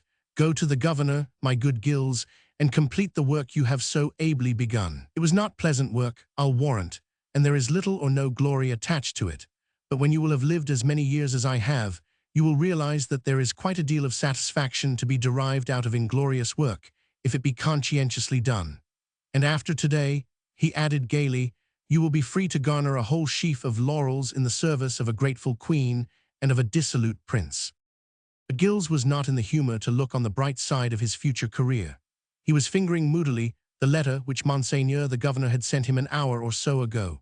It was obviously intended to be the forerunner of the final decision, which would throw Jacqueline, beautiful, exquisite Jacqueline of the merry blue eyes and the rippling laugh, into the arms of that same dissolute prince of whom even de Balagny, his trusted maître de camp, spoke with so much bitterness. Were I a free agent, Dinchi said in his letter, I would not dream of asking your highness so signal a favor, but while your highness chooses to hide your identity under a mask, and in an humble abode altogether unworthy of your rank, I have no option but to beg you most humbly to grace my own house with your presence, in order that we may arrive at last to an irrevocable decision in the matter which lies so closely to my heart. Indeed, the die was cast. Even Messer de Manuchet admits that Gilles could not do otherwise than present himself at the palace in accordance with Monseigneur the Governor's desire. De Balagny certainly did everything to cheer and encourage him. Will you not come with me? Gilles asked of him when he was ready to go. I could then present you at once to Dinchi, and please God, be myself out of Cambray ere the sun has begun to sink low in the west. But Balagny shook his head. You had best go alone this once more, he said firmly. Think of the coming interview as an affair of honor, my dear Gilles, and go to it as you would to a fight, with a bold front and unquaking heart. You will find it quite easy to confront the Fleming then. Gilles gripped the old man's hand with gratitude. You have put new life into me, he said, with something of his habitual cheerfulness. Another few hours of this miserable business, and I shall be free as air. Then he added with a bitter sigh, which the other man did not quite know how to interpret, and I shall imagine myself as almost happy. After which he sallied forth into the street with a firm and elastic step. Roman 2. There are few things in the world quite so mysterious as the origin and birth of a rumor. It springs, who knows whence, and in a trice it grows, hurries from mouth to mouth, gathers crowds together, imposes its presence in every house, at every street corner, on every open space where men and women congregate. Messer de Balagny had only been inside Cambray a few hours. He had entered the city under cover of darkness and in secrecy, and even before midday, the rumor was already current in the town that the King of France was sending an army against the Spaniards, and that his ambassador had arrived in Cambray in order to apprise Monseigneur the governor of the happy event. It was also openly rumored that the arrival of this same ambassador of the King of France was not altogether unconnected with the activities of Spanish spies inside the city. The people, who were beginning to suffer grievously from shortage of food and lack of clothing, were murmuring audibly at the continued presence of strangers in their midst, who were more than suspected of aiding the Duke of Parma from within, by provoking riots or giving away the secrets of the garrison and of the stronghold. Above all, there had been growing ill will against the masked stranger, the mysterious Prince de Froidmont, whose persistent stay in this beleaguered city had given rise at first to mere gossip, but latterly to more pronounced suspicion, plentifully sprinkled with malevolence. The extraordinary deference which Monseigneur the governor had been observed to show him on more than one occasion fostered the growing suspicion that he was a stranger of great distinction, who for some unavowable reason desired to preserve an incognito and chose to dwell in an obscure hostelry in order that he might caney on some nefarious negotiations unchecked. Crowds are always unreasonable when skillfully handled in the direction of suspicion and unrest by unscrupulous agitators, and we know that Delanda's paid hirelings had been busy for weeks past in fomenting hatred against the masked stranger, amongst a people rendered sullen and irritable both by hunger and by the threat of an invading and always brutal soldiery at their gates. Certain it is that, the moment that Gilles set foot that day outside his lodgings in the Rue aux Juifs, he was followed not only by glances of ill will, but also by open insults freely showered after him as he passed. He was wearing the rich clothes which would have been affected by Monsieur on such an occasion. His toil-worn hands were hidden beneath gloves of fine chamois leather, and his face was concealed by a black velvet mask. Looking neither to right nor left, absorbed in his own thoughts, he hurried along the street, paying no heed to what went on around him. It was only when he reached the place Notre Dame, in front of the cathedral, and tried in crossing toward the archiepiscopal palace to avoid a group of people who stood in his way, that he began to perceive something of the intense hostility which was dogging his every footstep. "Look at the Spaniard," a woman shouted shrilly out of the crowd, "wants the place to himself now. Dressed in silks and satins when worthy folk go half naked," called out another, with bitter spite ringing in her husky voice. "How much does the King of Spain pay you, my fine gallant, for delivering the girls of Cambray to his soldiery?" This from a short, square-shouldered man, only half-dressed in a ragged doublet and hose, shoeless and capless, who deliberately stood his ground in front of Gilles, with bare arms akimbo and bandy legs set wide apart, in an attitude of unmistakable insolence. Gilles, with whom patience was at no time a besetting virtue, uttered an angry exclamation, seized the fellow incontinently by the shoulder, and forced him to execute a wild pirouette, ere he fell back gasping after this unexpected attack against his nearest companions. This brief incident naturally exasperated the crowd. It acted as a signal for a fresh outburst of rage and a fresh volley of insults, which were hurled at the stranger from every side. "Miserable Spaniard," exclaimed one man, "how dare you lay a hand on a free burgher of the city?" "If a free burgher of the city chooses deliberately to insult me," retorted Gilles, who, for obvious reasons, was trying to keep his temper, "I do what every one of you would have done under like circumstances, knock the impudent fellow down." "Impudent fellow" came from a harsh voice at the rear of the crowd. "Hark at the noble Spanish senner, Flemish burghers are like the dust beneath his feet." "I am no Spaniard," said Gilles loudly, "and whoever calls me one again is a liar. So come out of there," he added lightly, you who spoke from a safe and convenient distance, and Fleming, French or Spaniard, will soon see whose is the harder fist. Fight with a masked spy like you, was the defiant riposte. Not I, the devil, your accomplice, has taught you some tricks, I'll warrant, against which no simple Christian could stand. Well said, shouted one of the women. If you are no Spaniard and no spy, throw down that mask and show your face like an honest man. Yes, yes, throw down the mask. Another in the crowd assented. We know you dress like a fine gallant, but we want to see how like your face is to the picture of Beelzebub which hangs in the town hall. A prolonged shout of ribald laughter, which had no merriment in it, was the unanimous response to this sally. The women were already raising their fists. The ever-occurring insult, Spanish spy, had the effect of whipping up everybody's temper against the stranger. Gilles was defenseless save for his sword, which it would obviously have been highly impolitic to draw against that rabble. Whilst he parleyed with them, he had succeeded by a deliberate maneuver in drawing considerably nearer to the high wall of the archiepiscopal palace, where the latter abuts on the cathedral close, and he hoped with some good luck, or a sudden, well-thought-out ruse, to reach the gates ere the hostility of the crowd turned to open attack. That both the men and the women, oh, especially the women, meant mischief, there could be no doubt. There was that gruff murmur going the round, which means threats muttered between closed teeth. Sleeves were being rolled above brawny or gaunt arms, palms moistened ere they gripped stick, or even knife a little closer. Gilles saw all these signs with the quick, practiced eye of the soldier, and it was his turn to grind his teeth with rage at his own impotence to defend himself adequately if it came to blows. Just for the moment the crowd was still sullen rather than openly aggressive, and much as the thought of beating a retreat went against the grain of Gilles' hot temperament, there was no doubt that it were by far the wisest course to pursue. But there were one or two units in the midst of that gang who were determined that the flame of enmity against the stranger should not die for want of fuel.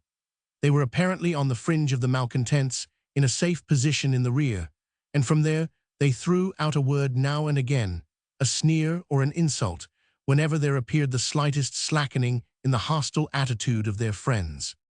He wouldn't like to show us his face, one of this gentry said now, with a mocking laugh, for fear we should see how bloated he is with good food and wine. Spawn of the devil, at once screeched a gaunt, hungry-looking wretch, and ostentatiously tightened his belt around his middle. They all gorge while we starve, and wallow in riches, while honest citizens have to beg for their daily bread. A woman still young, and who might have been comely, but for the miserable appearance of her unwashed face and lank, matted hair, pushed her way through the throng right into the forefront of the men. She dragged a couple of half-naked children in her wake, who clung weeping to her ragged skirts. "Look at these," she screamed harshly, and thrust a fist as close to Gilles' face as she dared. "Look at these children, you miserable spy, starving, I tell you, starving, while your satin doublet is bursting with Spanish gold." I came with renewed vigor from the rear. The price of our sons' lives, of our daughters' honor, are sacrificed to the tyranny and the debauchery of such as you. "Shame, shame," came in a dull, ominous murmur from the rest of the throng. There was no doubt that tempers were waxing more and more ugly.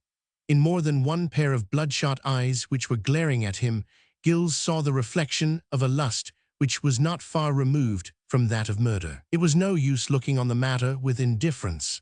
His life was being threatened, and there were men actually present among the crowd who were making it their business to goad this rabble into ever-increasing fury. The latter were in themselves too obtuse to realize that they were acting under guidance, that their choler would no longer be allowed to cool down, nor they permitted to let the stranger go unmolested.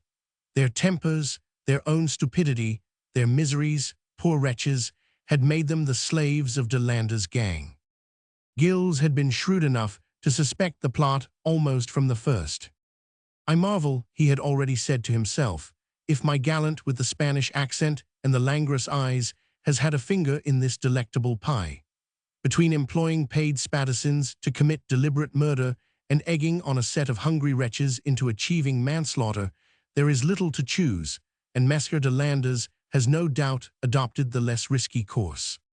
But for the nonce self-preservation became the dominant necessity, and Gilles, feeling himself so closely pressed that his free movements were becoming hampered, executed a swift maneuver of retreat, which landed him a second or two later with his back against the high encircling walls of the archiepiscopal palace, and with the stately limes of the palace gardens waving their emerald-laden branches above his head. Were his position not quite so precarious, he might have laughed aloud at its ludicrousness. He, Gilles de Crohin, masquerading as a prince of Valois and set upon for being a Spanish spy.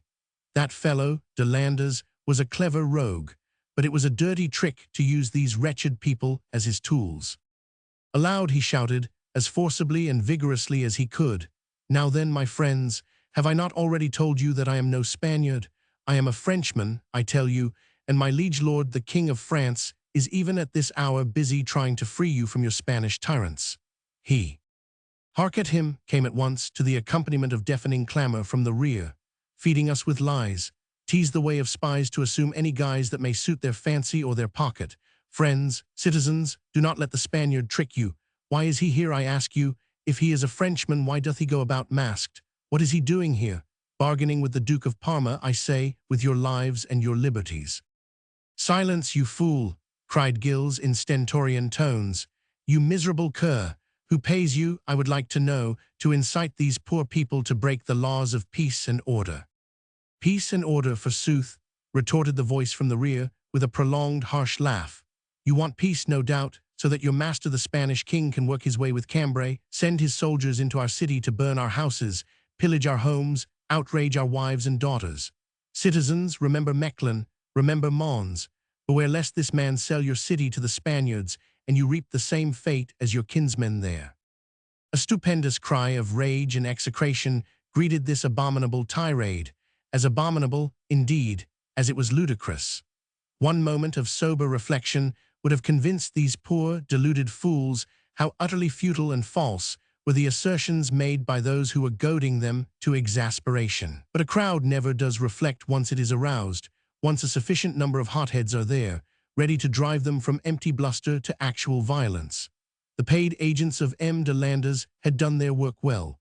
They had sown seeds of disaffection, of mistrust, and of hostility for days past and weeks.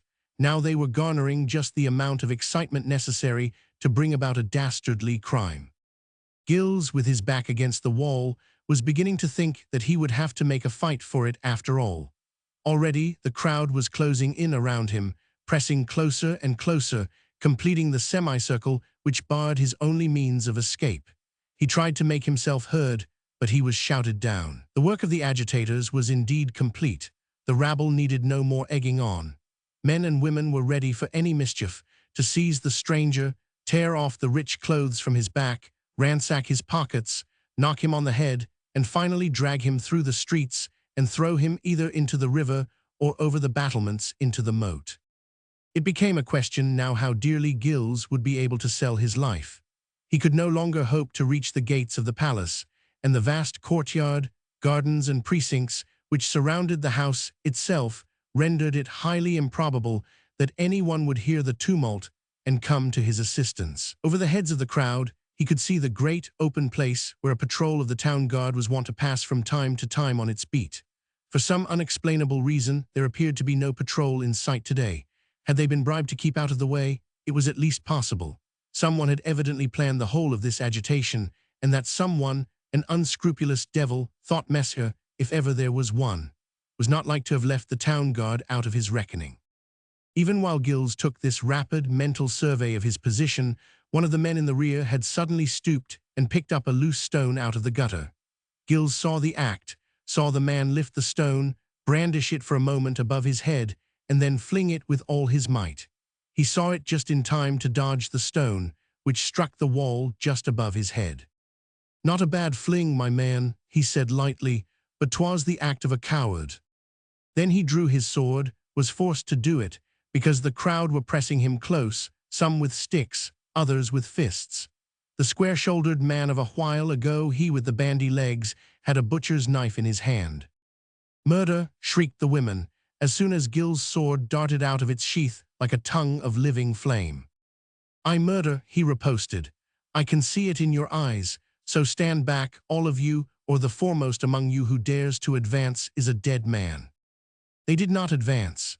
With a churl's natural terror of the sword, they retreated, realizing for the first time that it was a noble lord, an exalted personage whom, in their blindness, they had dared to attack.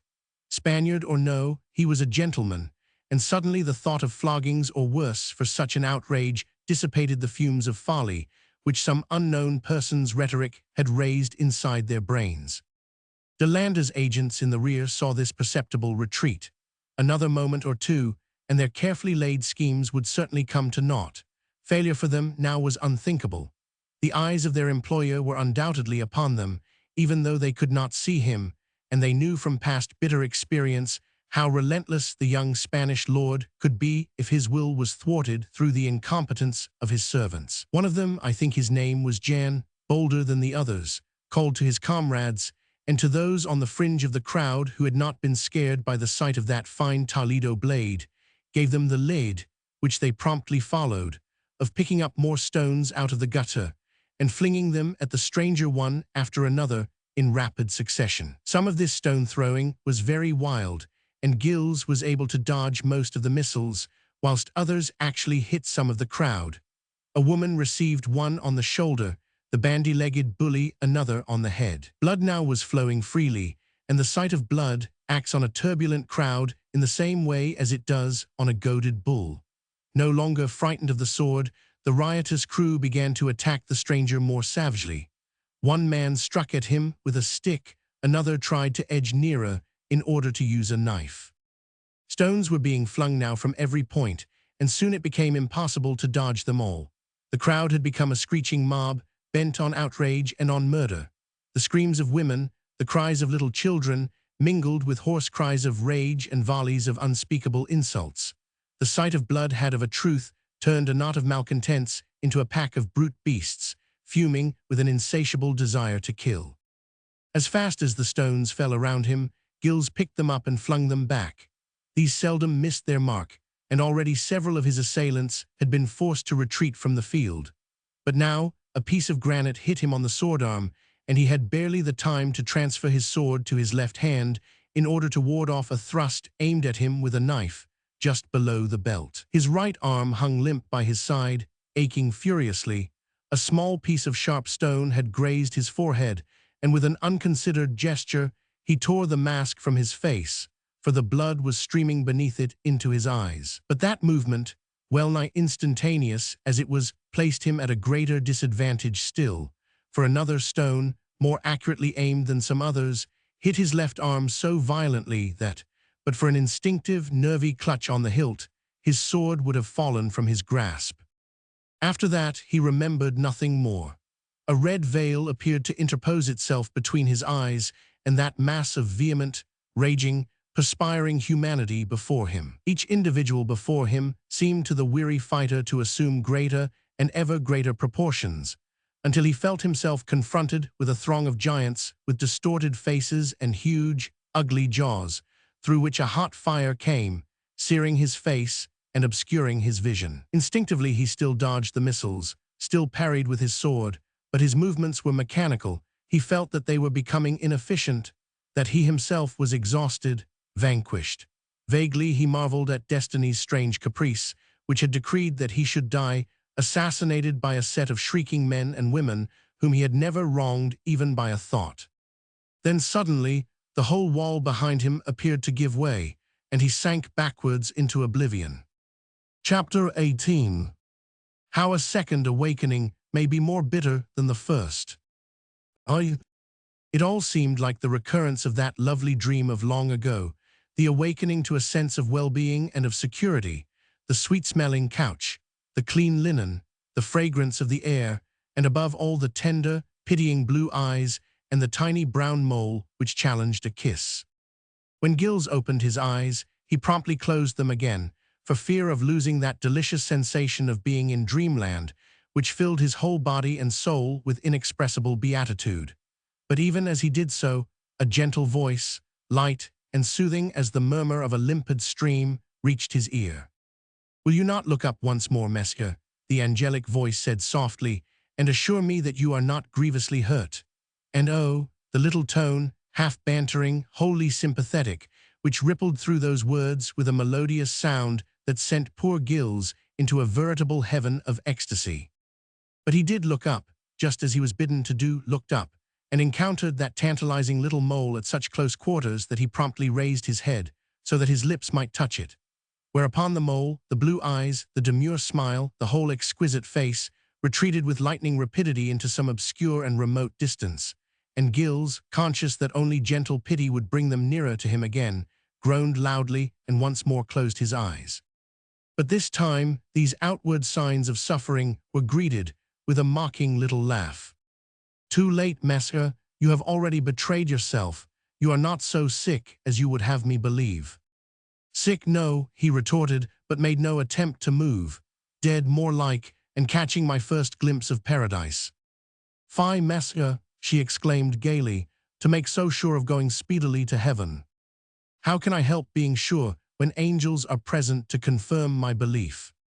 "But you are not in heaven," she assured him, and smiled on him archly from out a frame of tender, leafless branches. "You are in an arbor in the park, whither I and 2 of my servants brought you when you fell into our arms at the postern gate." He raised himself upon his elbow, found he could do it without much pain, then looked about him searchingly and wonderingly. He was lying on a couch, and his head had apparently been resting on a couple of velvet cushions. All around him, the still dormant tendrils of wild clematis wound in and out of skillfully constructed woodwork. Overhead, the woodwork was shaped to a dome, and straight in front of him there stretched out a vista over the park of a straight, grass walk, bordered with beds of brilliantly colored tulips and hyacinths, and backed by a row of young limes, on which the baby leaves gleamed like pale emeralds, whilst far away the graceful pinnacles of the cathedral stood out like perfect lacework against the vivid blue of the sky. "Well, Monsieur," resumed Jacqueline lightly, after a while, "are you convinced now that you are still on earth, and that it was by human agency that you arrived here, not on angels' wings?" "No, I am not convinced of that, madame," he replied. "At the same time, I would dearly like to know how I did come here." "Simply enough, Monsieur. I was taking my usual walk in the park when I heard an awful commotion on the other side of the wall. I and my 2 servants who were with me hurried to the postern gate, for of a truth, the cries that we heard sounded threatening and ominous. One of my servants climbed over the shoulders of the other and hoisted himself to the top of the wall, from whence he saw that a whole crowd armed with knives and sticks was furiously attacking a single man, who was standing his ground with his back against the postern gate, whilst we could all hear quite distinctly the clash of missiles hurled against the wall. To pull open the gate was the work of a few seconds, and you, Monsieur, fell backwards into my servant's arms. Then, as he made no sign, said not a word, only remained quite still, almost inert, resting on his elbow and gazing on her with eyes filled with passionate soul hunger, she added gently, "You are not in pain, Monsieur." "In sore pain, Madonna," he replied with a sigh. "In incurable pain, I fear me." The tone of his voice, the look in his eyes while he said this, made it impossible for her not to understand. She lowered her eyes for a moment, for his glance had brought a hot blush to her cheeks. There was a moment of tense silence in the little arbor, a silence broken only by the murmur of the breeze through the young twigs of the wild clematis and the call of a robin in the branches of the limes. Jacqueline was the first to rouse herself from this strange and sweet oppression. She gave a quick little sigh, and unable to speak, she was turning to go away, flying as if by instinct from some insidious danger which seemed to lurk for her in the wild, tremulous beating of her heart. Jacqueline!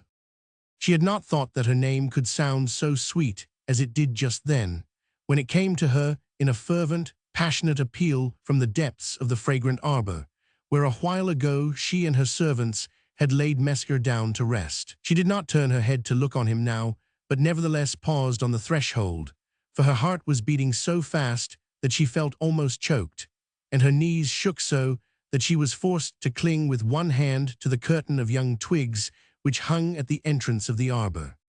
The next moment he was by her side. She felt that he was near her, even though she still kept her head resolutely turned away. He put one knee to the ground and, stooping, kissed the hem of her gown.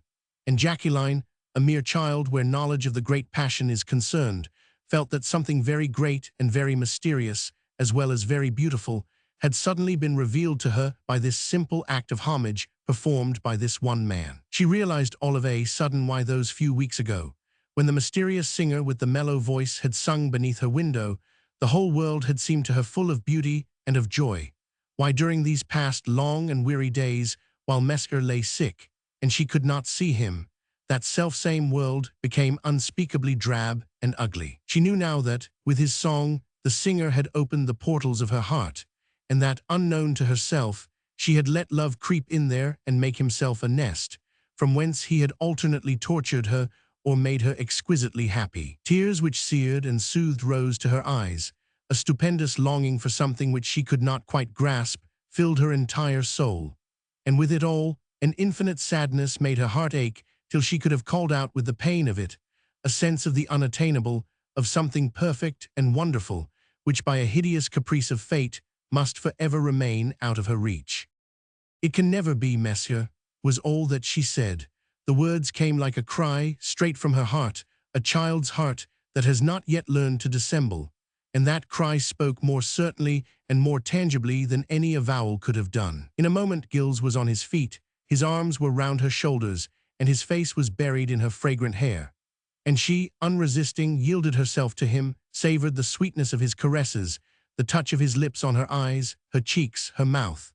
Her ardent nature, long held in fetters by convention, responded with all its richness to the insistent call of the man's passionate love. "You love me, Jacqueline?" he asked, and looked down into the depths of those exquisite blue eyes which had captured his soul long ago and made him their slave until this hour, when they in their turn yielded entirely to him. "Verily," she replied quaintly, and looked shyly into his glowing face. "I do believe, in truth, Mesker, that I do." Let those who can blame Gilles de Crohin for losing his head after that, and for promptly forgetting everything that he ought to have remembered, save the rapture of holding her to his breast. Of a truth, duty, honor, promises, the Duc d'Anjou and Madame la Reine were as far from his ken just now as is a crawling worm from the starry firmament above. He was going away today, out into a great world, into the unknown, where life could be made anew, where there would be neither sorrow nor tears, if he could carry this exquisite woman thither in his arms. "I cannot let you go, Madonna," he murmured as he held her closer and ever closer, and covered her lips, her neck, her throat with kisses. "No power on earth can take you from me now that I have you, that I hold you, my beautiful, exquisite flower. You love me, Jacqueline?" he asked her for the 10th time, and for the 10th time she murmured in response, "I love you." Time had ceased to be. The world no longer existed for these two happy beings who had found one another. There was only love for them, love pure and holy and passion that makes the world go round. There was spring in the air and the scent of awakening life around them, the fragrance of budding blossom, the call of birds, the hum of bees, nature, exquisite, wonderful in her perfect selfishness and in her oblivion of all save her own immutable self. "You love me, Jacqueline. I love you." Then, in the name of God that made us to love one another, he entreated with ever-growing fervor, "Let us forget everything, leave everything, dare all for the sake of our love. It can never be, you say? Everything can be, Mignon, for love makes everything possible. Rank, wealth, duty, country, king, what are they but shadows?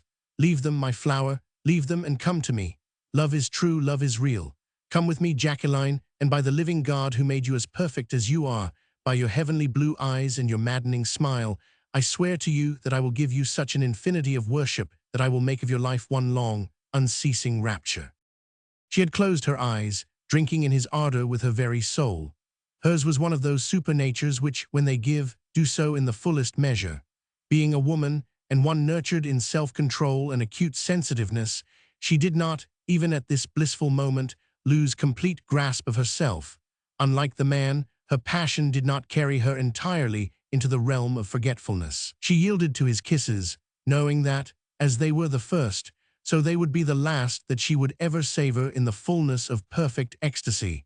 That parting, dreary, inevitable, woeful parting, must follow this present transient happiness. Yet knowing all that, she would not forego the exquisite joy that she felt in yielding, the exquisite joy, too, that she was giving him. She deliberately plucked the rich fruit of delight, even though she knew that inexorable fate would wrench it from her even before she had tasted its sweetness to the full. It was only when Jacqueline, suddenly waking as from a dream and disengaging herself gently from his arms, said once again, more resolutely this time, "It can never be, monsieur," that Gilles in his turn realized what he had done. He was brought back to earth with one of those sudden blows of reawakened consciousness which leave a man stunned and bruised, in a state of quasi-habitude. For one supreme moment of his life, the gates of an earthly paradise had been opened for him, and he had been granted a peep into such radiant possibilities that, dazzled and giddy with joy, he had felt within himself that sublime arrogance which makes light of every obstacle and is ready to ride roughshod over the entire world. But the inexorable, "It can never be," had struck at the portals of his consciousness, and even before he had become fully sentient, he saw the grim hand of fate closing those golden gates before his eyes, and pointing sternly to the path which led down to earth, left him once more alone with his dream. It can never be. He tried to wrestle with fate, to wrest from cruel hands that happiness which already was slipping from his grasp. "Why not?" he cried out defiantly. Then, in a final, agonized entreaty, he murmured once more, "Why not?" Ah, he knew well enough why not. Fool and criminal, to have forgotten it even for this one brief instant of perfect bliss. Why not, ye gods? Were there not 1,000 reasons why a penniless soldier of fortune should not dare approach a noble and rich heiress, and 1,000 others why he, Gilles de Crohin, should never have spoken one word of love to this one woman, who was destined for another man, and that man his own liege lord? There was a gateless barrier made up of honor and chivalry, and of an oath sworn upon the cross between his love and Jacqueline de Broyat, which in honor he should never have attempted to cross. Consciousness came back to him with a sudden rush, not only the consciousness of what he had done, but of what he had now to do. Not all the bitter tears of lifelong remorse would ever succeed in wiping out the past, but honor demanded that at least the future be kept unsullied. A final struggle with temptation that was proving overwhelming, a final, wholly human, longing to keep and to hold this glorious gift of God. Then the last renunciation as he allowed the loved one to glide out of his arms like a graceful bird, still aquiver after this brief immersion in the torrential wave of his passion. Then, as she stood now a few paces away from him, with wide, sad eyes deliberately turned to gaze on the distant sky, he passed his hand across his forehead, as if with the firm will to clear his brain and chase away the last vestige of the sweet, insistent dream. Once more there was silence in the fragrant arbor, but it was the silence of unspoken sorrow, a silence laden with the portent of an approaching farewell. Gilles was the first to break it. "It can never be, Madonna," he said quietly, his rugged voice still shaking with emotion, now resolutely held in bondage. "I know that well enough, knew it even at the moment when, in my folly, I first dared to kiss your gown. I was as much to blame as you, Mesca," she said naively, her lips trembling with suppressed sobs. "I don't know how it came about, but—" "It came about, Madonna," he rejoined fervently, "because you are as perfect as the angels, and God, when he fashioned you, allowed no human weakness to mar his adorable work. The avowal which came from your sweet lips was just like the manna which he gave to the hungry crowd. I, the poor soldier of fortune, have been made thereby more enviable than a king. And yet we must part, Mesca," she said firmly, and with all in her voice that touching note of childlike appeal which for the unfortunate dweller on the outskirts of paradise was more difficult to withstand than were a glass of water to one dying of thirst. "I do not belong to myself, you know," she continued, and looked him once more serenely in the face. "Ever since my dear brother died, I have been made to understand that my future, my person, belong to my country, my poor, sorrowing country, who, it seems, hath sore need of me. I have no right to love, no right to think of mine own happiness. God alone in his omniscience knows how you came to fill my heart, Mesca, to the exclusion of every other thought, of every other duty. It was wrong of me, I know, wrong and unmaidenly, but the secret of my love would forever have remained locked in my heart if I had not learned that you loved me too." She made her profession of faith so firmly and earnestly, and with such touching innocence, that the hot passion which a while ago was raging in Gilles' heart was suddenly soothed and purified as if with the touch of a divine breath. A wonderful peace descended on his soul. He hardly knew himself, his own turbulent temper, his untamed and passionate nature, so calm and serene did he suddenly feel. "Yes, we must part, Madonna," he said, in a simple, monotonous voice which he himself scarcely recognized as his own. "We must each go our way, you to fulfill the great destiny for which God has created you and to which your sorrowing country calls you. I to watch from afar the course of your fortunes, like the poor, starving astrologer doth watch the course of the stars." "From afar," she said, and her delicate cheeks took on a dull, lifeless hue. "Then you will go away." "Today, please God," he replied. "But you, Madonna, my beautiful flower, oh, the lily, you will, I pray heaven, forget me even as the young, living sapling forgets the stricken bough which the tempests have laid low." She shook her head. "I will never forget you, Monsieur. If you go from me today, I will never know another happy hour again." "May God bless you for saying this, but I have no fear that you will not be happy. Happiness comes as readily to your call as does a bird to its mate. You and happiness are one, Madonna. Where you are, all the joys of earth dwell and flourish." "Not when I am alone," she said, the hot tears welling to her eyes, her voice shaken with sobs. "And thoughts of you, lonely and desolate, will chase all joy from out my life." "But you must not think of me at all, Madonna," he rejoined with infinite tenderness. "And when you do, when a swift remembrance of the poor, rough soldier doth perchance disturb the serenity of your dreams, do not think of him as either lonely or desolate. I shall never again in life be lonely, never again be desolate. I am now rich beyond the dreams of men, rich with the boundless wealth of unforgettable memories." "You talk so readily of forgetting," she said sadly. "Will you find it so easy, Mesca? Look at me, Madonna, and read the answer to your question in mine eyes." She looked up at him with that shy and demure glance which rendered her so adorable and so winning, and in his face she saw so much misery, such unspeakable sorrow that her heart was seized with a terrible ache. The sobs which were choking her could no longer be suppressed. She stuffed her tiny handkerchief into her mouth to stop herself from crying out aloud, and feeling giddy and faint, she sank onto a pile of cushions close by and buried her face in her hands, letting her tears flow freely at last, since she was not ashamed of the intensity of her grief. Gilles could have dashed his head against the nearest tree trunk, so enraged was he with himself, so humiliated at his own weakness.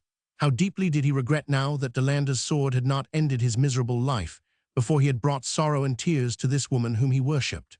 What right had he to disturb her peace of mind?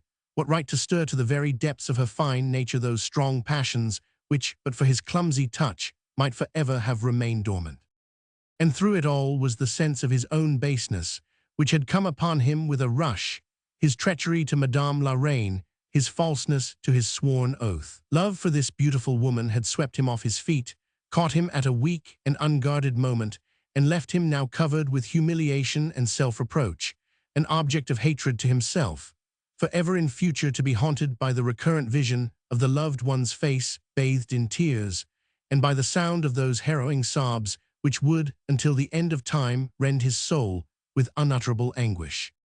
"Would to God we had never met," he murmured fervently. And she had sufficient courage, sufficient strength, to smile up at him through her tears, murmuring with enchanting simplicity, "Would to God we had not to part." What else could he do but fall on his knees in mute adoration, and with the final, heartbroken farewell dying upon his lips, he stooped low until his head nearly touched the ground. Her small foot in its velvet shoe peeped just beneath the hem of her gown, and with a last act of humble adoration, he pressed his lips upon its tip. "Farewell, my adored one," he said softly, as he straightened out his tall, massive figure once more. "With my heart and my soul, I worship you now and for all time. Even though I may never again look upon your loveliness, the memory of it will haunt me until the hour of death, when my spirit, free to roam the universe, will fly to you as surely as doth the swallow to its mate. And if in the future," he added with solemn earnestness, "aught should occur to render me odious in your sight, then I pray you on bended knees and in the name of this past unforgettable hour to remember that, whatever else I may have done that was unworthy and base, My love for you has been as pure and sacred as is the love of the lark for the sun." And before she could reply, he was gone. She watched his tall figure striding rapidly away along the grass walk until he became a mere speck upon the shimmering distance beyond. Soon he disappeared from view altogether, and Chapter 19. What Jacqueline was forced to hear. Indeed, to Jacqueline, even more so than to her lover, this last half-hour appeared more unreal than a dream. For a long time after Gilles had gone, she remained sitting on the pile of cushions at the entrance of the arbor, gazing far away into the translucent sky, struggling with that life problem which to the ingenuous hath so oft remained unsolved. If God gave me that happiness, why did he take it away again so soon? Life appeared before her now as one long vista of uninterrupted dreariness. With her heart dead within her, she would in truth become the pawn in political games which her guardian had always desired that she should be. Well, no doubt it was all for the best. A while ago, ere she had met Messier, ere he had taught her to read in the great book of love, she had been headstrong and rebellious. A loveless marriage of convention, a mere political alliance would have revolted her and mayhap caused grave complications in her troubled country's affairs. Now nothing mattered, nothing would ever matter again.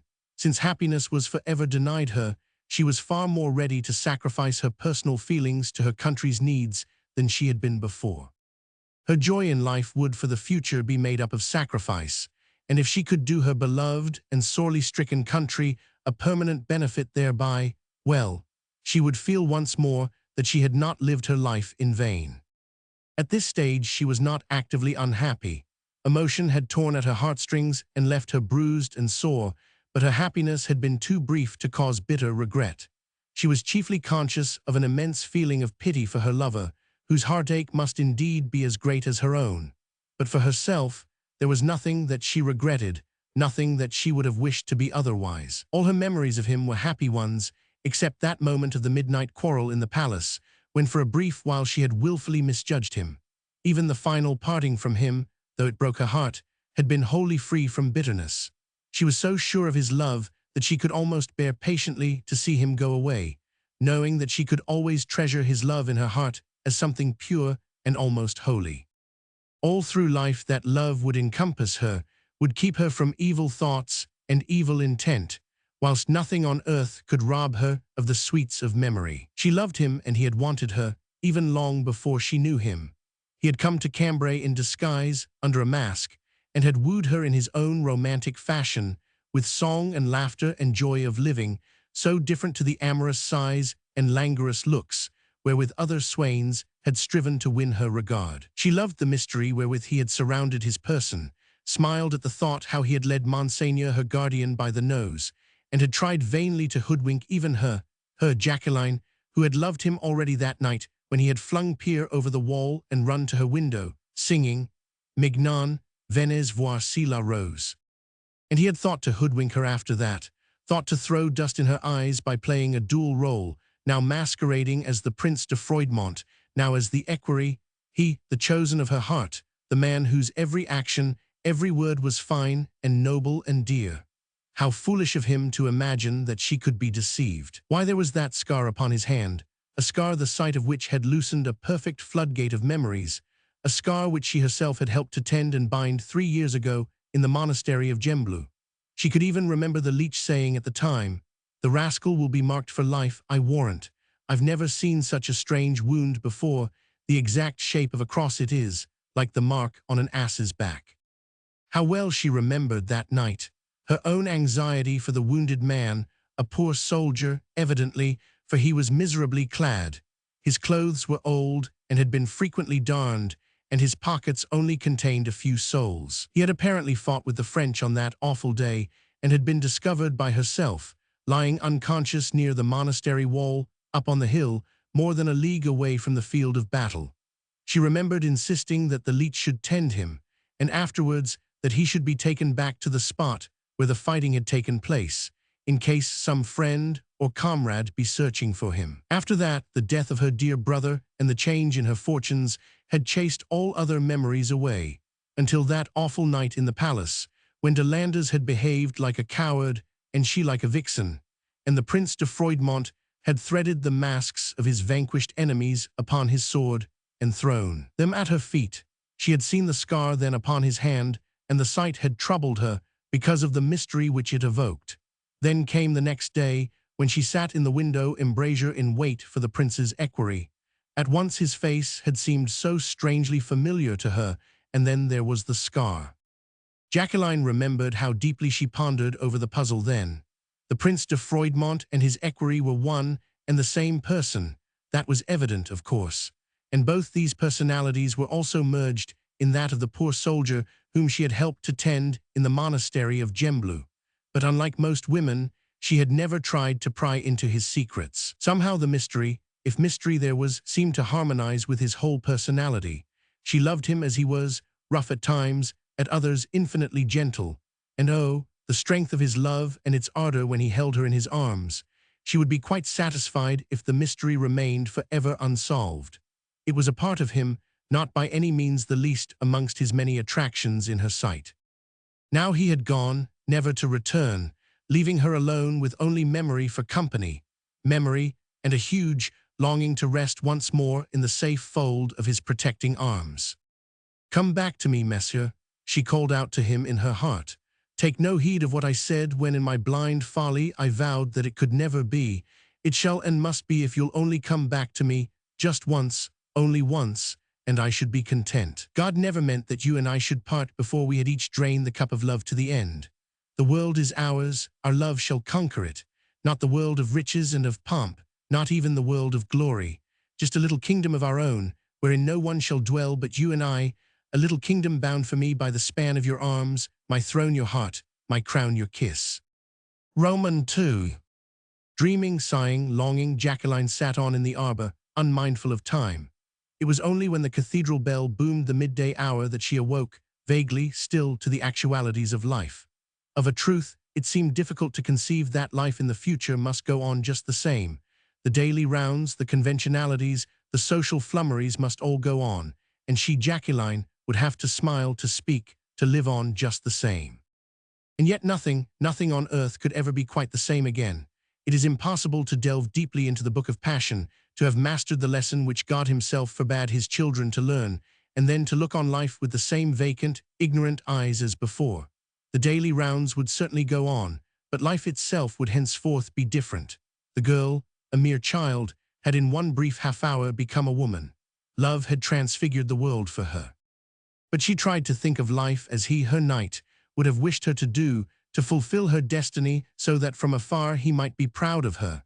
Above all, she would show a serene face to her world. Her fellow citizens here in Cambray had quite enough sorrow to behold, without having the sight of Madame Jacqueline de Broglie tear-stained face constantly before them. There would be much to do in the near future, much grief to console, many troubles to alleviate.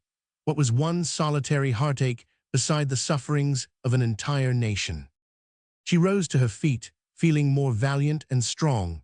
One last look she gave round the little arbor which had sheltered her short-lived happiness.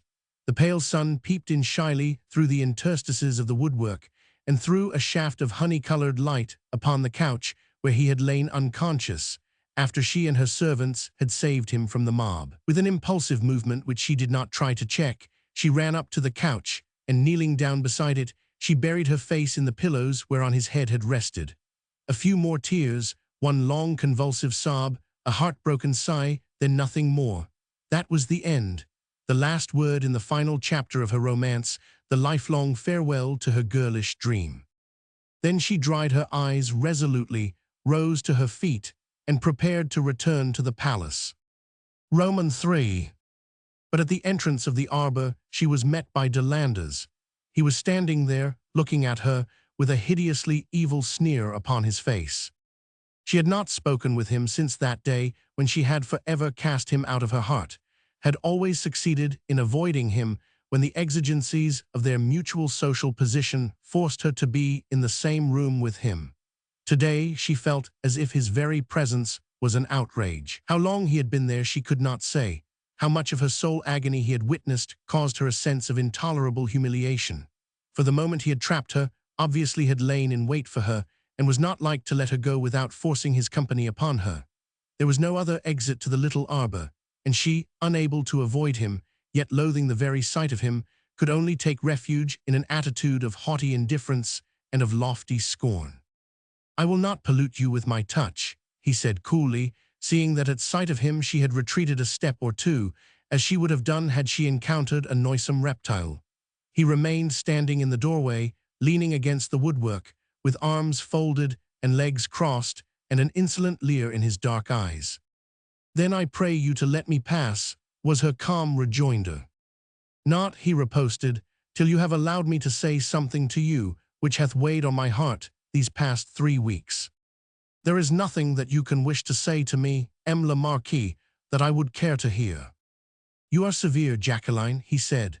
Then, as she made no reply save an indifferent shrug of the shoulders, he added with well-feigned humility, "Not more so than I deserve, I know, but I was delirious on that day. I did not know what I was saying. Jealousy had completely obscured my brain.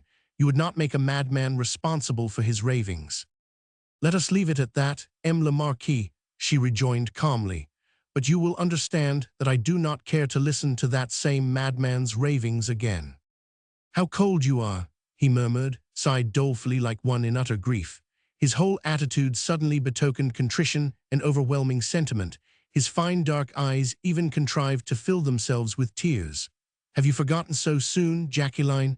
he asked, "all that you and I have meant to one another in the past, how oft your golden head hath rested against my heart."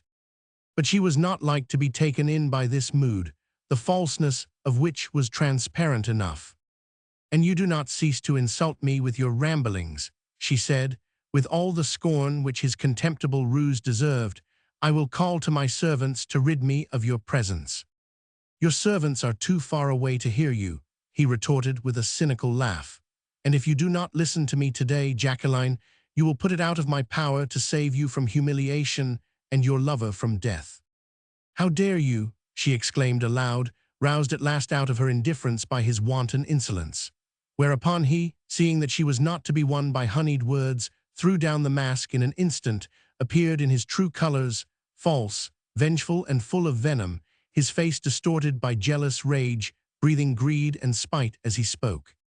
"Oh," he said with a sneer, "a man who has been flouted and scorned, and who sees a hated rival assuming a position which once was his, is not like to mince his words. I have nothing to lose at your hands. Remember that, my fine madame. The full measure of your hate and of your scorn are my portion now, it seems, while Mescar le Prince de Froidmont is the recipient of your smiles." Outraged to her innermost being by hearing that name, which to her was almost sacred, profaned by that vile creature's lips, Jacqueline would readily now have forgotten her dignity and fled from his presence if she could, as she would from that of a spirit of evil. But he divined her wish to flee, feared that she might succeed in slipping past him. So he seized her by the wrist just as she meditated a dash past him, and held her so fast and with such a brutish grip that but for her courage and sense of dignity she could have screamed with pain. "Listen to me, Jacqueline," he said menacingly. "You must listen. Think you I will stand by any longer, and see the man whom I hate worse than any man I have ever hated in all my life before, in the full enjoyment of what I have lost, of your fortune, my winsome Flemish scrub, the only thing about you which is worth a Spanish gentleman's while to covet? Oh, but I know more about your love intrigue, my proud lady, than you think. I knew something of it before today, when half an hour ago I saw the noble Prince de Froidmont stealing unmasked out of the postern gate. Unmasked, my tricksy lady," he continued with a harsh laugh, "in more senses than one, for though he was dressed in the rich clothes affected by the master, the man who stole out of the postern gate had the features of the equerry. A pretty story, indeed, this would make for Monseigneur the Governor. Madame Jacqueline de Broyart meeting clandestinely, like a flirtatious kitchen wench, some nameless adventurer who hath captured her fancy." "M. de Landers," she said quite calmly, as soon as he gave her a chance of making herself heard, "and you have a spark of manhood left in you, you will cease these insults and let me go." "What else was it but a clandestine meeting?" he riposted savagely. "Your flaming cheeks and tear-filled eyes proclaim it loudly enough. I saw him, I tell you, then I searched for you, but I did not know of this arbor. Such private trysting places were never granted me." "M. de Landers," she reiterated for the third time, I desire you to be silent and to let me go. So you shall, my dear, he riposted with his insolent leer. So you shall be free in a moment or two, free to go quietly back to your own room, and there to ponder over one or two questions which I am going to put to you, and which mayhap have never occurred to you before. Who is this Prince de Froidmont? Where did he spring from? Why does he masquerade, now as the master, anon as his own equerry? What unavowable secret doth he hide beneath that eternal mask of his? Can you answer that, my specious lady, who are still fresh from that enigmatic person's arms? Was it the prince who kissed you in this arbor, or was it his servant? Then, as she drew herself up to her full height, looking a veritable statue of lofty disdain, a world of withering contumely in her fine eyes, he went on more insidiously. Let me tell you one thing, Jacqueline, of which you obviously are ignorant. There is no Prince de Froidmont inscribed in France's Book of Heraldry. There is an Outatelbos Seigneur de Froidmont, whose fortunes are at so low an ebb that he sells his sword to the highest bidder. He was last seen in the company of the Duc d'Anjou, the most dissolute scion of an abandoned race. And those who knew him then say that he is tall and broad-shouldered, hath a martial mien and the air of a soldier. They also say that he has a curiously shaped scar on the back of his hand. Now I warn you, Jacqueline, that when next I meet Monseigneur le Prince de Froidmont, I shall ask him to give me his hand in friendship, and if he refuses, which he certainly will do, I shall challenge him to take off his glove ere I smite him in his lying face with mine. When you have finished with those vile calumnies, Messer, began Jacqueline coldly. Calumnies, he exclaimed. Calumnies, you call them? Then heaven help you, for your infatuation has indeed made you blind. But take care, Jacqueline, take care. The eyes of hate are keener than those of love. The eyes of some miserable informant, you mean, she retorted. Informant? I had no need of an informant to tell me that if a man shuns the gaze of his fellow creatures, it is because he hath something unavowable to hide. Beware the man who conceals his face behind a mask, his identity behind an assumed name. He has that to conceal which is dishonorable and base. Think on it all, Jacqueline. 'Tis a friendly warning I am giving you. The path which you have chosen can only lead to humiliation. Already the people of Cambray are enraged against the mysterious stranger.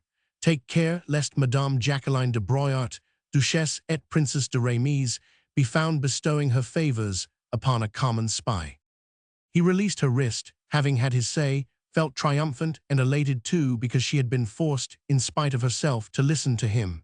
Hers was an intensely mobile face, with sensitive brow and lips that readily betrayed her thoughts and emotions, and as he had said very pertinently, the eyes of hate are sharper than those of love. He had studied her face while he was pouring the pernicious poison into her ear. He saw that poison filtrating slowly but surely into her brain. For the moment she looked scornful, aloof, dignified, but she had listened. She had not called to her servants. She had not even made a second attempt to escape. Eve once listened to the smooth persuasion of the serpent. Elsa heard to the end what Ortrud had to say, and Jacqueline de Broyart, her soul still vibrating in response to Gilles de Crohin's passionate love, had not closed her ears to de Landa's perfidy. The serpent, having shed his venom, was content. He was subtle enough not to spoil the effect of his rhetoric by any further words. Obviously, Jacqueline no longer heard him. Her thoughts were already far away, wandering mayhap in those labyrinthine regions to which a miscreant's blind hatred had led them. He turned on his heel and left her standing there, still dignified and scornful. But there was that in her pose, in the glitter of her eyes and the set of her lips, which suggested that something of her former serenity had gone. She still looked calm and indifferent, but her quietude now was obviously forced. There was a telltale quiver round her lips, the sight of which gave de Landa's infinite satisfaction. In her whole person there was still determination, valor, and perfect faith, but it was militant faith, the courage and trust of a woman fighting in defense of her love, not the sweet tenderness of childlike belief. And with an inward sigh of content, the serpent wriggled quietly away. Chapter 20. How more than one plot was hatched. And now the die was cast. Gilles de Crohin stood before Monseigneur the Governor of Cambray and Monsieur le Comte de Lalaine in the library of the Archiepiscopal Palace, and in the name of Monsieur Duc d'Anjou et de Lincoln, asked for the hand of Madame Jacqueline de Broyat in marriage. It was a solemn hour wherein the fate of nations rested in the hand of men, whilst God withheld his final decree. Gilles had kept his word to the end. Madame la Reine could be satisfied. He had put resolutely behind him all thoughts of his dream and of his own happiness. His exquisite Jacqueline had ceased to be aught but a vision of loveliness, intangible, and for him, the poor soldier of fortune, forever unattainable. For once in his life, he was thankful for the beneficence of the mask. At least he was spared the effort of concealing the ravages which misery had wrought upon his face. What the final struggle had cost him, no one would ever know. Even Maître Jehan had been shut out from the narrow room, wherein a man's imprisoned soul fought out the grim fight twixt love and duty. When an hour later, Mesmer called to his faithful henchman to help him don his richest attire, the battle had been won. The man himself was left heartbroken and bruised, a mere wreck of his former light-hearted self, but honor and the sworn word had gained the day. Love lay fettered, passion vanquished. God's will alone should now be done. A great sigh of relief came from Dinchi when Monsieur had pronounced the final word, which bound him irrevocably to the destinies of Flanders. He and de Lalaine bowed their heads almost to the ground. Gilles extended his hand to them both, and they each kissed it almost reverently. Then they both rose, and Dinchi said solemnly, "No prince could wear a more glorious crown than that of the sovereignty of the Netherlands." And de Lalaine added with equal earnestness, "And no king could wed a worthier mate." A worthier mate, ye gods!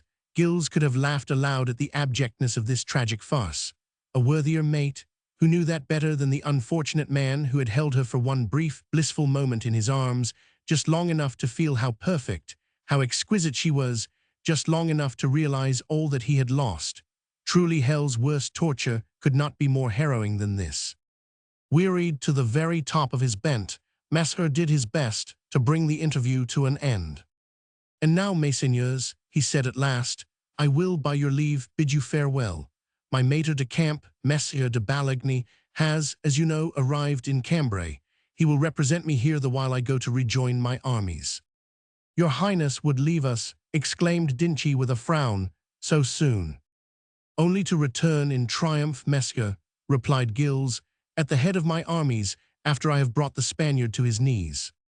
"But Madame Jacqueline," protested de Lalaine, "the betrothal." "While Cambray is starving, Monsieur, and the Duke of Parma is at her gates, there is no time for public festivities. You will convey to Madame Jacqueline de Broyat my earnest desire that she should confer the supreme honor upon me by consenting to be my wife." Then, as the two men appeared wrapped in moody silence, he added quickly, with I know not what faint ray of hope within his heart, "You are doubtful of her consent."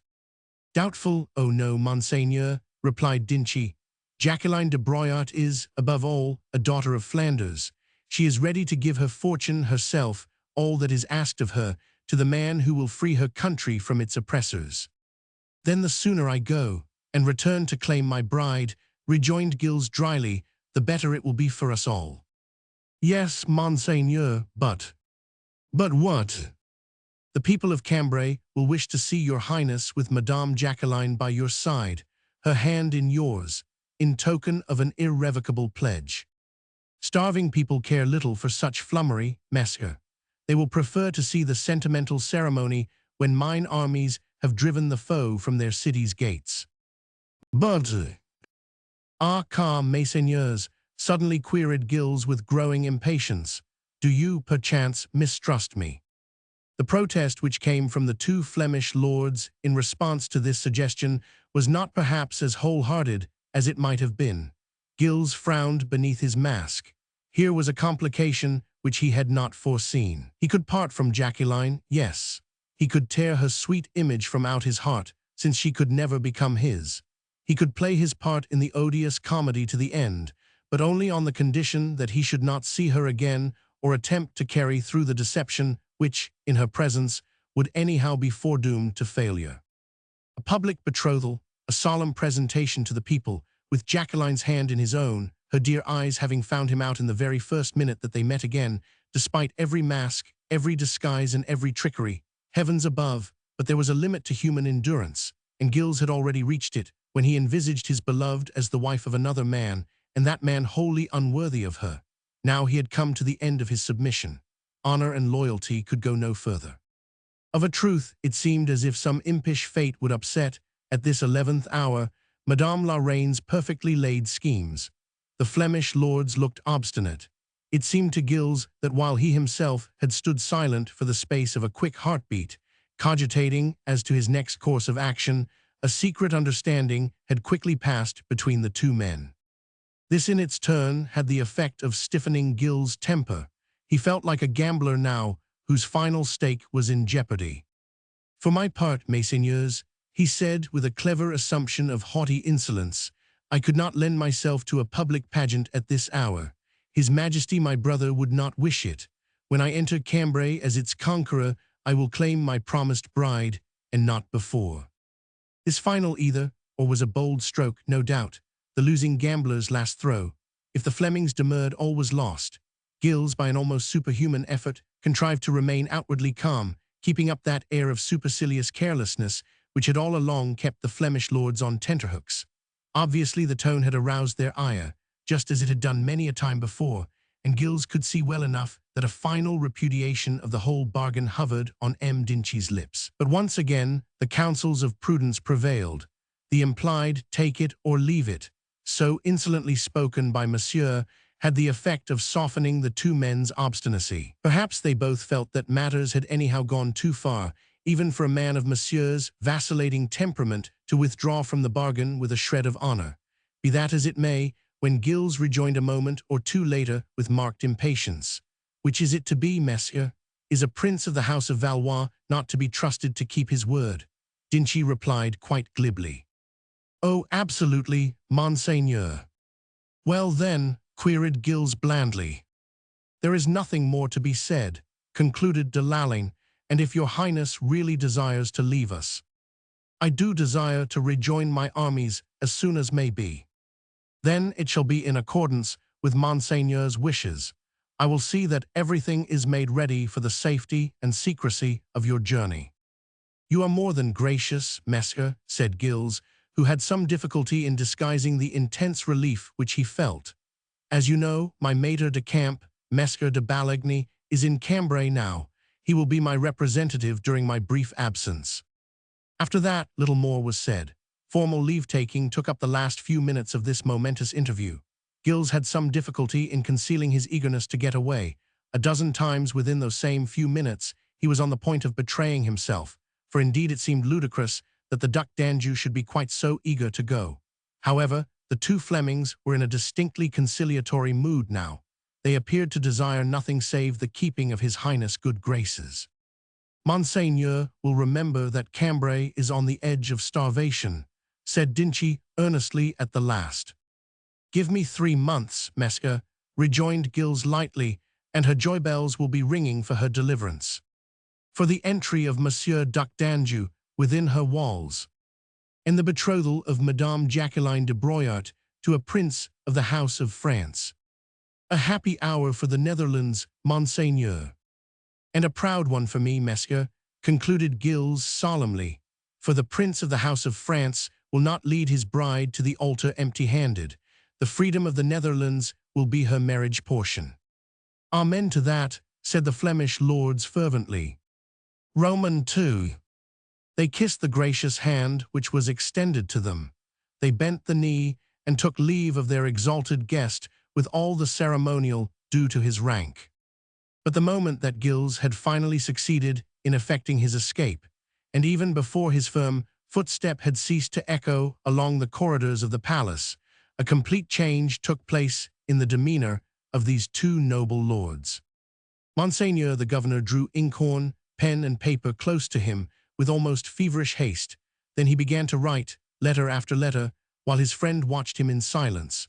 For over half an hour no sound was heard in the room save the ceaseless scratching of Dinchie's pen upon the paper. Only when half a dozen letters were written and each had been duly signed and sealed did de Lalaine make a remark. "You are sending out orders for a holiday tomorrow?" he asked. "Yes," replied Dinchie. "And orders to de Landers not to allow anyone to leave the city.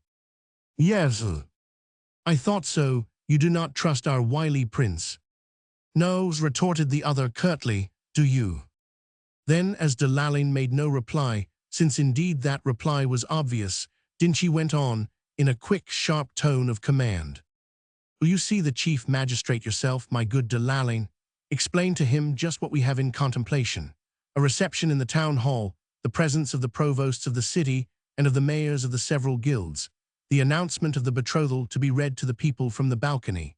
The provosts must see to it that there is a large concourse of people upon the grand place, and that the whole city is beflagged by 10 o'clock in the morning and wears an air of general festivity.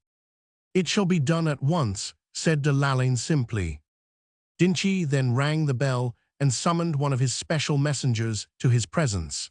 As soon as the man appeared, he gave him one of the letters which he had just written. This to Messer de Landers, he commanded, and see that he has it without delay. The man retired, and when Dinchi was once more alone with his friend, he added complacently, This will close the trap, methinks, on our wily fox. So long as he doth tumble into it, remarked de Lalaine dryly. He will, you may be sure of that. Imagine him a few hours hence, ready for his journey and finding every gate closed against him and the town garrison afoot.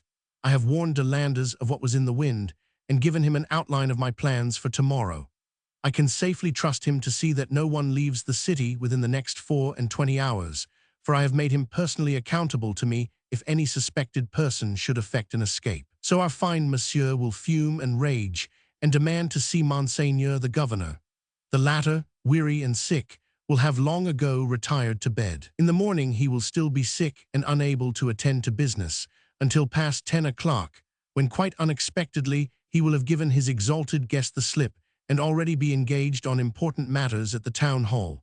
Thither monsieur will repair at once, you may take your oath on that, fretting to receive his safe conduct and be out of the city ere another 24 hours go by. In the meanwhile, you will have spoken with Madame Jacqueline, broke in de Lalaine eagerly. The magistrate and the provost will have issued their proclamations, the city will be beflagged, and the people assembled on the grand place, eager to see Madame and her royal betrothed. What a program, my good Dinchi, he concluded with unstinted enthusiasm, and how wisely conceived. Of a truth, you have enchained our fox. He cannot now slip out of our sight. When the two old cronies finally took leave of one another, they had prepared everything for their next day's box of surprise. A surprise it would be for everybody, and Monseigneur Dinchi could indeed congratulate himself on the happy cannon shot which he would fire off on the morrow, and which would wake this sad and dormant city from its weary somnolence. The alliance with the royal house of France would prove a splendid stimulus for the waning courage of the people, whilst a fickle Valois prince would at the same time learn that it is not easy to play fast and loose with a nation that was ruled by such diplomatic and determined men as were le Comte de Lalaine and Monseigneur Dinchi, governor of Cambray. Roman 3. As for de Landers, he probably spent that evening some of the happiest hours which he had experienced for some time. It seemed indeed as if fate, having buffeted him about so unmercifully these past few weeks, was determined to compensate him for everything that he had suffered. When he received Monseigneur's letter, he was still fresh from his stormy interview with Jacqueline, still fresh from the discovery which he had made of at any rate a part of his rival's secret. As to what use he would make of this discovery, he had not yet made up his mind. His dark, vengeful soul was for the nonce consumed with rage at thought of seeing Jacqueline happy in the love of the man whom he so cordially hated. In the ordinary course of events, he would have been perfectly content to see her married, for political reasons, lovelessly or even unhappily, to any man who was influential enough to win her at the hands of her ambitious guardian. But to think of her bestowing her love and her kisses on another was wont to drive de Landers to the verge of mania. He did not love Jacqueline de Broyart. He had told her so, and he knew that her fortune would never be his. But he had always desired her, and did so still, and such are the tortuous ways of a depraved heart that he would have been content to lose her only if he knew that she would be unhappy. Now suddenly, fate had changed everything. Instead of impotent rage and futile scheming, Monseigneur's orders had placed in his hands the very weapon which he needed to consummate that revenge of which he dreamed. "See to it, my dear de Landers," Monseigneur had written, "that for the next 24 hours a full company of the town garrison is afoot, and that no one leave this city on any pretext whatsoever. I have prepared a special pageant for the people, a day of festivity, wherein I will make a joyful announcement to them from the balcony of the town hall. This announcement has a direct bearing not only on the future of our sorely stricken province, but also on that of her fairest daughter. Both these great issues are inextricably bound together, and tomorrow will see them ratified before our assembled people. So see to it, my dear de Landers, that the garrison under your command do keep order in the town, so that there should be no disturbance likely to mar the solemnity of the occasion. There are always malcontents in every community and dissentients to every measure of public good. But I know that you at least have always been at one with me in earnest desire to see our beloved country placed under the protection of our mighty neighbor, and that you will therefore rejoice with me that that desire will at last be fulfilled. Because of your unswerving loyalty to me and to our cause, you shall be the first to know that the mysterious stranger whom we have so long harbored within our gates, and who chose to be known to us all as the Prince de Froidmont, is none other than Monsieur Duc d'Anjou et de Lincoln, brother of His Majesty the King of France, who came to Cambray for the express purpose of wooing Madame Jacqueline de Broyart, our ward, to be his wife. That he has succeeded in winning her promise is the announcement which I desire to make to our people tomorrow. I also will give them the assurance that, in consequence of this alliance with the royal house of Valois, we may reckon on the full might and support of France to deliver us from our enemies." De Landers crushed the welcome letter in his hand in the excess of his joy. He could have screamed aloud with unholy rapture.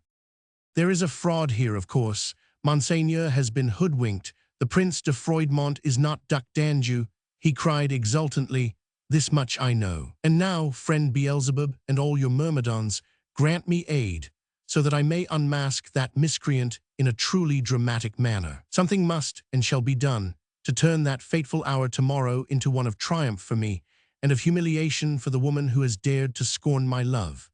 As for the man who has filched her from me, this same hour will be one which shall cover him with such boundless infamy, that for Jacqueline the very memory of his kisses will forever remain an agony of shame." He sent a hasty summons to his intimates, to Marguerite, de Borel, Dupret, and the whole of the gang of hot-headed malcontents, and just like in the archiepiscopal palace, so in the lodgings occupied by Messieurs de Landers, a council of war was held which lasted late into the night. Roman 4. It was a dark and stormy evening after a brilliant day, and some time after the cathedral bell had struck the hour of 10, Messieurs de Landers, commanding the town garrison, was making the round of the city gates. He had his man Pierre with him, a fellow well known to the guard. At the gate of Cantimper, Messieurs desired that the bridge be lowered, for he wished to assure himself that everything was as it should be over on the right bank of the river. Far away to the right and left, the lights of the Duke of Parma's encampment could be distinctly seen. The archers at the gate begged Messieurs not to venture too far out into the darkness, for the Spanish patrols were very wide awake, and they were like cats for sighting a man in the dark. But Messieurs thought it his duty to cross the bridge and to see if all was well on the other side. He refused to take a bodyguard with him in case the Spanish patrols were on the alert. Messieurs de Landers was known to be very brave. He preferred to take such risks alone. Only his man Pierre accompanied him. The archers kept a sharp lookout, but the night was very dark. A veritable gale was blowing from the southwest, and the driven rain was blinding. Messieurs crossed the bridge with Pierre, after which the darkness swallowed them both up. 10 minutes later, the guard at the gate, the archers and gunners, heard the sharp report of 2 musket shots, following closely upon one another and coming from over the right bank of the river. Trembling with anxiety, they marveled if Messieurs were safe. The sheriff, who had no special orders from the commandant to meet the present eventuality, did not know what to do. He was ready to tear out his hair in an agony of apprehension. Had it not been quite so dark, he would have sent out a search party, for Messieurs still tarried. But as it was, his men might fall straight into a guet-apens and be massacred in the gloom without doing any good to anyone. Skilled and able-bodied men were becoming precious assets in Cambray. Their lives could not be carelessly jeopardized. A quarter of an hour of heart-rending suspense went by, after which Mesmer's footstep was suddenly heard upon the bridge. He returned alone. The archers and gunners crowded round him, with the anxious query upon their lips, "Peer?" No one really cared about Peer. Mesmer de Landres and his gang were not popular in Cambray, but the incident had been rendered weird and awesome by the darkness and the bad weather, and Mesmer's obstinacy in venturing out so far. M. de Landres appeared moody and silent. No doubt he felt responsible for his servant's fate, but he answered the men's questions quite straightforwardly, more fully too, and with less brusqueness than was his wont when speaking with subordinates. "I had my suspicions aroused today," he said, "by something which our spies reported to me, that the Spaniards contemplated one of their famous surprise attacks under cover of this murky darkness. So I was determined to venture on the Bapaume road and see if I could discover anything.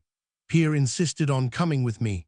We kept our eyes and ears open and crawled along in the ditch on hands and knees. Suddenly we were fired on without any warning. I lay low under cover of the ditch, not moving, hardly breathing, and thought that Pierre was doing likewise. I heard the Spanish patrols move noiselessly away. Then I crept out of my hiding place, almost surprised at finding myself alive. I called softly to Pierre, but received no answer. Then I groped about for him. Presently I found him. He had been shot twice through the back and must have died on the instant." The story was plausible enough, nor did anyone doubt it. The men cared so little about Pierre, who was overbearing and surly, but what had actually happened was vastly different. It was this: Monsieur le Marquis de Landres, accompanied by Pierre, had in truth crossed the bridge, and as soon as the darkness had swallowed them up, the two men had walked rapidly along the Bapaume road until they were challenged by a Spanish patrol on duty. Mesmer gave the password, and the patrol not only halted but also stood at attention, for the password which had been given was one used only by Spanish gentlemen of high rank in the king's armies. "You will conduct my servant at once before His Highness the Duke of Parma," Mesmer de Landres said to the man in command of the patrol. And to Pierre he added in a whisper, "All that you have to do when you see His Highness is to give him this letter from me and tell him that we are quite prepared for tomorrow." He gave Pierre a letter, then ordered the patrol to fire a couple of musket shots, after which he waited for a few minutes and finally returned alone to the city gate. Chapter 21. How some of these succeeded. Jacqueline was sitting in the self-same deep window embrasure from whence she had listened, oh, so long ago, to that song which would forever remain for her the sweetest song on earth. Mignon, Allen's Voici la Rose. Only a few hours had gone by since she had reached the sublimal height of ecstatic happiness, only a few hours since she had tasted the bitter fruit of renunciation. Since then she had had a good cry and felt better for it, but since then also she had encountered a venomous reptile on her way and had been polluted by its touch. Even to suggest that Jacqueline's pure faith in the man she loved had been troubled by de Landres' insidious suggestions would be to wrong her fine and steadfast character. She did not mistrust her knight. For her he still stood far above the base calumnies hurled at him by a spiteful rival, but somehow de Landres' venom had succeeded in making her sorrow more acute, less endurable. Oh, if only she could have shared with her beloved all his secrets and his difficulties, if only he had thought her worthy of his entire trust. Words which he had spoken ere he finally went away rang portentously in her ear, ominous words, which she had not heeded at the moment, for her heart was then overfull with the misery of that farewell, but which now took on, despite herself, a menacing and awesome significance.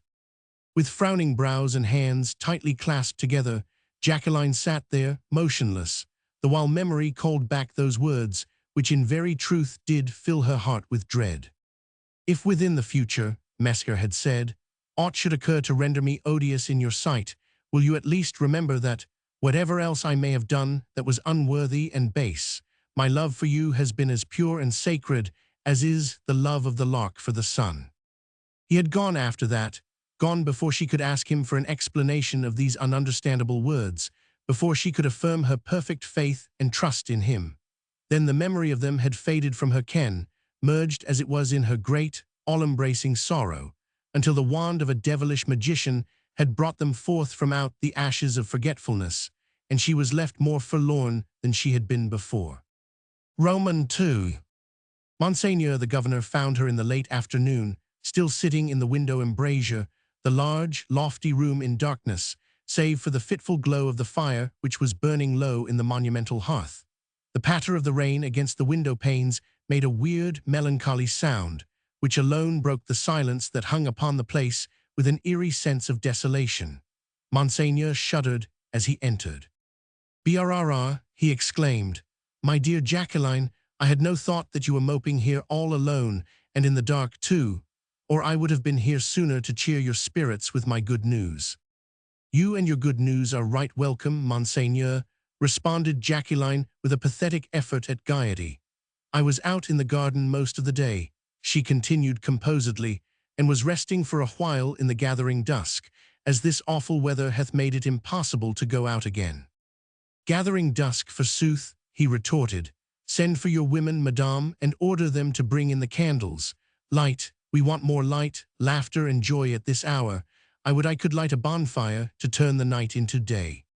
He was obviously nervy and excited, paced up and down the room in a state of nerve tension, very unlike his usual dignified self. Jacqueline, a little puzzled, obeyed him promptly. She rang the bell and ordered Nicole to send in the candles, and while the women busied themselves about the room, disposing candelabra upon the tables and consoles, she watched her guardian keenly. He certainly appeared strangely excited, and now and then he darted quick, inquiring glances upon her, and when she met those glances, he smiled as if in triumph. "Let us sit by the fire, my dear," he said genially, after he had dismissed Nicole and the women with an impatient gesture. "I came to see you alone and without ceremony, because I wished for the selfish pleasure of imparting my good news to you myself." She sat down in the tall chair beside the fire, and Monseigneur sat opposite to her. She had on a dress of dark-colored satin, upon the shiny surface of which the flickering firelight drew quaint and glowing arabesques. She rested her elbow on the arm of her chair and leaned her head against her hand, thus keeping her delicate face in shadow, lest Monseigneur should note the pallor of her cheeks and the tear stains around her eyes. But otherwise she was quite composed, was able to smile too at his eagerness and obvious embarrassment. It was his turn to study her keenly now, and he did so with evident pleasure. Not so very many years ago he, too, had been a young gallant, favored by fortune and not flint-hearted either where women were concerned. He had buried 2 wives, and felt none the worse for that, and still ready to turn a compliment to a pretty woman, and to give her the full measure of his admiration. He would have been less than a man now if he had withstood the charm of the pretty picture which his ward presented, in the harmonious setting of a high-backed chair, and with the crimson glow of the firelight turning her fair hair to living gold. "Put down your hand, Jacqueline," he said, "so that I may see your pretty face." "My head aches sadly, Monseigneur," she rejoined with a pathetic little sigh, "and mine eyes are heavy. 'Tis but vanity that causes me to hold my hand before my face." "Neither headaches nor heavy eyes could mar the beauty of the fairest lily of Flanders," he went on with elaborate gallantry. "So I pray you humor me and let me see you eye to eye." She did as he asked and dropped her hand. Monseigneur made no remark on her pallor, was obviously too deeply absorbed in his joyful news to notice her swollen eyes. She tried to smile and said lightly, "And why should Monseigneur desire to see a face, every line of which he knows by heart?" He leaned forward in his chair and said slowly, keeping his eyes fixed upon her, "Because I wish to behold the future Duchesse d'Anjou and de Lenken, the future sister of the King of France." She made no reply, but sat quite still, her face turned toward the fire, presenting the outline of her dainty profile to the admiring gaze of her guardian. Monseigneur was silent for a moment or two, was leaning back in his chair once more, and regarding her with an air of complacency which he took no pains to disguise. It means the salvation of the Netherlands, he said with a deep sigh of satisfaction. We can now count on the whole might of France to rid us of our enemies, and after that to a long era of prosperity and of religious liberty, when Madame Jacqueline de Broyart shares with her lord the sovereignty of the Netherlands. Jacqueline remained silent, her aching eyes fixed in the hot embers of the fire. So the blow had fallen sooner than she thought. When, in the arbor, she had made her profession of faith before her knight, and told him that she belonged not to herself, but to her country, she did not think that her country would claim her quite so soon. Vaguely she knew that some day her guardian would dispose of her hand and fortune, and that she would have to ratify a bargain made for her person, for the sake of that fair land of Flanders which was so dear to her. But a while ago, all that had seemed so remote, limitless time seemed to stretch out before her, wherein she could pursue her dreams of the might-have-been. Monseigneur's announcement, for it was that, came as a hammer blow upon her hopes of peace. She had only just wakened from her dream, and already the bittersweet boon of memory would be denied to her. Stunned under the blow, she made no attempt at defiance. With her heart dead within her, what cared she in the future what became of her body? Since love was denied her, there was always the altruistic sentiment of patriotism to comfort her in her loneliness, and the thought of self-sacrifice on the altar of her stricken country would, perhaps, compensate her for that lifelong sorrow which was destined to mar her life. "No wonder you are silent, Jacqueline," Monseigneur was saying, and she heard him speaking as if through a thick veil which smothered the sound of his voice. "For to you, this happy news comes as a surprise. Confess that you never thought your old guardian was capable of negotiating so brilliant an alliance for you." "I knew," she rejoined quietly, "that my guardian would do everything in his power to further the good of our country. And incidentally, to promote your happiness, my dear." "Oh," she said, with an indifferent shrug of the shoulders, "my happiness is not in question, is it? Else you would not propose that I should wed a prince of the house of Valois." "I am not so sure," he replied, with a humorous twinkle in his old eyes. "Monsieur Duc d'Anjou is not, or I am much mistaken, quite the rogue that mischievous rumor hath painted." "Let us hope, for my sake," she retorted dryly, "that rumor hath wronged him in all particulars. In one, at any rate, I'll vouch for that.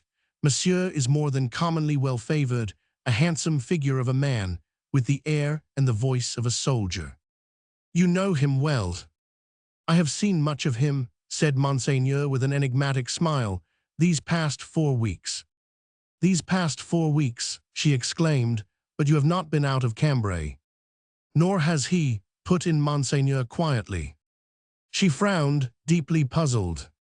"Monsieur Duc d'Anjou hath been in Cambray," she asked, "these past 4 weeks." He nodded.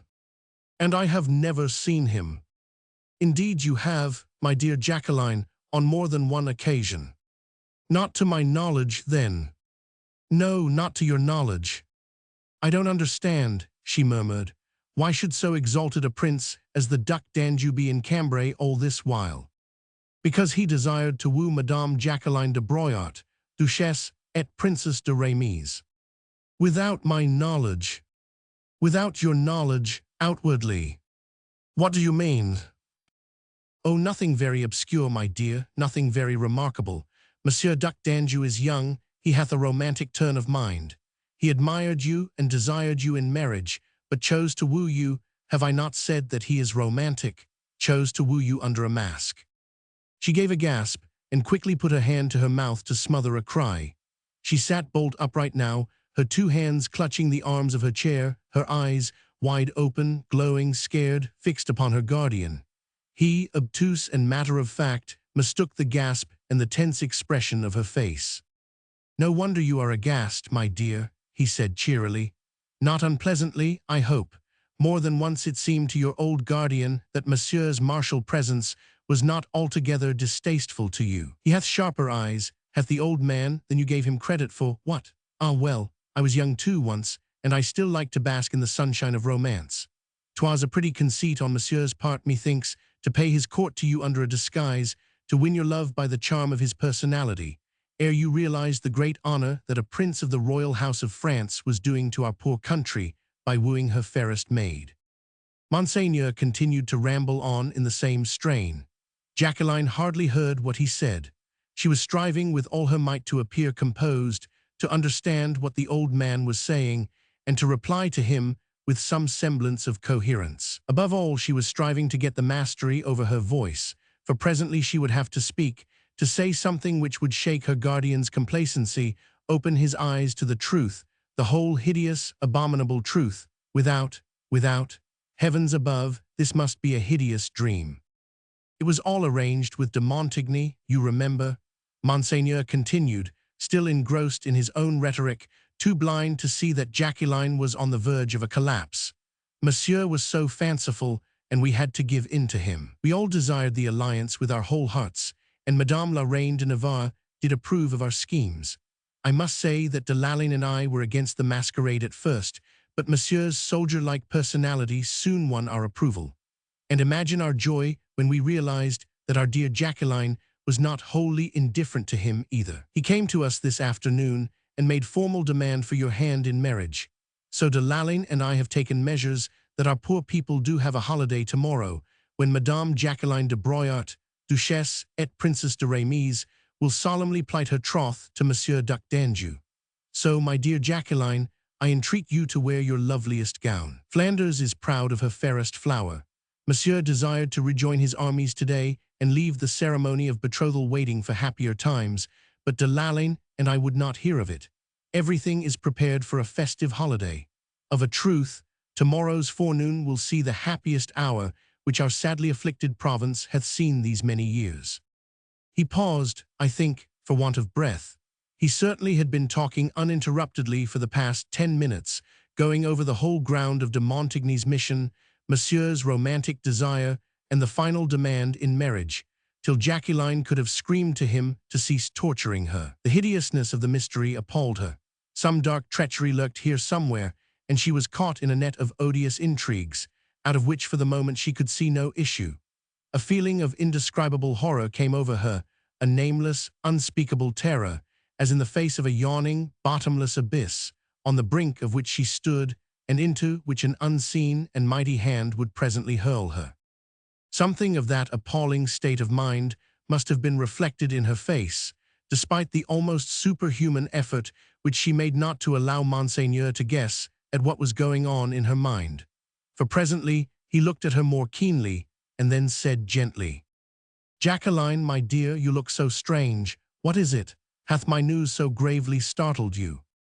She shook her head, and when he reiterated his question and leaned forward in order to take her hand, she contrived to say, moderately calmly, even though every word came with an effort from her parched throat, "The man with the mask, the Prince de Froidmont, you are sure." "Sure of what, my dear?" he riposted. "That he is the Duc d'Anjou." Monseigneur laughed loudly and long, apparently much relieved. "Oh, is that what troubles you, my child?" he said gaily. "Well then, let me assure you that I am as sure of that as that I am alive. Why," he added, evidently much surprised, "how could you ask such a funny thing?" "I did not know," she murmured vaguely. "Sometimes an exalted prince will woo a maid by proxy, so I thought." But evidently, the idea of Jacqueline's doubts greatly tickled Monseigneur's fancy. "What a strange conceit, my child," he said with condescending indulgence.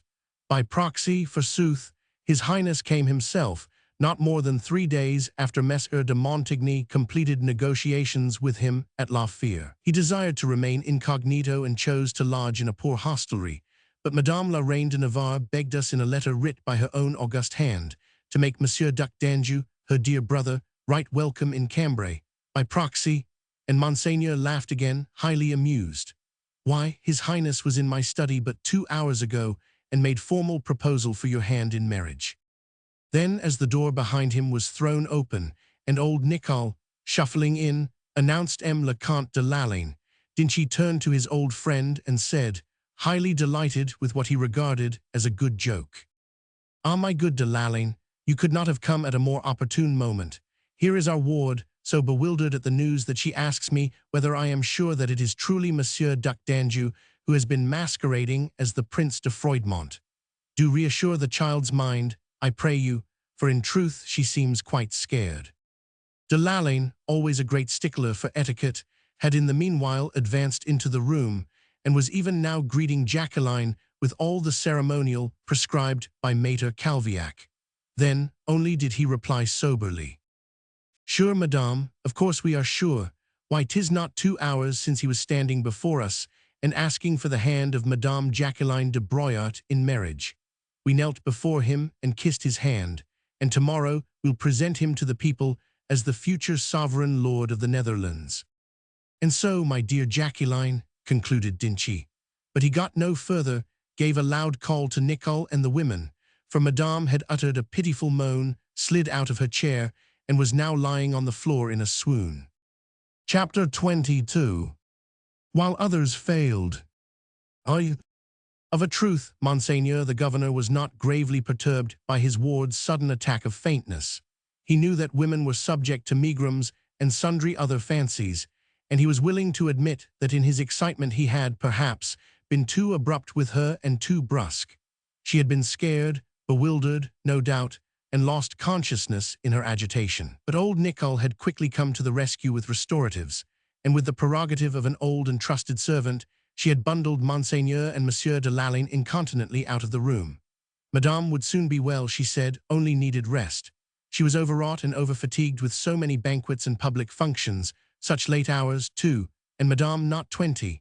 Young people needed plenty of sleep, and Madame, after a good and peaceful night, would be quite well on the morrow. So Monseigneur, fully reassured, went back to his apartments and to his own business. There was still a great deal to be done, a great deal to see to, many people to interview, and many more orders to give, to ensure that tomorrow's ceremony should be conducted not only with perfect smoothness, but also that the preparations for it be concluded with perfect secrecy. M. de Lalaine, Dinchy's old friend, was an invaluable helpmate, and de Landres too had for the occasion thrown off that supercilious manner which he had adopted of late, and had entered fully into the spirit of the affair. There was no fear that the wily Valois fox would slip from out the trap which was being so skillfully laid for him. Already messengers, dressed in Monseigneur the Governor's livery, were flying all over the town, carrying letters and signed manuals. Directly these were delivered, extraordinary bustle and activity came at once into being in the official and municipal centers of the city. The provosts could be seen, wearing their chain of office and hurrying to the town hall, where they were received by the chief magistrate. Orders and counterorders flew from one end of the town to the other, from the citadel to the palace, and from Cantimper to the chateau, while, by special command of M. le Marquis de Landres, the entire garrison, which manned the forts, was under arms during the whole of that night. The humbler folk, scared by this unwanted turmoil, shut themselves up with their families inside their houses, until a persistent rumor reassured them that no fresh assault on the part of the besieging army was expected, but rather that a happy, joyful, and hopeful proclamation would be made by Monseigneur the Governor on the morrow, from the balcony of the town hall. Whereupon fear and trouble were for the moment put resolutely away. The people were beginning to suffer so acutely that they were abjectly thankful for any ray of hope, which gleamed through the darkness of their ever-present misery.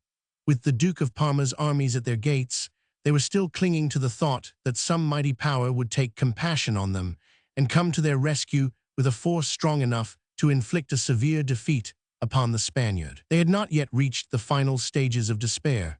They were still ready to seize every opportunity for forgetfulness, for enjoyment even, whenever it was offered or allowed them.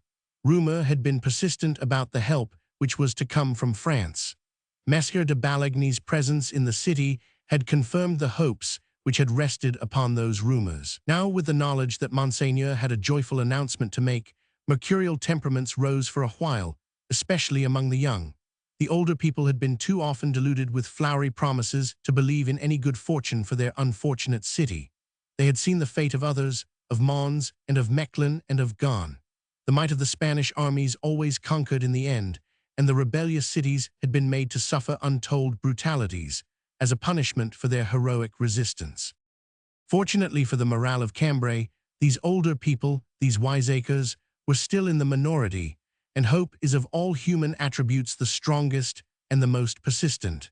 So, despite the prognostications and fear of pessimists, people rose early on the following morning, in order betimes to decorate their houses. Soon after dawn, activities began. Flags were dragged out of old, disused coffers and hung out of windows and balconies. The women sought, in their worm-eaten dower chests, for any scraps of finery that may have survived from the happy olden days, before their Spanish tyrants had made of this prosperous land a forlorn wilderness. By 8 o'clock, the beleaguered city looked almost gay. The shops were closed, soldiers paraded the streets, the city guilds, their masters and their apprentices came out with banners flying to stand in groups upon the grand place. If a stranger could have dropped into Cambray from the skies on that fine April morning, he would of a truth have doubted if any Spanish army was encamped around these walls. Roman II. Even Gilles de Crohin, absorbed as he was in his own affairs, could not fail to notice the generally festive air which hung about the place. In the quarter where he lodged, it is true that very little of that holiday mood had found its way down the narrow streets and into the interior of squalid houses, where the pinch of cold and hunger had already made itself insistently felt. But as soon as he was past the Place aux Bois, he began to wonder what was in the wind. The populace had been at obvious pains to put aside for the moment every outward sign of the misery which it endured. The women had donned their best clothes, the men no longer hung about at street corners, looking hungry and gaunt. They did not even scowl in the wake of the masked stranger, so lately the object of their ire, as the latter hurried along on his way to the palace. And then there were the flags, and the open windows, the draped balconies, and pots of bright-colored early tulips, all so different to the dreary, drab appearance which Cambray had worn of late. But nevertheless, Gilles himself would have told you afterwards that no suspicion of Monseigneur d'Inchy's intentions crossed his mind. Vaguely he thought that Messer de Balagny's arrival had been announced to the townfolk, and that the promise of help from France had been made the occasion of a public holiday, and he himself was in too much of a fume to pay serious heed to anything but his own affairs, to anything, in fact, but his own departure, which had been so provokingly delayed until this morning. And this veracious chronicle has all along put it on record that Messer Gilles de Crohin was not a man of patience. Imagine his choler, his fretting rage when, fully prepared for his journey, mounted upon the same horse which had brought him into Cambray a month ago, and duly accompanied by Maître Jehan, who had a pack-horse on the Lade, he had presented himself on the previous afternoon at the Porte Notre Dame with his original safe conduct, and was incontinently refused exit from the city, owing to strict orders issued by the commandant of the garrison that no one should be allowed to pass out of the gates under any pretext whatsoever. Gilles had argued, persuaded, demanded, but he himself was too thorough a soldier not to have realized from the first that every argument would be futile. The captain of the guard assured him that he could do nothing in the face of the strict and uncompromising orders which he had received. Gilles was of course quite certain that someone had blundered, a mere matter of formality, which Monseigneur the Governor could put right with a stroke of the pen, but it was obviously not for a subordinate officer to question his orders or to take any revision thereto upon himself, and Gilles, after receiving the captain's courteous regrets, had no option but to ride away. It was then 6 o'clock of the afternoon, and the brilliance of the early spring day was quickly fading into dusk. A boisterous wind had sprung up, which brought heavy banks of cloud along, threatening rain. But rain or shine, Gilles had no thought as yet of giving up his purpose. There were other gates within the city walls, and wrapping his mantle closely round his shoulders, he gave spur to his horse and started on a new quest, closely followed by Maître Jehan. It is on record that he went the round of every gate, armed with his safe conduct and with as much patience as he could muster. Alternately he tried bribery, persuasion, stealth, but nothing availed. The town garrison was everywhere under arms, orders had been given, and no one, be he the highest in the land, was allowed to leave. Had the matter been vital or the adventure worth the trial, I doubt not but what Messer would have endeavored to get through at all costs, have scaled the city walls, swam the river, challenged the Spanish lines, and run the gauntlet of archers and gunners, in order to accomplish what he wanted, if he had wanted it badly. But a few hours' delay in his journey could make no matter, and truth to tell he was in no mood for senseless adventure. In the meanwhile, however, several hours had been wasted on fruitless errands. It was late evening. The heavy gale had brought along its due complement of rain. It was certainly not seemly to disturb Monseigneur the Governor in the palace at this hour, so Gilles and Jehan returned, sorely disappointed, to their lodgings, there to spend a sleepless night, waiting for the first reasonable hour in the morning wherein Monseigneur the Governor might be expected to transact business. And I can confidently affirm that no suspicion of what was in contemplation for the confusion of the fickle prince crossed Gilles' mind as he lay half the night, staring into the darkness, with the image of Jacqueline haunting his tortured brain. Roman 3. At 8 o'clock the next morning, he was once more at the archiepiscopal palace, demanding to see Monseigneur. Not wishing to challenge any comparison at this 11th hour between his two entities, he had elected to present himself under his disguise and his mask, and to send in a greeting to Monseigneur with the message that Messer le Prince de Froidmont desired to speak with him immediately. But it seems that Monseigneur had been very ill all night and had not yet risen. A leech was in attendance, who, ignorant of the true rank of this early visitor, strictly forbade that the sick man should be disturbed. No doubt, if Messer le Prince de Froidmont would present himself a couple of hours later, the leech added suavely, Monseigneur would be prepared to see him. It was in very truth a trial of patience, and I marvel how Gilles' temper stood the strain. The fact that he was a stranger in the city, without a friend, surrounded too by a goodly number of enemies, may be accountable for his exemplary patience. Certain it is that he did once again return to his lodgings, anathematizing in his heart all these stodgy and procrastinating Flemings, but otherwise calm, and I repeat, wholly unsuspecting. At 10 o'clock, a runner came to him with a message that Monseigneur had been unexpectedly summoned to the town hall, but not wishing to disappoint le Prince de Froidmont, he begged the latter to go forthwith to see him there. So Gilles left horses and baggage in Maître Julien's charge, and accompanied by Jehan, he proceeded on foot to the town hall.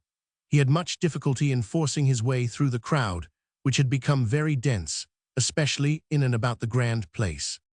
Gilles, indeed, could not help but notice the festive appearance of the town, the flags, the flowers, the banners of the guilds.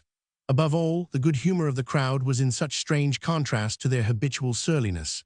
Instead of uttering insults against the masked stranger, as he jostled them with his elbows and a rapid "by your leave," they chaffed and teased him, laughed and joked among themselves in perfect good humor.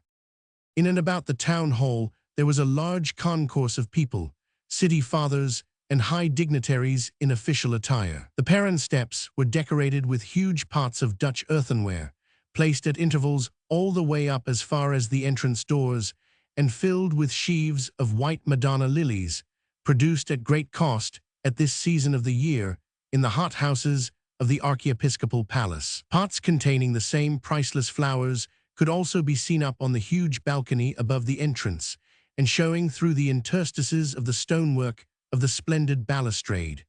There was also a guard of honor, halberdiers in their gorgeous attire, who lined the hall and the grand staircase as far as the upper floor. When Gilles appeared outside the huge entrance gates, an usher in sober black came forward from some hidden corner of the hall and approached him with marked deference. Monseigneur, the governor, had given orders that directly le Prince de Froidmont presented himself at the town hall, he was to be shown up to the council room. Gilles, having ordered Jehan to wait for him below, followed the usher up the grand staircase, noting with the first gleam of suspicious surprise that the guard presented arms as he went by. But even then, he did not guess. Roman 4. The council room was crowded when Gilles entered. At first, he felt quite dazed. The whole scene was so ununderstandable, so different to what he had expected. He had thought of finding Monseigneur the governor alone in a small apartment, and here he was ushered into a magnificent hall, harmoniously ornamented with priceless Flemish tapestry above the rich carving of the wainscoting. The hall was crowded with men, some of whom he had vaguely seen on the night of the banquet at the archiepiscopal palace. There was the chief magistrate, a venerable old man, gorgeously decorated with a massive gold chain and other insignia of authority. There were the mayors of the city guilds, each recognizable by their robes of state and the emblems of their trades. There were the provosts and the captains of the guard and the chiefs of the guild of archers with their crimson sashes, and there was also Monseigneur the governor, looking more pompous and solemn than he had ever done before. Gilles was once more deeply thankful for the mask which covered his face, together with its expression of boundless astonishment, amounting to consternation, which must inevitably have betrayed him. Already he would have retreated if he could, but even as the swift thought crossed his mind, the ushers closed the doors behind him, the guard fell in, and there was no mistaking it, a virtual prisoner. Dressed for the journey, booted and spurred, with leather jerkin and heavy belt, he stood for a moment, isolated at the end of the room, a magnificent and picturesque figure, mysterious and defiant. Yes, defiant, for he knew in one instant that he had been trapped and that he, the gambler, had been set to play a losing game. His quick, keen glance swept over the dignified assembly. Monseigneur in the center was advancing to greet him, bowing almost to the ground in the excess of his deference. Every head was bared, the captains of the guard had drawn their swords and held them up to the salute. Through the wide-open, monumental windows, the pale April sun came peeping in, throwing a glint of gold upon the rich robes of the provosts and the mayors. A murmur of respectful greeting went round the room, followed immediately by loud and prolonged cheering, and Gilles, suddenly alive to the whole situation, took his plumed hat from off his head, and with a splendidly insolent gesture made a sweeping bow to the assembled dignitaries. His life, his honor, his safety were hanging by a thread. He stood like a trapped beast before a number of men who anon would be clamoring perhaps for his blood. But the whole situation suddenly struck him as so boundlessly humorous. The solemnity of all these worthy Flemings would presently be so completely ruffled that Gilles forgot the danger he was in, the precariousness of the position in which he stood, only to remember its entirely ludicrous aspect. "Long live His Highness le Duc d'Anjou et de Lincoln," came in rousing cheers, which woke the echoes of the old town hall. And outside, on the grand place, the people heard the cheering. They did not know yet what it was about, but they had come out on this fine April morning to enjoy themselves, to forget their troubles, their danger, their miseries. And when they heard the cheering, they responded with full throat and heart, and acclaimed not what they knew, but what they hoped. "You have beaten me, Monsieur," Gilles said in a good-humored whisper to Monseigneur the governor, as the latter bent one knee to the ground and kissed the gracious hand of the Valois prince. "Never was game so skillfully trapped. All my compliments, Monsieur. You are a born liar," he would have said, but checked himself just in time and used the smoother word diplomatist. "Your Highness will not grudge us our little ruse," Dinchi riposted under his breath with a suave smile. "It is all for your glorification and the exaltation of our promised union with France." "Take care, Monsieur," retorted Gilles, "that your want of trust in me doth not receive the punishment it deserves." He had still the thought that he might run away, the only time in the whole course of his life that Gilles de Crohin had the desire to show a clean pair of heels to the enemy. If he could only have seen the slightest chance of getting away, he would have taken it, through door or window, up the chimney or the side of a house, any way, in fact, out of this abominable trap which these astute Flemings had so skillfully laid for him. And this, despite the fact that he had spied his archenemy, de Landers, at the far end of the room, de Landers, who was gazing on him, not only in mockery but also in triumph. Nevertheless, Gilles was ready to turn his back even on de Landers, anything, in fact, to get away, for the situation, besides being ludicrous, was tragic too, and desperate. One false move on his part, one unconsidered word, and the whole fabric of Madame la Reine's schemes would totter to the ground. He seemed to see her now, with her gracious hand extended towards him and the tears streaming down her cheeks, while she said with solemn earnestness, "When a prince of the house of Valois breaks his word, the shame of it bears upon us all." He seemed to see himself with his hand upon the cross-hilt of his sword, swearing by all that he held most sacred and most dear that he would see this business through to the end. Indeed, the end was in sight, and he felt like a soldier who has been left all alone to defend a citadel and ordered to hold it at all costs. That citadel was the honor of France. And the soldier nature in him not only refused to give in, but at this supreme hour rejoiced in the task.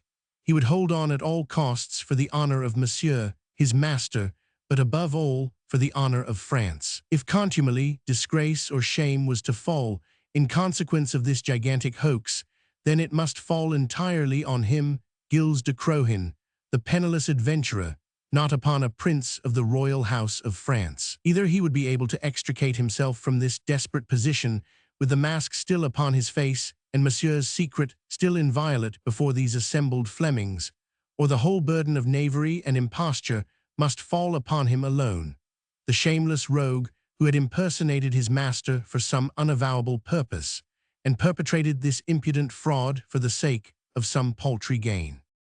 It only took him a few seconds thus to pass the whole situation, present and future, in a brief review before his mind. Having done it, he felt stronger and keener for the fight and ready for any eventuality. The honor of France, and he left here to guard it, ye gods, but he felt prouder than any king. Contumely, disgrace, exposure, and ignominious flight, mayhap a shameful death. Bah, what mattered anything so long as the honor of France and of her royal house remained untarnished before the world? Fortunately, Jacqueline was not here. Perhaps she would not come. Perhaps these wily fools, when they had set their trap, had left her out of their reckoning, in which case all might be well. The chances of exposure remained remote. A little more impudence, a brief half-hour still of this abominable role, and the curtain must fall at last upon the farcical tragedy, and he, Gilles, would be free to become an honest man once more. A little luck, and remember that he was a gambler and staking his all upon the last throw. And as one by one, the city dignitaries came up to be presented by the governor to his highness, and as the minutes sped away, hope once more knocked at the gateway of the adventurer's heart. One by one they came, these solemn Flemings. They bent the knee and kissed the hand of the prince who was to be their sovereign lord. And some of them were old, and others very rheumatic. Most of them appeared to Gilles highly ridiculous in this homage rendered to an impostor. The desire to laugh aloud became positive torture after a while, and yet nothing but self-possession could carry the day, now that every second rendered Gilles' position more hopeful. For still Jacqueline did not come. Jacqueline, the only person inside this city who could betray him, and she the one being in the entire world before whom he would have wished to remain deserving and unimpeached. She of a truth would know him amongst 1,000. Her loving, searching eyes would laugh at masks and disguises. Her finger alone could, at sight of him, point at him with scorn. Her voice, like that of an avenging angel, could be raised against him, saying, "That man is a liar and a cheat. He is not the Duc d'Anjou." They. Monseigneur the governor acted throughout as the master of ceremonies. Obsequious and suave, he seemed to have no wish save to please his highness in all things, and to make him forget the want of trust that the present ceremony implied.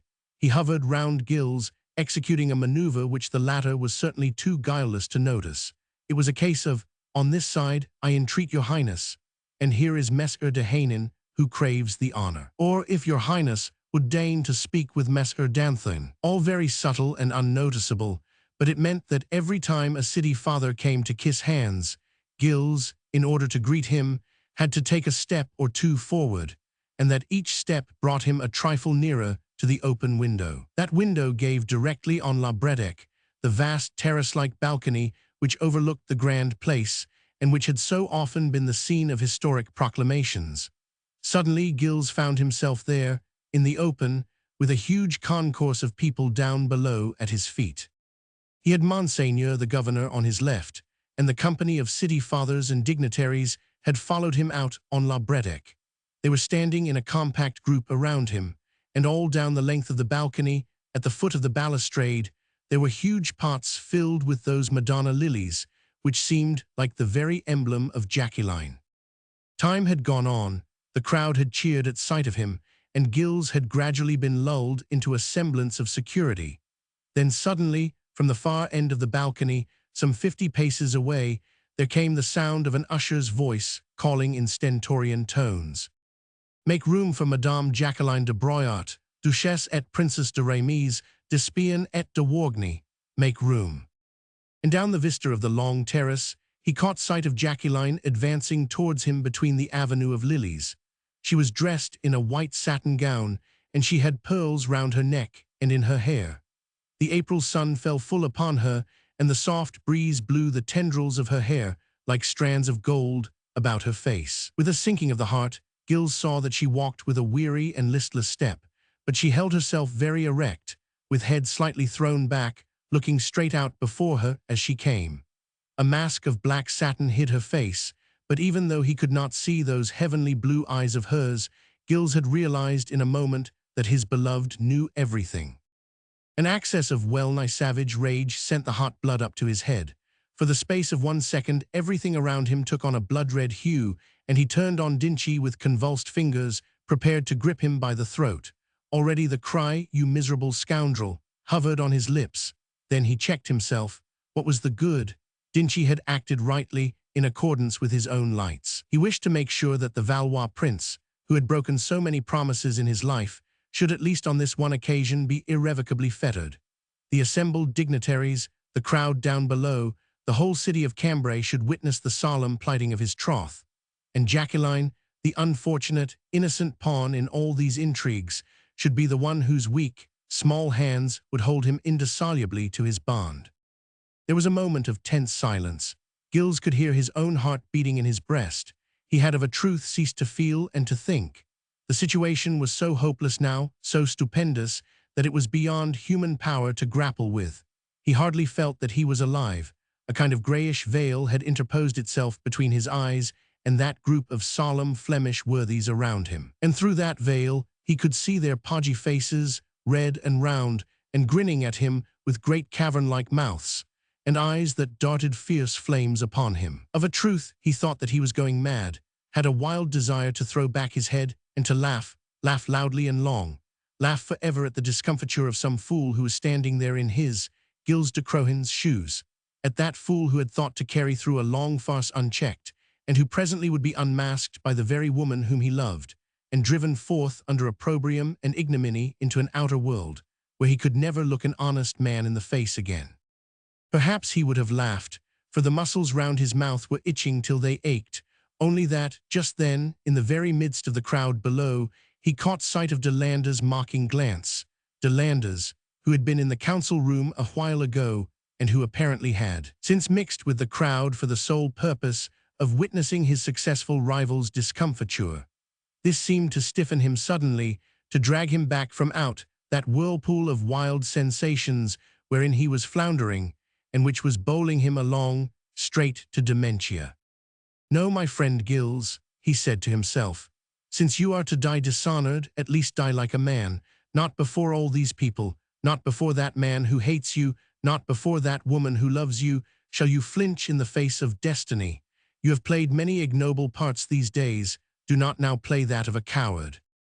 And he stood quietly there, still picturesque and magnificent, still defying fate which had played him this last, desperate trick, while Monseigneur advanced to Jacqueline, took her hand, and said aloud in measured tones of ceremony, so that every one there might hear, "My dear Jacqueline, it is with inexpressible joy that mine old eyes behold this happy hour.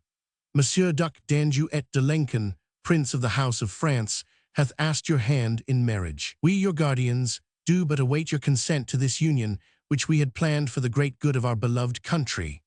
Say the word, my dear Jacqueline, and I myself will proclaim to our poor, sorrowing people the joyful news that a liberator hath come to them at last, and that the United Provinces of the Netherlands may look to him as their sovereign lord and king." Jacqueline had listened to Monseigneur's peroration with perfect composure. She stood then not 10 paces away from Gilles, the only woman in the midst of all these men who were gambling with her destiny. Through her mask she was looking on Gilles, and on him only, feeling that the whole abyss of loathing which filled her soul for him would be conveyed to him through her look. She had believed in him so completely, trusted him so implicitly, that now that she knew him to be both a liar and a cheat, she felt that the very wellspring of her love had turned to bitter hate. And hate, in a strong and sensitive nature, is at least as potent as love. What the mystery was wherewith he chose to surround himself, she did not know.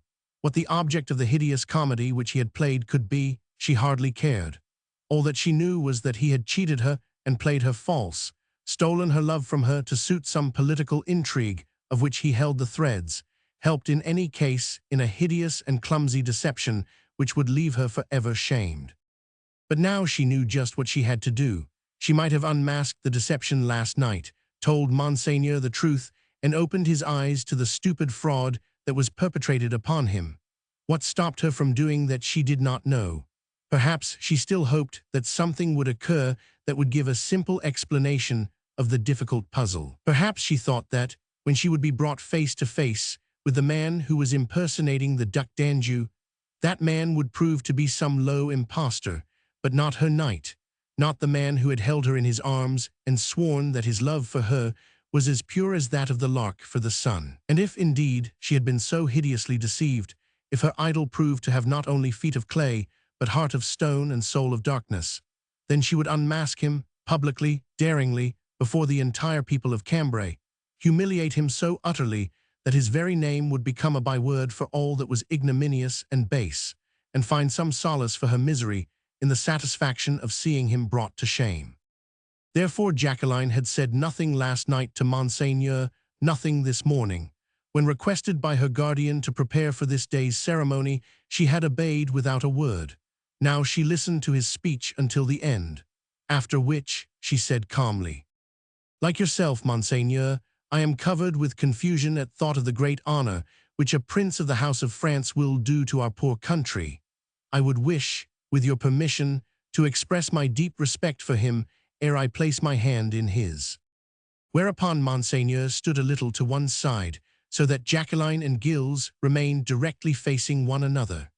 Everyone was watching the young pair, and kindly murmurs of approval at the beauty of the girl and the martial bearing of the man flew from mouth to mouth. Jacqueline, stately and dignified as was her wont, advanced a step or two.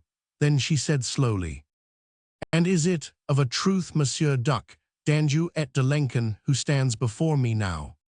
She looked straight at him, and he in imagination saw beneath the mask which hid the expression of her face, saw those blue eyes which had looked on him yesterday with such ineffable tenderness, saw those exquisite lips which had murmured words of infinite love. An utter loathing overcame him of the part which he had to play, of the fraud which was to deliver his beloved into the keeping of a worthless reprobate. He was conscious only of a wild desire to throw himself at her feet in an agony of remorse and repentance, to kiss her gown, the tips of her velvet shoes, and then to proclaim the truth, to put it forever out of that profligate prince's power, to claim this exquisite woman as his bride, to proclaim the truth and then to run away like a second Cain from the scene of an unforgivable crime, to flee like the treacherous soldier who hath deserted the citadel, to flee, leaving behind him the tattered rag of France's honor lying forever soiled in the dust, beneath the feet of a duped and credulous nation. Just then she put out her hand, that perfect hand which he had held in his and which to his touch had seemed like the petal of a flower, and she said, with the same solemn deliberation, "Is it in truth to the Duc d'Anjou himself that I herewith plight my troth?" The avowal was on Gilles' lips. "Madame," he began, and looked unflinchingly, straightforwardly at her. But before he could speak another word, a cry suddenly rang out, shrill and terrifying, out of the crowd. "Do not touch him, madame, do not touch him. He is not the Duc d'Anjou. He is an impostor and a liar, a Spanish spy. Beware." Monseigneur, the city fathers, the mayor, everyone on La Bretèque, in fact, gasped with horror. How dared these abominable agitators mar the beauty of this affecting ceremony? Monseigneur went forward, leaned over the balustrade in order to try and ascertain who it was who was trying to create a disturbance. He saw Deslandres down below in the midst of the throng, vaguely wondered what the young commandant was doing there, when his place was up on La Bretèque amongst those of his own rank. Anyway, he spoke to Deslandres, shouted himself hoarse to make the young man hear, for an unpleasant turmoil had followed that first cry of Spanish spy. People were shouting and gesticulating, and the call "down with him" came repeatedly from several points in the rear of the crowd. Deslandres looked up, but he pretended not to hear, laughed and shrugged his shoulders as if the matter did not concern him. and yet there was no mistaking the persistence with which that ominous cry, "Spanish spy," was taken up again and again, nor the disturbing effect which it had upon the crowd. Monseigneur then tried to harangue the mob, to point out to them the evil of their ways. Had they forgotten that they were out to enjoy themselves, to forget their troubles, to forget the very fact that the words Spaniard and Spanish existed in their lexicon? But Messer de Landa's paid agents would not let him speak. They had been paid to create a disturbance, not to let the people stand about placidly, listening to windy harangues. So the moment Monseigneur opened his mouth, the whole gang of them took up the provocative cry, "A Spanish spy, take care, Madame Jacqueline," until it was repeated over and over again by numberless voices, hoarse with excitement and with spite. The crowd oscillated as if driven by a sudden blast. Ominous murmurs came from those points where women and men stood in compact and sullen groups. "Spanish spy, beware," rang out again and again. Monseigneur the governor was in a wild state of agitation. He could not understand what it was that had set some rowdy malcontents to disturb the peaceful serenity of this eventful morning. Unable to make himself heard, he turned in helpless bewilderment to Gilles. "Monseigneur," he began, in a voice quivering with consternation, "I do entreat you." But he got no further. Above this peroration, above the shuffling and the mutterings of his friends on the balcony, above the cries and murmurs down below, there had suddenly resounded the dull boom of distant cannon. The crowd gave one terrific, full-throated roar of terror. "The Spaniards, they are on us!"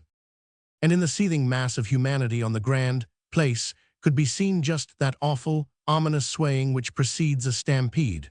Already the women screamed and some men shouted, "Sauve qui peut." "The Spanish spy," cried a voice. "What did I tell you, citizens? He hath taken advantage of this holiday to bring the Spaniards about your ears." Now the swaying of the crowd became like a tidal wave upon the bosom of the ocean. Hundreds of men and women and little children started to move, not in one direction, but in several, like frightened sheep who know not whither to go. Yells and screams, some of rage, others of terror, rose in a wild tumult from below, and through it all a few persistent voices, recognizable by the well-known guttural tone peculiar to those of Spanish blood, shouted themselves hoarse with the persistent cry, "The Spaniards are on us, we are betrayed." Romans 6. Monseigneur the governor, unable to make himself heard, helpless and gravely perturbed, hurried into the council room, and after him trooped the city fathers like a flock of scared hens. Confusion at once reigned inside the town hall as much as out on the place, a confusion that could be felt rather than heard, a dull murmur of voices, a scurrying and pattering of feet. Once more the cannon roared, and the weird sound was followed by a prolonged volley of musket shot. "They are on us, sauve qui peut." Then suddenly, far away in the direction of Cantimper, a huge column of smoke rose to the sky. It was immediately followed by a stupendous report, which literally shook the ground beneath the feet of this terror-stricken mass of humanity. A shower of broken glass fell at several points with a loud clatter on to the pavements below, and in absolutely wild and unreasoning terror, the crowd began to push and to jostle, to drive and shove and batter anything or anyone that came in the way. Men and women in their terror had become like a herd of stampeding beasts, tearing at every obstacle, hurling maledictions and missiles, fighting, pushing, to get back to their homes, hammering at doors that had already been hastily barred and bolted by those who happened to have found shelter inside the houses close by. "They are on us, sauve qui peut." This time it was a company of the city guard, who came running helter-skelter from the direction of the citadel, halbertmen and pikemen, most of them unarmed, others with their steel bonnets set awry upon their heads, not a few leaving a trail of blood behind them as they ran. Sauve qui peut, the deathly call of the runaway soldier, the most awesome sound the ear of man can hear. And over from St. Jury came others running too, the archers from Notre Dame, and on the right there were the gunners from Say. They were running, like hunted deer, swiftly, panting, their jerkins torn, the slashings of their doublets hanging on them in strips. They added the final horrible note of hopelessness to the terror and the confusion. From every corner of the city, there rose cries of distress, shrill screams from women and children, loud curses from the men.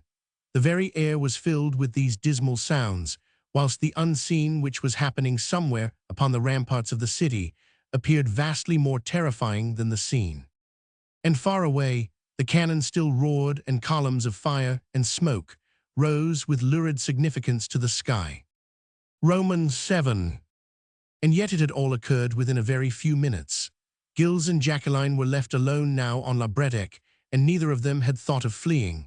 For each of them, the awesome moment was just a pause wherein their minds faced the only important problem, how to help and what to do singly against that terrible tide. It was just a moment, the space, perhaps, of a dozen heartbeats.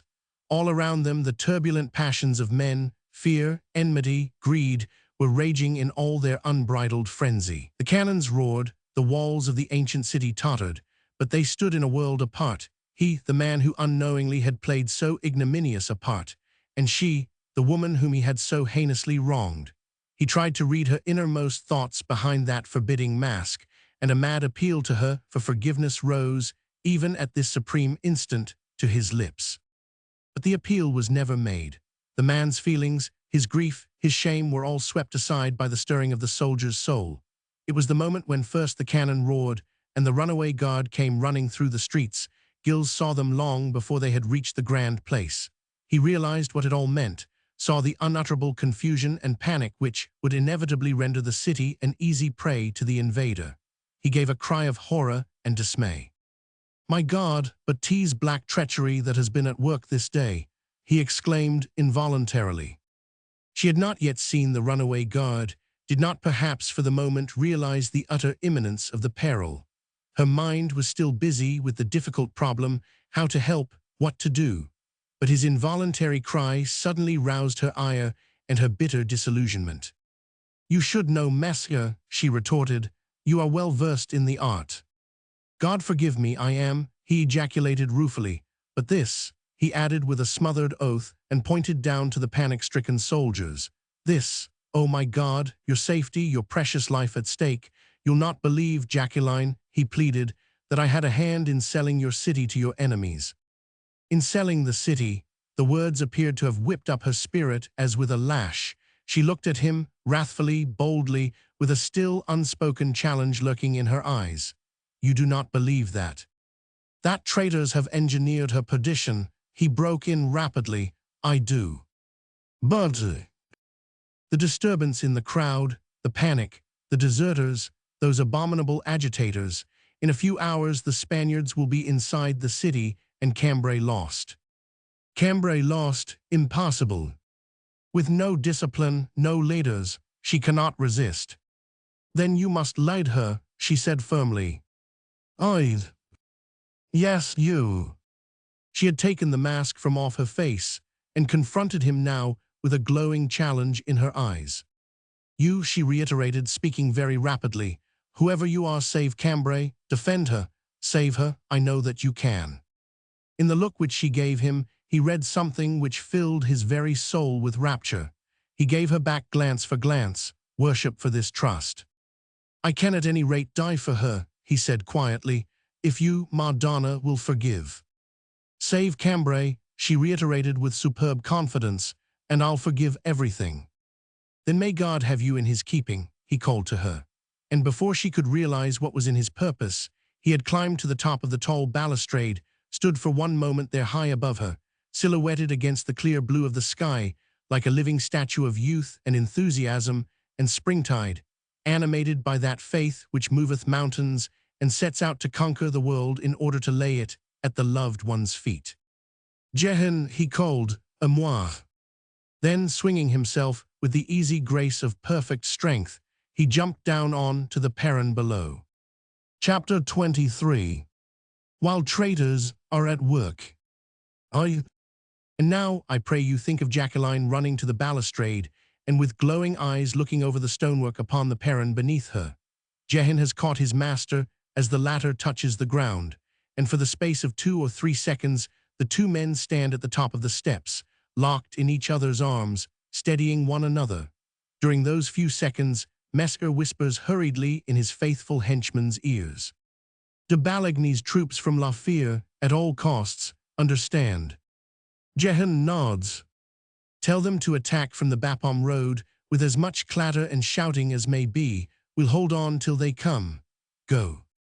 He waits another few seconds until he sees Jehan's burly form disappear through the throng. Then with a loud call, "A moi, all you citizens of Cambray who are not cowards and traitors." He draws his sword and faces the crowd. He has a clear and resonant voice, which rises above the tumult. The panic-stricken throng of men and women pause mechanically in their unconsidered flight to look on that strange apparition on the Perron steps, strange, in truth, for towering up there, he looks preternaturally tall, and the black mask on his face gives him an air of mystery. "Citizens of Cambray," he continues lustily, "the Spaniard is at your gate. Are you going to let the traitors have their day?" The crowd sways towards him. Frightened as everyone is, there is a momentary lull in the wild stampede, while scared, wide-eyed, pallid faces are turned towards the stranger. The runaway soldiers, too, pause in their headlong rush. A company of pikemen stand in a compact group on the edge of the crowd, some 50 paces away from Gilles. Their captain, bonnetless, with tattered jerkin and face streaming with sweat, is in their midst. Mescar sees him and shouts to him with all his might. "Captain of the guard, Cambray is in peril. What are you doing here?" The man evidently wavers. He looks shamed and overcome, tries to hide himself behind his subordinates. But someone close at his elbow, Jacqueline cannot see who it is, appears to egg him on, and after an instant's hesitation, he says sullenly, "The Spaniards are on us, and—" "Then why are you not on the Spaniards?" retorts Gilles. "They have made a breach at Cantempo." "Then where are your countermines?" "Under the bastion." "Did you fire them?" "No, the whole fort is crumbling already. It would tumble about our ears." "Then why are you not at the breach to make a rampart of your body?" Again the man wavers. He is a soldier and a tried one, appears bewildered at his own act of treachery. It seemed at the time as if someone, some devil, had put cowardice into his heart at the very moment when courage and presence of mind were most urgently needed. The men too had faltered, broken most unexpectedly at the first assault, throwing down their arms, even the gunners, but it wouldn't bear thinking of. In truth, some devil had been at work, is at work now, for when the men and the captain, already stirred by Gilles' enthusiasm, looking ashamed and crestfallen, are on the point of cheering, a peremptory voice, laden with spite, rises from somewhere in the rear. "Captain of the guard, I forbid you to listen to this man. He is a cheat and an impostor." It is de Landres, who, hidden at the back of the crowd, has seen Gilles jump down from the balcony, and scenting danger to his infamous scheme, has been at pains to force his way to the forefront of the mob. It has taken him some time and vigorous play of the elbows, for the crowd has become interested in the masked stranger, in the man whom they had nearly murdered 24 hours ago, but whose appearance and words today are distinctly inspiriting and reassuring. De Landres has one of his favorite familiars with him, the Fleming, Marguerite, and together the two men stand now, commanding and arrogant, in front of the soldiers and their captain. And they, recognizing the chief commandant of the garrison, are once more panic-stricken and dumb. Vague ideas of discipline and punishment, to which the young Spaniard had accustomed them, check their enthusiasm for the stranger. Now de Landres has taken a step or two nearer to the captain of the guard. His eyes are aflame with fury, and his whole attitude is one of authority and of menace. "If you dare parley with this man," he says savagely, "you will answer for it with your life. The Spanish armies are at your gates. In a few hours they will be in this city. Your only hope of pardon for yourself, for your wife, your children, and your kindred lies in complete and immediate surrender to the will of His Majesty the King of Spain, my master and yours." "To hell with the King of Spain, your master," Gilles' stentorian voice breaks in from above. "Soldiers of Cambray," he continues lustily, "you have nothing to fear from the King of Spain or from any of his minions. 'Tis you who will punish them for all their past insolence, you who will dictate to them the terms of victory." "You miserable varlet," exclaims de Landres, and turns on Gilles with unbridled savagery. "How dare you raise your voice when the King of Spain speaks through my lips? How dare you speak to all these besotted fools of victory when in submission lies their only chance of safety? Fools. He goes on and turns once more to the crowd. Self-deluded dupes, do you not feel the might of Spain closing in upon you? Surrender, I say, submit. You are wretched and starved and weak. You cannot defend yourselves, and no one will come to your aid. Then do I proclaim you a liar, M. de Landers, is Gill's firm retort. The armies of France are on their way for the relief of Cambray, even at this hour. It is false. True as I live, true as that you are a miserable traitor, true as there is a heaven above us, and as there are angels who visit this earth. Citizens of Cambray, I swear to you that the army of the King of France will be outside your city before the April sun that smiles upon your valor has sunk down to rest. So give a cheer for France, citizens of Cambray, France, your deliverer and friend. His sally is greeted with a gigantic outburst of cheering. France, France. The crowd has listened spellbound while the masked stranger bandied words with that bastard Spaniard, whom they had all learned to loathe long ago. His cheery voice, his confident bearing, his exultation have already warmed their hearts. Something of their terror has vanished. They are no longer like a herd of awestruck beasts, driven aimlessly along by senseless terror. There is nothing in the world so infectious as fear, except courage and enthusiasm. And Gill's martial figure, the proud carriage of his head, his vibrant voice and flashing sword are there to infuse valor even in the most abject. The captain of the guard and his men had winced before de Landers' threats. Old habits of discipline could not all in a moment be shaken off. But now they feel that the crowd is at one with them in their enthusiasm for the stranger, and also that they will be given a chance of retrieving their shameful act of cowardice of a while ago. So, when the crowd cheers, the soldiers, despite de Landers' black looks and his brutal menaces, following their captain's lead, cheer too. They cheer until the very walls of the ancient city reverberate with the sound. France, France. Then suddenly Gilles, at the top of the Perron steps, quick as lightning, runs to the nearest earthenware pot which is filled with the Madonna lilies. He plucks out a sheaf of the flowers, and with a loud cry, soldiers of Cambray rally to the standard of France, to the unconquered flower o' the lily. He throws the flowers one by one to the soldiers and their captain. The men seize them as they fly through the air and fasten them to their bonnets or their belts. The crowd acclaims the spirited deed. Long live the flower o' the lily, they shout. Now Gilles is running from pot to pot. He snatches sheaf after sheaf of lilies and throws them to the crowd. The flowers are caught up with ever-growing ardor, whilst every corner of the place rings with the triumphant call, France, France. Far away the cannon is roaring, the air is rent with the sharp report of muskets and the crumbling of masonry. The translucent April sky hath taken on a lurid hue. Around the city walls the brutal enemy is already swarming. He is battering at the gates, has climbed the fortifications, run triumphantly to the assault. A while ago the crowd had cowered at the sound, fled terrified at his approach. Now every heart is thrilled with fervor, every soul responds to the appeal of an enthusiast and is glowing with the hope of victory. And de Landers, blind with fury, sees the fruits of his abominable treachery crumbling to dust before his eyes. He glowers on everyone around him like a stricken bull, with rage and frenzy enkindled in his eyes. And suddenly, before anyone there can guess his purpose, he has laid savage hands on the captain of the guard, and drawing a pistol from his belt, he points it at the unfortunate man's breast. If one of you dares to utter another sound, or to stir from this spot, he shrieks out in a shrill and husky voice, I'll shoot this dog where he stands. At once the cheers immediately near him are stilled, a groan of horror and of execration rises from 100 throats, and for the space of a few seconds the soldiers stand quite still, holding their breath, for in truth it is murder which gleams out of the young Spaniard's eyes. Down on your knees, you miscreant, shouts de Landers fiercely. Marguerite, à moi, help me to make a clean sweep of this herd of rebels. Down on your knees, every one of you, you Flemish swine. Down on your knees, M. le Marquis. Gill's sonorous voice rings out like a bronze bell beneath the clapper.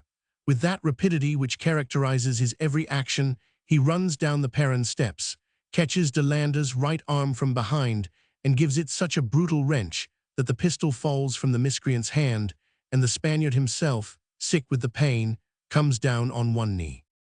"Out of the way, you hellhound," Gilles goes on mercilessly. "There is no room for traitors in Cambray."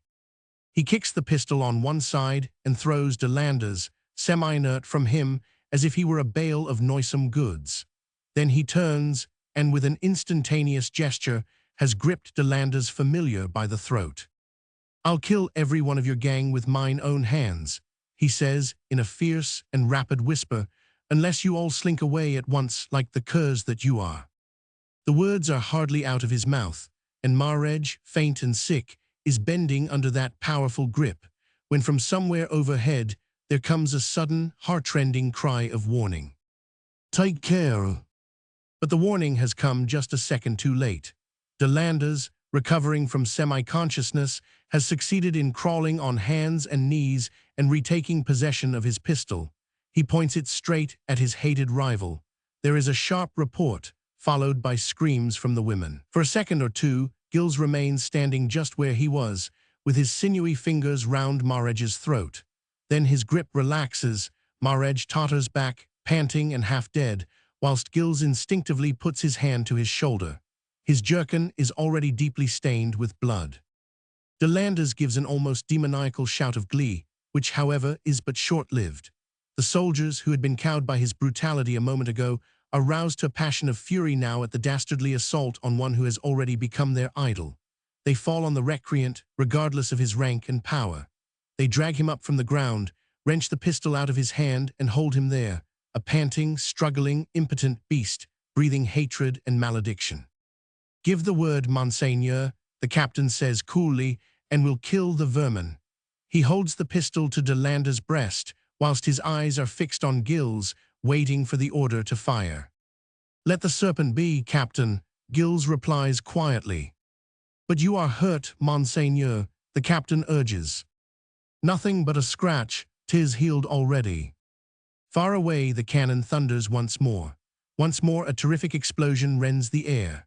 Gilles, still upright, still cheery, still brimful of enthusiasm, holds his sword up high over his head, so that the April sun draws sparks of fire from its shining blade.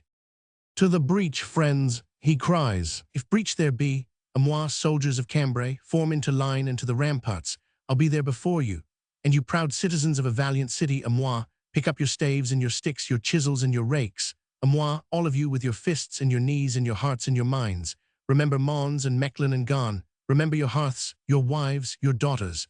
And let the body of each one of you here be a living rampart against the foe for the defense of your homes. À moi." The captain gives the order. The men fall in straight, orderly line. On their bonnets or in their belts, the white lily gleams like shining metal beneath the kiss of the April sun. From the town hall, the bodyguard comes trooping down the Perron steps. They are joined by the halberdiers who had lined the grand place, by the archers from St. Jury and the musketeers from the citadel. The banners of the city guilds flutter in the breeze. Fair hands and white kerchiefs are waved from windows and balconies above, and a terrific cheer for France rends the air with its triumphant echo, as the crowd begins to move slowly in the wake of the soldiers. Long live France! Long live the defender of Cambray! Roman II. For a moment Gilles stands quite still, almost isolated where he is, a little dizzy with excitement and with loss of blood. An uncomfortable veil is fast gathering in front of his eyes. "I shall have to see to this stupid scratch," he murmurs to himself. It had all occurred so quickly, within a brief quarter of an hour, and yet the destinies of nations had been recast during that time. Now the city fathers, the provosts, Monseigneur himself, are crowding round the one man who they feel might still save them from dishonor. "Your Highness, we look to you," Monseigneur is saying. "Tell us what you wish done," adds the chief magistrate.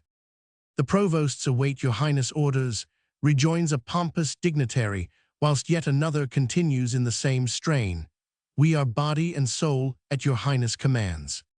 Their voices come to Gilles as if from somewhere far away. They are drowned by the tumult of the beleaguered city preparing for a last stand, but the instinct of the soldier keeps him steadfast on his feet. He makes a violent effort to keep his head clear and his voice firm. He gives orders to the chief magistrate, the provosts, the mayors of the guilds. The forts must be visited at once, the men encouraged, the officers admonished. Every hour, every minute almost is now of priceless value. The troop brought over by Messer de Ballagany, encamped at La Fere, cannot be here before sundown. Until then the men must stand. Oh, they must stand, messieurs, despite crumbling walls and hecatombs of dead. Let the men know that the existence of their country is hanging today by a thread. The Guild of Armourers must open up its stores. Pikes, lances, halberts, muskets must be distributed to a contingent of citizens, who, though untrained, will help to strengthen the living wall. The Guild of Apothecaries must be ready with ambulances and dressings, and stretcher-bearers must work wonders so that the fighters are not encumbered by the dead. The chief engineer of the city must see to barricading the streets with double rows of hurdles, or boxes, or furniture, or lumber of any sorts, with sacks filled with earth, empty carts, wagons, clothing, anything and everything that may be handy. The reservoirs of the city must be patrolled, and if it be deemed necessary, they must be opened and the water allowed to flood the low-lying streets by the river if the enemy succeed in obtaining a foothold there. Countermines must be laid, every one must to his task, and he who does not fight must think and work and endure. Every one obeys. One by one, the dignitaries file away to execute the orders which have been given them. They all accept the leadership of this man, whom they still believe to be the Duc d'Anjou, their future sovereign lord. "Ah, Monseigneur," exclaims Dinchi warmly, "I thank God on my knees that you are with us today, and that it is you who will defend our city, the most precious pearl in your future inheritance. Your Highness must save yourself as much as possible," comes in cordial echo from M. de Lalaine. "We could ill spare you now." "What would we do if Monseigneur fell?" adds another. And then an angelic voice breaks in suddenly, saying with sweet compassion, "Fie, monsieur my guardian, to weary Monseigneur so. Cannot you see that he is fainting?" But Gilles hardly hears. Tired nature is asserting her rights over him at last. He sinks wearied upon the nearest step. It seems to him as if soft arms are thrown around him, whilst others, more powerful and insistent, busy themselves dexterously with his jerkin. It is all very vague and infinitely sweet. Soft linen is laid upon his wounded shoulder, something pungent and sweet-smelling is held to his nostrils, whilst from very far away, in the regions of dreams and of paradise, a soft voice murmurs with angelic solicitude, "Think you it will heal?" "Very quickly, gracious lady," a gruff voice replies, "'tis only a flesh wound. Excitement hath brought on a brief swoon. It is nothing." After which Gilles remembers nothing more. Chapter 24. The Defense of Cambray.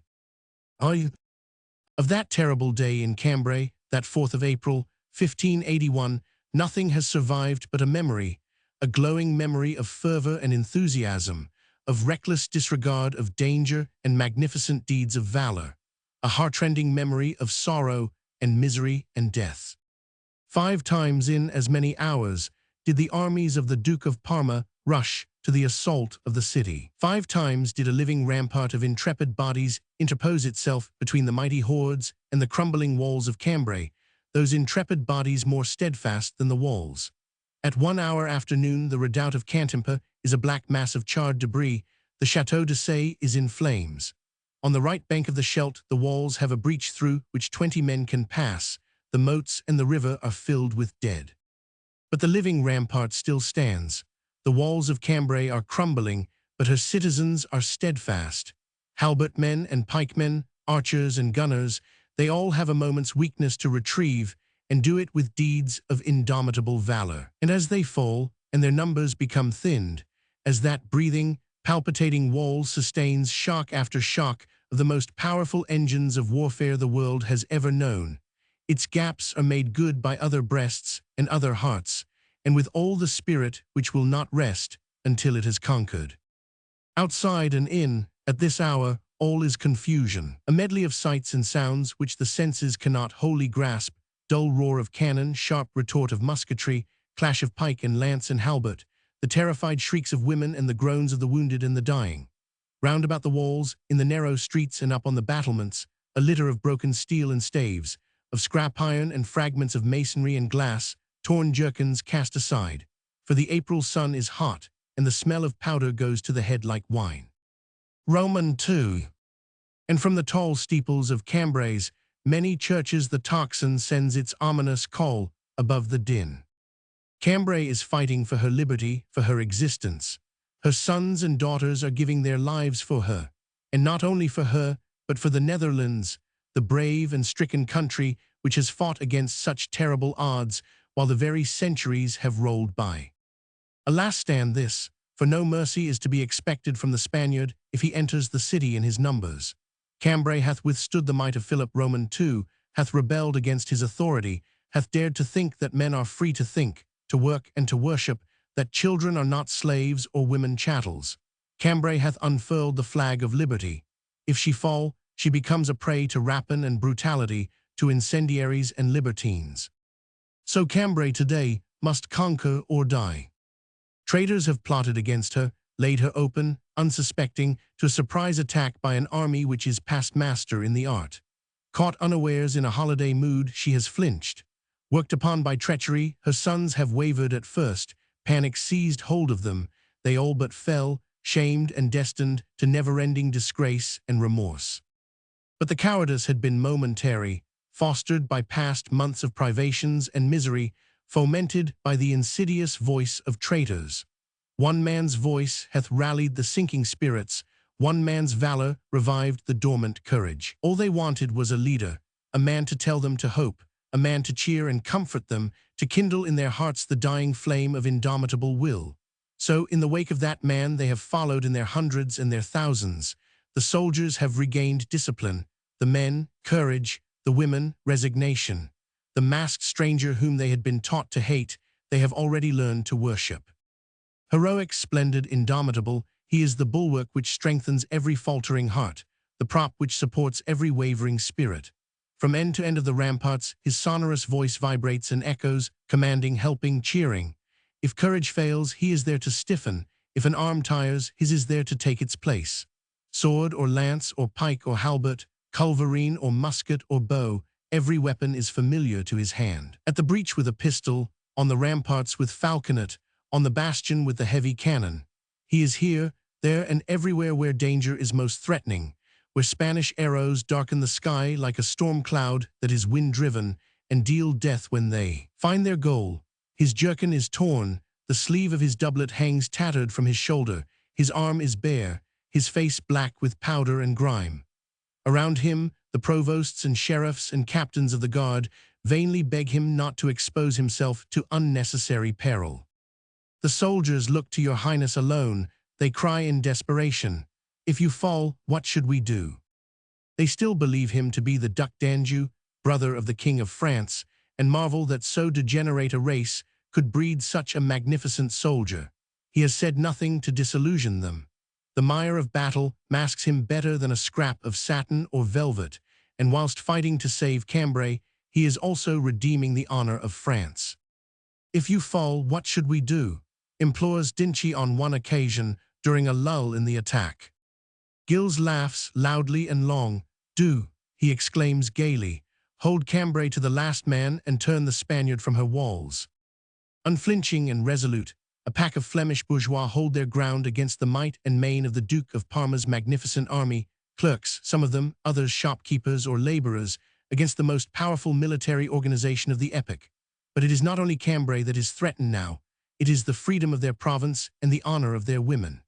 And so they make a wall of their bodies, whilst the flower of the Duke of Parma's hordes is hurled time after time against them.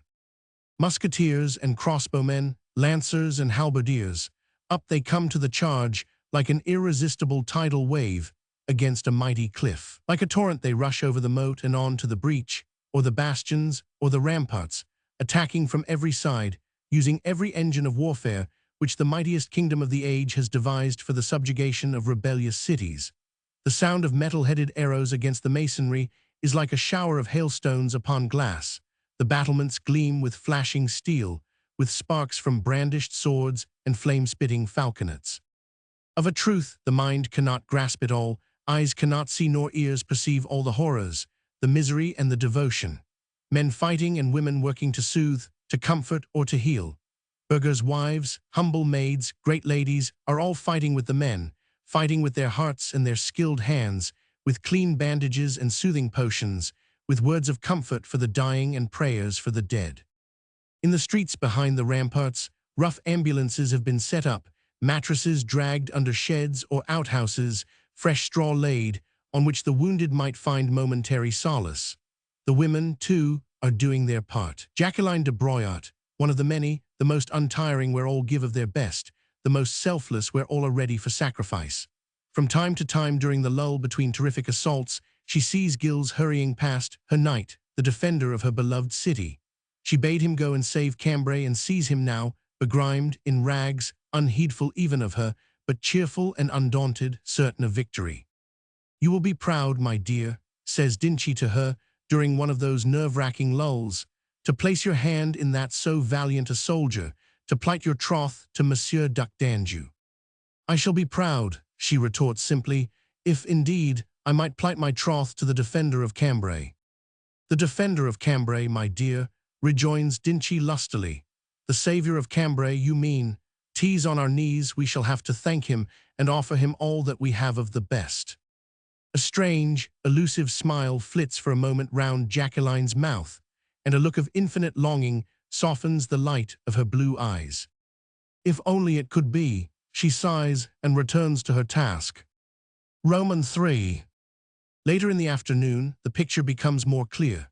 We see the crumbling walls, the girdle around Cambray falling away bit by bit. We see the breach at Cantimper wider by many feet now, and a handful of men making a last stand there, with muskets, crossbows, sticks, anything that is ready to hand. We see the bastions, a mass of smoldering ruins, and the ramparts around on the point of giving way.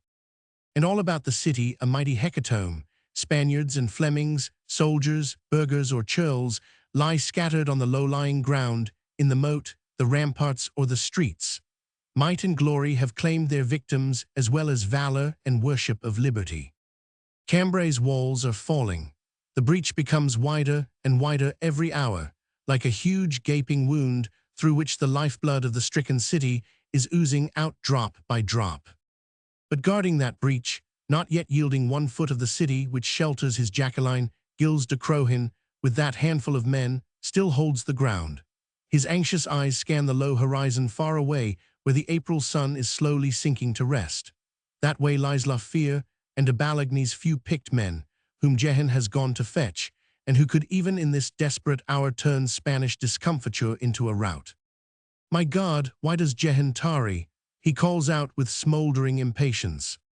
Up on the battlements, the guards stand firm, but the Spaniards have succeeded in throwing several bridges of pikes across the moat, and one mine after another is laid against the walls. Captains and officers run to Gilles for instructions or orders. "There are no orders," he says, "save to hold out until France comes to your aid." And out in the open country, outside those city walls which hold together so much heroism and such indomitable courage, the Duke of Parma, angered, fierce, terrible, has rallied the cream of his armies around him. The 6th assault has just been repulsed, the breach cleared by a terrific fusillade from that handful of men, whilst a murderous shower from above, of granite and scrap iron and heavy stones, has scattered the attacking party. A fragment of stone has hit the Duke on the forehead. Blood is streaming down his face. He sets spurs to his horse and gallops to where a company of archers is scrambling helter-skelter out of the moat. "Cowards," he cries savagely, "will you flee before such rabble?" He strikes at the soldiers with his sword, sets spurs to his horse, until the poor beast snorts with pain, rears and paws the air with its hoofs, only to bring them down the next moment, trampling and kicking half a dozen soldiers to death in its mad and terrified struggle. "You know the guard has fled," Alexander Farnese cries to his officers. "'Tis only an undisciplined mob who is in there now." His nephew, Don Miguel de Salvado, a brave and experienced captain, shrugs his shoulders and retorts. "A mob led by a man who has the whole art of warfare at his fingertips. Look at him now." All eyes are turned in the direction to which Don Miguel is pointing. There, in the midst of smoldering ruins of charred debris and crumbling masonry, stands the defender of Cambray. Behind him, the graceful steeples of St. Jury and of St. Wast, the towers of Notre Dame and of the town hall, are lit up by the honey-colored rays of the sinking sun. Superb in his tattered clothes, with chest and arms bare, and ragged hose, he stands immovable, scanning the western sky. De Landres laughs aloud. He is still on the lookout for that promised help from France, he says, with a shrug of his shoulder. The traitor has made good his escape out of the city which he has betrayed. What assistance he could render to the Duke in the way of information, he has done. The measure of his infamy is full to the brim, and yet his hatred for the enemy who has shamed him is in no way assuaged.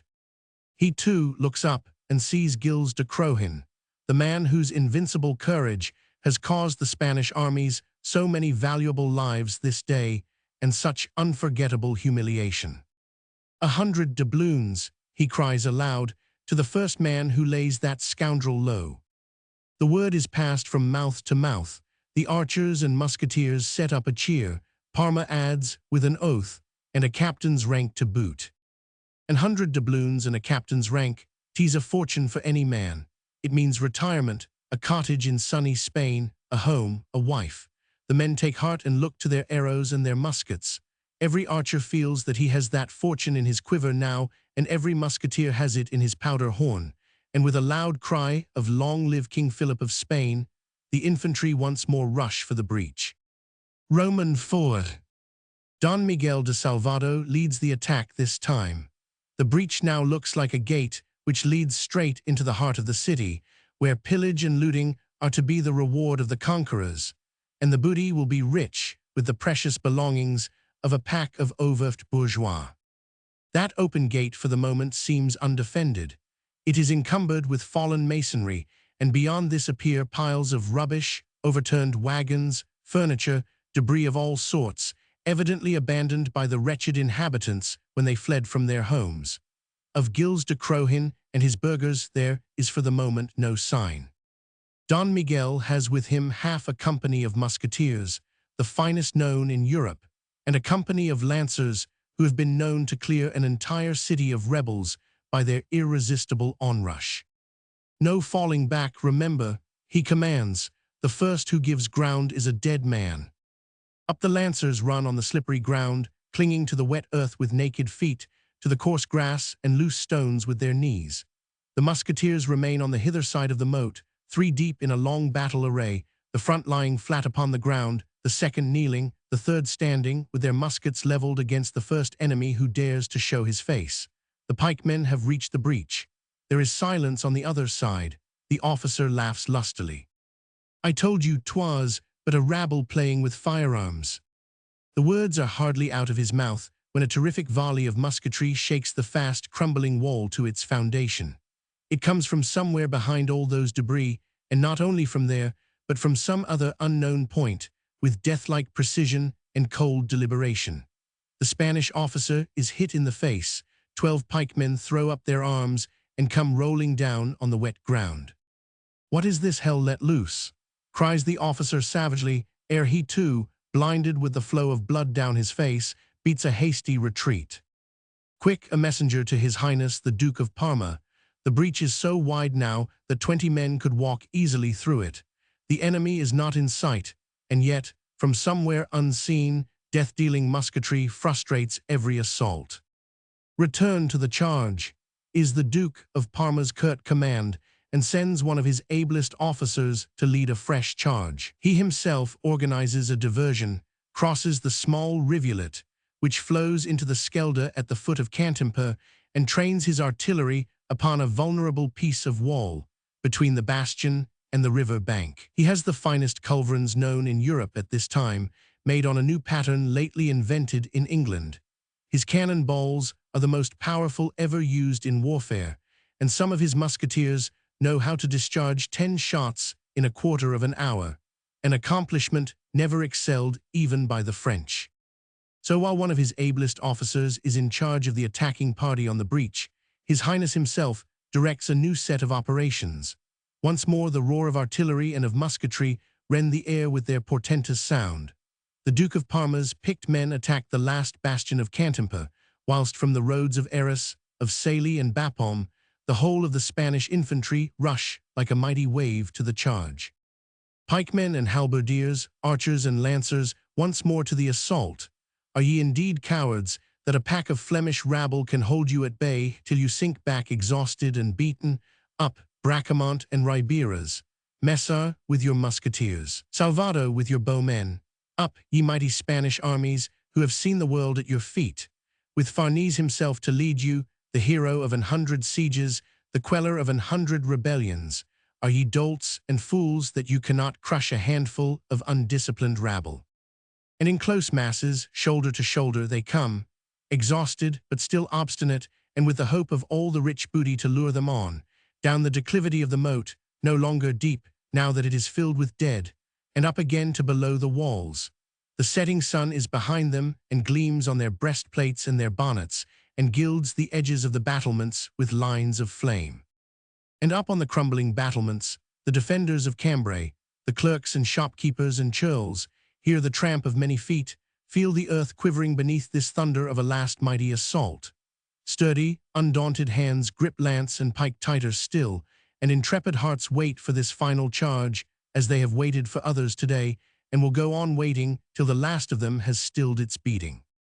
And Gilles de Crohin in their midst, invincible and cool, scours the battlements and the breach, the bastions and the ramparts, always there where he is needed most, where spirits want reviving or courage needs the impetus of praise. He knows as well as they do that gunpowder is running short, that arrows are few and thousands of weapons broken with usage. He knows, better than they do, that if de Balagny's troop tarries much longer, all this heroic resistance will have been in vain. So he keeps his own indomitable little army on the leash, husbanding precious lives and no less precious ammunition, keeping them back, well away from the parapets, lest the sight of the enemy down below lead them on to squander both. Thus of all that goes on beneath the walls, of the nature of the attack or the chances of a surprise, the stout defenders can see nothing. Only Gilles, while scouring the lines, can see, for he has crawled on his hands and knees to the outermost edge of the crumbling parapet and has gazed down upon the Duke of Parma's hordes. Now the Spanish halbertmen have reached the hither side of the moat. The breach is before them, tantalizingly open. The lancers are following over the improvised bridges, and behind them the musketeers are sending a volley of shot over their heads into the breach. It is all done with much noise and clash of steel and thundering artillery and cries of "Long live King Philip," all to cover the disposing of scaling ladders against the walls. The pikemen are executing this surprise attack, one in which they are adepts. The noisy onslaught, the roar of artillery, the throwing of dust in the eyes of wearied defenders, then the silent scaling of the walls, the rush upon the battlements, wholesale panic and slaughter. Alexander Farnese hath oft employed these devices, and hath never known them to fail. So the men throw down their pikes, carry pistols in their right hand, and a short dagger-like sword between their teeth. They fix their ladders, 5 of them, and begin quite noiselessly to mount. 10 on each ladder, which makes 50 all told, and they the flower of the Duke of Parma's troops. Up they swarm like human ants striving to reach a hillock. Now the gunners have to cease firing, lest they hit those ladders with their human freight. And while at the breach, the men of Cambray make their last desperate stand, the first of the Spanish pikemen has reached the topmost rung of his ladder. The human ants have come to the top of their hillock. Already, the foremost amongst them has begun to hoist himself up, with his hands clinging to the uneven masonry. The next second or two would have seen him with his leg over the parapet, and already a cry of triumph has risen to his lips, when suddenly, before his horror-stricken gaze, a man surges up, as if out of the ground, stands there before him for 1 second, which is as tense as it is terrifying. Then, with a mighty blow from some heavy weapon which he holds, he fells the pikeman down. The man loses his footing, gives a loud cry of horror, and falls headlong some 40 feet. In his fall, he drags 2 or 3 of his comrades with him. But the ladder still stands, and on it the human ants, reinforced at once by others, resume their climb. Only for a minute, no more. The next, a pair of hands with titanic strength and a grip of iron seizes the ladder by the shafts, holds it for one brief, agonizing moment, and then hurls it down with the whole of its human freight into the depth below. An awful cry rends the air, but is quickly drowned by the roar of cannon and musketry. It has been a mere incident. The Duke has not done more than mutter an oath in his beard. He is watching the 4 other ladders on which his human ants are climbing. But the oath dies on his lips. Even he becomes silent in face of the appalling catastrophe which he sees. That man up there whom already he has learned to fear, that man in the tattered doublet and the ragged hose. He it is who has turned the tables on Farnese's best ruse de guerre. With lightning rapidity and well-nigh superhuman strength, he repeats his feat once more. Once more a scaling ladder bearing its precious human freight is hurled down into the depth. The man now appears like a titan. Ye gods, or ye devils, which of you gave him that strength? Now he has reached the 3rd ladder. Just perhaps 1 second too late, for the leading pikeman has already gained a foothold upon the battlements, stands there on guard to shield the ladder, for he has scented the danger which threatens him and his comrades. His pistol is raised even as Gilles approaches. The Duke of Parma feels as if his heart had stilled its beating. Another second, and that daring rebel would be laid low. But Gilles too has seen the danger to himself and to the city which he is defending. No longer has he the time to seize the ladder as he has done before, no longer the chance of exerting that titanic strength which God hath lent him so that he might save Cambray. 1 second, it is the most precious one this threatened city hath yet known, for in it fate is holding the balance, and the life of her defender is at stake. 1 second. The Spanish pikemen are swarming up dangerously near now to the battlements. The next instant Gilles has picked up a huge piece of masonry from the ground, holds it for one moment with both hands above his head, then hurls it with all his might against the ladder. The foremost man is the first to fall. His pistol goes off in his hand with a loud report. Immediately below him, the weight of the falling stone has made matchwood of the ladder, and the men are hurled to their death, almost without uttering a groan. The Flemish halbertmen in the meanwhile have rushed up to the battlements. Seeing Gilles' maneuver, they are eager to emulate it. There are 2 more ladders propped against the falling walls, and their leader's strength must in truth be spent. And there are still more Spaniards to come, more of those numberless hordes, before whom a handful of untrained burghers are making their last and desperate stand. Just then Gilles has paused in order to gaze once more into the faraway west. Already the gold of the sun has turned to rose and crimson. Already the low-lying horizon appears aflame with the setting glow. But now upon the distant horizon line, something appears to move, something more swift and sudden and vivid than the swaying willows by the river bank or the tall poplars nodding to the evening breeze. Flames of fire dart and flash, a myriad specks of dust gleam like lurid smoke, and the earth shakes with the tramp of many horses' hoofs. Far away on the Bapaume road, the forerunners of de Balagny's troops are seen silhouetted against the glowing sky. Gilles has seen them. Aid has come at last. One more stupendous effort, one more superhuman exertion of will, and the day is won. He calls aloud to the depleted garrison, to that handful of men who, brave and undaunted, stand around him still.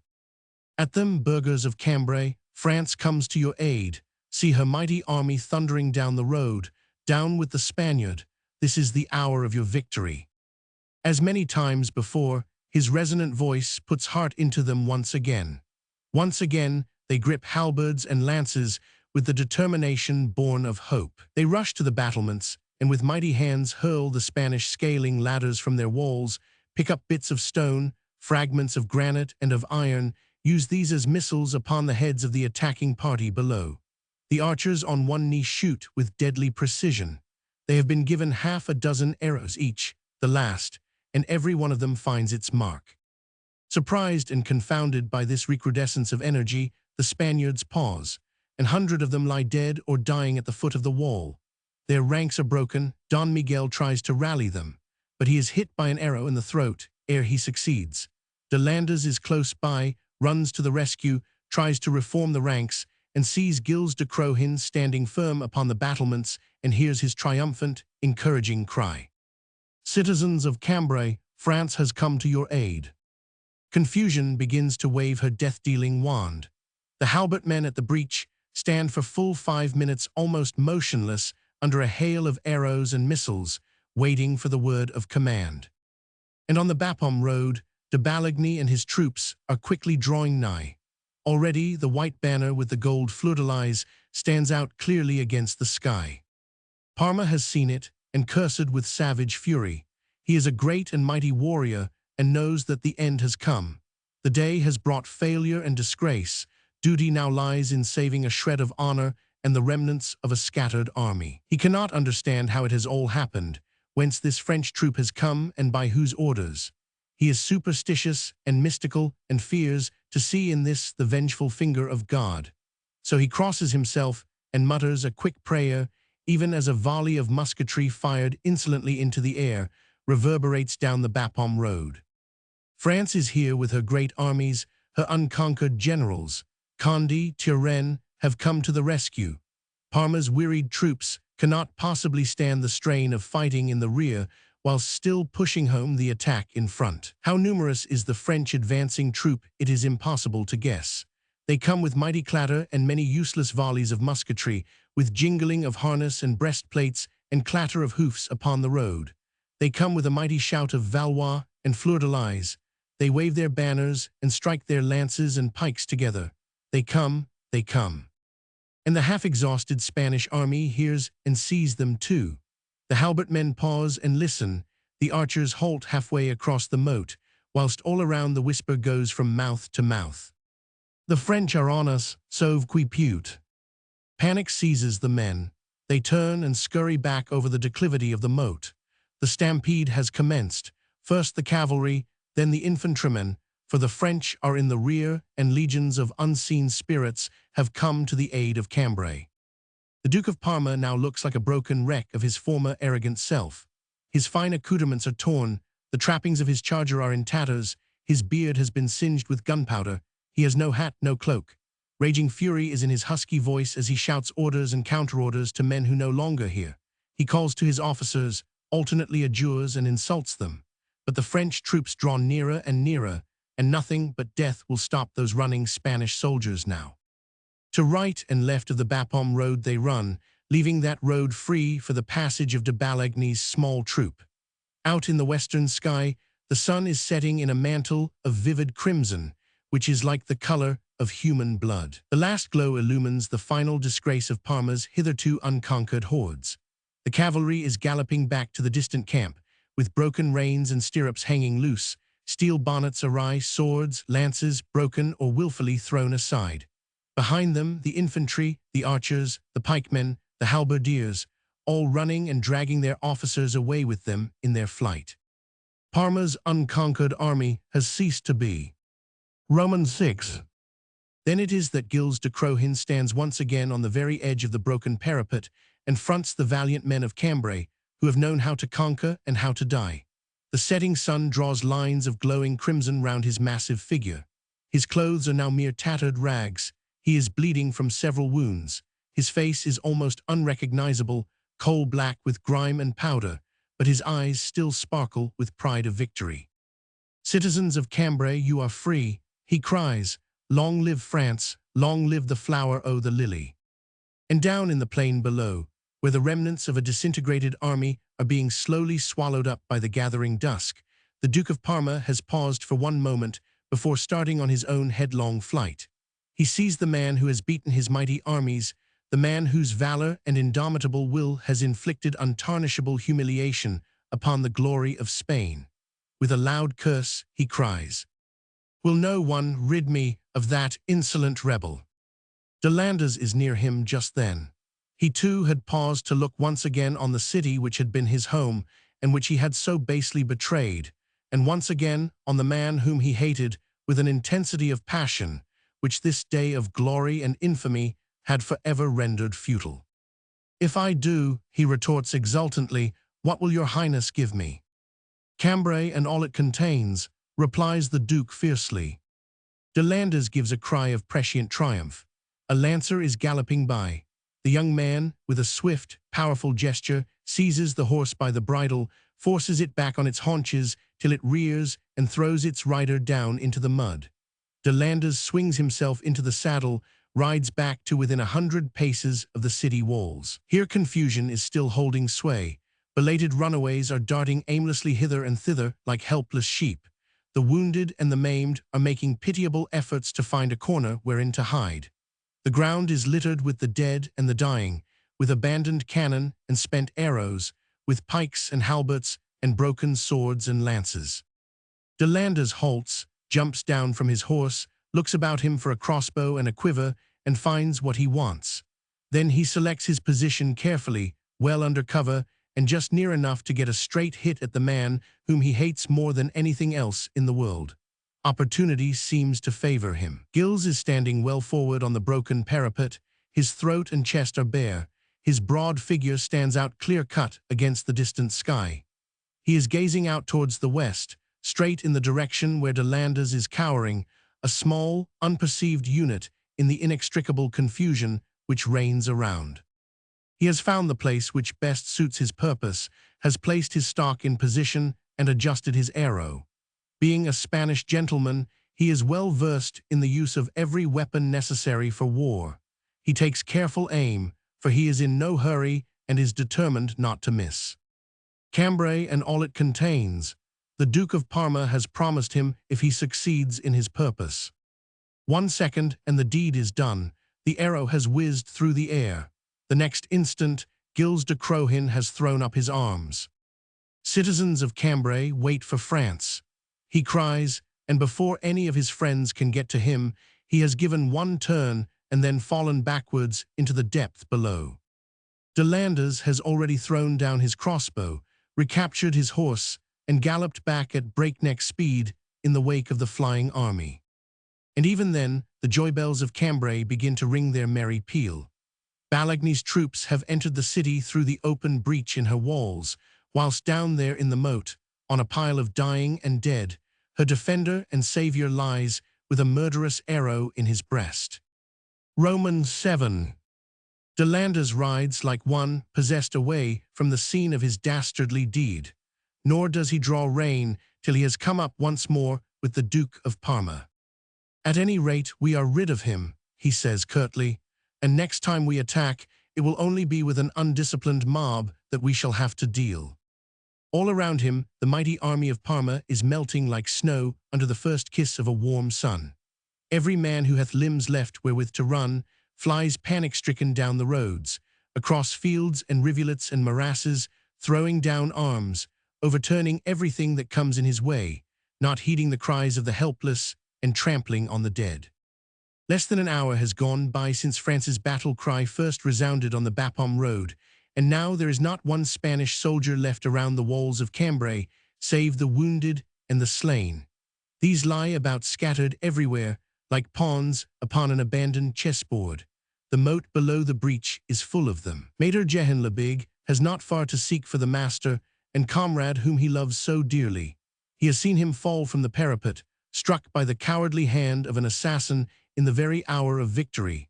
So, whilst de Balagny's chief captains enter Cambray in triumph, Jehan seeks in the moat for the friend whom he has lost. He finds him lying there, with De Landers' arrow still sticking in the wound in his breast. Maître Jehan lifts him as tenderly as a mother would lift her sick child, hoists him across his broad shoulders, and then slowly wends his way along the road back to La Fère.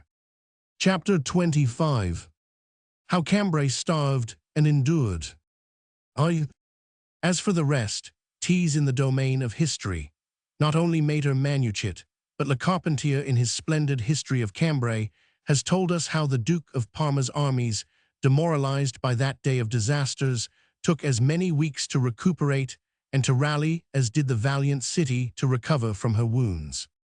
Too late did Parma discover that he had been hoaxed, that the massed French troops, who had terrified his armies, consisted of a handful of men, who had been made to shout and to make much noise, so as to scare those whom they could not have hoped to conquer in open fight. It was too late now for the great general to retrieve his blunder, but not too late to prepare a fresh line of action, wait for reinforcements, reorganize the forces at his command, and then to resume the siege of Cambray, with the added hope of inflicting material punishment upon the rebel city for the humiliation which she had caused him to endure.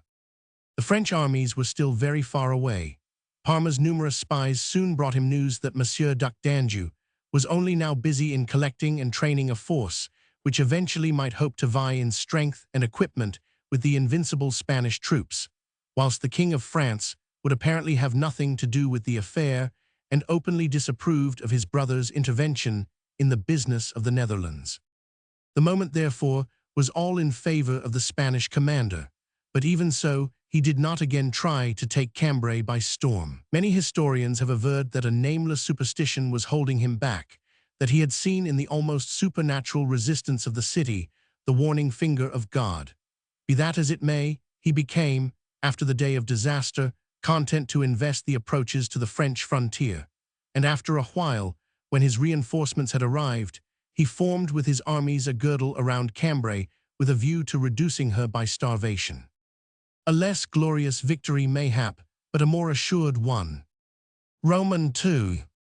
So Cambray starved and endured.